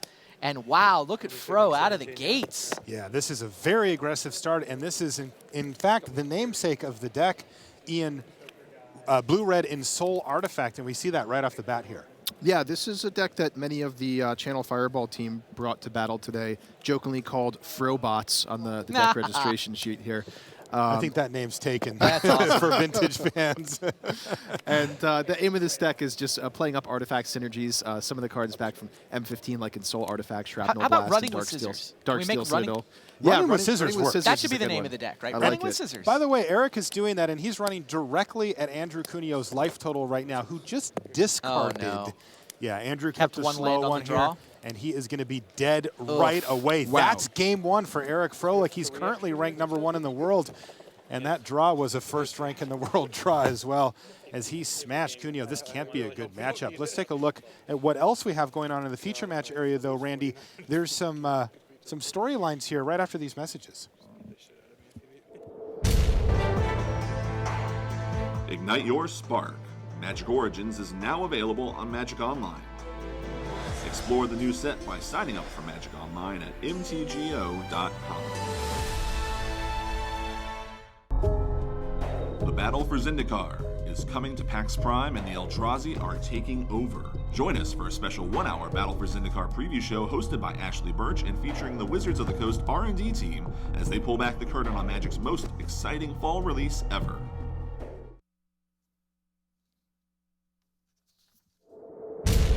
And welcome back to the feature match area here in Vancouver. That was a quick game. We're going to jump down now to check on our, let's see. This is, yeah, we have Michael J. Flores versus Sam Black here in the feature match area. Now, Randy, Sam Black, we had him as the favorite for Player of the Year just recently. That was 3 losses ago. And things have changed dramatically. Yeah, Red's been kind of getting beat up on in the feature match area so far today, and Sam Black is now on 4 losses. He's not going to make this top 8, although maybe if somebody's sneaking on tiebreakers, his good run yesterday would give him a small chance of that. Mike Flores, though, welcome back to the Pro Tour. It's been 9 years for Mike. And these are teammates. They are both on Team Ultra Pro. Mike has been giving props to Team Ultra Pro's limited preparation in particular. Helped him 5-1 limited. He won his pod this morning. It's like, this is how good Team Ultra Pro is at limited prep, says Mike Flores. They can even help me win. And speaking of winning, Flores did just that, picking up game 1 against Sam Black. They are dropping like flies in the feature match area. We are 3 games done already. Of course, all the matches still live. But Mike Flores is going to win the mirror match there. Sounds like Li Shitian has a win on the back table. Now, Li Shitian is up a game over Max McVetti. Now, what does this mean for Li? I'm seeing Li Shitian at 9-4, Sam Black at 9-4, and Eric Froelich at 9-4. You're seeing correctly. They are all tied. Eric Froelich has come all the way back from an 0-3 start. He's now tied with his nearest rivals, and as long as he stays even, he wins. What a huge twist. He came in winning the Player of the Year into the Pro Tour. He was the leader. Yeah. And it looked like it was going to fall apart for him there, as there was a lot of people scrapping to try to overtake him with that 0-3 start. It was like, well, at least he got in the Hall of Fame. And I don't think he thought that way at all, because he has been scrapping his way back up to the top. There's a reason why he has a #1 in parentheses next to his name. I was actually talking to Eric between rounds. He was watching, people on camera, updates are coming in.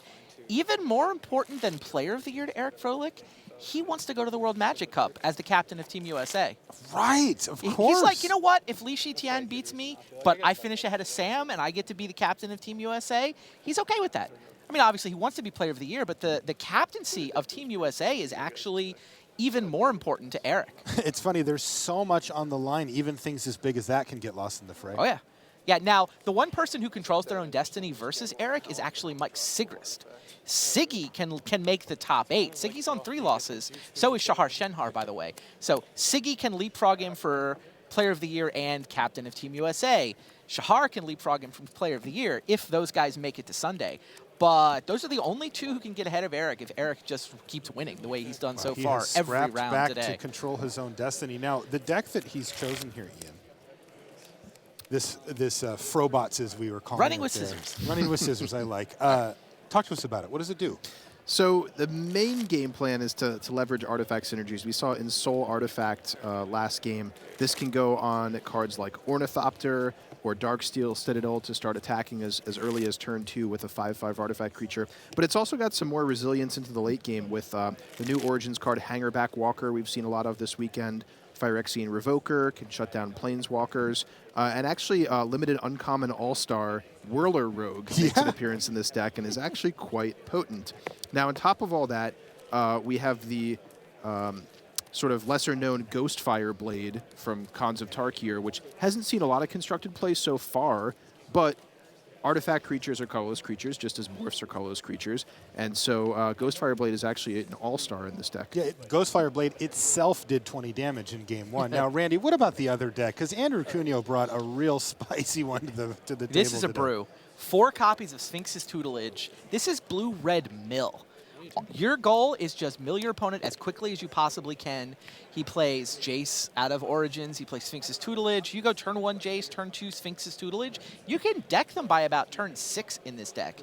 A million ways to draw cards, ranging from Magmatic Insight to Tormenting Voice to Jace to Cruise. Yeah, Treasure Cruise. He's even got an Alhambrad's Archive to multiply all of that. I've couple seen of that, by the Dictates way. of Krufix.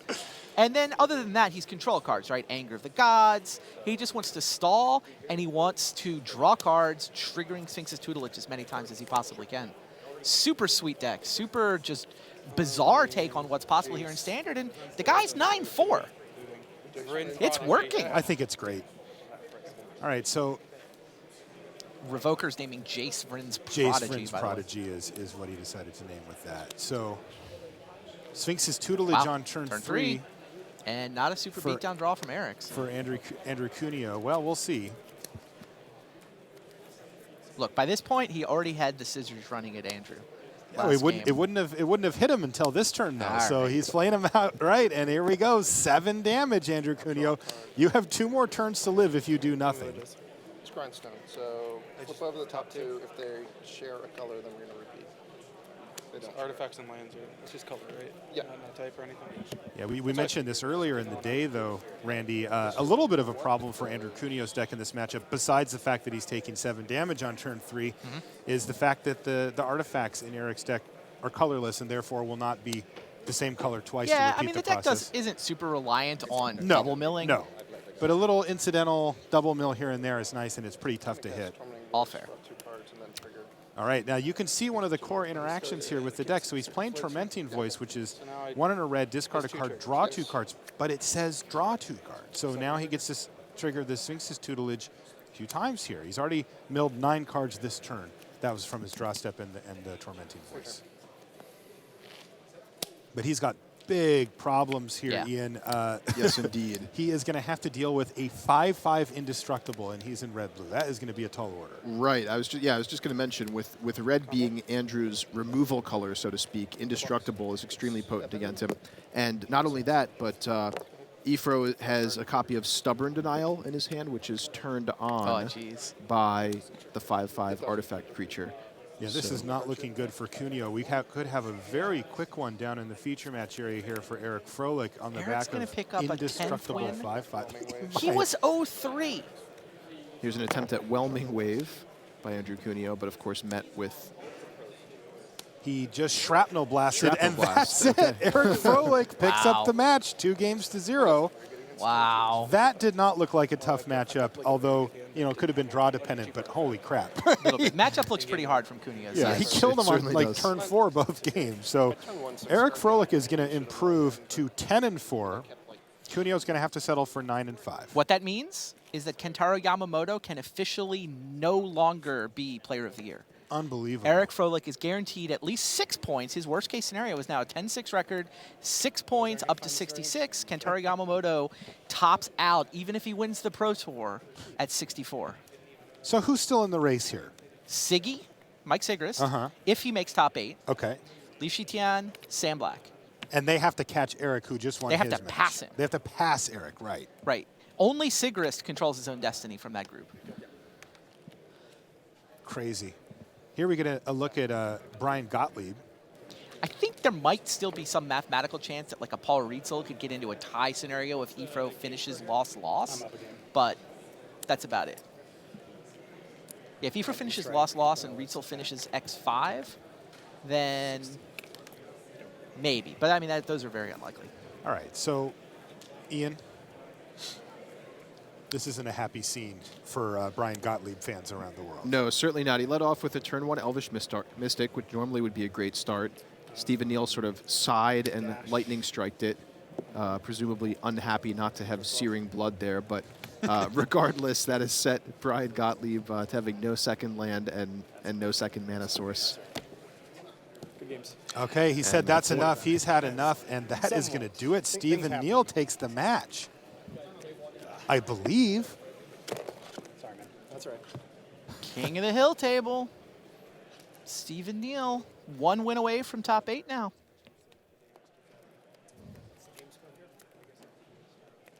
Wow, these games are happening so fast. I assume this is a lethal attack since we just came to the table. So we're jumping on Li Shitian. That's Li on the left-hand side of your screen. Max McVetti is on the right. And it looks like his life total is under assault here. I do not believe that he's at 20 life. There we go, down to 12. And he's got a sideboard card here, Ian. Yeah, Nyx Fleece Ram. This is actually one of the most potent sideboard cards against these red decks. It's a great blocker, gaining life each turn, but met with roast, unfortunately. But by the way, not actually a sideboard card. Green-White Constellation plays that thing main deck. Very nice. Excellent. So Max now has 2 cards in his graveyard that have life gain abilities attached to them in his yard right now. Oh, yeah. And it doesn't look like it slowed down Li Shitian at all. It's just the same deck Kyle Bogomaz is on. I'm pretty sure these guys work together. Okay. It's kind of the Ann Arbor crew. And this deck's pretty solid. I mean, when your deck randomly wants Nyx Fleece Ram and Courser anyway. Jeez, and there it goes again. Li Shitian. That was game 2, and he won game 1, so that's another match down. All right, so he stays lockstep with Eric Froelich with a victory, and now we got to find out if Sam Black is going to be able to defeat Michael Flores. So last we saw, Flores had won game 1. We're going to jump over there and figure out if there was an equalization game already or if they're still just resolving mulligans in between sideboards. But suddenly the last game in our feature match area, this is like the quickest round I've ever commentated on at the Pro Tour, I think. Yeah. And this is mono red mirror, by the way. There's 34 minutes on the round clock.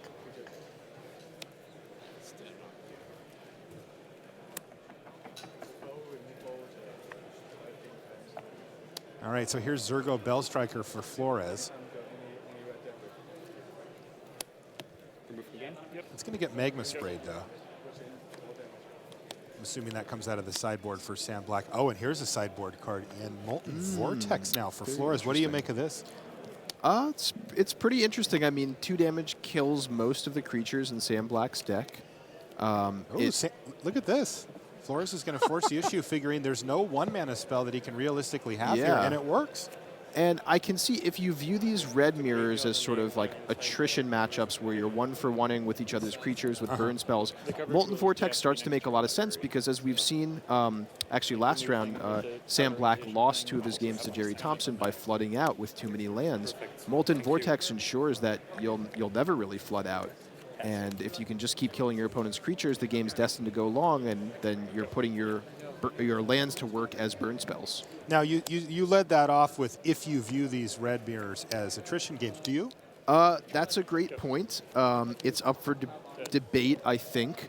You can certainly build your deck or tailor your sideboard in such a way that you are trying to play a more controlling game and 1-for-1 with your opponent. But there's always the chance that, I mean, these are both aggressive decks. They can just both go at each other and the game can be over quickly in a race.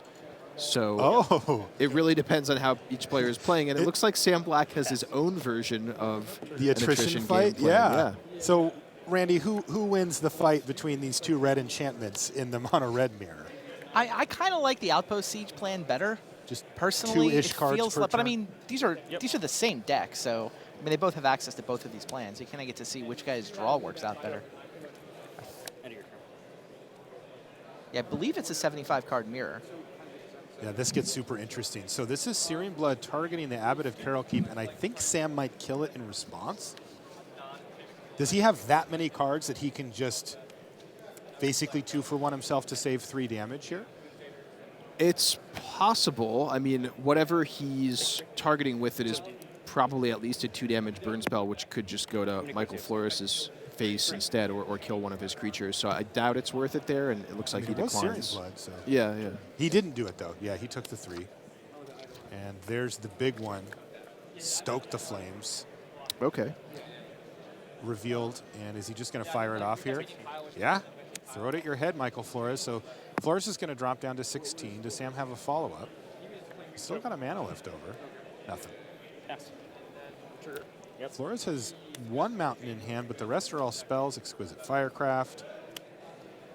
He's got another Searing Blood, a Lightning Strike, Sure. and a Stoke. Yeah, Wow, this he is- just cast another Outpost. This is really interesting, seeing these players take a much more card advantage-oriented approach to this mirror match. And it makes a lot of sense. I mean, both decks have so much burn that creatures aren't likely to stick around very long. And if the creatures are getting killed, which are the only recurring sources of damage, well, you need a lot of cards to kill a player from 20 with just burn spells alone. And so the game's going to go long enough until both players can eliminate each other's creatures, have enough excess burn to go to the face and win the game. And if that's the case, then drawing extra cards, outdrawing your opponent, is the path to victory. Dash, there go. Sure. You know, Flores has drawn a card and passed the turn for the last 3 turns in a row here. He does have a grip full of burn. You got to figure he's going to start throwing them around. How does this guy attack? I'm sorry. Right. Flores reminds Sam that the Abbot does not have haste, but Zurgo on dash does. And Zurgo is being targeted once again with a Searing Blood, and it looks like Sam is in fact going to stop it this time. So Magma Spray is going to prevent the 3 damage. He has so many cards flowing from these Outpost Sieges that he just can toss them away on his own creatures. Yeah, to and it makes prevent sense to use burn. Magma Spray there because Magma Spray is a burn spell that can only target creatures. So And it does seem like Sam, or like Mike, is not interested in right now, Sam is the Firing one in off. the position who wants he wants the game to go longer since he has the 2 Outpost Sieges going. So him trading a Magma Spray to sort of gain 3 life by preventing the Searing Blood makes a lot of sense. And now here comes Chandra Pyromaster. another form of card advantage and potentially damage. Yeah, he's just going to plus Chandra here. Flores is going to fall down to 15. 13 points of burn in Sam's hand too. This game doesn't. I don't think that Flores isn't that far behind on the burn here. And Chandra Pyromaster, interesting here. Sam taking up toward ultimate, which in a way is kind of like gaining life, because if Sam were to use the ultimate on Chandra Pyromaster, with the density of burn spells in these decks, that's almost certain to be lethal, which means Michael Flores is going to have to deal with Chandra Pyromaster, which is absorbing some damage away from Sam's life total. Yeah, it's got to be. It can be 12 damage quite easily. That spell resolves. Announce an attack. Okay. This is a Scab Clan Berserker now from Flores. Why? I'm sorry. Oh, it's not right now. Apologies. Go. All right, he Trigger Outpost Sieges. Yep. gets his Scab Clan Berserker killed here. He thought maybe it was Renown or that he would get the trigger, whether it wasn't. But the It's a Berserker sideboard card. I don't think he's had a ton of experience. Yeah, yeah. It only works when after it's Renown. Yeah, Mike has gone up to 4 lands here because he needs to hard cast those Stoke the Flameses. Chandra will deal 1 to you. But yeah, having Scab Clan Berserker soak up 3 points of burn from Sam's hand helps. It does seem like. Looks like. I mean, look at Sam's side of the board. Stoke, Bell Striker is his hand, I believe. Dash there, go. Sam Black's hand, yeah. Sure. Attack you. Wait. Okay. Mike may be forced to use a Wild Slash on Zurgo. Trigger Zurgo? Sure. Maybe not. And your turn slash you. 11. Okay, down to 11 for Sam Black. Can Flores really come up with 11 burn before Sam does 8 to him here? Sam He's holding it. Sam, Yeah, he's he holding just his used the hand. Wild Slash, so he actually has 10 points 10, of burn left, but Mana's his maybe big not problem. enough time to deploy it. That resolves. Attack. Accept. 1. Thinking. Yeah, you throw a Lightning Strike in here for the prowess trigger. Well, see, the thing is, Sam Black has, I believe he has Searing Blood in his hand, so if Mike acts first with a Lightning Strike, Sam can respond with Searing Blood. Yeah, Mike is just saying So take Mike's one. just passing priority, saying take 1. He knows he. Just the 3 damage from the Searing Blood is a catastrophe, though. With Mike on 8. Ooh, Mike does pick it up. He's down to 5. I'm surprised. Yeah, you he- just reply that. Respond I'm surprised with he a didn't Lightning respond with Strike, Lightning right? Strike there. Yeah, Yeah. Flores is dead here. Yeah, it doesn't actually matter because Sam has the mana to deploy his hand full of burn spells. Yeah, Sam had, what, 8 mountains on the battlefield that turn? Yeah. All right, well, that's going to even things up between these two players, so we do get an exciting Game 3 conclusion. Following up on the Player of the Year math, by the way, Paul Rietzel was live coming into this round to tie Eric Froelich. But by winning that round, Eric Froelich, in addition to eliminating Kentaro Yamamoto, he also eliminated Paul Rietzel. So we're down to 5. We are officially mathematically down to 5 contenders for Player of the Year. They are Sigrist, Shenhar, Li Shitian, Sam Black, Eric Froelich. Now, a few of those have to top 8. Sigrist has to top 8. Shahar has to top 8. They're only live if they make the top 8. Pretty exciting stuff. This is great, yeah. I love the way Froelich has fought back. Oh, love it. So cool. I mean, I'm rooting. It's so easy to just throw in the towel. At 0-3. Go enjoy your newfound status as Hall of Fame elect and hang out in Vancouver, beautiful city for the day. But no. He doesn't have any give up in his blood. Not only was he having to make a good run with his constructed deck, but he also had a 3-0 limited to do it as well. Yeah. So truly. I think if you were to ask him, he would say that's the easy part. Perhaps. By the way, if Shahar and Siggy both make top 8, Shahar has a 1-point lead should they lose in the same round. Oh, no. Really? Yeah. Of course he does, by the way. What, you're going to get that 1-point lead as little kid luck? Is that where you're going with this? He just has to have it. It's about time for Shahar Shenhar to put up a Pro Tour top 8, by the way. Great player. He's got to be top of the list. Yeah, best players without a Pro Tour top 8. I mean, we could argue about whether the world's top wins, world's top 4 is. Yeah, I mean, the argument isn't, a world's win is more impressive to me than a Pro Tour top 8. Okay, yeah. That, I mean, I'll definitely defend that claim.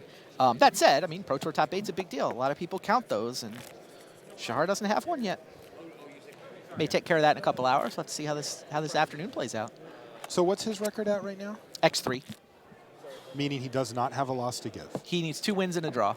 I mean, the people who get to X3 probably will be able to draw with each other in the last round. Okay. So, he doesn't have to win the last 3, just 2 and a draw. Mike Flores, by the way, he's playing for a Pro Tour invite.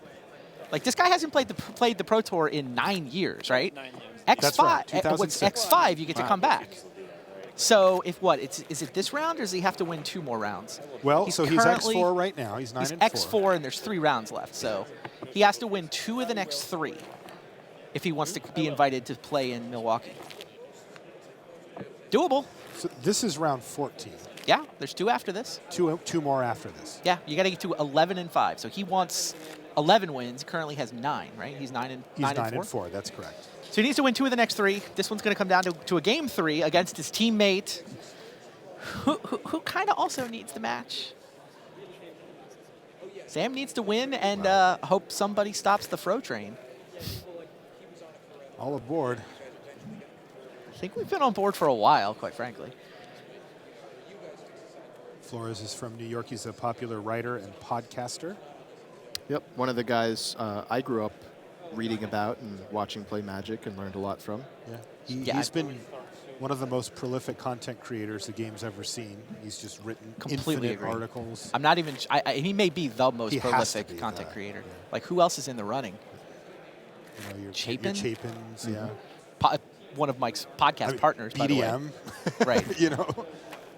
Yes, Flores is on 2 different podcasts. He's on one with Brian David Marshall and one with Patrick Chapin. There you go. He writes weekly columns. Yeah, he also, by the way, is married, has 2 children, and a full-time job. All true. I honestly don't know how he does it. And by the way, professional Magic player some of the time too. So. I don't know about the professional part. Hey, I said some of the time. Well, you got to qualify for more than 1 per decade. Hey, look, he's playing for it here. He's got a couple of wins to go. So I was pretty impressed with the way that last game played out, with both players taking this sort of card advantage approach to the match. It certainly made it a lot more entertaining, I think, for us viewers, rather than just an outright race to see who can blitz the opponent down. And speaking of card advantage, is this Sam Black on a mulligan? This is indeed. Turn that into a period. Yeah, he's not having a particularly good day. He's having a really bad day, right? Considering the position he was in coming in. It kind of started in round 8 last night. He was super close. Within 1 on 2 different games, which he both lost. Exactly. I mean, the 7-0 part was kind of awesome, but stumbling. I mean, I haven't seen Sam do anything wrong. It seems like he's got good decks, reasonably well positioned. It just hasn't come together for him. Yeah, those draw steps have not been very cooperative. Of course, we say this as he's... Oh, wow. Kentaro Yamamoto has, we said coming into this round, all he needed was a draw for top 8. Of course, there's nobody to draw with. He's all by himself at the top of the standings, right? So Takahiro Fujimoto has to play him. Kentaro beat him. Kentaro Yamamoto now 13-1. Officially, mathematically, definitively locked for top 8, and he's heading back to Worlds. He's going to take that slot. Condolences to Jason Chung. That's brutal. Kentaro leapfrogs Jason Chung for the 3rd APAC spot in Worlds. Well, congratulations to him, and yeah, condolences to Jason. So Sam Sam Black good coming in, and it looks like we're ready for game 3 here. Zergo Bellstriker is the play for Michael Flores. Remember, he is on the play here, and he's just going to hard cast old Zergo. Sam did scry to the bottom after his mulligan to 6. All right, Lightning Strike is going to kill Zergo. These repetitive sources of damage, you know, the creatures in the deck, super important. Here's another one as a follow-up for Flores. This is an Eidolon of the Great Revel. Now, Takes you. they've got a deal on Team Ultra Pro, Randy. Yep. You miss Eidolon triggers, you do push-ups. That's awesome. I was talking to Flores this morning. I bumped into him walking down, and yeah. It's business over there at Team Ultra Pro. 17. Abbott reveals a card he can't play this turn, so no card advantage, but still gets in with the Swift Spear. Yeah, gets a Swift Spear down and has a nice little board state going here. Gives Sam Black something to deal with.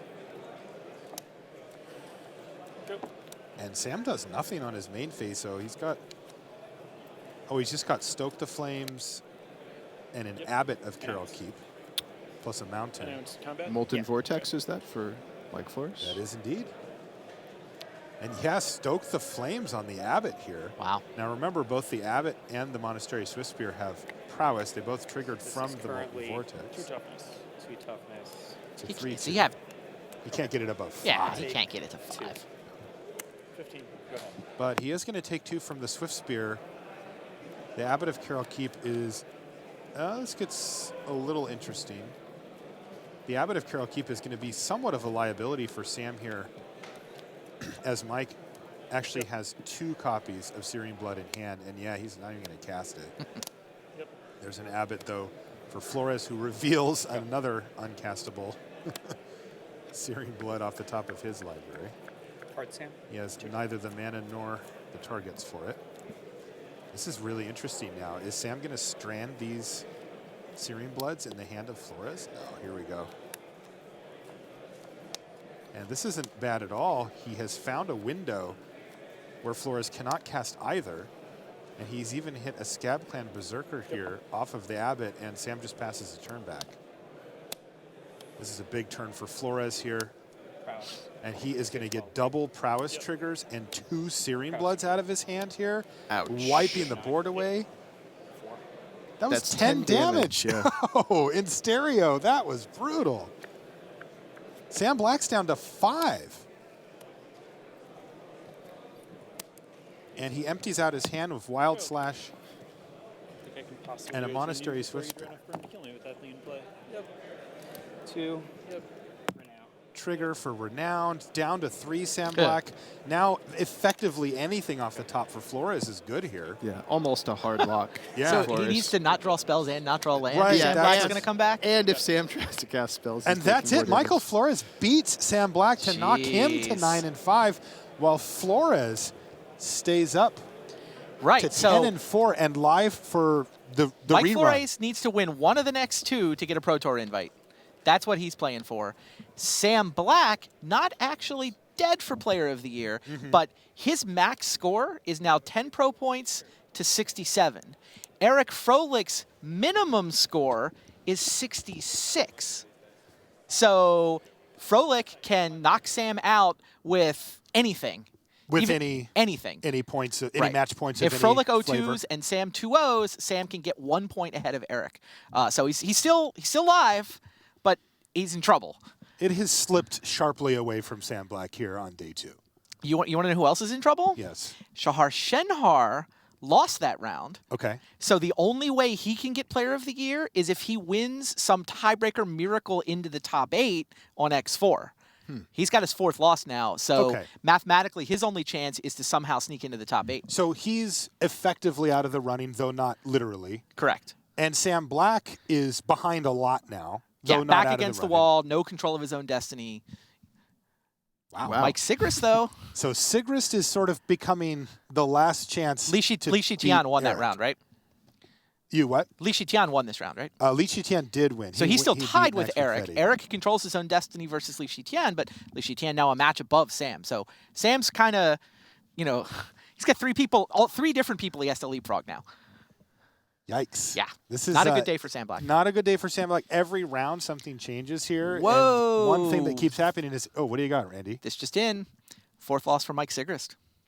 Wow. 4th loss for Mike Sigrist. Now, Siggy's playing for Worlds, too. He did not have a World spot coming in today. He was just below the bubble.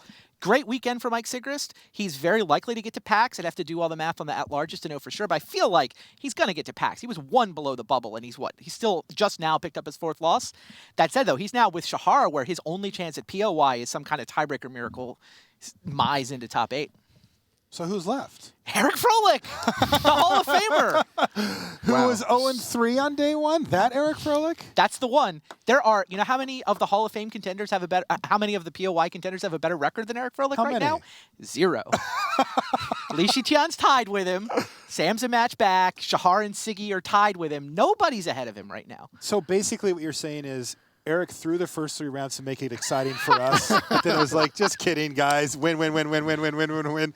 And has now put himself back in the lead for Player of the Year. Run off That's 10 incredible. and 11. No problem. Now, are there strange configurations where one of these other players that maybe was further behind in the pack could top 8 and then maybe get second or first or something and leapfrog? We thought, like, Kentaro Yamamoto was in that. Coming into the weekend, there were like 50 players who, but that was all if Eric gets the minimum. Now that Eric has clinched a minimum, he's already going to get at least 6 points. Right. Kentaro Yamamoto can no longer leapfrog him. None of the people who can leapfrog him are in top 8 contention anymore, unless you count Shahar and Siggy, who need a tiebreaker miracle.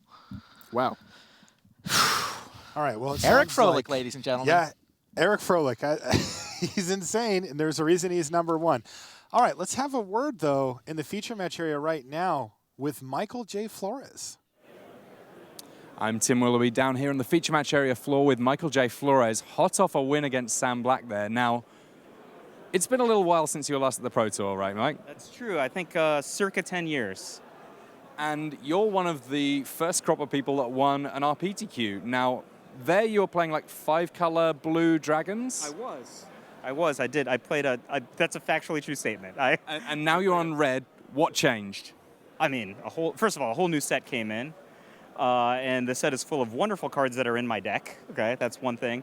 And then separately, the decks that were very good in the RPTQ era, like Esper Dragons and stuff, were very, very bad against the mono blue dragon deck that I built. Like, was very, very good against slow control decks and mid-rangey decks. But for this tournament, first of all, you have cards like Exquisite Firecraft, which is just this amazing card that doubles up with Stoke the Flames. It gives you 8 cards that can deal 4 damage to the opponent. You do not have to count to very many cards to do 20 that way. And then Abbot of Carolkeep, which is probably just far and away the best card in Magic Origins. So, like, if you think about Snapcaster Mage, which is a massive secondary market value right now in cross-format All-Star, Abbot of Carolkeep is very, very similar in power level to this card. It's absolutely absurd. And it has prowess. So, like, you just attack. Like, I don't know if you watched this match with Sam. Like, not only did I kill all of his guys, but I attacked him for 4 with my Abbot. It was in 1 turn, right? It was very, very powerful. And then also, I'm on one of the best teams in the world. I'm so grateful to be on this team. And these guys put together a red deck, and I had a lot of ideas, and none of my ideas were remotely as efficient or as good as this deck. It must feel great to be on a team where there's so much great talent that even if your ideas aren't working, you know that somebody's are. Oh, yeah. I mean, if I had been, like, by myself, I'm sure I would have had, like, 5-color mono blue dragons or something. Which maybe it would have worked out, but maybe not.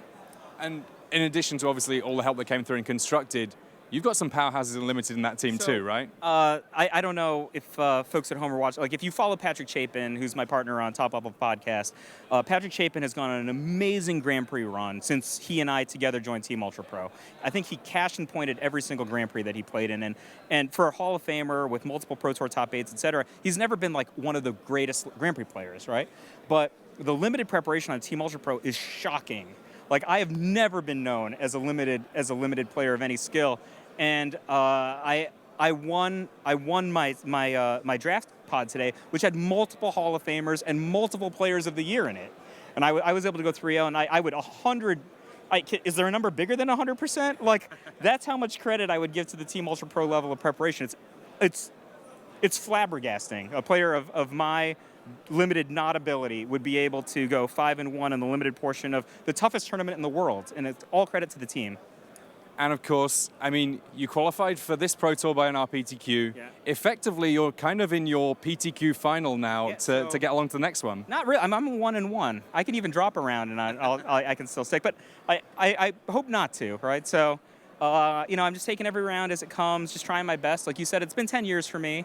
Glad I'm just not embarrassing the team right now. It's tough. You get to be on like one of the best teams in the world. I haven't played in 10 years, and I'm just glad to be carrying my water, and hopefully I keep it up today. And I don't miss any Eidolon of the Great Revel triggers, because I don't know if you saw, if you miss an Eidolon of the Great Revel trigger on our team, you have to do push-ups. How many have you got so far? I had 2 misses yesterday, and 1 cost me a match. So I'm not doing it anymore, right? So fair enough. Well, congratulations. Couple more rounds to go. Best of luck with them, and we're going to send things back because there's just a little bit more magic. A little bit more magic here at Magic Origins. Oh, fantastic stuff. It's so great to have Mike Flores back on the Pro Tour, one of the true giants of the game. And in terms of community contributions, if you weren't around during the late 1990s when he was writing in his pomp, it is 100 years from now when Magic's still going, you're going to be reading his stuff from the dawn of the game. Just a giant of Magic writing and doing rather well at the Pro Tour, it turns out. Now, we have another deck tech for you, but it turns out players, they come in to the news desk and they give us their time right when so much is on the line, when they've got gold, silver, platinum on the line. And we ask a lot of them. But on the last Pro Tour of the season, well, there's even more at stake. Andrew Cuneo has a fantastic deck that we want to share with you. Andrew Cuneo has some incredibly important Magic to play right now. So what we've done is we brought in Sam Stoddard from Inside Wizards of the Coast, former pro player and Inside R&D, to take a look at Cuneo's deck because we really want to share it with you. It's a lovely thing. Best of luck to Andrew in his matches. So coming up, a sort of Cuneo-Stoddard hybrid deck tech.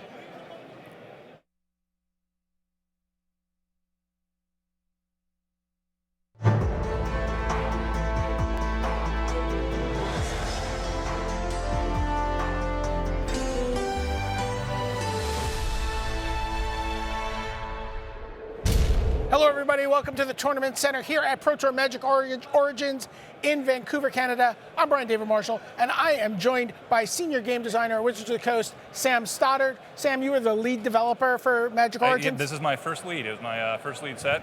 Very happy with it. Congratulations. Very excited to be here.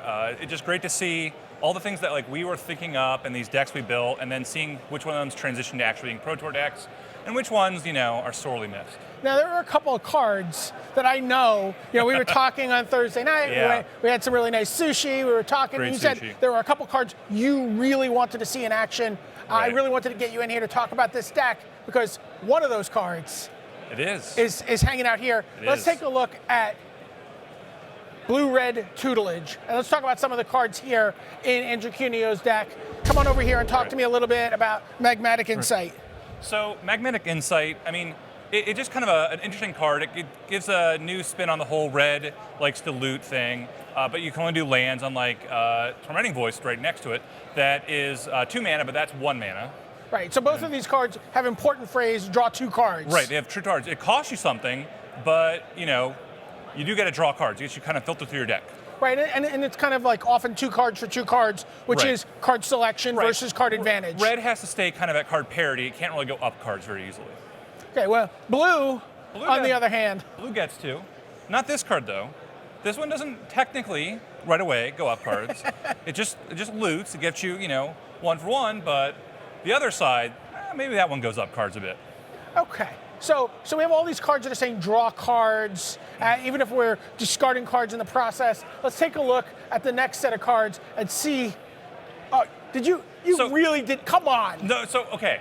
I'll admit, we did not have Sphinx's tutelage. We certainly had Alhammar's Archive with a lot of the sort of like looting effects, the red effects especially, where you were drawing and discarding, because you cast Alhammar's Archive, you pay 1 red mana, discard 2 lands, discard a land, draw 4. That's great. You get up a lot. Sign me up. Right. Now, we had these decks, and we were kind of like having a hard time killing people. It was like, well, you just have to basically discard a lot of cards, draw a lot of cards, and burn them out eventually.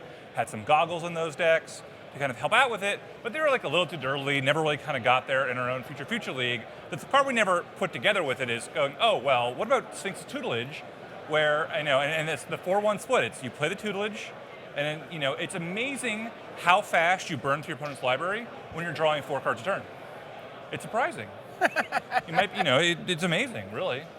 So what is the goal with a card like Sphinx's tutelage? Like, what did you guys hope this card would become? This is really mostly a card for limited. It's trying to evoke kind of what life is like on Vryn, which is Jace's home plane. That's where his Sphinx mentor lives, and it was trying to be, okay, Jace is a mind mage, his mentor's a mind mage, and this lets you turn the battle away from being just about damage, and all of a sudden you have a huge advantage where the more you learn, the more your opponent sort of forgets and loses. And then if you can learn all the things, your opponent forgets all the things and they deck themselves. The cards we saw that said draw 2 cards, you draw 2, they mill 4, and possibly if they share a color, you mill more. And again, Alhammar's Archive, that's doing the same thing. Let's see what else is in the deck that's making this come together. Right, you can't have this deck without doing nothing else. Dictative Kruphix, it's a Howling Mine. It lets you do the same thing with Magmatic Insight of being able to draw more cards when you have the tutelage out. Plus, again, if you have the Archive out, all of a sudden it's not paired anymore. The great thing about the Archive for this deck is it breaks all the parities. So Dictative Kruphix, instead of being like, well, we each draw the same number of cards, I'm drawing 2, you're drawing 1. Dig Through Time, well...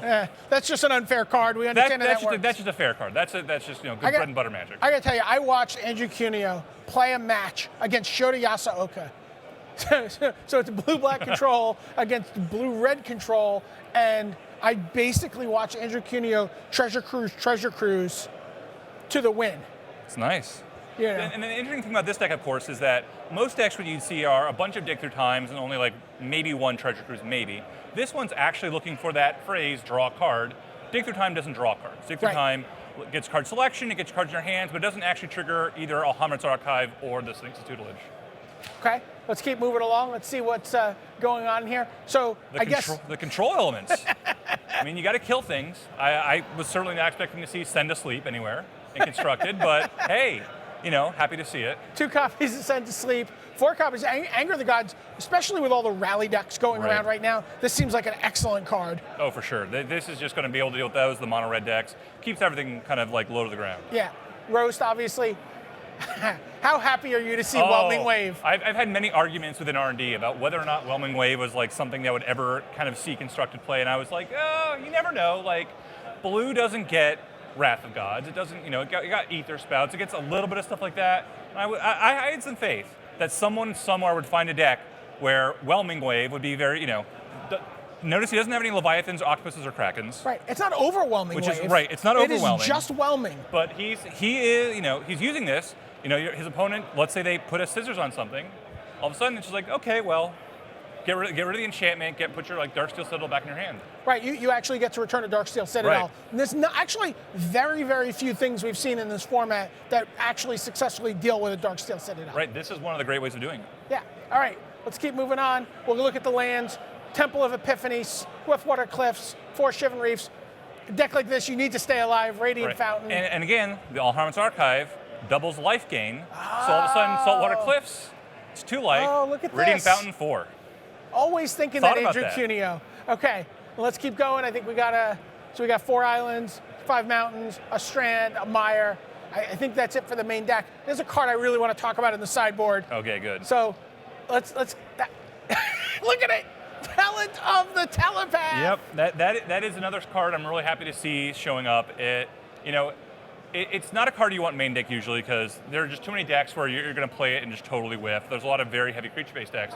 But against decks that are trying to cast Dig Through Time or even Treasure Cruise, I mean, Talent you get a Dig Through Time is pretty powerful. If you have Spell Mastery, Talent you get like, a removal spell and Dig Through Time, or heaven forbid 2 Dig Through Times. Like, that's a huge swing. So when you're designing a card and go and developing the set and fine-tuning it, is Talent of the Telepath a card you have an eye on for constructed? Is this a card, like, not just Commander or for, because certainly this is a card you think about in Commander as being a lot of fun, but I mean, is this something you think about people playing in a serious tournament environment? Yeah, I mean, we played quite a bit of it.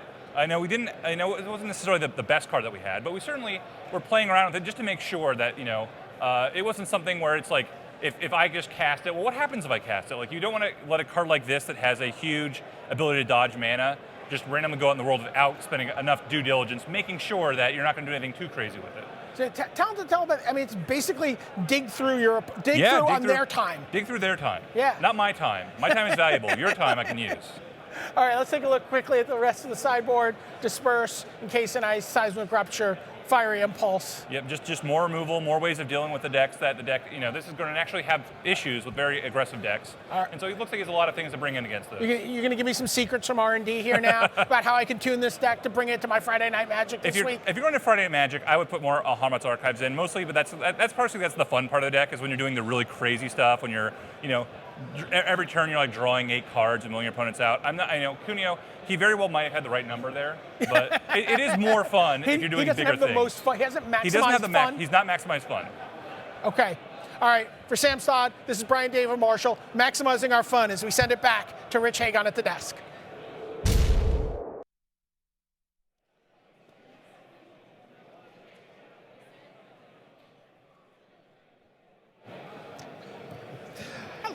Hello, Brian David Marshall. Welcome to the news desk. This is the desk, and this is the news. Ooh, so I like news. We got it down to 6 for Player of the Year going into the last round. We're down to 2. Oh, wow. Almost certainly. Now, the almost bit involves Mike Sigrist with 4 losses and Shahar Shenhar with 4 losses. Unless either of them make the top 8, which is unlikely but possible.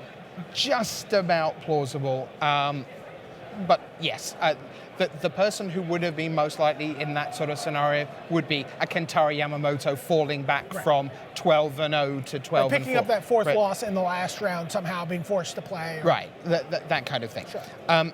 But essentially, they're gone. Paul Rietzel is eliminated by Eric Froelich winning. Kentaro Yamamoto is eliminated from Player of the Year by Eric Froelich winning, which essentially means we're down to Eric Froelich and Li Shiqian. Even though Yamamoto can still win the tournament, he's very much able to do that. He just doesn't have enough, he can't cover enough ground. He was far enough back that even with 30 points, he doesn't catch Eric Froelich.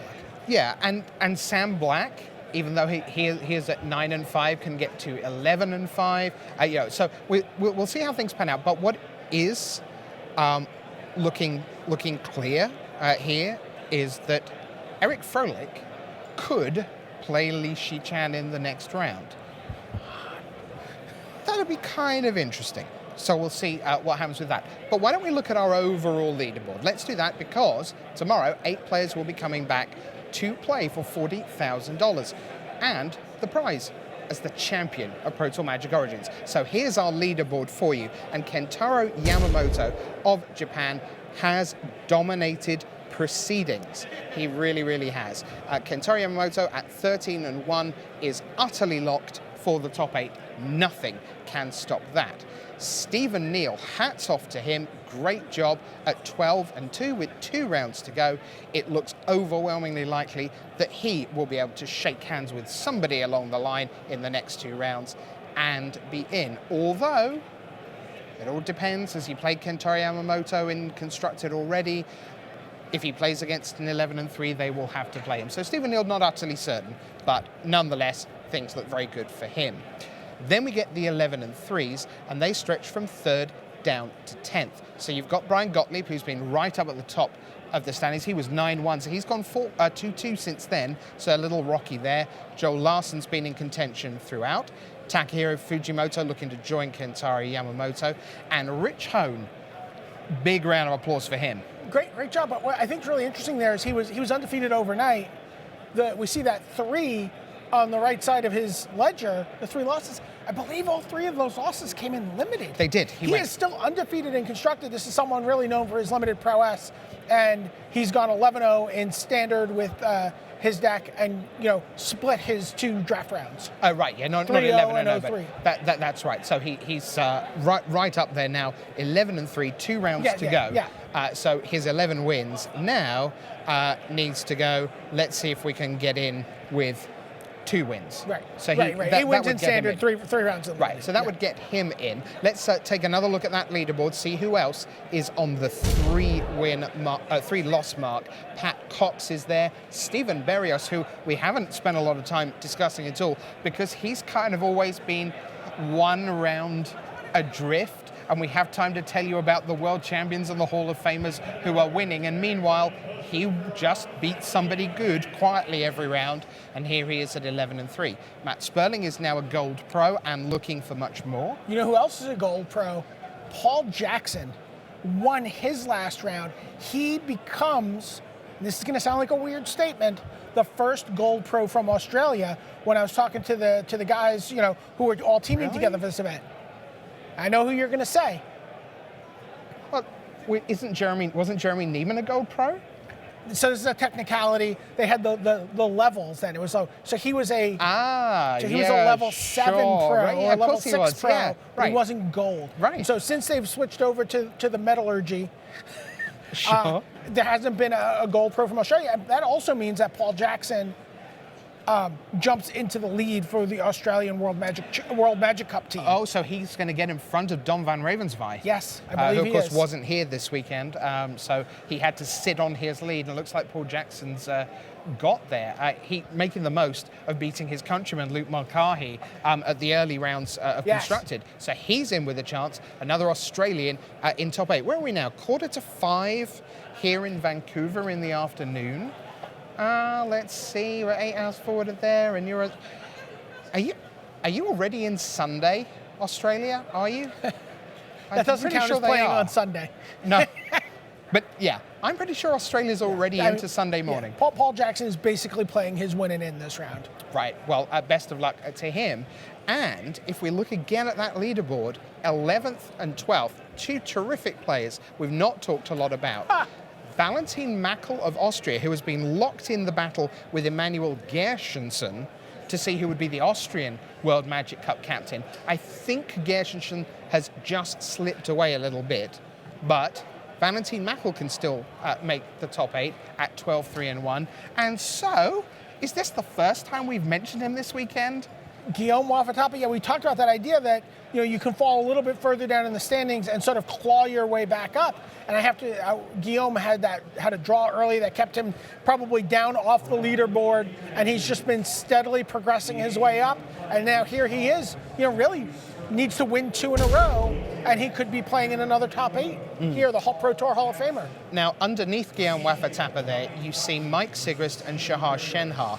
Those are the top 2. This is sorted by tiebreak. Mike Sigrist and Shahar Shenhar, the top 2 X and 4s.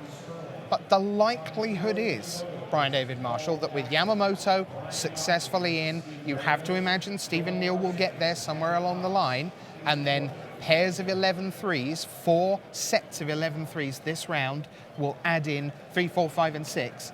It is most likely that the X and 4s start at 9th. Okay. At the end of the weekend. It's not certain, and the draw for Valentin Mackel and Guillaume Wafatapa certainly add to some of the fun there, because when it comes to being paired up or paired down in the last round, someone who might be able to offer a draw can't offer a draw to Valentin Mackel or Guillaume Wafatapa. They've already got them. So that is something to keep an eye on. But Sigrist and Shahar Shenhar in a bit of trouble there. Falling off our leaderboard is Sam Black, from 9-1 to 9-5. Right. We just saw him lose to his teammate Mike Flores on camera, and that was a big match for both of them. Obviously, the match very important to Sam. Mike Flores fighting to come back for another Pro Tour. So a huge win for him. And there you see Sam just down at the bottom, the top of the 9 and 5s, our number 2 ranked player in the world, and the number 1 ranked player in the world in 33rd place Look right at now, that. Eric Froelich. Now look, It is 3 and 4. Sure. It is not certain that Eric Froelich will be Player of the Year. After all, Li Shichan is sitting there at 10 and 4 in 26th place. He could be Player of the Year. Sam White will still be looking and going, hang on, if I win 2, that gets me to 11 and 5. That gets me to 10 points. That puts me to 7 points ahead of Eric Froelich. So if he loses his last 2, I would be 1 point ahead of him. And then if Lee doesn't overtake him either, so if Eric and Lee both win their last 2 and I win my last 2, I can be Player of the Year. So that is still a possibility. But whether or not Eric is Player of the Year, the last day and a half have shown why he is sure worthy of a Player of the Year title. Yeah, no, absolutely. He picked up, 3 very early losses. He had a terrible draft. He lost an early round of Constructed, and he's just muscled through since then, 7 straight wins. So what I'd like to do, if we get a chance, the World Championship is coming in less than a month's time. You think this is exciting? We're going to put 24 of the finest players on earth in the same room for your entertainment at PAX, and there's tons of great stuff around that as well. I imagine you've seen the trailer about that Battle for Zendikar special that we're going to show you from PAX as well. So much great stuff coming from there. Why don't we take a look at how the World Championship slots are going to pan out in terms of the geo regions. So we've got North America currently, Froelich, Black, Lax, and Manfield. Ari Lax was 8 and 5 going into the last round. Manfield also 8 and 5 going into the last round. Why don't we take a look at Europe, see what's going on there? So Andre Strasky actually started off very nicely, BDM, and you saw him in Dallas last week doing very well. Right, picked up some extra points there that were really much needed for him. Yeah, and he will really be pleased with those now because he was 6-7 coming into this round. Antonio Del Moral Leon, I know that each round you go out to the top tables, and a lot of the time you've seen the Spaniard with his cap facing the wrong way, just doing the business, was up to 9 and 4 going in to that round. And then Shahar Shenhar up at 10 and 3, and he of course is locked in as the reigning world champion. Other players in Europe who were in the mix, even Flock was 6-2. Wow, but fell off to 7-6. Yeah, big crash there. Marcio Carvalho 9-4, Martin Dang, the last Pro Tour champion, putting up another strong run, was 9 and 4 coming into round 14. So that's Europe. Where should we go next? Why don't we take a look at Asia Pacific?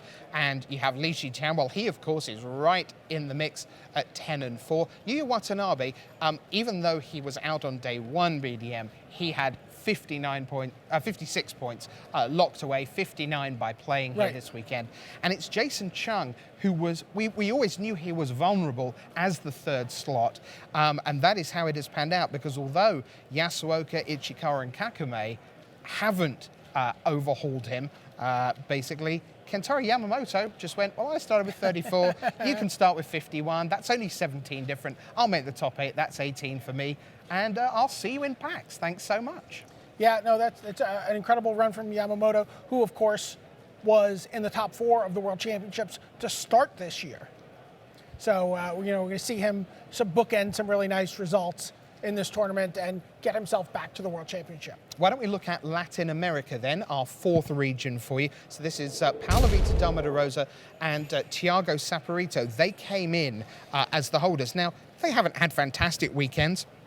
Paolo was 8-5 coming into the last round, 7-6 for Saporito. But the way it worked out, because Willie Adel did not have a great day, and then a couple of players further down the standings, one didn't come, Lee Shou from Magic Online stayed on Magic Online, wasn't here this weekend, and Pedro Carvalho didn't have a great weekend.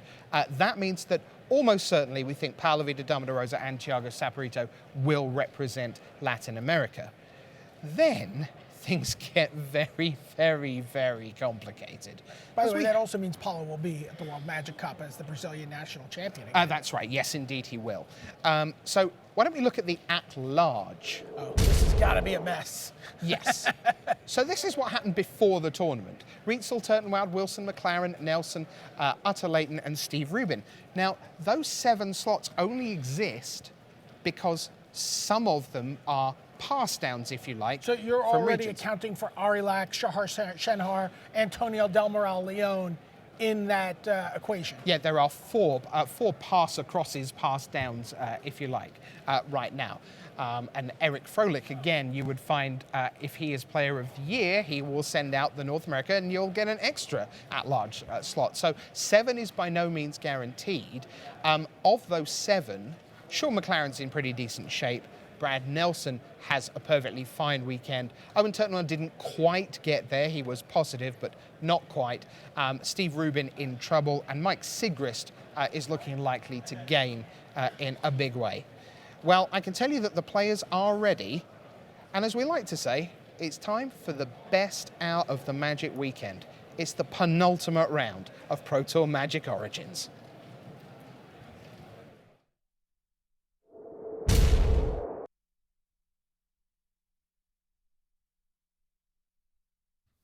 And welcome back to the booth here at Pro Tour Magic Origins. Randy Buehler, Ian Duke, Marshall Sutcliffe. We are in round 15, and we have a full 4 win-in matches for top 8 awaiting us down in the feature match area. The first one we're going to watch is Rich Hohen versus Matt Sperling. Let's head down there right now.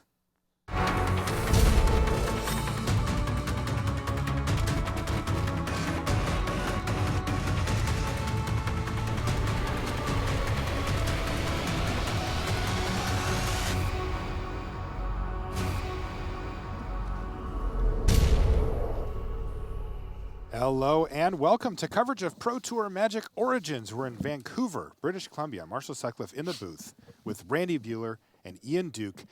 And we've got a heck of a feature match for you here in round 15. We've got Rich Hohen. You take a look at Rich there. He is playing against his teammate, Matt Sperling. This is a win-in for the top 8, Randy. And in fact, all of the matches are. There are exactly 8 players on 11-3. The winners will be 12-3. They'll be paired against each other. They'll shake hands next round and advance to the top 8. Yeah, this is. I mean, win and get to draw in doesn't sound as sexy, but pretty much we'll just keep calling it win and in. I'm calling it a win. Teammates though, and both Ultra Pro. However, Matt Sperling, along with Patrick Chapin, were the 2 people who eschewed the red aggro deck. He's on Obzon, not the burn. Yeah. Now, Ian, Rich Hohen is on the burn deck here. How does it match up against this Obzon control list from Matt? Well, big green creatures are not necessarily something this red deck wants to see. Siege Rhino is definitely public enemy number 1. And as we see here, one of the small differences between Sam Black's list, which you saw earlier, and Rich's list is this Fire Drinker Satyr here, which is, again, not at its best against green creatures. Does trade off with the Den Protector here. A Den Protector on turn 2 face up from Sperling. You Oh, don't yeah. see that very often, but when the shields need to be up, they need to be up. And this is one of the reasons why you see that Sperling already has played 2 enters the battlefield tapped lands. His deck's pretty slow. 5 cards. Yeah. Yeah, the critical mass of good red cards in Origins seems to have sped this deck up enough that it's capable of just beating Obzon control before the Obzon deck can set up. Sperling, though, does have access to a couple copies of Languish, which is a pretty good tool to have in this matchup. 2 in the main, right? Yeah. We'll see if Sperling can set up for a Languish at some point here. What does his hand look like from what you can see here, Ian? Looks like he's got a Siege Rhino, a pair of Elspeth Sun's Champions, and some more lands. So pretty slow for him, but his life total's not too low. He's still at 16 life. He's facing 2 Monastery Swift Spears. Yeah, 4 attacks by Monastery Swift Spear, 0 prowess triggers. Trigger. And he gets to play a Siege Rhino. All right. You go to 19. You're up. So Siege Rhino is going to bump Matt Sperling's life total up to a very healthy 19 and, of course, give him that 4/5 blocker. Rich is on a 6 mountain draw. Is that what's going on? Yes. Yikes. By the way, when you crinkle like that, I can see that was a mountain. Just be careful. I can see one of the cards in here. Sperling. It's a nice being friendly sportsman. and sportsman-like exchange there. Yeah, just letting Rich know that the way he was kind of shuffling his hands, in fact, we just saw it right there, is that he could actually see one of the cards was a mountain. So Rich coming in with the Swift Spears, willing to trade the 2-for-1 here against the Siege Rhino, which is almost kind of like a 3-for-1 if you count the life that the Siege Rhino gained. So not the uphill battle that the red deck wants to fight, but one that it has to fight here on this board state. Yeah, kind of funny that the follow-up play for Rich Hohen is an Eidolon of the Great Revel, as Matt Sperling, his hand is Elspeth, Tasigur, and Ugin. Doesn't look like the Eidolon's going to get triggered anytime soon. Well, Rich isn't going to trigger it either. His hand no is... spells. His hand is Even a though mountain. every spell in his deck triggers it outside of, like, Stoke the Flames. I believe his hand is Mountain Mountain. Yeah, so Sperling is going to get to play Tasigur this turn. Just flips it on the table. How many cards? 3 cards. Really just a nice big blocker here. Hoping to trade with 2 cards from Rich Hohen, but Rich, as we know, just sitting on a couple of mountains, looking for some gas. Abbot of Carroll Keep would be a nice draw for him here, but let's see what he does. Draw. Looks like he's continued to do his little card flick there. Hopefully he's adjusted the angle a little bit. He doesn't have a lot of gas in the tank, and in fact just passes a turn back here. Yeah, this and is... there's Elspeth. And the corner seemed to have been turned with This the is the Siege point Rhino. in the game where the Abzan deck just wins. That's how this matchup works. We're basically done. Yeah, I can't see much that Rich could put together here, barring like chaining together Abbots of Carroll Keep, and even then, Elspeth is just nearly insurmountable.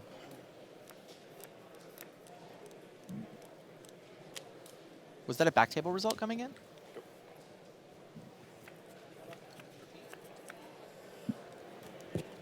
All right, so Yoel Larson is up a game over Pat Cox. And again, I want to remind you that the other matches we have, we've got, of course, 4 total matches in our feature match here. They're all win-ins for the top 8. They're all going to put the competitors here paired up with somebody else from this group and in a position where they can take a draw into the top 8. Activate Tasigur. So Sperling right now is playing for his second career top 8. I had a chance to do an interview with him down on the floor a few rounds ago, and I said, hey, so you met your goal, you got gold. And he was like, that was not my goal. Yeah. He's like, I'm eyes on the prize. He wants the top 8. I have not played on this turn. I cast it. He also will get platinum with the top 8 here. Wow. So huge stakes here for Sperling. For Hohen, it's harder to say. He's not a full-time Magic pro. Like, the goal is to pick up the top 8. Yeah, of Everybody course. Who comes I don't to know the what Pro his Tour- long-term goals are, though. Like, does he want to be back on the train doing this thing full-time? I know he's got a fiancée. Well, either way, Matt Sperling picks up game 1, and he is 1 game away from his second Pro Tour top 8 as we take a look at our feature match area. We'll be back right after these messages. Outfit your Magic collection with the newest Magic Origins accessories from Ultra Pro. You can see the full array of card sleeves, deck boxes, playmats, and portfolios showing off your favorite Magic artwork at ultrapro.com. Start on your road to the Pro Tour by playing in a preliminary Pro Tour qualifier. With more than 2,000 locations running events, you're sure to find one near you. Visit magic.wizards.com/pptq for schedules and information. Welcome back to the feature match area here in Vancouver. Let's take a look at Brian Gottlieb playing Abzan Rally versus Stefan Barrios, who is on Blue-Red in Soul Artifact. This is game 1. You can see that Gottlieb is under assault here. Barrios has half of his life total gone. Yep. But he's attacking with a Satyr Wayfinder. He's got a reasonably well-stocked graveyard. Barrios blocks with the O2 Ornithopter here. Are we going to see a Minister of Pain? We are. Got him. Sacrifice. So Minister of Pain has exploit. If you sacrifice a creature, it's going to give the other creatures, the creatures of the opponent, -1/-1 until end of turn, which is actually going to finish off that Ornithopter here. Yeah, the Thopters aren't real happy about this either. No. This is a huge sideboard card or main Wow, deck. he just killed 4 card. flyers Yes. and triggered his Liliana. Making a zombie. Creating a planeswalker. And drawing a card off of Grim Haruspex. That attack looked so feeble when we first came in. It turns out it had a lot going on. Who knew one Satyr Wayfinder could create so much chaos? And now Liliana can immediately bring back a creature from the graveyard. Wow, I think he just blindsided Barrios. I think Barrios would have taken the 1, right? Oh, certainly. Go to 20 in to fact, 19. I believe I heard Barrios say, I don't know what that card does when he played the Minister of Pain. I mean, the Minister was going to kill the Thopters anyway. Yes. Sure. But yeah, there would be one a- Thopter left. There would Not be an an often Ornithopter played card in Constructed. I'm not surprised. I that think it it's a took one him of by in this surprise. list, too. Yeah. Man. Yeah, It's something he can hit with Collected Company.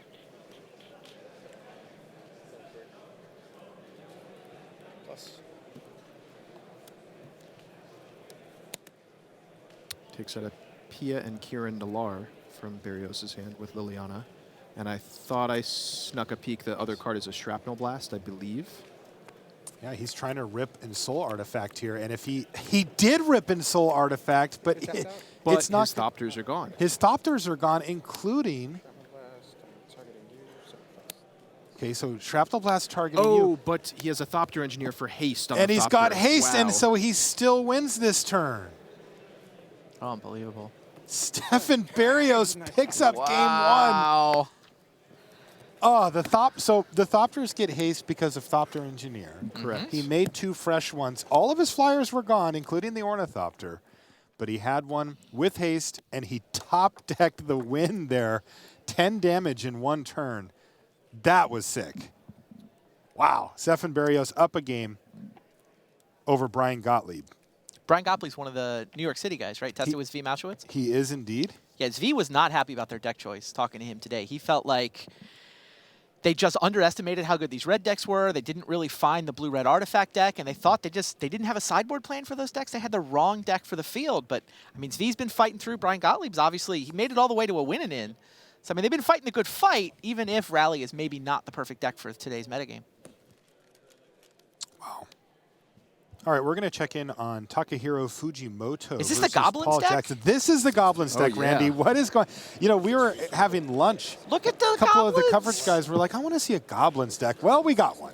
Goblin Rabble Master, Goblin Pile Drivers. Look at them all. This is the deck everybody thought was going to be the red deck once the Origin spoiler came out. Now, his opponent, interesting as well, is Paul Jackson. Paul's from Australia. Yep. He's got 31 lifetime pro points. He's 24. And he's looking to make a run to be gold. Gold, yeah. Out of Australia. There has actually never been an Australian gold. And he's playing for his first Pro Tour top 8 here as well. He's on green-red Devotion, as you can see. A massive Genesis Hydra sitting on the battlefield. There looks like there's a Polukranos. Yeah, it's pretty big Polukranos, too. Yeah, 9/9. 3, 4, 6 twos, right? 3 4s. Okay. 6 2s and 3 4s. You take 3, drop down to 13, Paul. 13, Dead, block. How many more goblins you need? Fujimoto, 11. The judges are saying, how many more goblins? do you need?" Haven't really stress tested the feature match's supply of Goblin tokens until now. All right, we've got another update here. For fans of Patrick Cox, he has equalized against Joel Larson. They're going to play 1 game for the top 8. Wow. A lot of familiar names in the feature match area this round. Pat and Yol both needed to do work to make gold coming in this weekend, too. I'm pretty sure they've both locked it up now. But now they got their eyes on bigger prizes. All right, so here's Nissa. Fujimoto, 11. Jensen, 14. Who is in Planeswalker mode here. Sees another one on top of his library. Why don't we jump back to Rich Hohen versus Matt Sperling here. I have to see how this next game goes, and it could go quickly. Of course, we'll be bringing you updates on all of our tables at all times here. Attack you for 4. Now you can have mana for the first time. Go ahead. All right, Den Protector, again, Face up. just face up, turn 2, Den Protector, looking to trade for a Zergo. 6 cards. Is Rich going to allow it?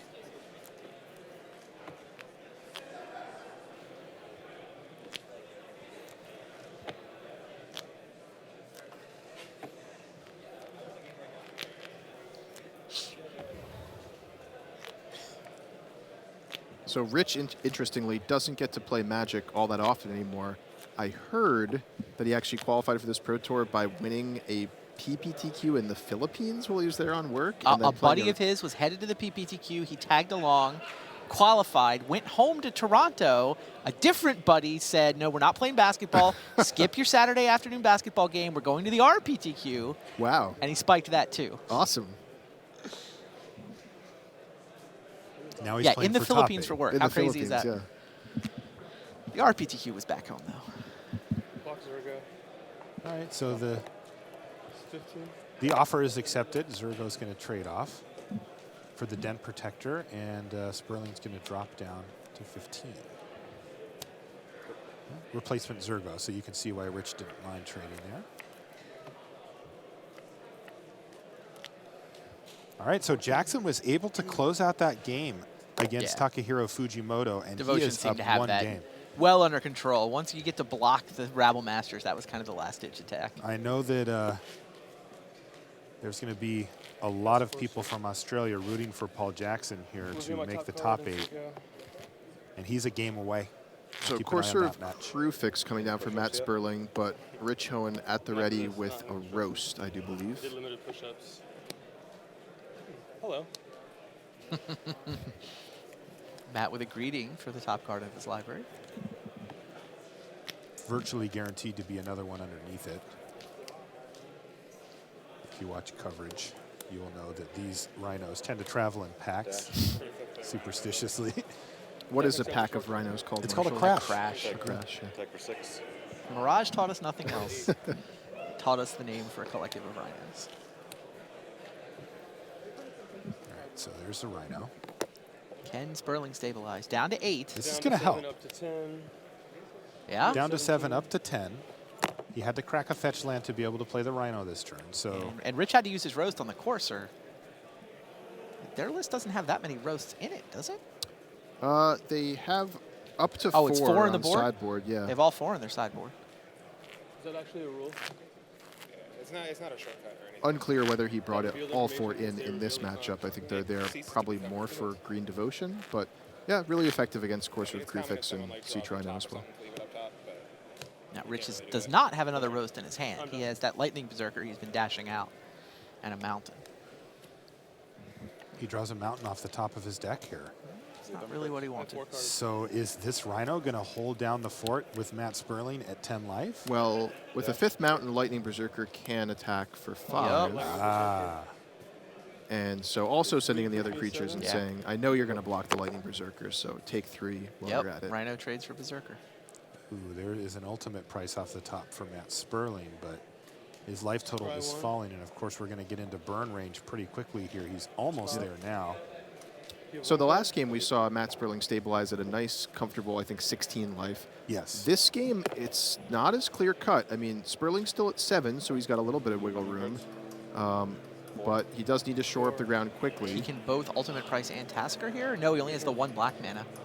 So he had to choose Ultimate Price or Tasker. Oh, that's awkward. And he for chose Sperling. Ultimate Price. Also, are his lands, both his lands in hand come into play tapped, which means he cannot play Elspeth next turn either. No blocks. Not without a good draw. It's 4 damage to Matt Sperling. He said no blocks. Yeah, no, he just has to decide which creature he's going to use the Ultimate Price on.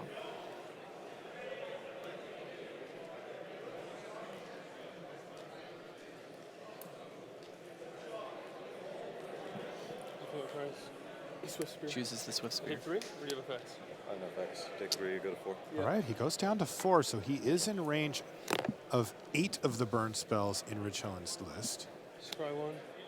He doesn't hit an untapped land, Go. and he just has to pass the turn back. He could just be dead here. Oh, he's got Farika's Cure in hand? Wow. Ooh. That was a good draw. Dash. Sure. No block. Is that enough? That's enough. Farika's Cure, the Lightning Berserker. That means he only takes 1 damage this turn. And congratulations to Pat Cox. He wins 2 games to 1 over Joel Larson, putting himself into the top 8.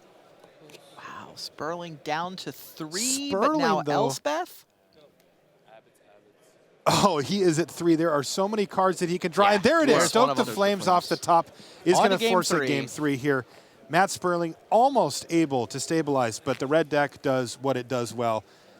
Finds a burn spell and finishes you off. So we're going to get a game 3 there in Rich Hohen versus Sperling to see who's making this top 8 and who's going to settle for a bunch of pro points.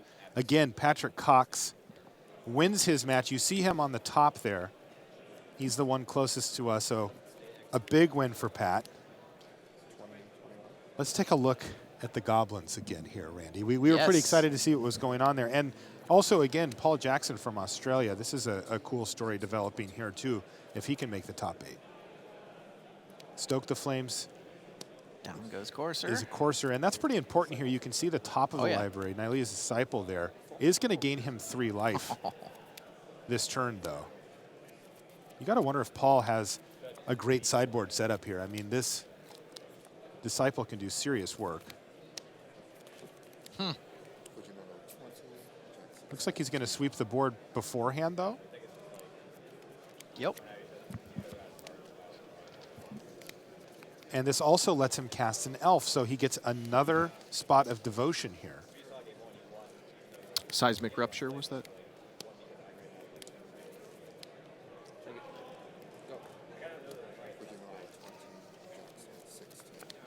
That was indeed Seismic Rupture in from the sideboard. Not going to lie, that's the first time I've seen that one cast on camera today. It's pretty effective in that it doesn't sweep away Sylvan Caryatid, just as we saw there. It does 2 damage to each creature without flying for 3 mana.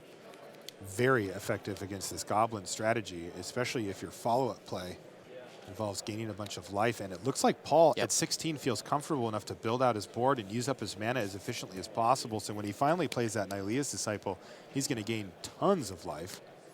Yeah, the single red on the Seismic Rupture is also useful. This deck's mostly green, right? Green Devotion, it's mostly green.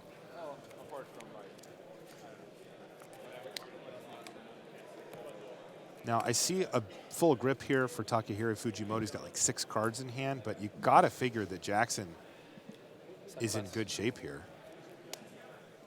Whisperwood gets roasted, but it had time to throw off a 2-2. Paul falls down to 15.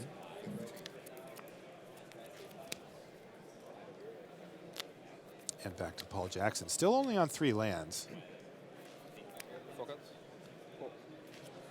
4 cards in hand for Fujimoto. Fujimoto from Japan. Looking to make the top 8 here. Paul Jackson from Australia. Up a game, standing in his way.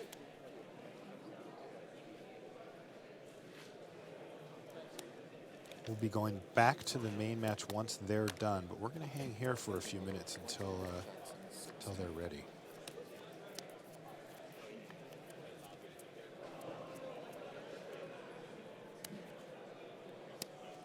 Okay, it's Polukranos. The hits keep coming for Paul Jackson. And a land off the top for Fujimoto.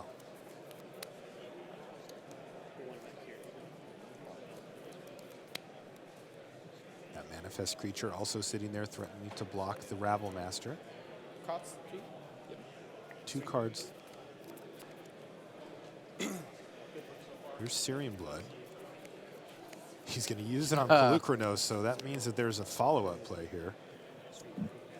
Wow, is that a Stephen Barrios update coming That is through? a Stephen Barrios update. He defeats Brian Gottlieb 2-0 to claim his spot in the top 8. Congratulations to Barrios. Running with scissors into the top 8. All right, so let's go back to our main match here. We're going to, again, keep an eye on the one that we're on now, and we'll keep you updated verbally here, but I got to see how Matt Sperling versus Rich Hohen ends. Sperling stabilized in game 1 at 16 and was able to ride that to victory with a slew of Planeswalkers. This time he stabilized at 6 or 7 and was not able to hold on And here comes Rich Hohen attacking with 2 Swift Spears. One of them's going to get blocked. The signature turn 2 Den Protector, all 3 games. Yes, and it's done work all 3 games too. And here it is, Courser of Kruphix revealing Duress. So the first question is, does this Courser just get nabbed immediately, or does it get a chance to block? There's Exquisite Firecraft, and if he had a land, he could also cast Stoke the Flames. Here's an interesting question. Do you block here? No block. He's going to protect his Courser from all of the 2 and 1 mana burn spells. Rich has no third land. Correct.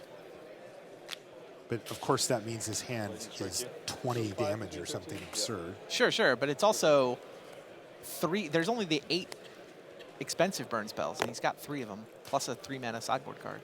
So another Courser of Kruphix on top of the library for Sperling, who's fallen to 13.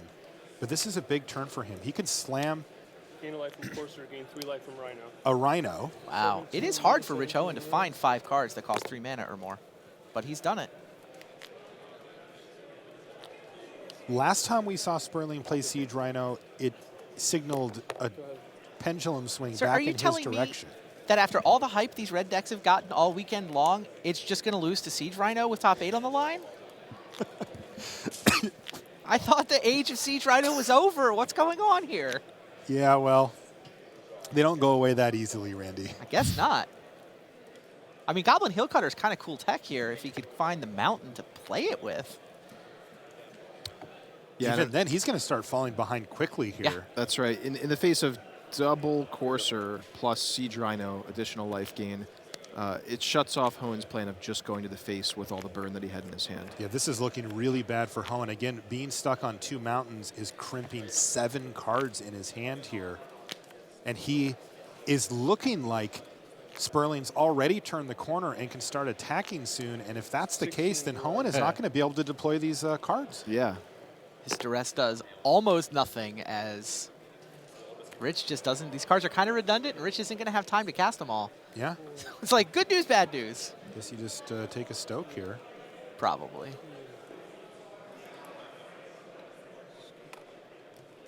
And then Rietzel, excuse me, not Rietzel, Sperling then gets to play a second Courser of Kruphix and a land for the turn, gaining 2 more life, putting him back up to 18 on his march to 20.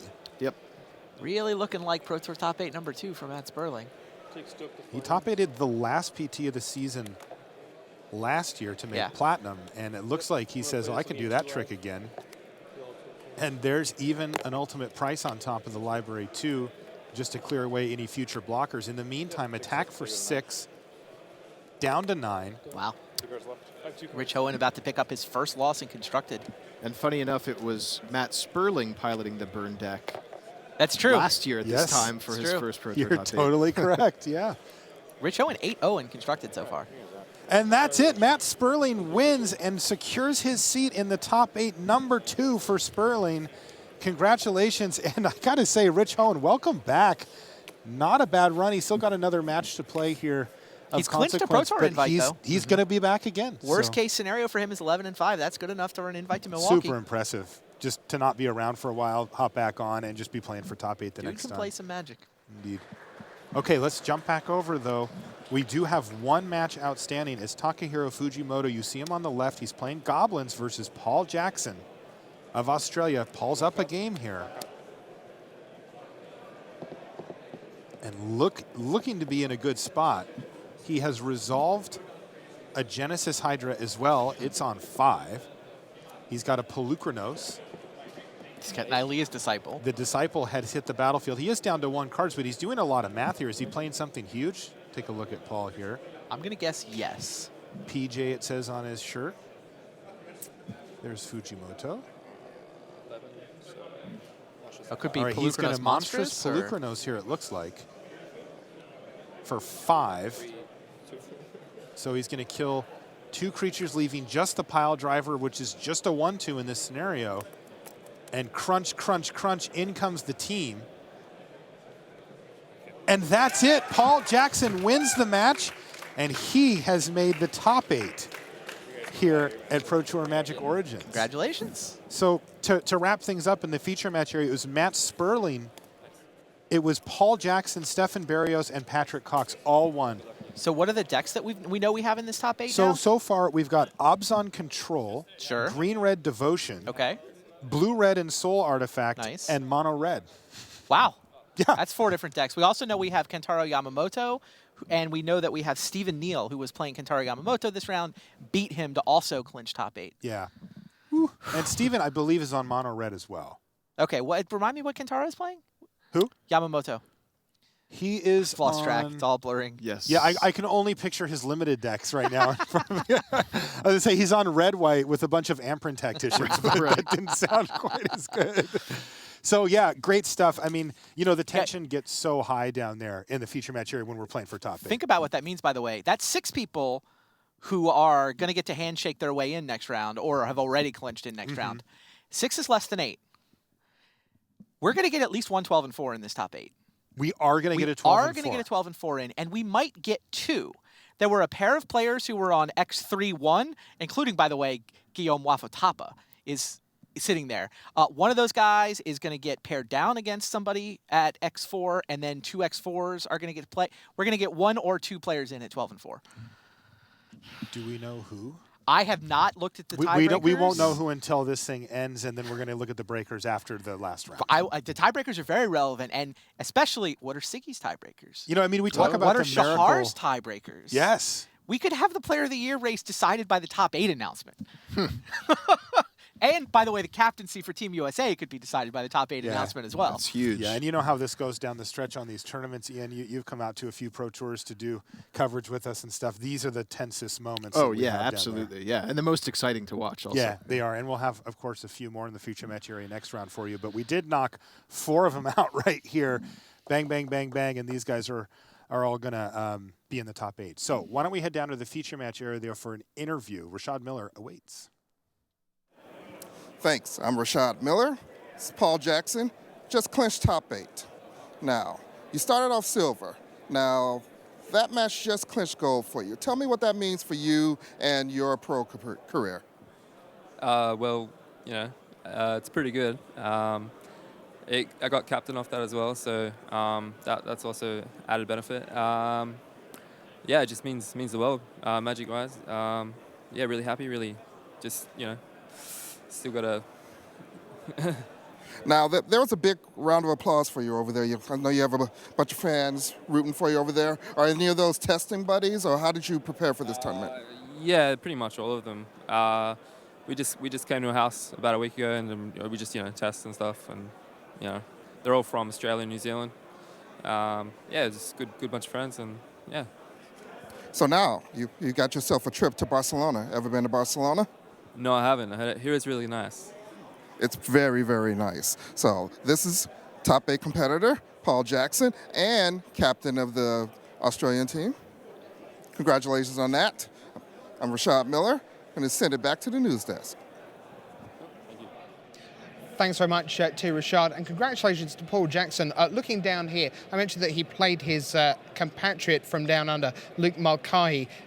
Luke is up to 10-5, defeated Sam Black this last round. Sam now down at 9-6. Just picking through some of the results here for you. Frank Karsten of the Netherlands, the Hall of Famer. We had a little chuckle that he lost in a match where he was getting beaten down by artifacts because Frank is kind of the patron saint of Affinity. But he has picked himself up from that early loss in Constructed and is 11-4. Mike Flores now at 10-5 had a very deep run, 5-1 in Limited by Mike Flores. Mark Tobiasz of Germany, he's another European player who just never knows when he's beaten. He's got up to 11-4. Scott Lipp, who was one of the 7-1s overnight, now 10-5. Eric Froelich got paired with Luis Scott Vargas this round, and unsurprisingly, nothing on the line for Luis, a ton on the line for Eric Froelich. Froelich goes to 11-4, Scott Vargas 10-5. That doesn't lock Player of the Year for Eric. No, definitely not. But it does edge him closer. Daniel Fournier of Canada is up to 10-4-1, defeated Thomas Hendricks of the Netherlands 9-5-1. And someone else we haven't talked about much this weekend, the king of the fairies, Yuta Takahashi of Japan, so called because he won a stretch of GPs with the fairies, the Bitter Blossom archetype. 10-4-1 for him. Looking further down, Rico Kumagai defeated Michael Durzo. That thoroughly puts Durzo out of the running. He was 7-1 overnight. In fact, here is our current overall leaderboard. It looks to me like all of these results at least are in, although there are still 10 minutes left on the round. You've got Kentaro Yamamoto, Stephen Neal at 13-2, so they are comfortably in to your top 8. Then if you look at the 12 and 3s, Cox, Berrios, Sperling and Jackson, we believe, will be able to congratulate each other and go about their business. So that will be 3, 4, 5 and 6 in at that point.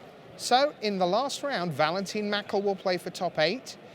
And some of those 11 and 4s. Tobias is in 17th, Froelich is in 16th. He started off 0-3. It's pretty inconceivable that he can get there.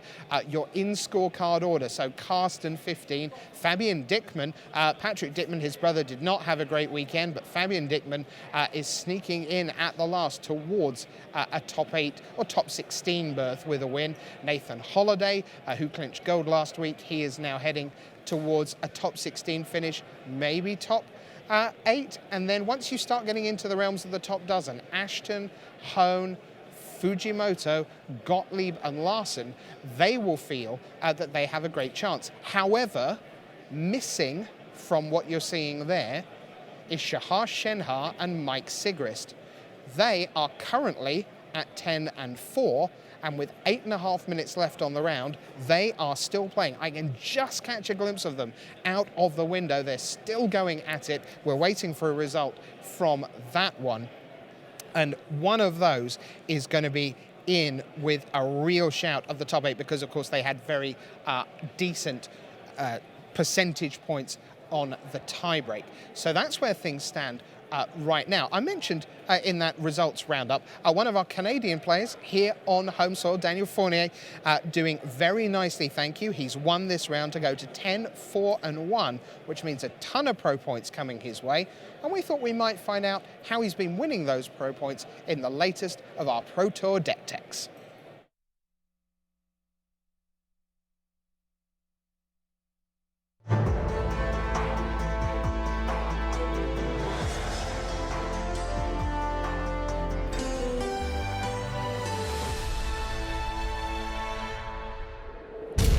Hello, everybody. Welcome to the Tournament Center here at Pro Tour Magic Origins. I'm Brian David Marshall. I am joined here in Vancouver by Daniel Fournier. You may recognize Daniel from the Canadian national team last year, two-time Grand Prix top 8 competitor, and he is playing a deck packed with, well, packed with packs.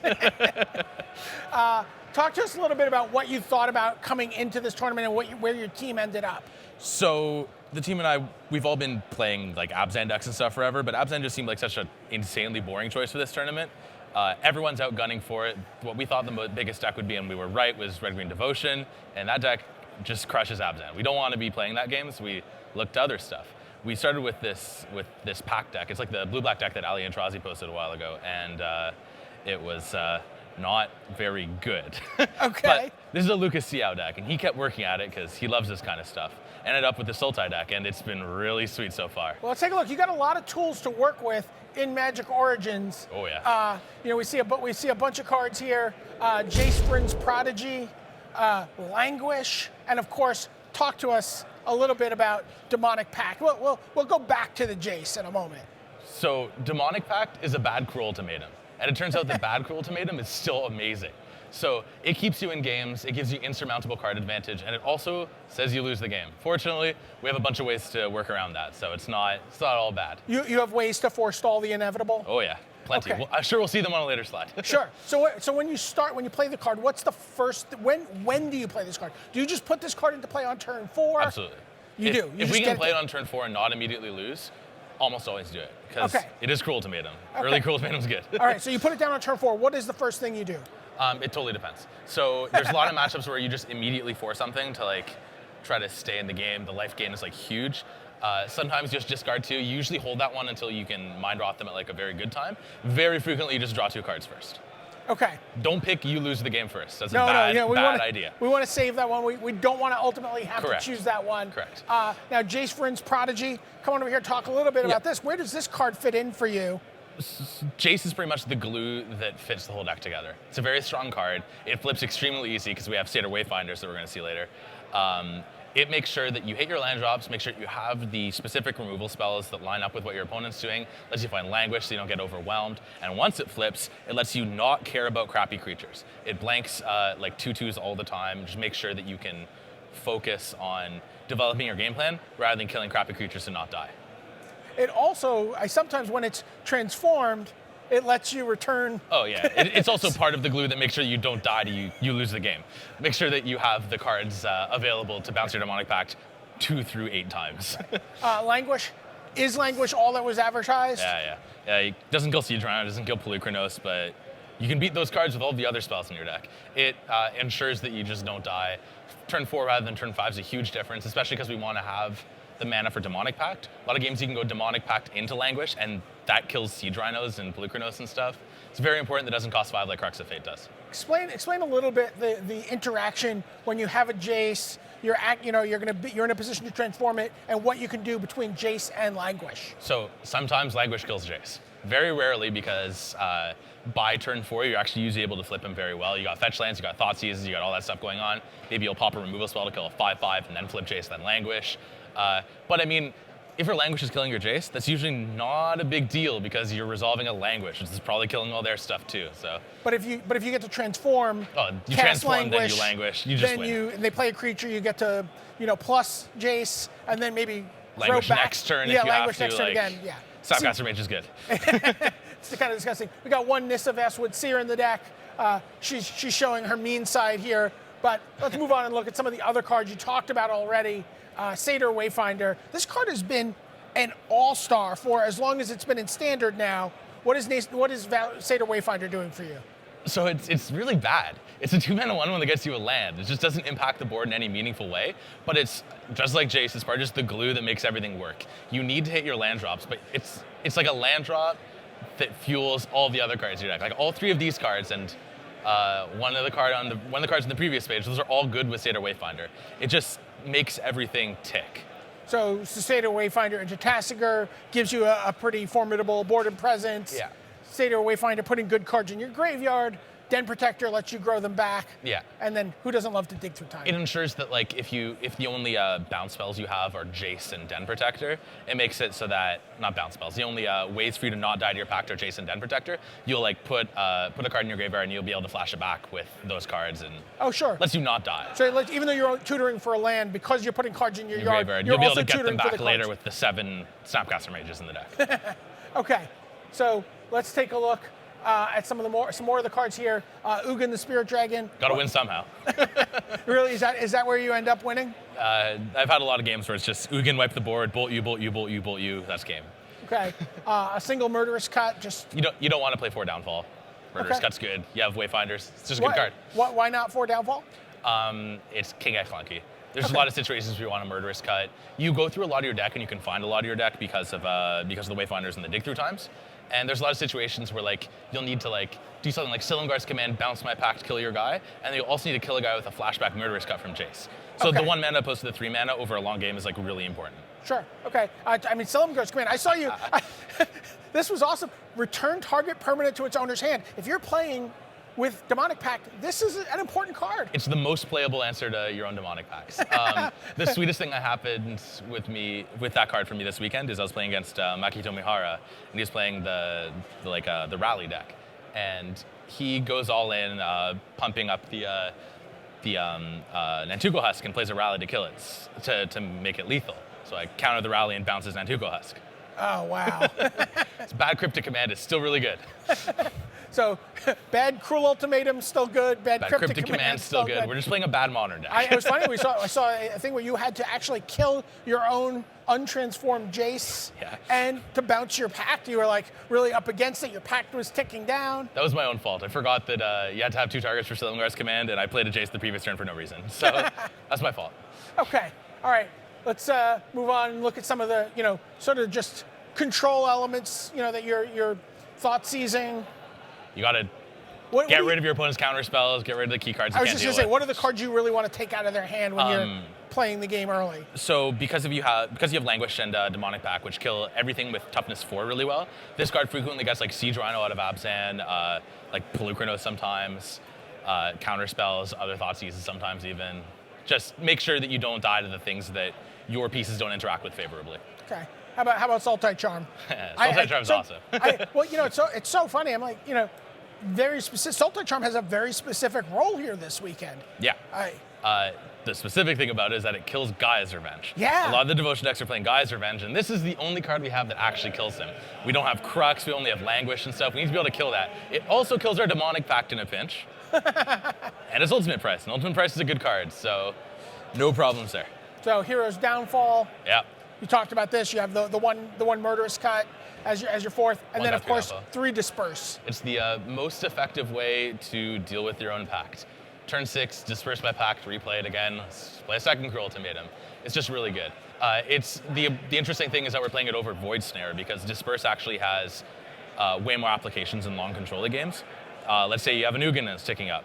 Your opponent goes down for your Ugin. You can respond by dispersing a Ugin. It's like Remand in Modern in that. We're just playing bad Modern cards. Save your own guys to disperse all the time. I love how you're trying to find all these standard proxies for Modern cards. I like Modern. What can I say? Okay, let's take a look at some more of the cards. Did we miss an Ultimate Price, or is that on the... Ultimate Price is only in the sideboard. Oh, it's only in the sideboard. Okay, Yeah. because I heard you talking about that. These are lands. Oh, Opulent Palace, Temple of Mystery, Temple of Malady, Temple of Deceit. These let us cast our spells. What's that? These let us cast our spells. Yeah. Very important. How hard is it to balance the 3 colors? Mana's fine. Yeah. The blue's actually very light. It's basically for Jason and a couple other pieces. Right. Like, Mana's fine. Okay, let's look at some more things that let you cast your spells. There we go. We have to play 2 forests because of Nissa. Would not play it otherwise, but the Nissa's actually really good, and it's fine. So it doesn't So matter. you just need to have a target that Yeah, you can and get you with don't it. want to play 1 Nissa in forest because then it's just blank half the time. And 2 mixture, it's fine. You need green anyways. It's all good. Okay, so let's take a look a little bit at the sideboard. There's the Ultimate Price you were mentioning. Ashiok, 2 Treasure Cruise, Disdainful Stroke. What's the most frequently sided in card here? Out of these ones, it's been Disdainful Stroke because I played the most against like Devotion and Abzan decks where you need it. But the Treasure Cruise Ashiok thing is largely for matchups where we have to sometimes board out the Demonic Pact plan. If your opponent's playing like Dromoka's Commands, all that kind of stuff, if they're like really control deck, you can't rely on that as your engine, so you need other ways to do it. These cards slot in perfectly. Just do it. Okay. Sheila Buff, just do it. Let's take a look at just the rest of the sideboard. A little nod to red. Yeah. Is that enough? I'll be honest. I took a draw early in the tournament. I haven't played against red yet. In testing, I was winning against it about 50% of the time, so it was all right. But I'm hoping we don't need these feed the clans, but that's what they're there for. Okay. Negate, Sultai Charm, Duress, Charm. Kills Gaia's Revenge.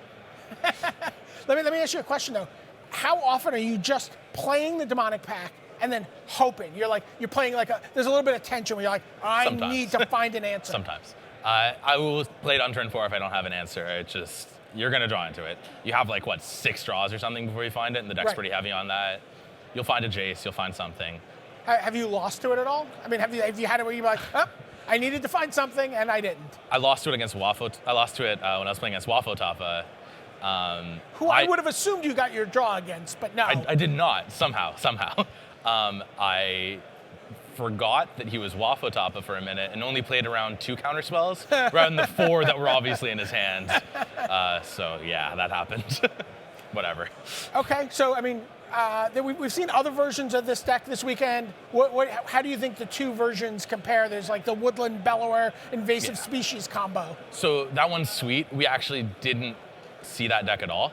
We didn't know about it. We saw it on Twitter the other day. Or it was on the Moto results the other day, and it was like this is really sweet. We don't have time to test it. We're all in on this. We're doing it. Okay, and then would you recommend this for people going to Friday Night Magic this weekend? Absolutely. This deck is the perfect FNM deck. You definitely want to be playing Demonic Pact. This So card seems fun. He is having more fun than anyone else on the floor. Certainly more fun Guaranteed. than his opponents. Guaranteed. For Daniel Fournier, this is Brian David Marshall from the Tournament Center. Thank you.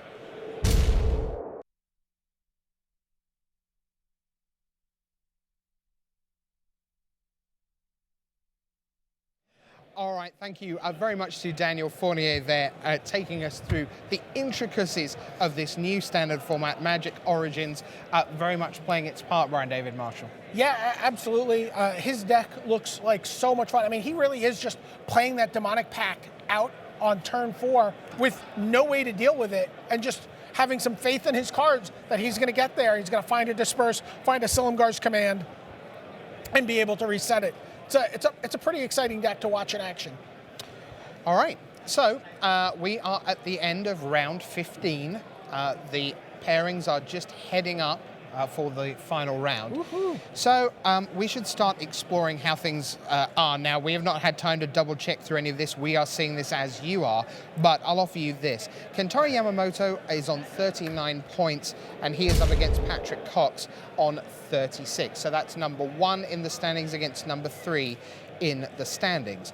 Were they to intentionally draw, they would get to 40 against 37.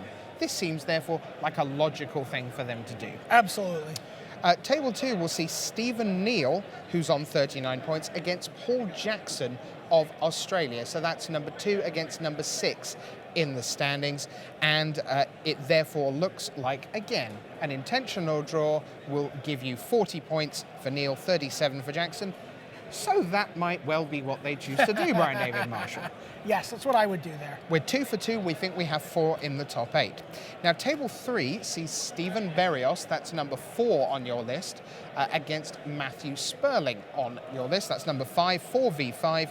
They are both on 36 points.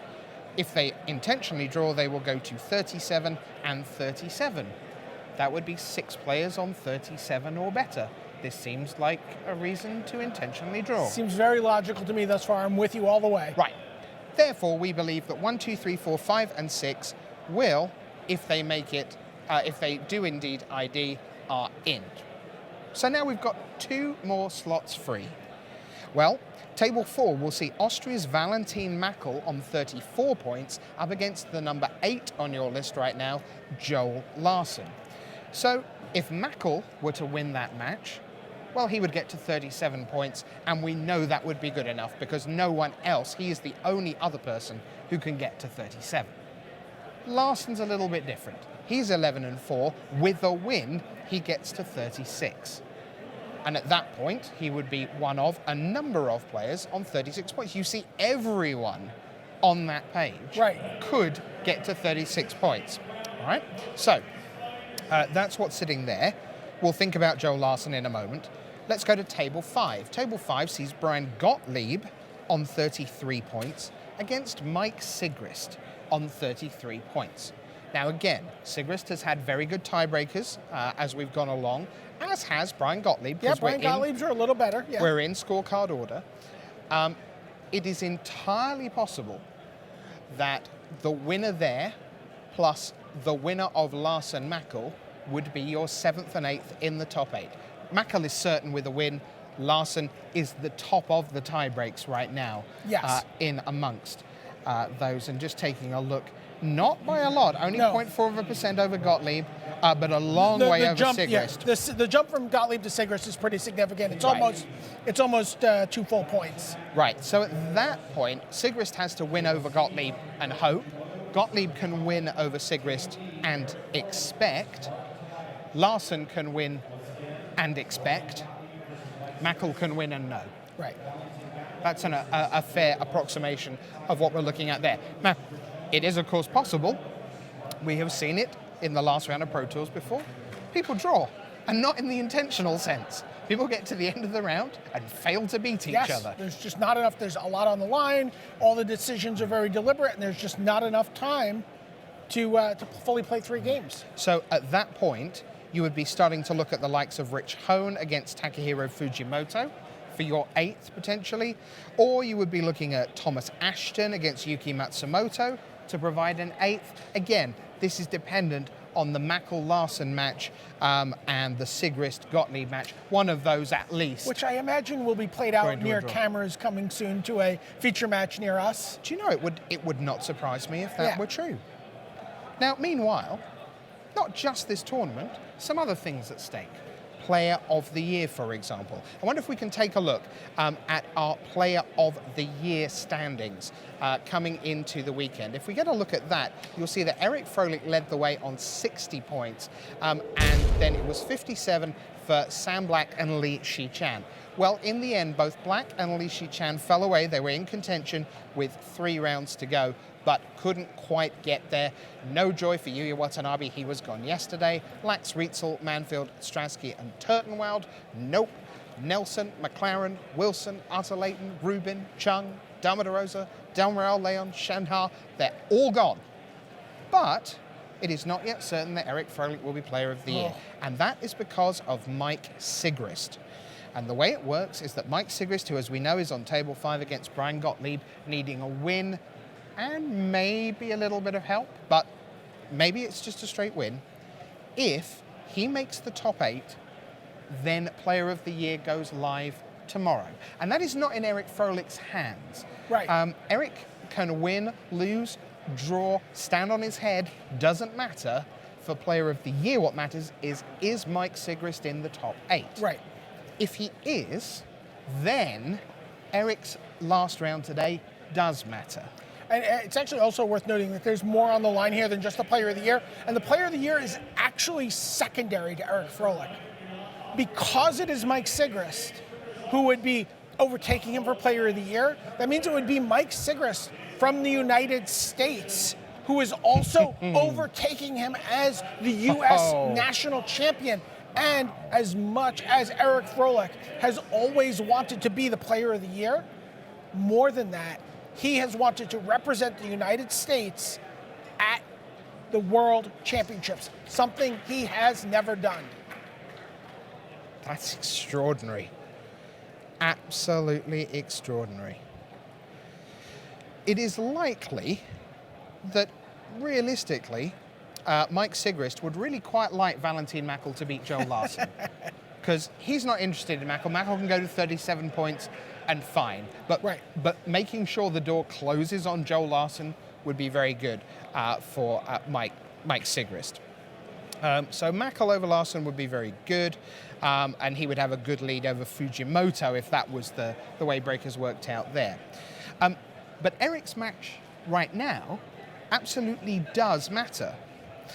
Because if Mike Sigrist comes back tomorrow to play 3 more matches, Eric's last win today, remember we said all weekend long, the 10th, the 11th, the 12th win were 3 extra points, 4 extra points, 5 extra points.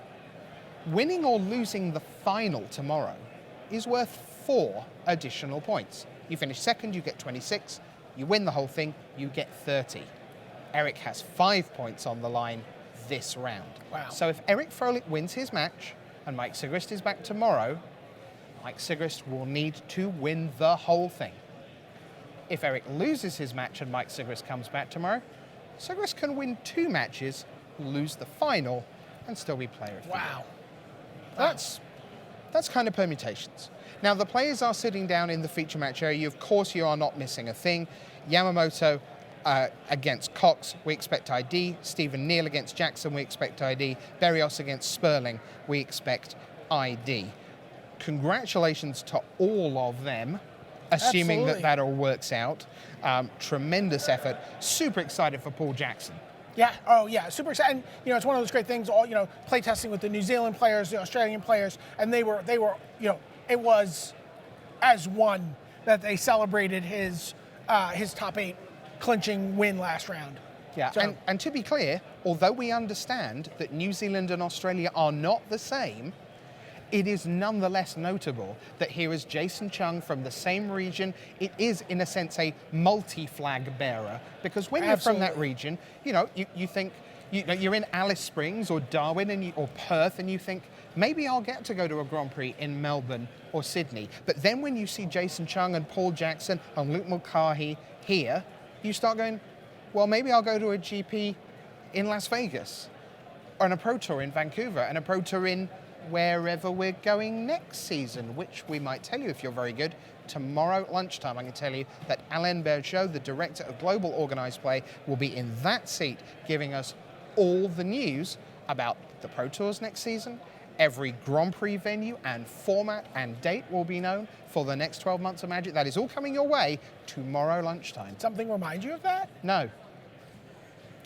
So, let's take a pause away from the player storylines and the life-changing sums of money and gold and platinum and World Cup, World Magic Cup and World Championship. Let's just talk a bit about Magic cards. You remember them? I do. That's how we keep the score. Yeah. What's your sense of what Magic Origins has done for Magic right now, both limited and constructed? Well, certainly in constructed, we've seen Abbot of Carol Keep and Exquisite Firecraft as huge pieces of the red deck. The red deck that has been really, was a dominating force on day one. Jace, Brennan, it has been more than advertised. Jace has been much better than everyone expected. All the Planeswalkers have been doing work, but Jace really seems to have worked the hardest to me so far. Languish is as good as that. There wasn't a lot of Siege Rhino, or as much Siege Rhino as we've seen at, the previous stops at the Tarkir Pro Tours. And Languish was a pretty powerful card. Yeah, and the interesting thing about the Siege Rhino as well is that we've seen in past Pro Tours, it perhaps hasn't been the big story on day one, and then it has quietly asserted its dominance later in the tournament. We talked about that idea of the red weeding. Would those red decks go away? Would they crash rather than burn, I suppose? Right. And they haven't. It is very definitely a standard where, there is always the possibility that if we have this conversation in another month, that Abzan midrange has quietly found the right answers to all the right pieces at the right mana slots, because that's going to be super important when aggression is really coming at you. I was talking to Ari Lax and saying, what deck do you play next week? He's like, well, next week you play Abzan tuned to beat whatever decks did well this week. Abzan can be this very reactive deck, very much like the Rock or Jund or these, kind of versions of that we've talked about in the past. All right. By our reckoning, you're about to watch 4 players change their lives in the next hour by either making it in or out of the last top 8 of the season. We're going to find out about that right this minute.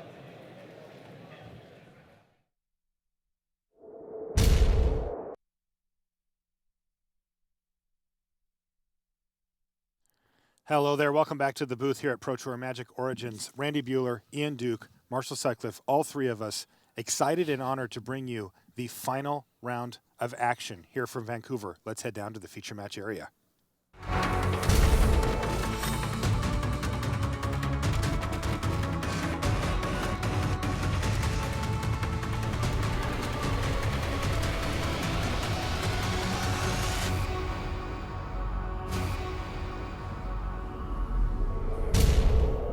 Hello and welcome to coverage of Pro Tour Magic Origins. I'm Marshall Sutcliffe in the booth with Randy Buehler and Ian Duke, and we have reached the final round of Swiss play here in Vancouver. Deep breath, gentlemen. Oh, yeah. We've got a lot on the line in the feature match area this round for these 2 players and the others. This is Brian Gottlieb you're taking a look at there. He's got a smile on his face, which I admire given that his nerves have probably got to be creeping up on him at this point. He is paired up against Mike Sigrist, both players from the United States. Yep. And a lot on the line here, Randy. This is a win and in. There were 6 intentional draws, tables 1, 2, and 3. The winner of table 4 and the winner of table 5 are probably going to make this top 8. They have a 2.5% point lead on Rich Hohen and Takahiro Fujimoto, so we're just going to call this a win and in. Overcoming a 2% gap is very unlikely to happen. Mike Sigrist controls his own destiny for everything, making the top 8, winning the Pro Tour, being the player of the year, and getting the captaincy for Team USA. Step 1, that is a lot on his plate for one match of Magic to unlock the possibilities there. Well, he's already running with scissors. Oh, no. So right away, he's got a Springleaf Drum and Ensoul Artifact on it. Ian, this is a big part of what his deck is trying to do. Yeah, certainly a nightmare start from Brian Gottlieb's perspective. One thing is nice here, though, is that Ensoul Artifact isn't on a flying artifact. From the Abzan Reli's deck's perspective, it can produce a whole bunch of disposable chump blockers on the ground, but can't deal well with something like an Ornithopter with Ensoul Artifact. So it's not as dire of a situation as it could be, although he's still under the gun to come up with some answers pretty quickly. Now, we've seen this matchup once already, and it was not good for Abzan Rally. The blue-red artifact deck, I mean, Brian Gottlieb, we've also seen Z Malshowitz playing this deck. Abzan Rally's good, but it struggles with the super fast decks like the red aggro and like the blue-red artifact deck. Now, this is one of the things that we're going to see, going back to what you pointed out, Randy, about, or I think it was you actually, Ian, the fact that this is in Soul Artifact not on a flyer, right, is that there are a lot of disposable creatures that Brian Gottlieb can produce to chump block that 5-power attacker repeatedly here, and we see one of them with the Satyr Wayfinder. Yeah, interestingly, is that a... It's an Elvish Mystic, not a Caustic Caterpillar. Okay, I was wondering. I was like, Caustic Caterpillar, it seems a little fishy for the main deck here. But we got that corrected for you folks at home. While we're here, by the way, the other winning in this round, which is also in our feature match area, and I'm sure we'll be looking in a lot, is Yoel Larson versus Valentin Mackel. Yeah, now Valentin Mackel's on 11-3-1. Yeah, so his is 100%, no tiebreakers required. Yoel Larson has the best breakers, so that's an even cleaner winning in. It's pretty much these two matches for the last 2 spots in the top 8. Oh, man.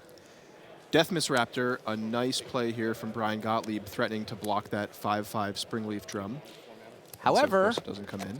Roller Rogue makes blocking a little tricky. Blocking is going to be a problem now. Siggy's a limited player, right? He limited is. superstar, Mike Sigrist. He probably first picked that exact Whirler Rogue, and now he's going to tap some artifacts to get in for 5 more. Brian Gottlieb drops to 8. This could be a quick first game. Ian, do you have any sense for what it would take to get Brian out of this situation? It's a really tough situation. This Abzan Rally deck is super busy in terms of its combo-oriented pieces, so it's chock full of creatures. Of course, it has Rally the Ancestors and Collected Company as well, and that does not leave a lot of room for answer cards like Hero's Downfall, for example, not present in the deck list here, at least the main list. So I don't see a ton that he can put together to deal with the unblockability, really, is what's giving him the trouble here. I mean, he's got Merciless Executioners and the like, but with Sigrist having so many chump sacrifice targets,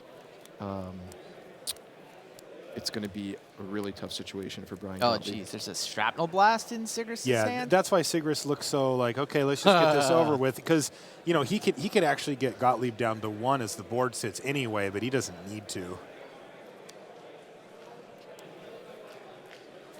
Gottlieb's going to think about it for a while, play a land, but Shrapnel Blast, we have seen that card finish off many a player in the feature match area. Huge hits of damage that this blue-red artifact deck does.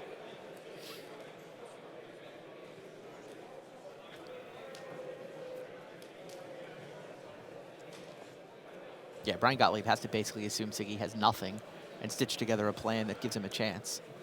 Yeah, he's dead in 2 turns as it sits, so here's Deathmiss Raptor hitting the red zone, dropping Sigrist down to 15. And taking a look at Brian Gottlieb's hand, I mean, he wants to try to stitch together some sort of big Rally the Ancestors turn. He's got to do it in a hurry. Yep. Rally for 3 is usually the key number. He can get to Rally for 3 next turn, in theory. Yeah, but Siggy's just going to show him the Shrapnel Blast here. And that should do it. Right now, Brian Gottlieb is completely tapped out here. Oh. You know, he might not even need to show him the Shrapnel Shrapnel Blast here. Yeah, he doesn't. He's going to give that thing unblockable and attack for 2, 4, 5 plus 6. That's 11 right there. And that's going to do it. Mike Sigrist, in decisive fashion, takes down game 1 against Brian Gottlieb and moves 1 step closer to a top 8 bid here in Vancouver. Did you see Eric Froelich look over? Who won that game? Who won that game? Sigrist We'll won. be right back after these messages. Qualify for the next Pro Tour on Magic Online. Go 5-0 or 4-1 in one of 10 preliminaries to advance to the finals. See the full schedule at mtgo.com. Put your game to the test at a Grand Prix. These open tournaments feature the best players in your region as well as top Magic pros from around the world. Upcoming Grand Prix events include Hong Kong, San Diego, London, Detroit, Santiago, and Prague. Visit magic.wizards.com/Grand Prix for a complete schedule. All right, let's take a look at our back table there where we have Yoel Larson. Haven't playing really against seen Valentin Mackel. Haven't seen Valentin Mackel on camera yet. He's playing Jeskai. He is indeed playing Jeskai. Larson is playing mono red here. And it looks like they've had a pretty drawn-out game one here with Yo Larson down to 6 life, but a full graveyard. 6 apiece now. Yeah, Larson with a similar red deck. He's not Ultra Pro, but a lot of the European teams came to the same conclusion about bringing the beats.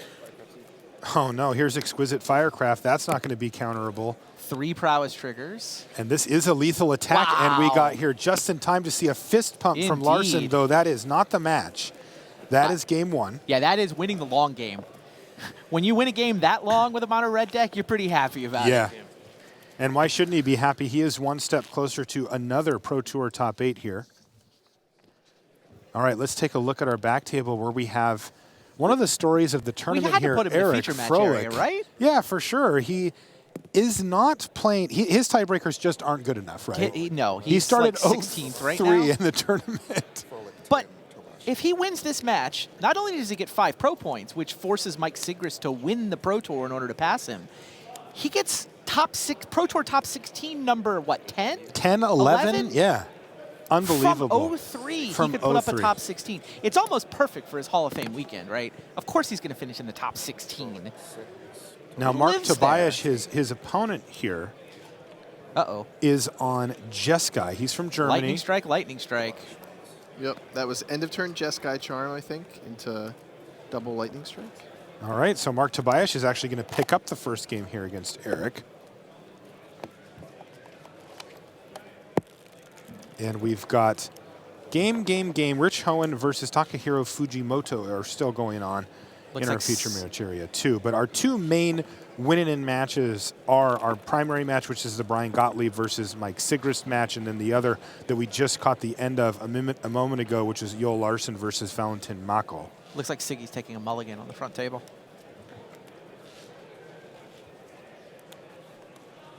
All right, well, why don't we just take a look at Rich Hohen and Fujimoto here. Yeah, this is almost certainly win in 9th.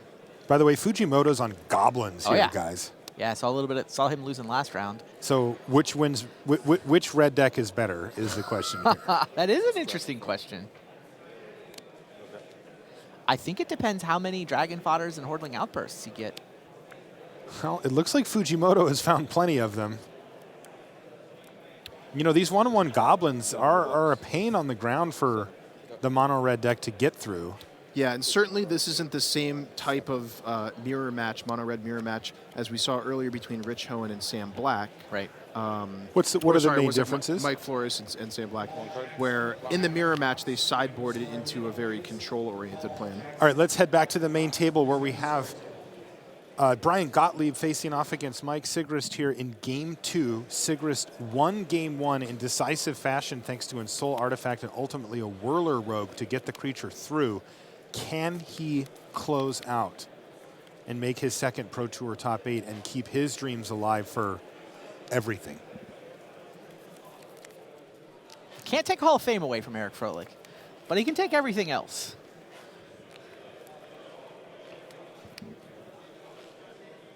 Eric doing an admirable job of making this as difficult on Siggy as possible, but Siggy will not go away. Mike Sigrist, fight here. He's a game away from a top 8. He named Nantuko Husk. It's a pretty good name. That, pretty of course, straightforward, is but one of the very key impactful. combo pieces for the deck that Brian Gottlieb is playing here, though we will note it starts a lot slower here for Mike Sigrist. He did have the turn 1 Ghostfire Blade, but did not put Ensoul Artifact on it turn 2 this time. And here's Liliana, Heretical Healer for Gottlieb, looking to equalize against Mike Sigrist.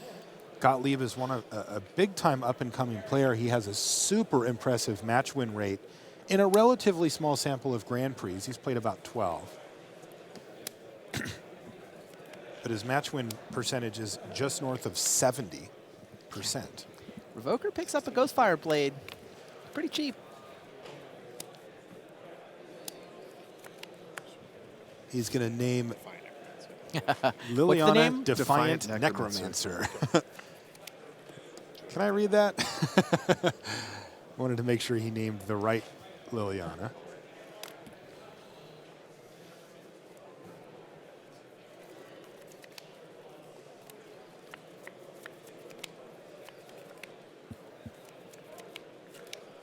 So a pair of Phyrexian Revokers,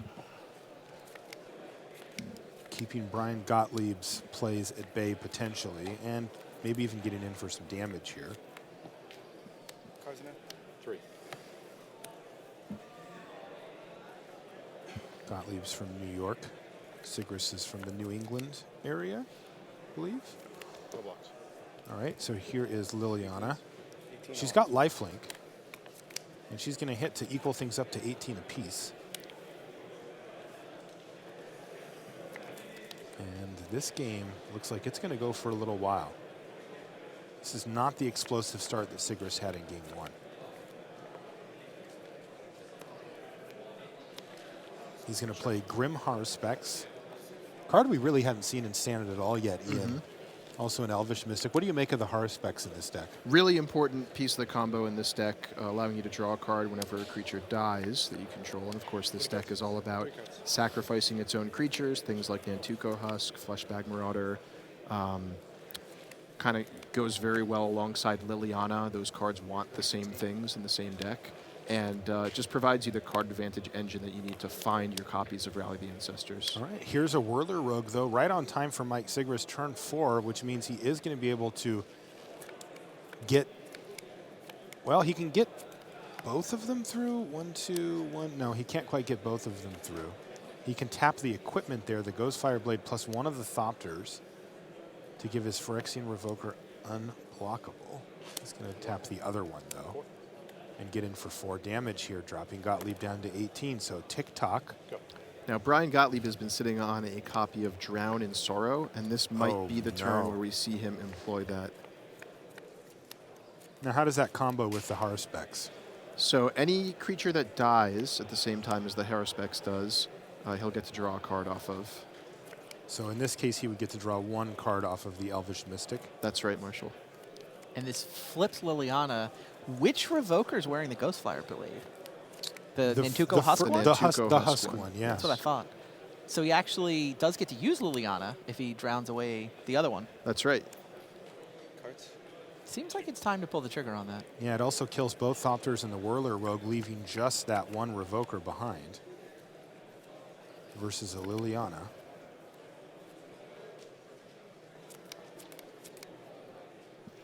He gets to scry 1 as well to try to maximize that draw step he's going to get.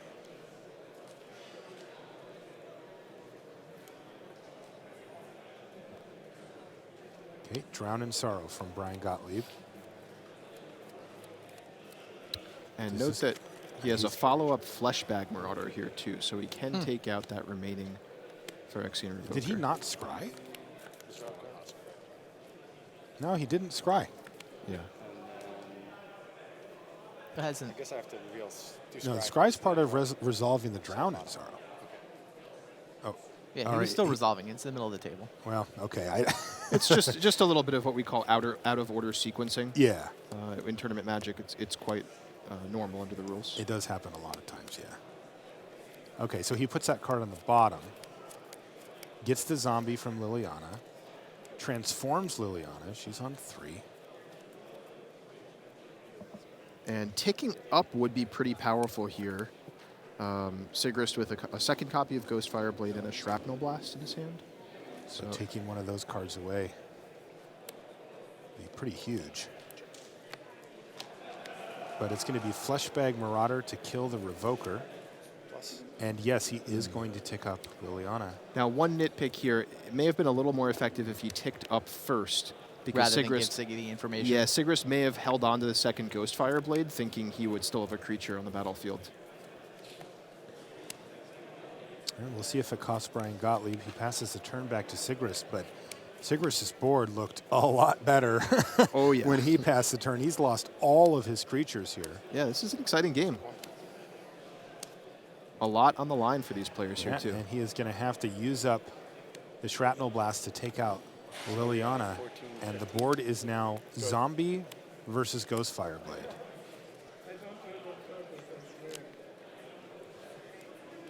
So Plus, who's going to be the Brian first Gottlieb one? has a dent protector in his hand. Oh, geez. To Siggy's nothing.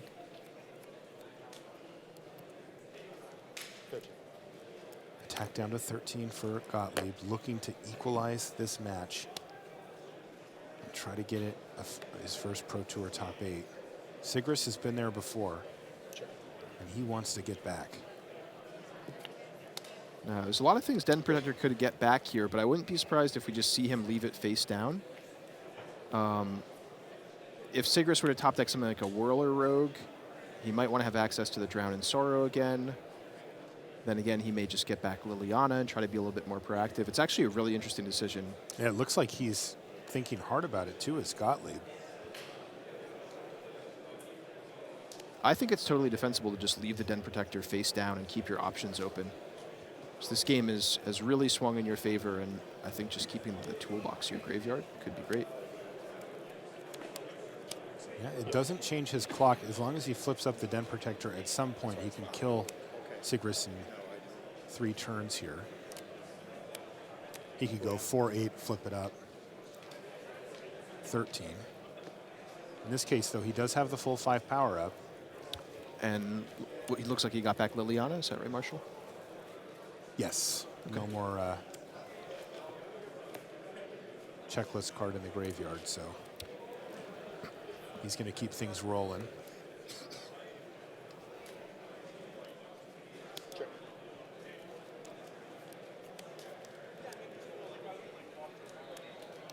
Collected Company. There we go. He's found Satyr Wayfinder and probably Liliana, though it could also be Jace. I think this deck is playing a Jace, is it not? I don't believe so. This is the version that's just Abzan Just colors. Abzan? Okay, so that would be a Liliana. Is that burst of applause for Yo Larson? I do believe so. I can see Valentin Mackel looks devastated in the feature match area. That's what I see, is Valentin Mackel with his head in his hands.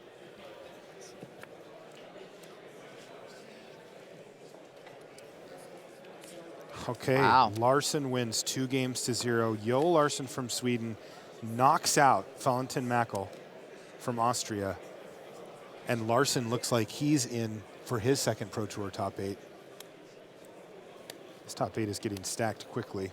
So here we see Sigris not out of this game just yet. A top-decked Hangerback Walker pairs with the Ghostfire Blade for a 4/4. None of Brian Gottlieb's creatures can get past it just yet. Sigris is at 8. Although we could see, with Liliana coming down here, we could see just an attack into the Hangerback Walker, saying I'm happy to get in some damage and lose a creature. If you block something real, my Liliana transforms. If you block Liliana, I play another.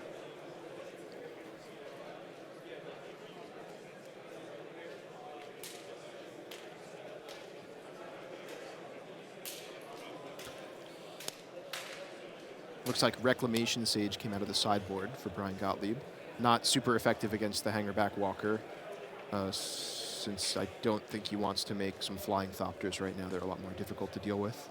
You could take out the Ghostfire Blade and shrink that thing down to size. It would mean that his Den Protector would get in for damage no matter what. Den Protector also gets in for damage in this scenario where he does give him a pair of Thopters.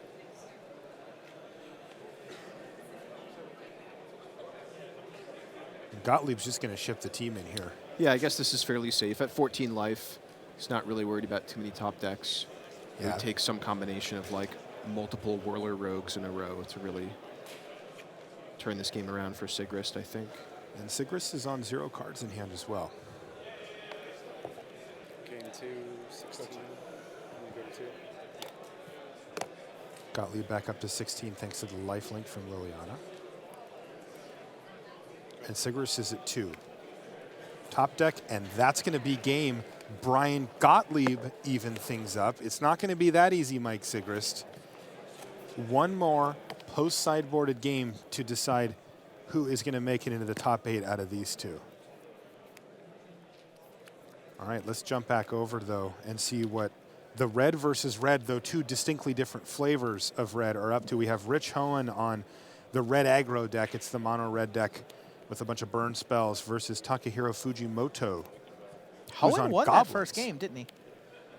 I thought with all the goblin tokens that Fujimura had made, I didn't think Hoenn was going to win that first game, but that's the report we have.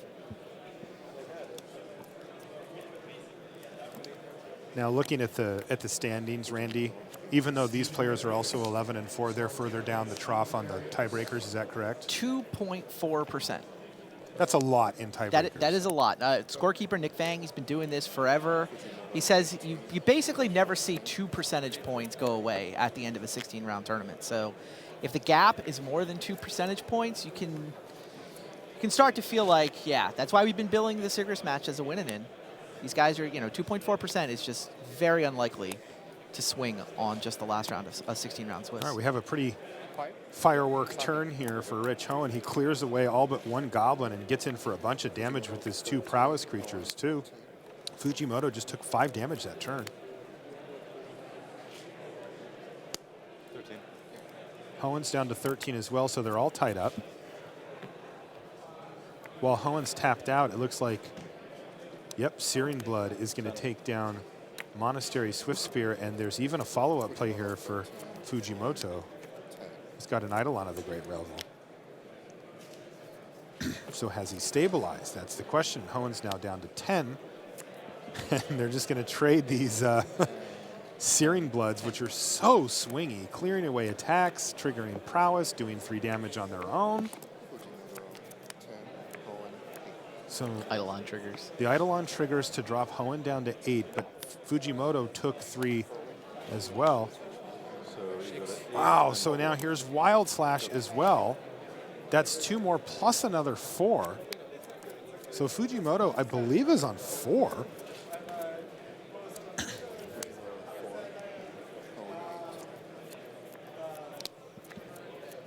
Also getting a report from the back table that Mark Tobias and Eric Froelich have taken a draw. That's what I heard. Okay. So Rich Hoenn wins. And Hoenn wins his match. So what a great PT for Rich Hoenn. Close. He's going to have the same record as somebody that makes the top 8 here. Yep. Yeah, he's probably going to finish 9th.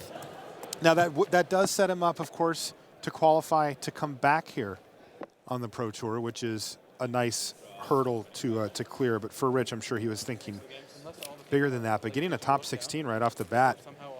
So Efro drew, which means he gets, is that 11 points for a X4 and 1, I believe, is 11. It is confirmed. It is 11 points. So his gap to Sigrist was 13. What that does, it sets up tie scenarios. Tie scenarios? I think so, right?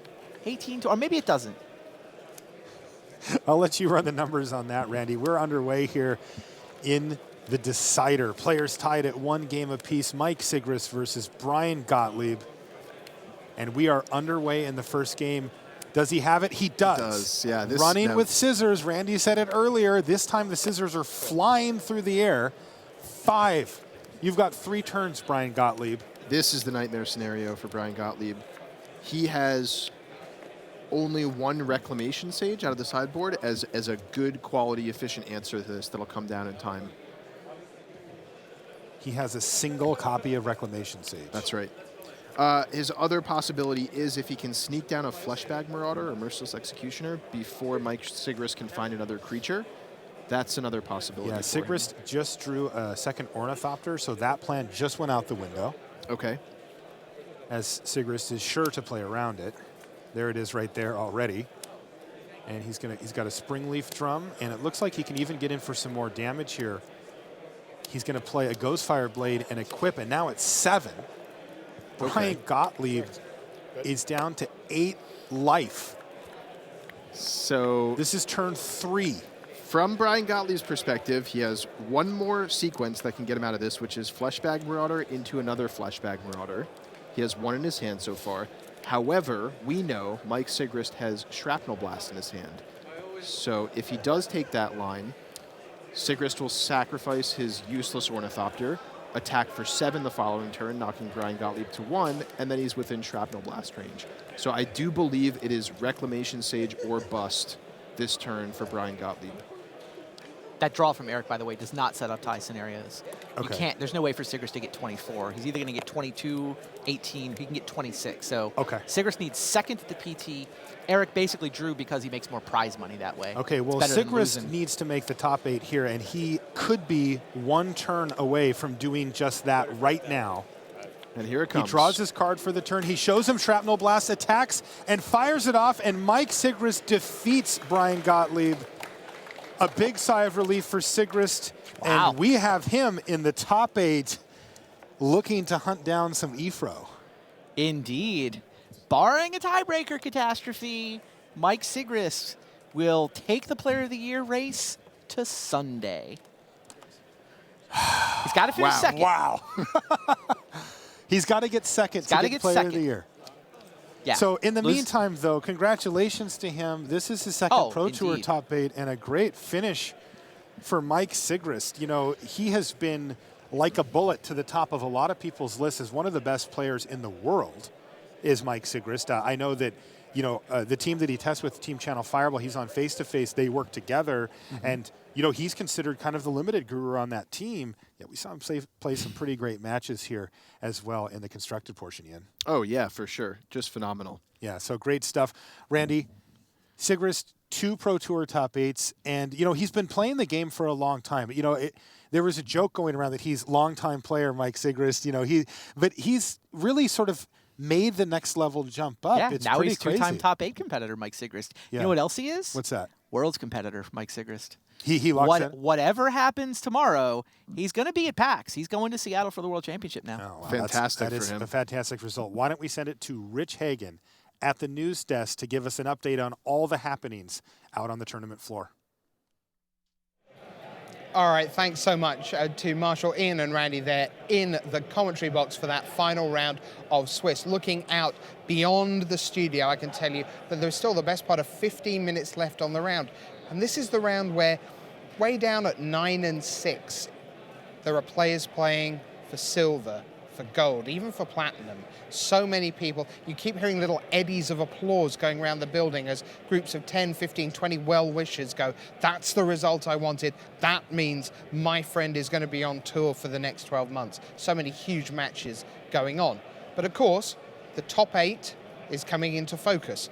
Now, we knew about 6 for sure going into that last round. Our best guess is that the tiebreaks of Joel Larson by winning in his last round over Valentin Mackel and Mike Sigrist by winning over Brian Gottlieb are the most likely 2 with 36 points to make it in.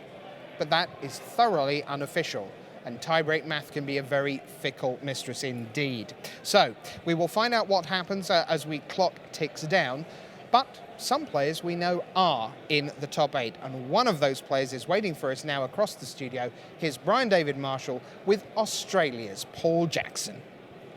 Thanks, Rich. I'm here with Paul Jackson. Paul, understandably pretty excited. Yep. So 2 rounds ago, you were getting the big round of high fives and up on the shoulders because you had locked gold. Yeah, pretty much. And you know, did you feel like, okay, all the pressure's off me, or did you know that there was still a little work to do? Is this something you were thinking about? Yeah, a little something. The top 8, yeah, was definitely on my mind. It was good to get lock up the gold and the captain, and but definitely mine was still in the mindset of getting the job done. Okay, so you first qualified for the Pro Tour. You told me in Kuala Lumpur a few years back, off and on, but really for the last year, you've been pretty steady. So obviously to get to a point where you're playing for gold, you've put up some decent finishes. What has your year been like to this point before this event? It was pretty good. It started off in 2014 when I got GP Sydney. I won that one, and then I just chained together some wins and some points, and that got me silver, and here I am. And yeah, it's been pretty good. So it's kind of the way it's laid out. You're like, I'm silver, I get to go to another Pro Tour, I get to keep it moving forward, and then you're here. Now I saw, there was you're Australian, there were some New Zealanders with you guys. I know there's traditionally been some rivalry where you guys go back and forth and steal each other's PTQ slots in the old days. Yeah. How do you guys come together to work for this event? Well, we pretty much get together at every Australian GP because they come over. Obviously, we go to theirs, and we just we get together. We're good friends, and yeah, the qualified New Zealanders and Australians. We got together. We just tested. We're all good friends, so it was great. Yeah. And tell us about the deck you're playing in Standard that you're going to be piloting tomorrow in the top 8. I played Green Red Devotion. We just figured it had the best win percentage. It was just really powerful. It's very proactive, and I just felt very comfortable with it. Did a lot of testing with it. So now, is that a deck that gained anything significant from Magic Origins, or is it a deck that kind of stood pat? Yeah, it didn't really gain that much, to be honest. It's that powerful. It didn't really need much. But a lot of other decks definitely it did, but not this one. Yeah, it's very powerful. So. Okay. So in addition to being gold, and again, platinum's very much on the table here. You win this Pro Tour. You also have jumped into the lead, and that's locked up now. You're going to be going to the World Magic Cup as the Australian national champion. Very exciting.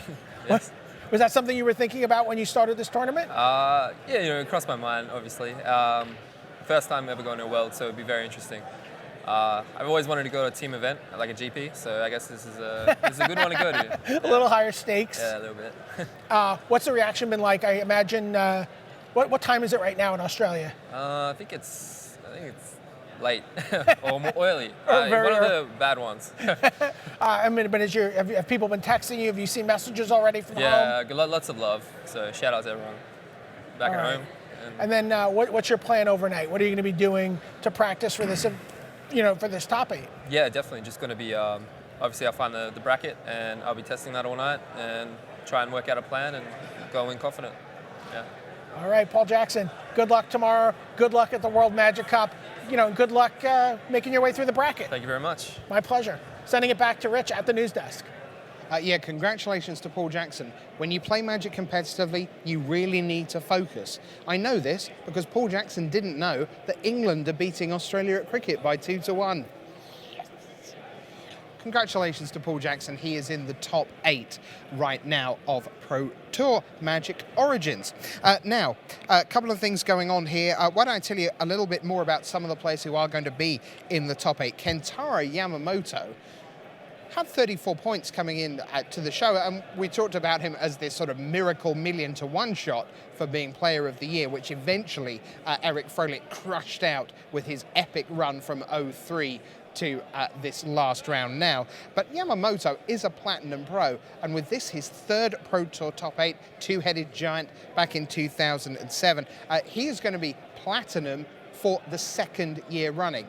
So, although we don't get a chance to speak to him a great deal here on the English language coverage, if you like. So we don't know a ton about him. He's not one of the better known, the Shuhei Nakamuras, the Yuya Watanabes, the Shota Yasuokas, your Hall of Fame and likely Hall of Famers.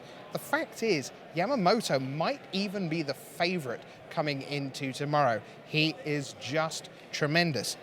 Someone who is making their 2nd Pro Tour appearance, though, is Matt Sperling. He made the top 8 at Pro Tour Magic 2015, as did Pat Cox, so there's a rerun potentially there. Matt Sperling has been joined across the far side of the studio with our own Brian David Marshall. Thanks, Rich. I'm sitting here with Matt. Matt, your 2nd Pro Tour top 8. And really, this is more than your 2nd Pro Tour top 8. This is like the 3rd Pro Tour in a row where your Team Ultra Pro has put forth this kind of, really this dominant finish. What's the secret to the Team Ultra Pro success? Well, I think there's a number of things, obviously, but it's not just a coincidence that we happen to be on Team Ultra Pro. The way that we're preparing right now is really, I think, the best preparation of any team. Breaking down limited, breaking down constructed. We had multiple great decks for this tournament and the last several Pro Tours as well. So, yeah, the team's in a great spot with a great roster, and I think what you saw this weekend, we saw it's going to keep going, I think. So I'm really excited about the team. Now, it's interesting to me, the team, because it's not, all sort of top-heavy. You see a lot of the super teams form, but you guys have been pretty democratic about bringing people onto the team who are, qualifying through other ways than necessarily being like, platinum and gold. Does that bring something to the table that you maybe don't get on a super team squad? Yeah, so we're, I mean, part of it is geographical. Like, we've got some guys in Madison, some guys in South Florida. Rather than bring everyone together under one roof, like the Pantheon does, for example, we let people kind of do their own thing in their own location. With drafting, it's especially important because now instead of doing a draft that can get kind of inbred, the strategy starts to converge. We've got people doing drafts in South Florida. They might draft very differently than the people in Madison. Then they compare notes. Our draft meetings have been just incredible. I mean, if you could be a fly on the wall in those draft meetings, your win percentage is just automatically going to gain who knows what. That's awesome. So now, when you made it into the top 8, your second Pro Tour top 8, you've been playing Magic for a long time. I have. Toby Elliott came over, congratulated you. He's been judging in your area for a long time. Talk a little bit about your road from being a younger Magic player to now as an adult having this success on the Pro Tour. Sure. So, I mean, I started playing Magic in '94, and my first Pro Tour was in 2000. Grew up in Southern California, so Scott Larrabee, I mean, just faces that I see every few months, I've been seeing for years and years and years. Last year at the Corset Pro Tour last year, I made my first top 8. That was, kind of my breakthrough moment, and it felt great. And just, the journey really was, what keeps me coming back are the good friends I have on the tour, and then just all the competitors on the Pro Tour. Today, I've had obviously multiple matches in contention where a loss knocks you out because I was riding that 3-loss. The players I beat shook my hand and said, good luck on making top 8. Nobody hung their head. Nobody was bitter. Certainly, I just think that, the sportsmanship that I've encountered, the friends I've made, that's what keeps me coming back. That's awesome. So tell us about the deck that you're playing. You said Team Ultra had a couple decks. We definitely saw a lot of the red deck throughout the tournament, but that's not the deck you ended up on. Yeah, so something like 11 of us played mono red. Patrick Chapin and I played Abzan Control. If you follow Standard and you follow Patrick Chapin, like many people do, you can bet on him having a tuned Abzan list. He's thought about the metagame. He's one of the best in the world at predicting the metagame and tuning a control deck to interact with that metagame favorably. So I know that when I prepare with him, if I can give him a boost, and most of the time it's playing as the adversary. So I tested a lot of games at Abzan, but he was usually playing Abzan. I was playing the opponent, but I'm learning a lot just being in that opposite seat. And then, of course, Patrick just is kind of a brilliant deck builder, one of the best of all time. I defer to him in a close decision. I try to add what I can, and I end up with a great deck that way, Abzan Control. Okay, so now, over these last couple events with Team Ultra Pro, you've been on the overnight squad, helping people play test. So you have some firsthand experience with what this will be like. What's going to happen for Team Ultra Pro? Because, I mean, also, Pat Cox in this top 8, also Team Ultra Pro, worth noting. What are you guys going to do in terms of preparing? Do you split up into 2 groups and someone helps you, someone helps Pat? Yeah, I think I'll grab a few people, Patrick Chapin obviously included, who know a thing or two about Abzan. Paul, and between Paul and Patrick, I'm gonna have all the Abzan Control experience and tips and sideboarding that I could possibly want with just those 2 guys. Other people I know are gonna contribute. They might be testing the next match, or, just in case, whatever it is. We helped Adrian Sullivan prepare. I was a part of that. It's a lot of fun at that point because everyone's just excited about Sunday, and so that's where I'm at right now. Is there a real sense that a win for you is a win for the team, a win for Pat is a win for the team? Absolutely. Okay. Absolutely. I mean, I had to play against a Team Ultra Pro teammate playing for top 8. That's Rich Hohen. And he was just a great sport. I wish him best of luck in his next maybe squeak in there to 8th and 9th. But if I need to ask him for some advice, I know he'll provide it. So I'm really excited about that. Okay. Well, there you have it. Matt Sperling, corset specialist, sending it back to the desk, and Rich Hagon. So I think it's fair to say that sometimes, especially when you're under the cosh, really under pressure, you're down to 1 card, you can see things slipping away. Magic can feel quite lonely at the highest level, which is why when you have a group of teammates who really care about you, not just about themselves, but about the team and team success, it is a very, very special feeling. And Matt Sperling there was super eloquent about just what it means, not for him to make the top 8, but for him to make the top 8 as part of that team. He clearly can't wait for the rest of Saturday to sit down and test, and for Pat Cox to be ready for that as well, which is just fantastic stuff there. So well done to him. let me tell you what else we've got in the top 8. Pat Cox, as I say, he's in his 3rd Pro Tour top 8. Pro Tour Nagoya 2011 was his first go-round. And as I mentioned earlier, he is in the top 8 along with Matt Sperling from Pro Tour Magic 2015 in Portland. Steven Berrios, he's playing in his 9th Pro Tour, actually has a losing record through the first 8, 48.1% through his first 8 Pro Tour experiences. And that gives hope to all of us because, you know, you come to your first one, you get battered, come to your second, still don't get it quite right. 3rd and 4th, you get your feet under the table, but you start to understand that there are golds and platinums and silvers and Hall of Famers, all of whom are really good at Magic. It's really tough to get a winning record at the Pro Tour. And here he is in his 9th PT, and he has well and truly got it right. Stefan Berrios, to pronounce it correctly. Sorry about that there. So that's him. Stephen Neal, I think I've got that one right. Top 8 Grand Prix Atlantic City was his route back to the Pro Tour, his 6th PT here. And then, well, Mike Sigrist, if he's in, well, he's already platinum. Could he be Player of the Year as well? Joel Larson, if he's in, would be his 2nd top 8. But we have another guest waiting for us in the top 8 stakes. So why don't we throw it across the studio once more to Brian David Marshall. All right, thanks, Rich. I'm here with Stefan Berrios. Stefan, this is, you know, you said this is, I've been waiting for this for a long time. And I was like, yeah, you've played in about 8 PTs before this. But you pointed out that even though you played in 8 PTs, the wait is longer than that. You were waiting to get to the PT before that. How long have you been playing Magic?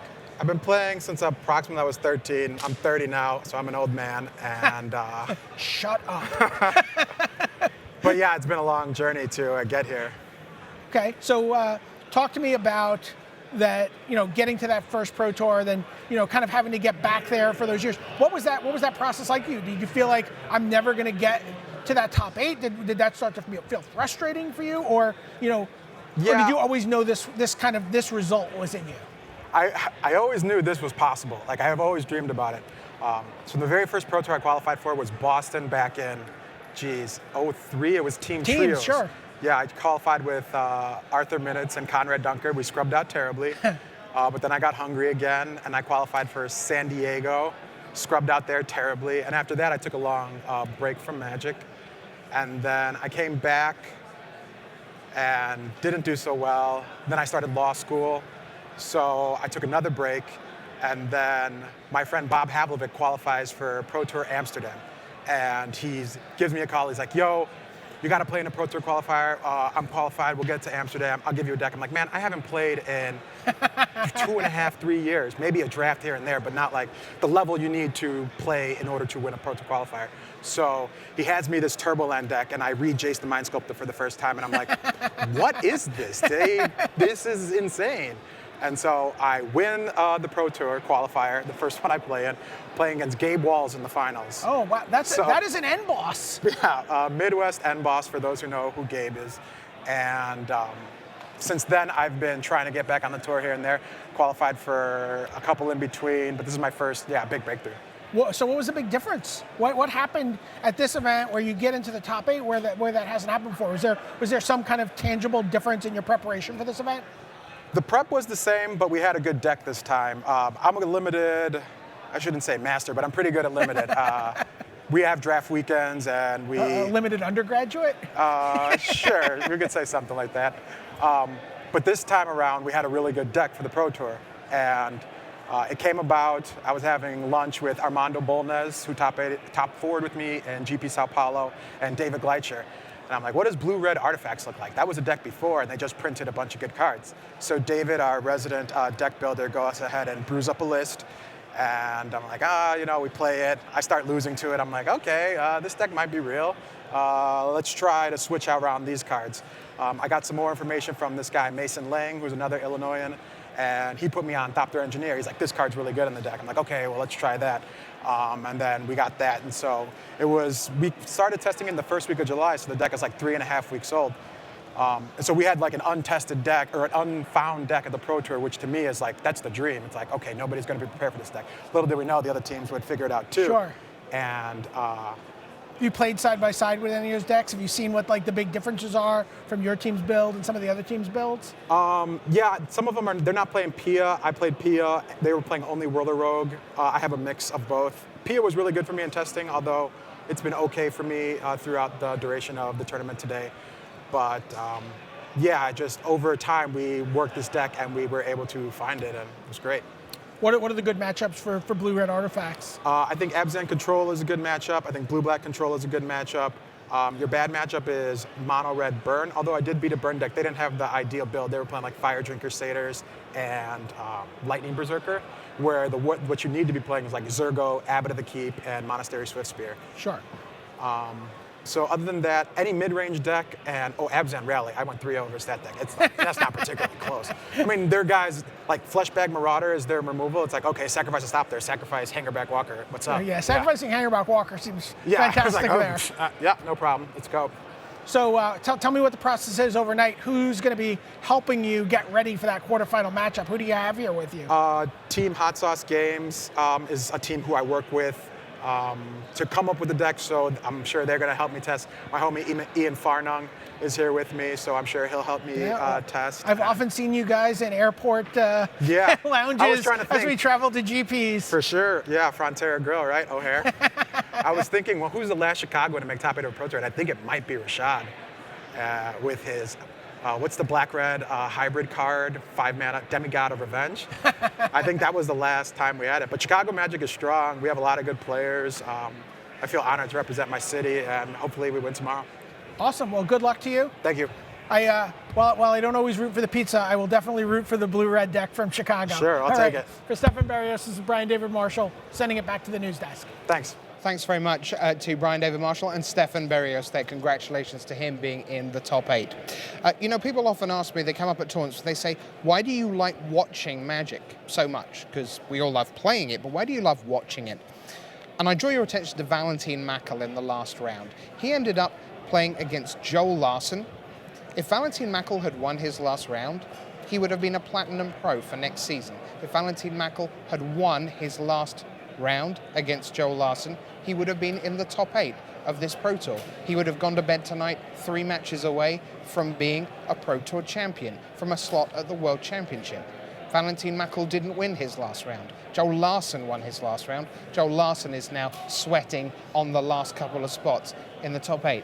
And BDM, that's why it's so great to watch, because these people are willing to put themselves on the line 2 straight days, 16 straight rounds, and then sit down for our entertainment around the world, knowing that yes, there is the possibility of great glory, but there is also the possibility of head in hands and to go away and go, it is 12 months until the end of the 2015-2016 Pro Tour season, and I will be platinum for none of it, very possibly. You just had to look at Brian Gottlieb's reaction as he lost to Mike Sigrist on camera. Just the overhead shot, just his head back, his hands on his temples, just the agony of defeat. It's it's a cliche for a reason. Right.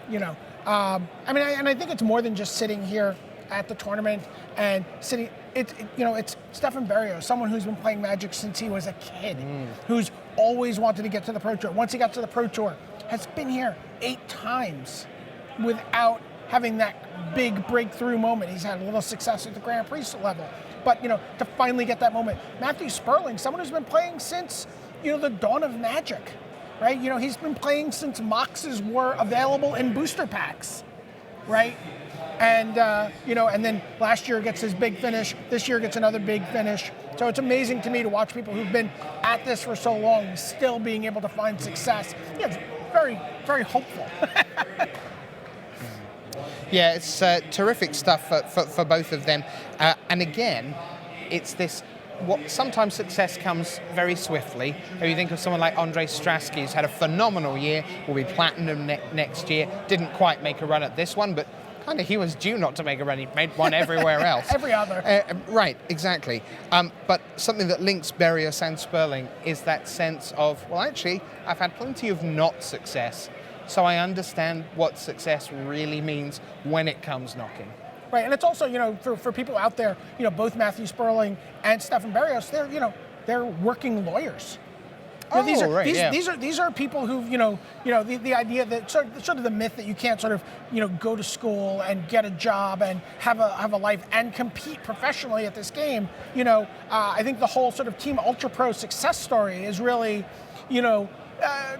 put that myth to bed. I mean, obviously it helps if all you have to do is play Magic, but it is possible to be able to play Magic, be very successful at it, and still do all these other things in your life, which is as someone on the other side of the age spectrum, is very hopeful for me. Yeah, and also I think it's also in the sense the history of the game. Like, we're about to embark on a new generation within Magic. This is farewell to core sets. This is goodbye to Magic Origins.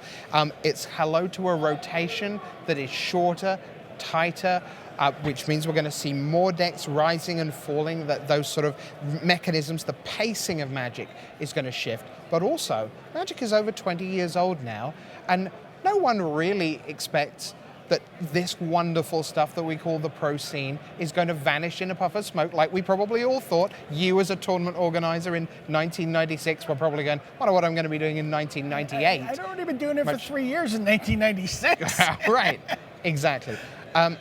But we are at a point now, maybe, where there is room in Magic for a breed of professional player that is not just the brute force 8, 10, 12 hours a day, 80 hours a week, learning everything by seeing everything, and a world where we're almost moving to a professional sports model where there are, for want of a better term, coaches, analysts, people who are, because Matt Sperling alluded to, and if you listen back to Sperling's interview, he's actually saying, you just sit still and shut up in the room full of these people, and you get better at Magic. Mike Flores played on the team. Mike Flores has not been someone who has historically drafted well.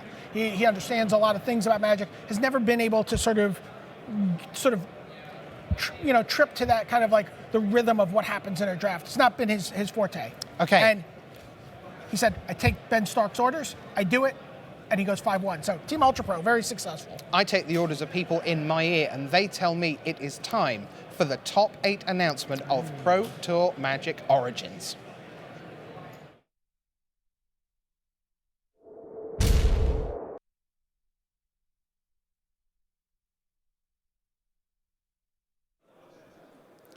Ladies and gentlemen, it is time for our top 8 announcement.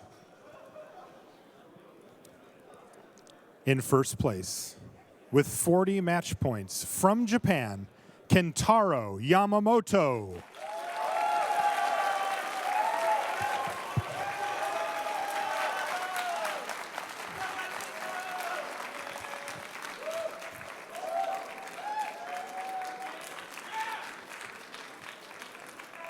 And in second place, from the United States, with 40 match points, Stephen Neal.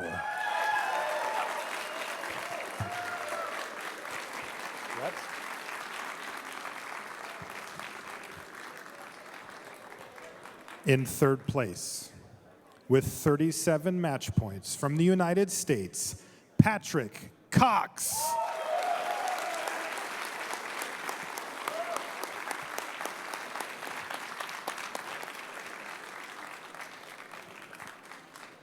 And in fourth place, on 37 match points, from the United States, Stefan Barrios.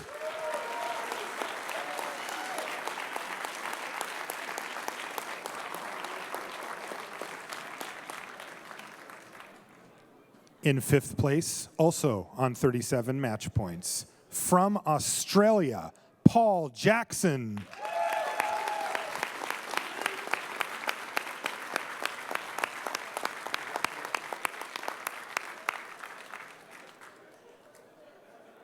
In sixth place, also on 37 match points, from the United States, Matt Sperling.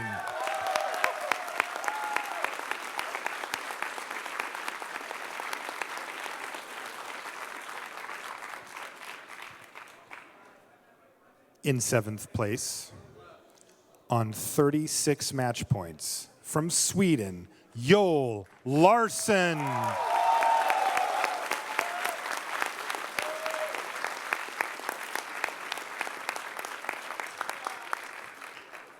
And our final top 8 competitor on 36 match points from the United States, Mike Sigrist.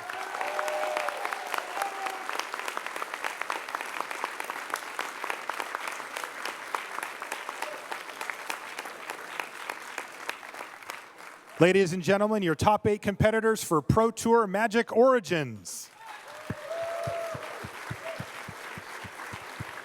Congratulations, guys. Thank you, thank you. Congratulations, guys.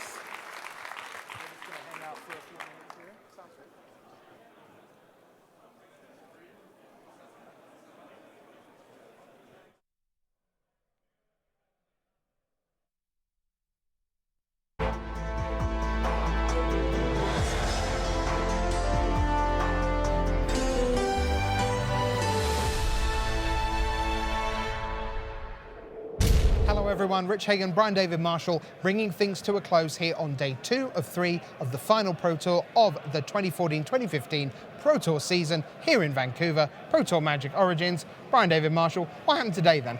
Well, what happened today is we took all these players who were on day 2 and we basically did this. Oh, okay. Do I get this bit? You can have that bit. Thank you. This is the final standings going into day 3. 8 players. I feel something did not go well there for me. Yeah, well, it worked out perfectly. Good, okay. Well, come on then, since I don't clearly know. Who finished first? Kentaro Yamamoto from Japan. We saw him top 4 at Worlds to start this year in the World Championship. He was one of the, started off on fire.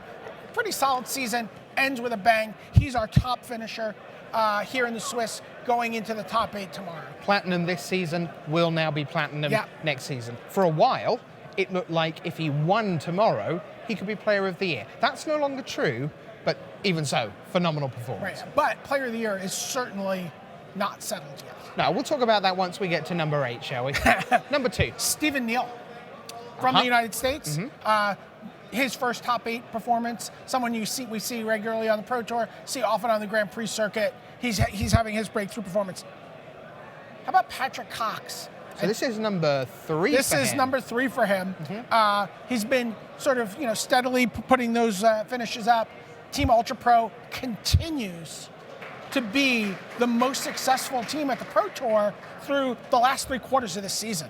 Right, they really have got their ducks lined up in a row, and they just keep putting great players into great positions to win. Yeah, absolutely. I just talked to Stefan Barrios. He's with Team Hot Sauce Games, maybe a team poised to become the next big team. This is like Ray Perez Jr., yes. the reigning Rookie of the Year. Yes. He's on that team. Yeah, we did a deck tech with Ray Perez Jr. He's playing, he and Stefan Barrios are playing a similar blue-red artifact deck.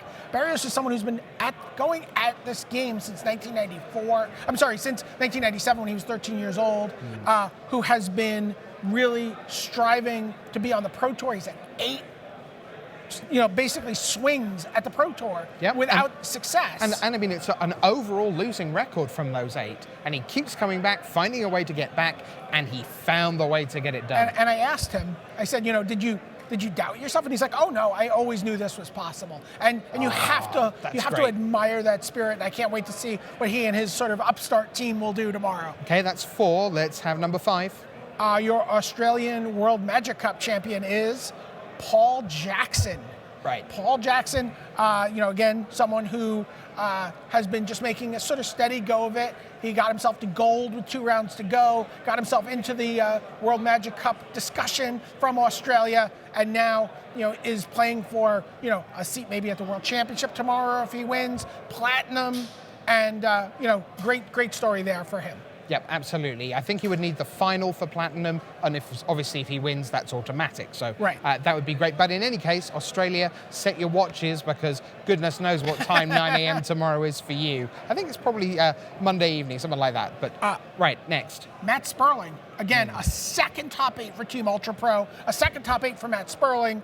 We joked in the interview we did that he's a corset specialist. Well, Pat Cox was in that same top 8, Magic 2015 in Portland. So they're the fighting 2 teammates for the title of course set specialists. Right, indeed. Matt Sperling playing an obs on deck, really taking his cues from Patrick Chapin on this one. He's like, you know what? I've got these great players on the team. I am going to just pay attention to what's going on here. And, he's like, he got to help out with Adrian Sullivan, last Pro Tour. And now he has his team working for him overnight to get him ready for the top 8. Okay, well, let's see who else is going to gate crash this party. How about Joel Larson, a gate crash finalist? Joel Larson, his second Pro Tour top 8. And then we have a saucy one. Yeah, so number 8 isn't necessarily about the who, it's about the what to an extent, right? Yeah, Mike Sigrist, both Joel Larson and Mike Sigrist got in on tiebreakers. There was a scrum of players on 36 points with 4 losses. It was a very big tournament, and it opened up the possibility for 2 4-loss players to get into the top 8. Joel was the first one. Mike Sigrist was the last one to squeak in, and that opens the door for, Player of the Year and U.S. National Champion for Mike Sigrist. He can take the lead over from Eric Froelich, who had a phenomenal tournament after a terrible start. Right, so he opened up at 0-3, came back, was at 3-4, had to win his last round yesterday just to come back today. Today, he went win, win, win, that's draft done, 7-4, win, win, win. And by the time we got to 9 wins, he had clawed back all the disadvantage he'd had over Li Chan and Sam Black, who were tied for second. And then suddenly, into view came Shahar Shenhar and Mike Sigrist looking for a top 8. Now, as it turns out, Eric has a draw in the last round here, took a draw. So now we know that tomorrow Mike Sigrist will have to come back and has a shot at Player of the Year. We're down to 2, Sigrist or Froelich. Froelich has no more matches to play this season. Sigrist has 1, 2, or 3.